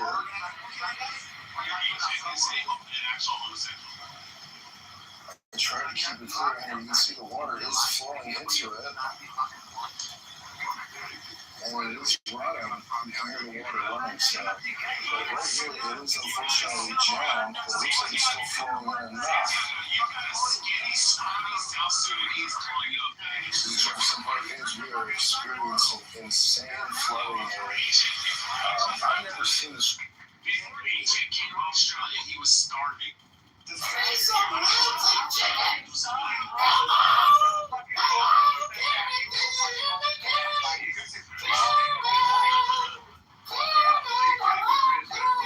Get away from my car, Karen! Karen! The first time I saw a T-bone steak, and I'm like, this is fucking freedom. Oh, man, bring KK up.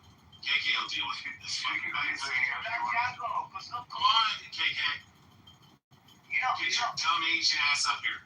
Wait. I went out to talk to Santiago about it. Santiago. Need some rotten chicken!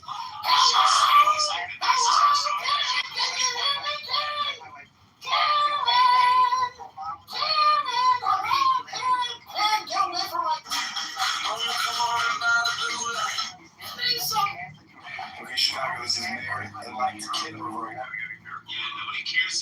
molested while you were a child? Nobody gives a fuck. You're an agency owner in the shit. I'm afraid to ask. But he don't want Everybody's planned area and need space that is safe. Race, religion, and politics. Read the title. Race, religion, and politics. I came into this room because I thought like the conversation was going to be about the fact that he basically just, changed his mind about Iran all of a sudden against Mark. There he goes. There's the anti-Trumper here. Just double check it. We got it. Yeah. No, I mean that's what happened today, right? Yeah, we tracked it. Yeah, don't worry. So Jefferson Partners, we are experiencing insane flooding here. So sassy. Content production.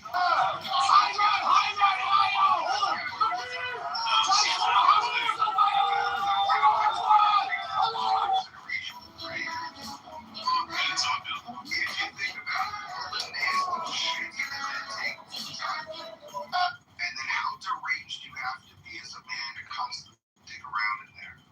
And now realize that all the AI companies are ran by such deranged individuals. By Jews. What is the political? Almost all of the best startups that we have ever been involved with, they were able to very concisely, clearly communicate what they were doing in like 25 words. Founders that don't get good and clear, concise communication really struggle, and you can prove this to yourself quickly.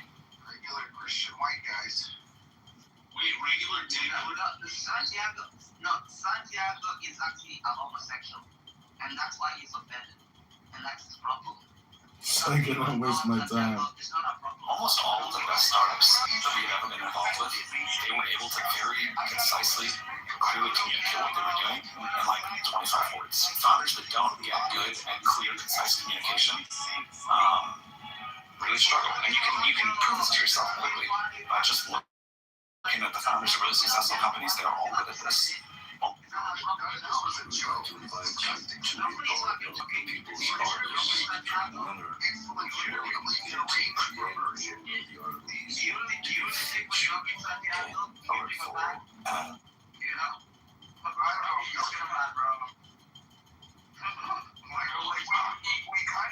When I was a little kid, and they explained to you what gay was, you're just almost all of the best startups. I'm right here watching this video. Bitcoin's up to $100,000. I'm right here watching this video. If I had a business without a tax strategy. They seriously, as a kid, I was like, what the fuck, And then slowly, I really genuinely appreciate his and I appreciate listening to this room. Santiago, we all hate you. It opens my understanding about where we're actually at right now. I'm right here watching this video.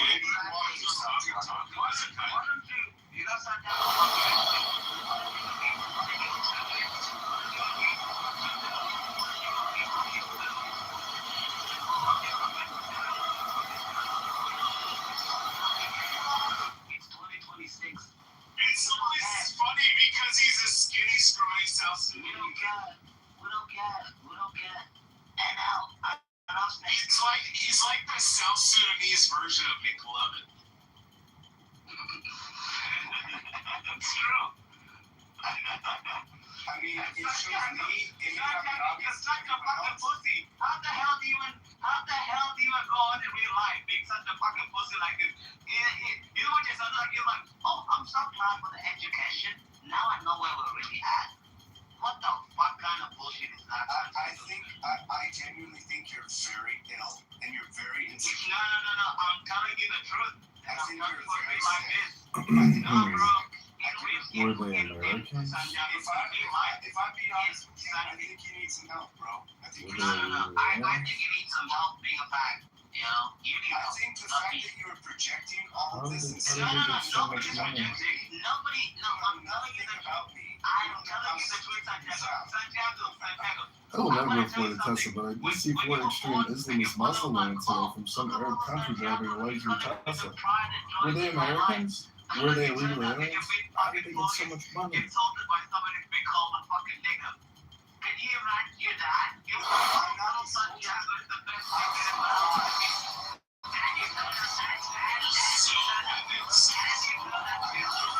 President, excuse me, sir.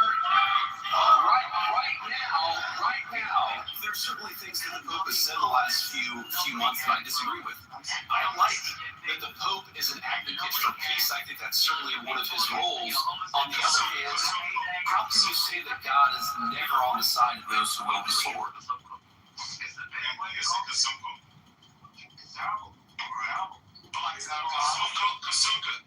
Kasumko means retard in South Sudanese. Yeah, fucking retard. Okay, give me that. You're a fucking retard. You said you had something that you wanted to bring up about Trump. What's going on? What were you talking about? JD Vance or something? Man, you shut your fucking mouth. Yeah, quiet. They just want to find any excuse they can to just excuse Iran's actions in the world. I thought the conversation in this room would be about, the stock market was up a lot today, and the market's going up so much because... That's all bullshit. The market's going up and it's getting squeezed. The reason the market's going up is because people think that there's going to be a negotiation soon, and... No, it's a little faggot. Alright, go up and it'll go down. It'll go up and it'll go down. It'll go up and it'll go down. The Chicago Pub is a pattern cover-up specialist. Look it up. Chicago has always been a Catholic corridor for pedo priests. One in Chicago was built on a Catholic parking lot that was sold for pedo lawsuits. Mostly. What are my issues? Yeah. I think it's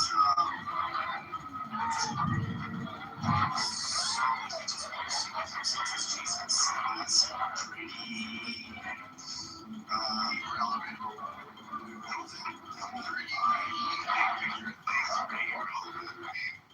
Let's get real.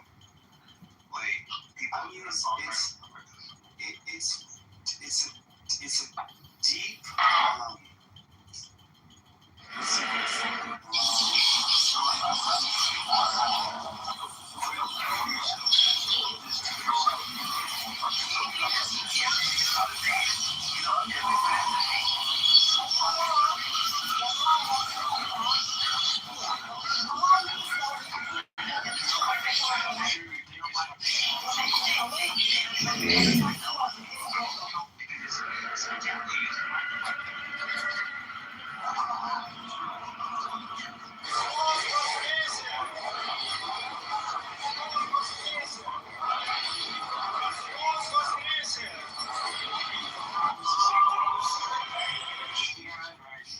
Professor Scott.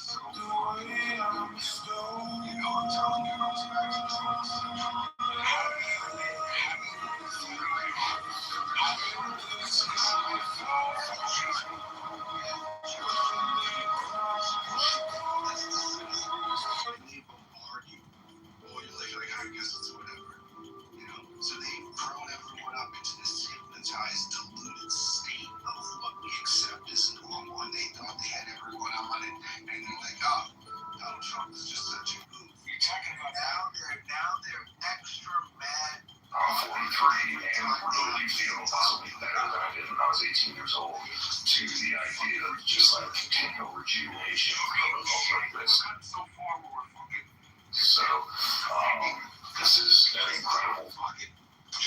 I'm 43. Can I grow all my hair back? And get kept deep? Maybe single-digit percentage of the I'm 43. Can I grow my hair back and get kept deep? It's insane.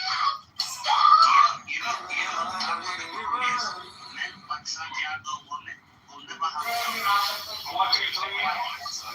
Here I am. Good evening. I know where the Oval Office. I'm being patted down.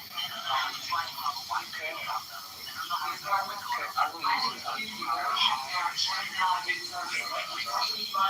Yes.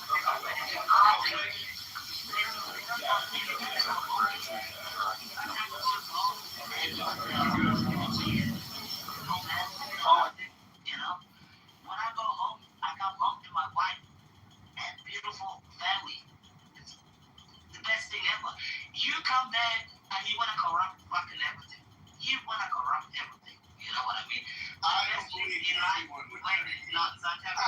conspiratorial show propaganda media White House.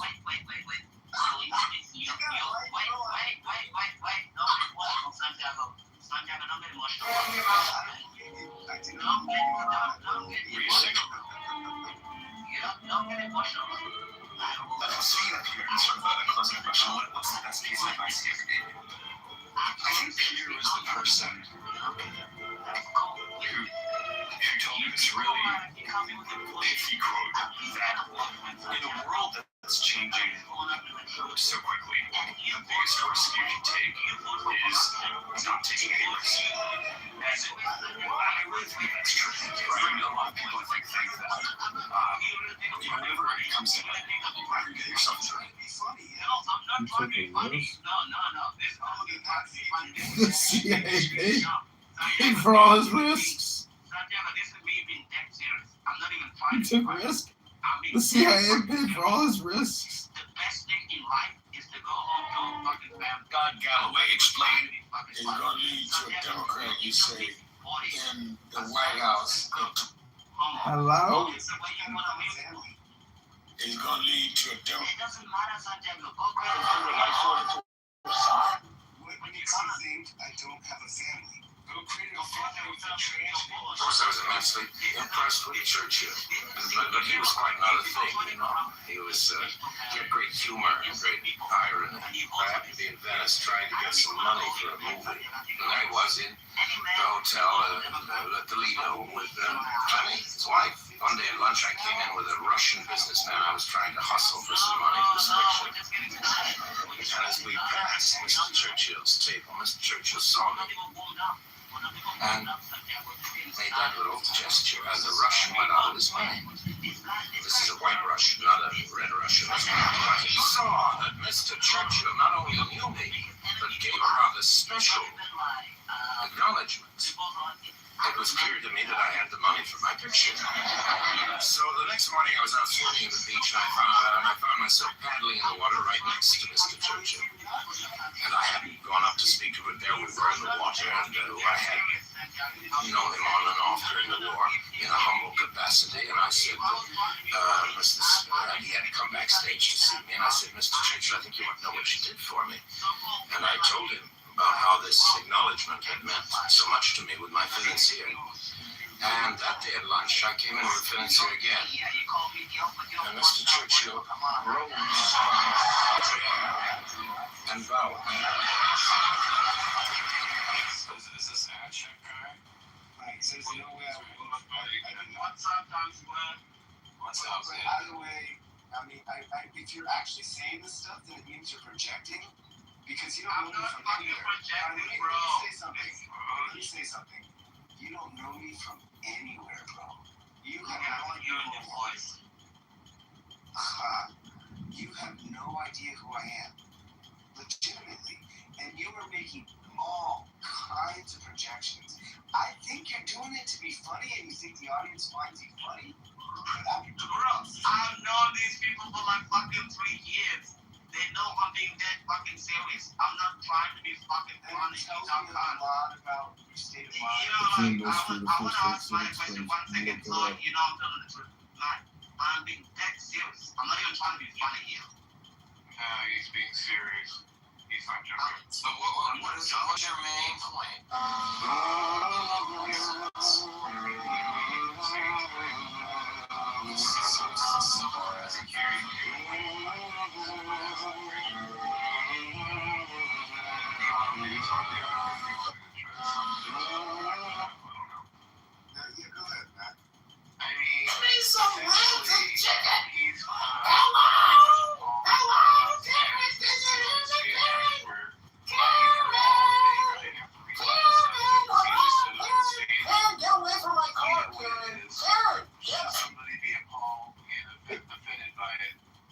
Chicago is in there, and like Kitover, I want to show you what Chicago looks like after a major rain. It's not that I'm offended. It's more I'm surprised. I'm surprised. So you never go to Chicago, mayorvote.com.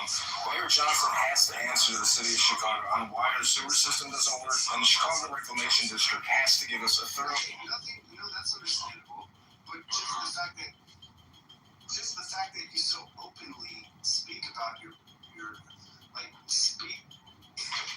All of it for him, the N-word, Chicago. the F-word, the usual stuff, Times Square.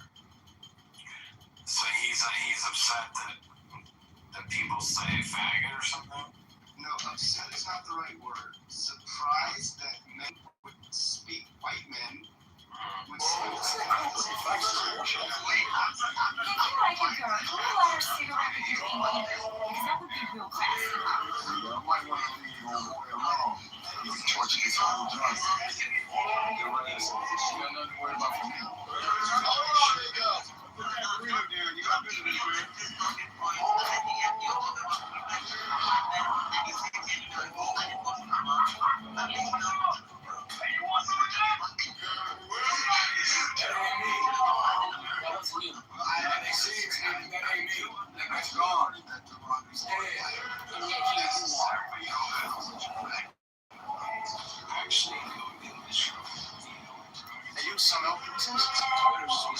Trust me.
Somewhat of a reasonable conversation that's hard to come by. I don't know what rooms you're in. That's what I was wondering.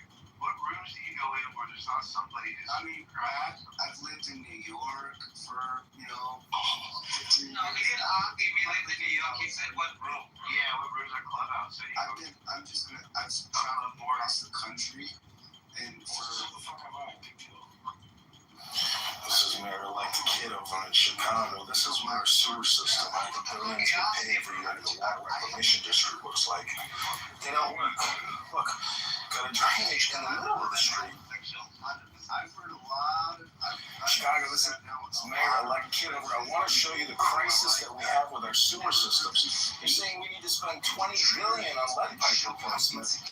Our sewer systems don't even work because the environmentalists at the Chicago Reclamation District don't let the water. Chicago, this is Mayor. And then I had to get off the phone and go to the grocery store, but I was really shocked. Chicago, this is Mayor-elect Kitover.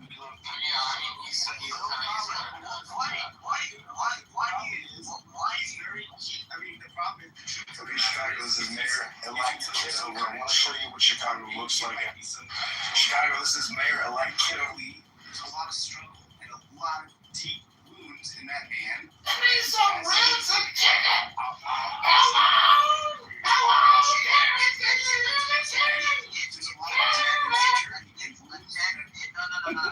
It's a check like a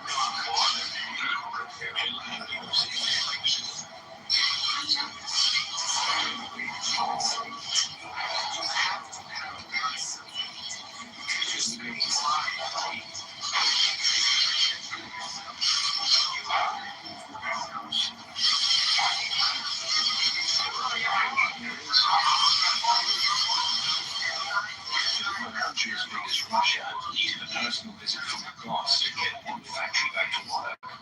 And this is serious trouble.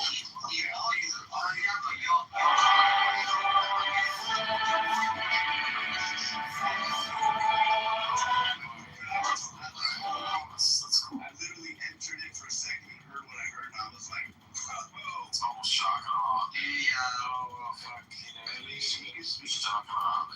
You don't want to speak about, like, what goes on in the room. If you want to talk about Trump, you can, but other than that, you're free to leave whatever you want. Okay, no problem. Body cameras, we completely redesigned body cameras. Our body cameras cost $70, and the camera's always on. You don't turn it on. Qualities and stuff. Yeah, but when you turn it on, you can't turn it on. God is for you, and so do all of us. We're all flawed. What's this deal? I'm not flawed. You meditate on your I want to meditate on dollars. Okay? Body cameras, we completely redesigned. Santiago was his weak qualities. What are his weak qualities? Yeah. He constantly needs to be validated. Welcome to Sweat House. He needs to be validated. He's always surrounded with people that he can't be. I mean, can he be like fully criticized? By who? By who? Validated by who? Well, he's always talking about himself. So in every conversation, every president talks about himself. Look at your shirt.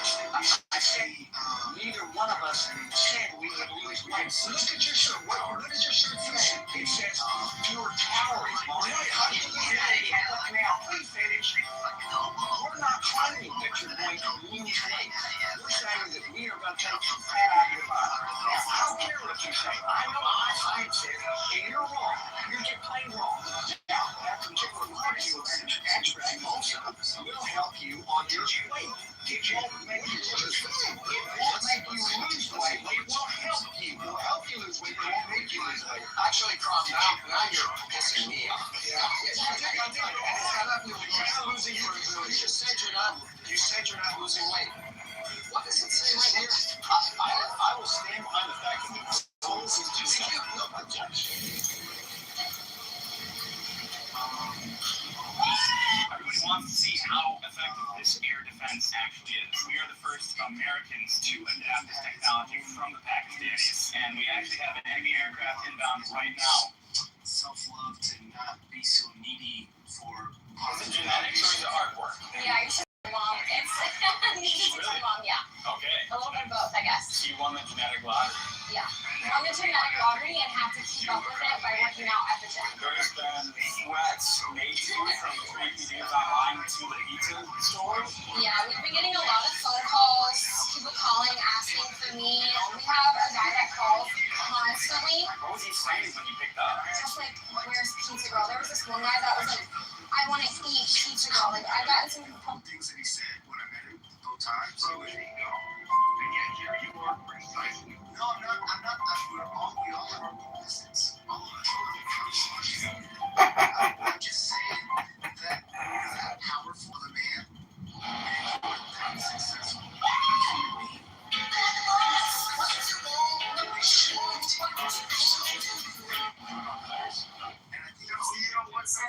Santiago, were you on the apprentice? Is that how you met him?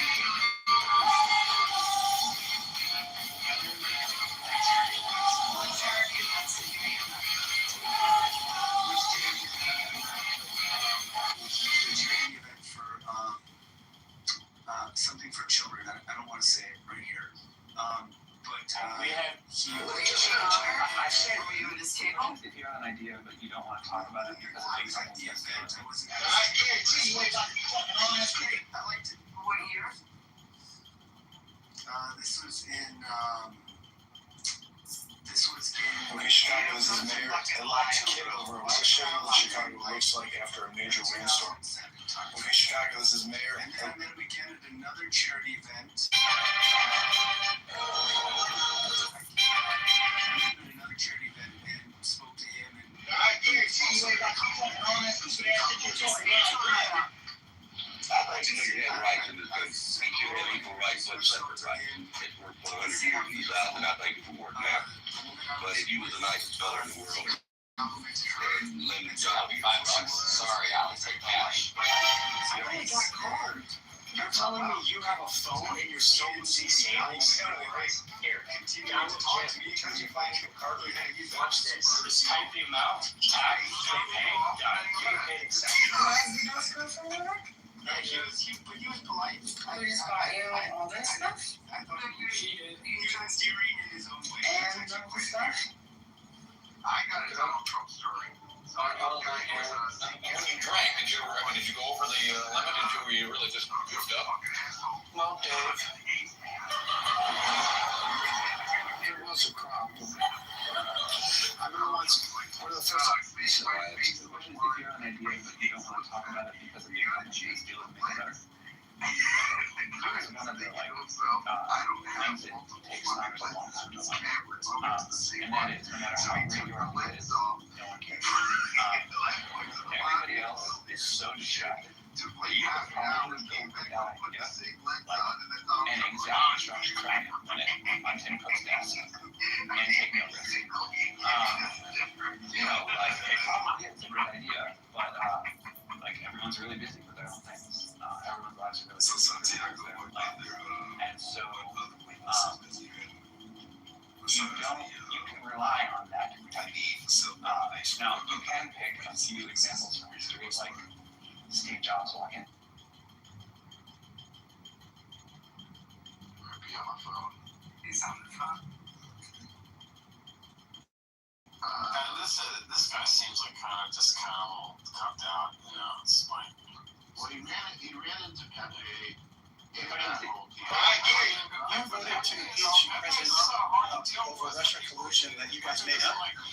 Shouldn't having an affair with a Chinese spy disqualify you from being in office? That's not true. Except that he did play with Russia. So. But we know that that wasn't true. How compromised are you to China? We won't forget Fang Fang. I like that. What the title of room PDS? But the thing is, after we find that man, he's in his mid-40s and he was like, oh, I'm shocked. I never had anybody speak about this in my entire life. That's when I'm like, this is ridiculous. You know? This is terrible. You know? Yeah, he must be sheltered. It's just, nobody believes this. And he's like, he's a so-called socialite homosexual. Which there's nothing wrong about being gay. You know what I mean? But he just acts like he's higher than thou. He's like, oh, how can you say nigga? Oh, how can you say like this and this? Forgetting the whole fact that what they were saying about people beforehand. Like, you have to realize, like, we've been talking for like 4 years, bro. We know each other. AJ, were you there for the whole thing of what got with? Yeah, I was. I was laughing my ass off. There was like 4 guys. What happened? Yeah, that was attacking you. Yeah, 4 guys attacking Pepe, so he gave back the heat, you know, that kind of thing. But and the thing is, like, 4 guys, I know them from like Black American groups. And the thing about Santiago, he's like, oh, don't say N-word. But in the Black American groups, they don't even let Santiago in because they call him a dirty Mexican. And yet he comes to your shops. I don't get this, like, analogy. He's not even allowed in Black American groups himself. And then he comes here, he's like trying to attack Pepe. He's on the phone call. I'll not address that because but like he can't even go to Black American groups himself because he's not black enough. And then he comes here, like I'm like, shut up, bro. It's terrible what they did. horrible, terrible.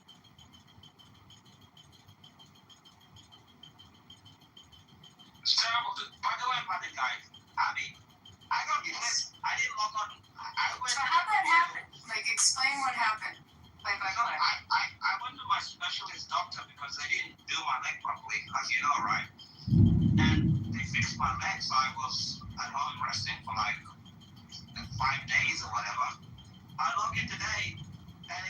my account has been clipped, and I wasn't even online. And then I try to log in, it doesn't work. You know. What were you doing the last time you were on? Do you remember? That's when we're talking to you guys. I have no idea. Do you know? Okay, so last night, I can't remember. I feel like it was. There was someone who came on the stage, had like a cartoon-looking face named Powwow. You guys remember that? Anyone remember it? No, I didn't know about the other day. No. I clicked on the face because the person came on the stage, and as soon as this used to happen at least 2 years ago, there would be these accounts you'd click on, and your phone would freeze, and like you couldn't navigate, you couldn't do anything, like you'd be completely frozen. And that happened last night when I clicked on that account. Like I went into suspension from it. I had to leave the app and come back on.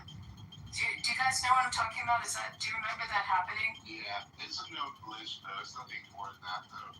It's not the guy's account. It wasn't like that account. This happened to a couple accounts. Why were you asking me how I met Trump? I'm just curious. I mean, people in here know. I mean, I know him, and I worked for him. Were you his attorney or what? Yeah. I worked in-house at one of his properties in Atlantic City, and then my law firm represented him. And I know him through I'm in the RJC, and we're active with him. Are you still friends with him, or still? I'm not I mean, I know him to say hello, and but he's obviously the president of the United States now. I don't hang with him. Are you still on good terms? I mean, if I saw him, I'd probably get a hug, and that would be the encounter. The last time I saw him, he was speaking as the president already, so it was a very different encounter. But I've had different experiences with him. What are your experiences? Well, I knew him as a casino owner, and he was married to Ivana then, and his brother Robert was running the property, the one particular property, and so was his wife. I thought she was a nut job and very difficult. He was pretty, that's the word I want to use. He could be adolescent at times. He could be petulant. There was that side. He was very strong and in what he wanted. Interesting, the fights he's having now in his role in government. I watched him go through this with Merv Griffin over the Taj Mahal property. I don't know if you know Atlantic City at all, but they went to war with each other on purchasing that property. And he did some of the tactics you're seeing now are tactics that he did back then, where he would go very public about the fight and very public with his opinions and use the media as a weapon against his adversary. Very effectively, he ended up with the Taj. The Taj eventually went under, but so did a lot of other properties, Atlantic City. He went public with the conflict, but behind the scenes was not that way, or? No, I wouldn't say behind the scenes was that way, but that was definitely part of his approach to a conflicted business deal or an aggressive business deal. So, I have a question for you, like that. He was. I have a question for you, Abby, though, because I look at business. There's different ways you can run business.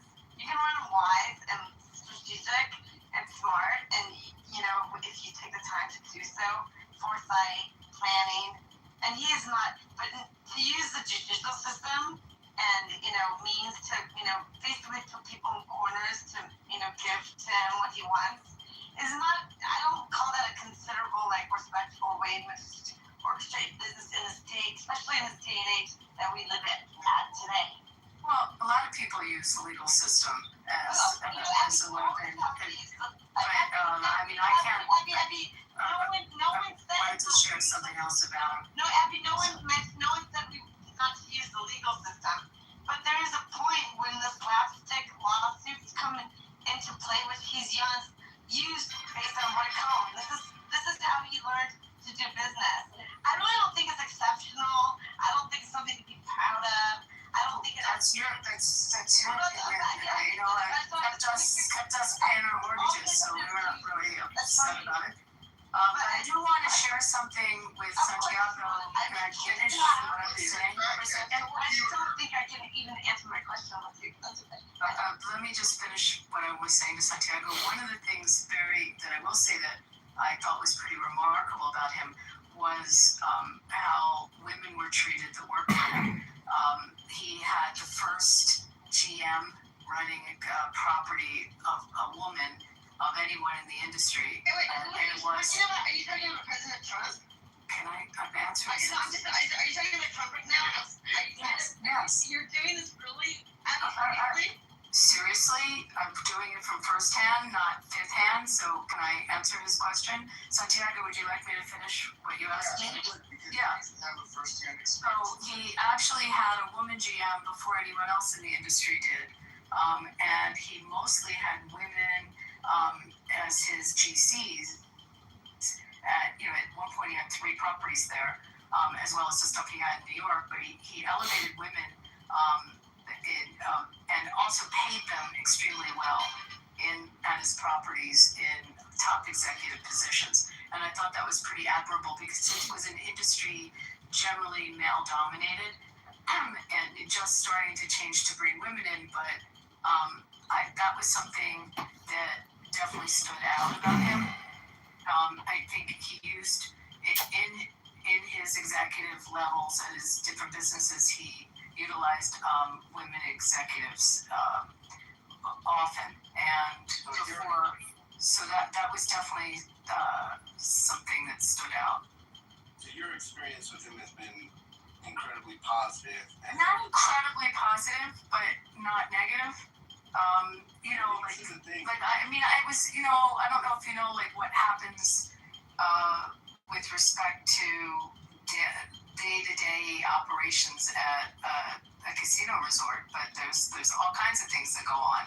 And we came in, it's a while ago. It was also a dispute, that particular property, because it was Harris and Trump that had a joint venture.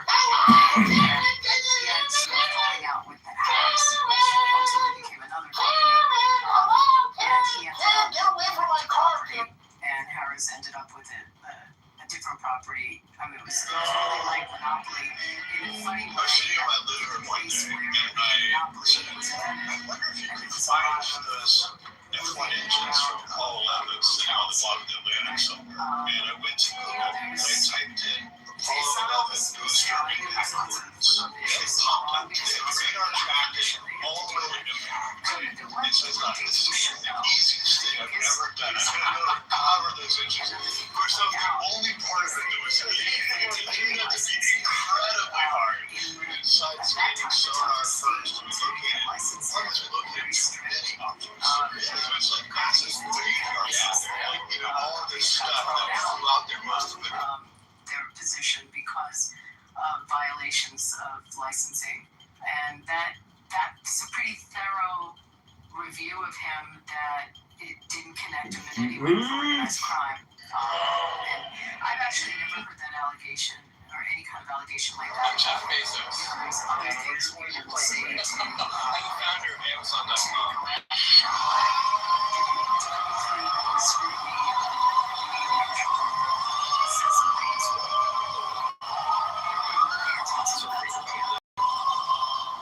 Big things start small.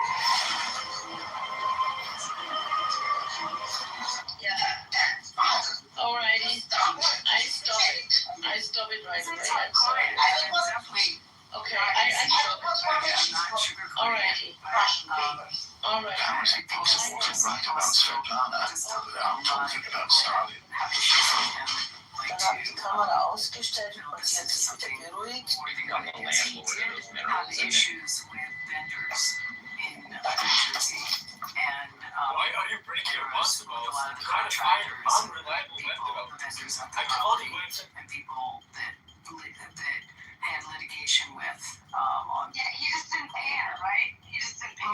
others not pay? He's not the only one. Because the industry there suffered quite a bit. I know people like that. It's kind of funny, actually. They're like, I know people like that. I'm glad you do. Chicago's as mayor. I like Kitover. I want to show you what Chicago looks like after a major rainstorm. We got a lake here at the end of my street. Anyway, I mean, the whole city went to shit, and the state ended up having to come in and take over a lot of what was going on in Atlantic City. But you had a number of properties go out of business and go under, including, I mean, Wynn pulled out. He knew that there was problems with respect to what was happening, and other jurisdictions around were getting licensing. Pennsylvania got it, Delaware got it. Some of the Egyptians.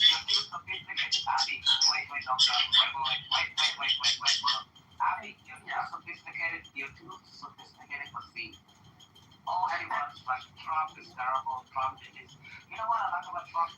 When he ran, he and all of that stuff. None of the women had dicks. Alhamdulillah, thank God for that, When he ran, That's a good point. I didn't think about that. Exactly. I didn't think about that.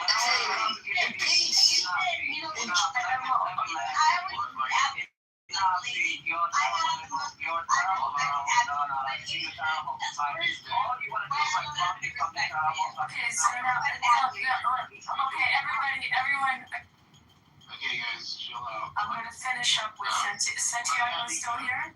Oh no, Santiago left. I was going to finish up with the story of his three executives that, so horribly and so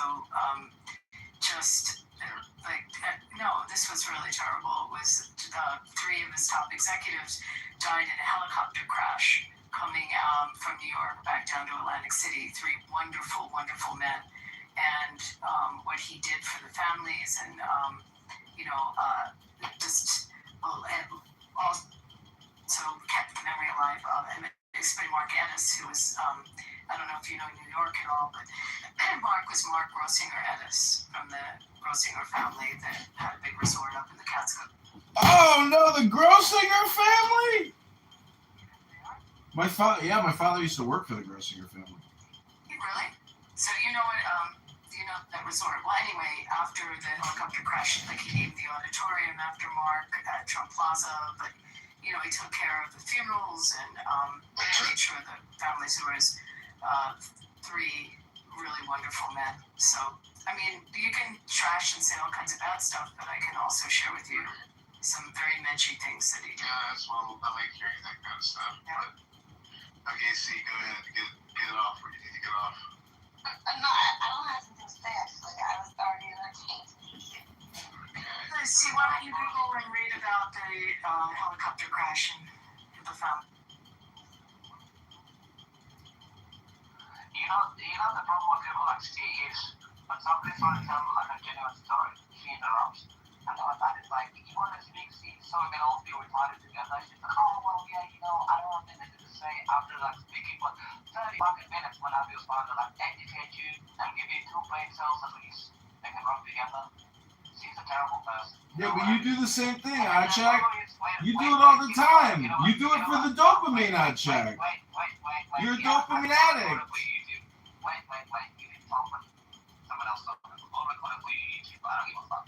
Abby was trying to get Steve to brain cells at least. That is terrible. She doesn't want to listen. You're a professional hater. You're a liberal. You're a terrible person. And you know what the Godfather used to say? Go buy a cat and a dog. Unfortunately for the dog and the cat, that is what you. And leave people alone. President Trump is the greatest president since probably my dad used to tell me you love Reagan. My dad loved Reagan. But people like to see these terrible people in their 40s, no children, no hope in life. Terrible, just want to hate on everybody. And they put up, Trump's a pedophile, Trump is this. And then when you give them time to speak, you don't see it. Go ahead for the next 5 minutes. What the hell do you have to say against President Trump?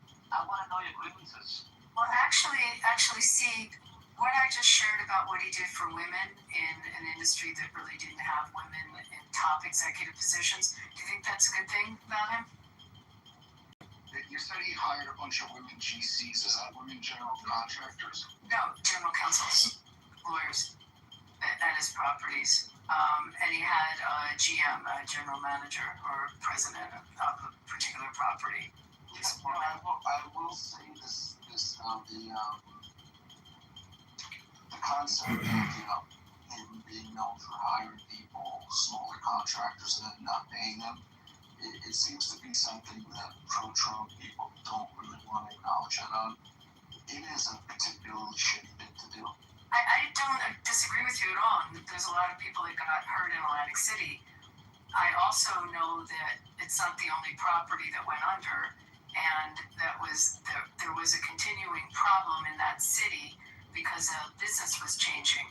So I absolutely don't disagree with you on it, but I think you have to also take your lens out a little bit farther and look at what was happening business-wise there. And other properties. Showboat went out of business. I mean, Wynn left town. Yeah, I mean, there's a number of them. The property was in terrible shape, because the more its story was shared locally, the more the structure was just destroyed. This was aided by the fact there was no security on the property, and for the owners, well, it didn't seem to matter much, since their plans were to erase it from the landscape anyways. In fact, movement on that front was finally made in 2007. I don't know if it was only at that time. I mean, I left there, and I don't know. I would assume things seem to have only gotten worse, not better there, because there was, since I left, there's other properties that went out, and then companies came in and bought it pretty cheap on the dollar. No. So I don't know whether you're going to say that's his business practice in New York and such. I couldn't tell you. I only knew what happened in New Jersey. So they kind of make it seem like that was an ongoing thing over there. I mean, I can tell you someone in particular, and I'm not going to say the name because I don't feel like getting a conversation about it, here in Las Vegas that also got accused of that, and and also of being very litigious and lots of lawsuits and stuff coming from contractors as well. I ended up losing my daughter. Issues of litigation. And the day that I lost my daughter, I was unable to go in and work that Black Friday. And just due to that, they said that my services were no longer needed. I didn't even ask you how you lost your daughter. I haven't done it myself. Yeah, they honestly have no idea. It was at birth, and then her heart actually just stopped right when she was coming out. They have no idea what caused it. Me and my fiance were planning to get married prior to her getting pregnant, but now since we one in New Jersey that did that, but I have seen that kind of accusation. I ended up losing my daughter. Business in the same industry, and it's absolutely not the case with the person, but because there was litigation from contractors, they tried to paint the picture of him being. Okay, Chicago is mayor. I like Kitover. I want to show you what Chicago. I don't know if that answers you, Taco, but. No, I think that's the culture of that industry. I think of all the things they might say about Trump that I might not like, that's not even an issue. That is such a common practice in that industry. And I always bring up these people want to compete with me for time here. This is like a kid over in Chicago. So, so anyways, I think that's the culture. I don't think that is at all unique to Trump. I think that is a culture of landlords and developers that, he isn't the first to do that, and he won't be the last. He was probably one of the mill in that regard. That's my 2 cents. On the flip side, people made a shit ton of money in that city that, bought in or owned real estate or owned a parking lot that ended up selling it for $16 million or $18 million, overpriced to the casinos. People bought in at Resorts International in the beginning and spent, for a few bucks and sold their stock at $350, $380. There's a lot of local people that did very well. So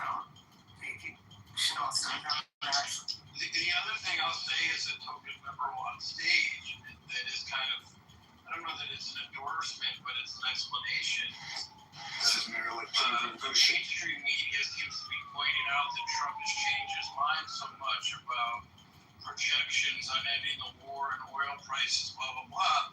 I mean, that's a style of communication that comes out of an industry where you kind of don't know what the numbers are going to be, and so you're not going to give.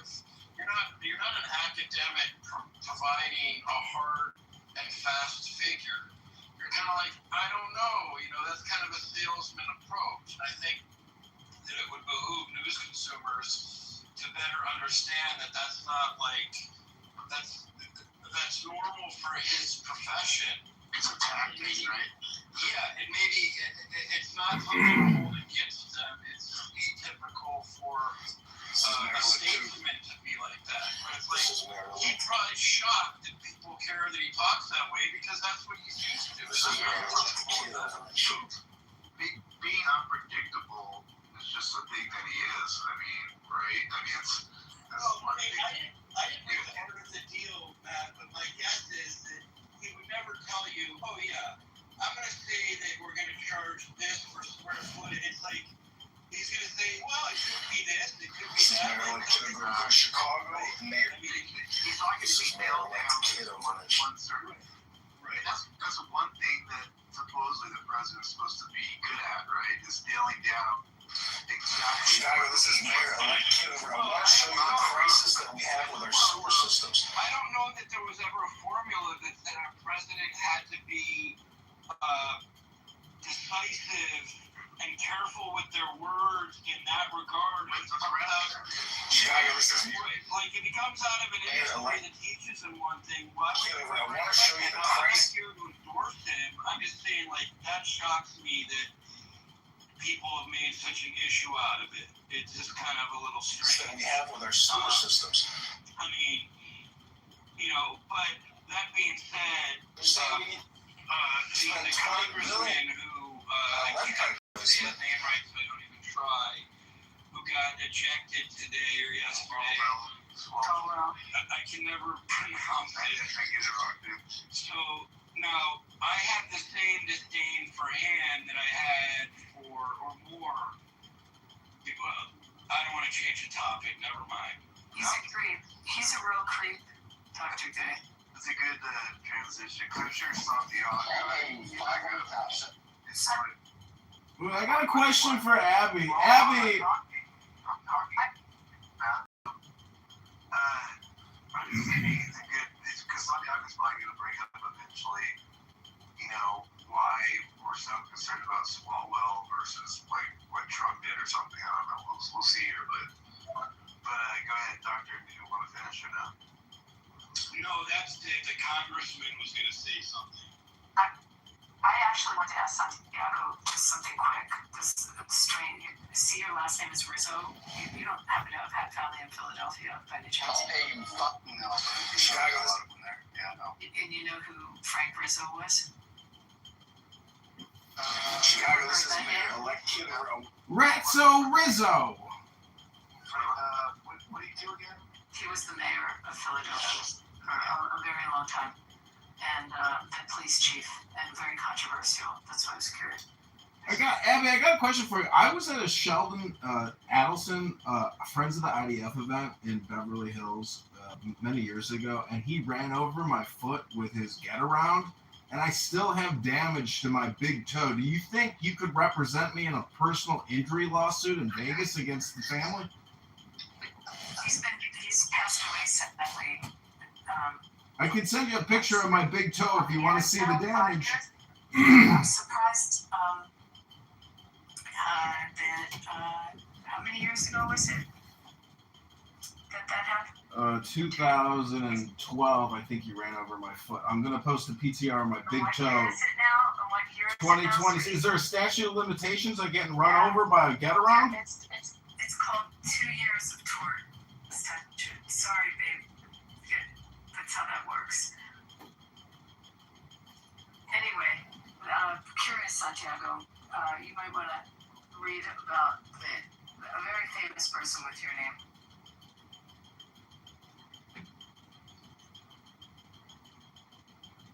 while he's waiting to go, I think you guys on this stage would be ecstatic to know that I see a lot of liberals going nuts because we're very upset about Swalwell because he's such a hypocrite. Such a hypocrite. Creep, too. It's really creepy. Well, he farted on MSNBC. That's what I'll never forget. I didn't know that. Seriously? Yeah, he did. With Chris Matthews. Wait, tell me the story. What happened? So he was sitting there giving like an interview, and he farted, and like to me, that's, I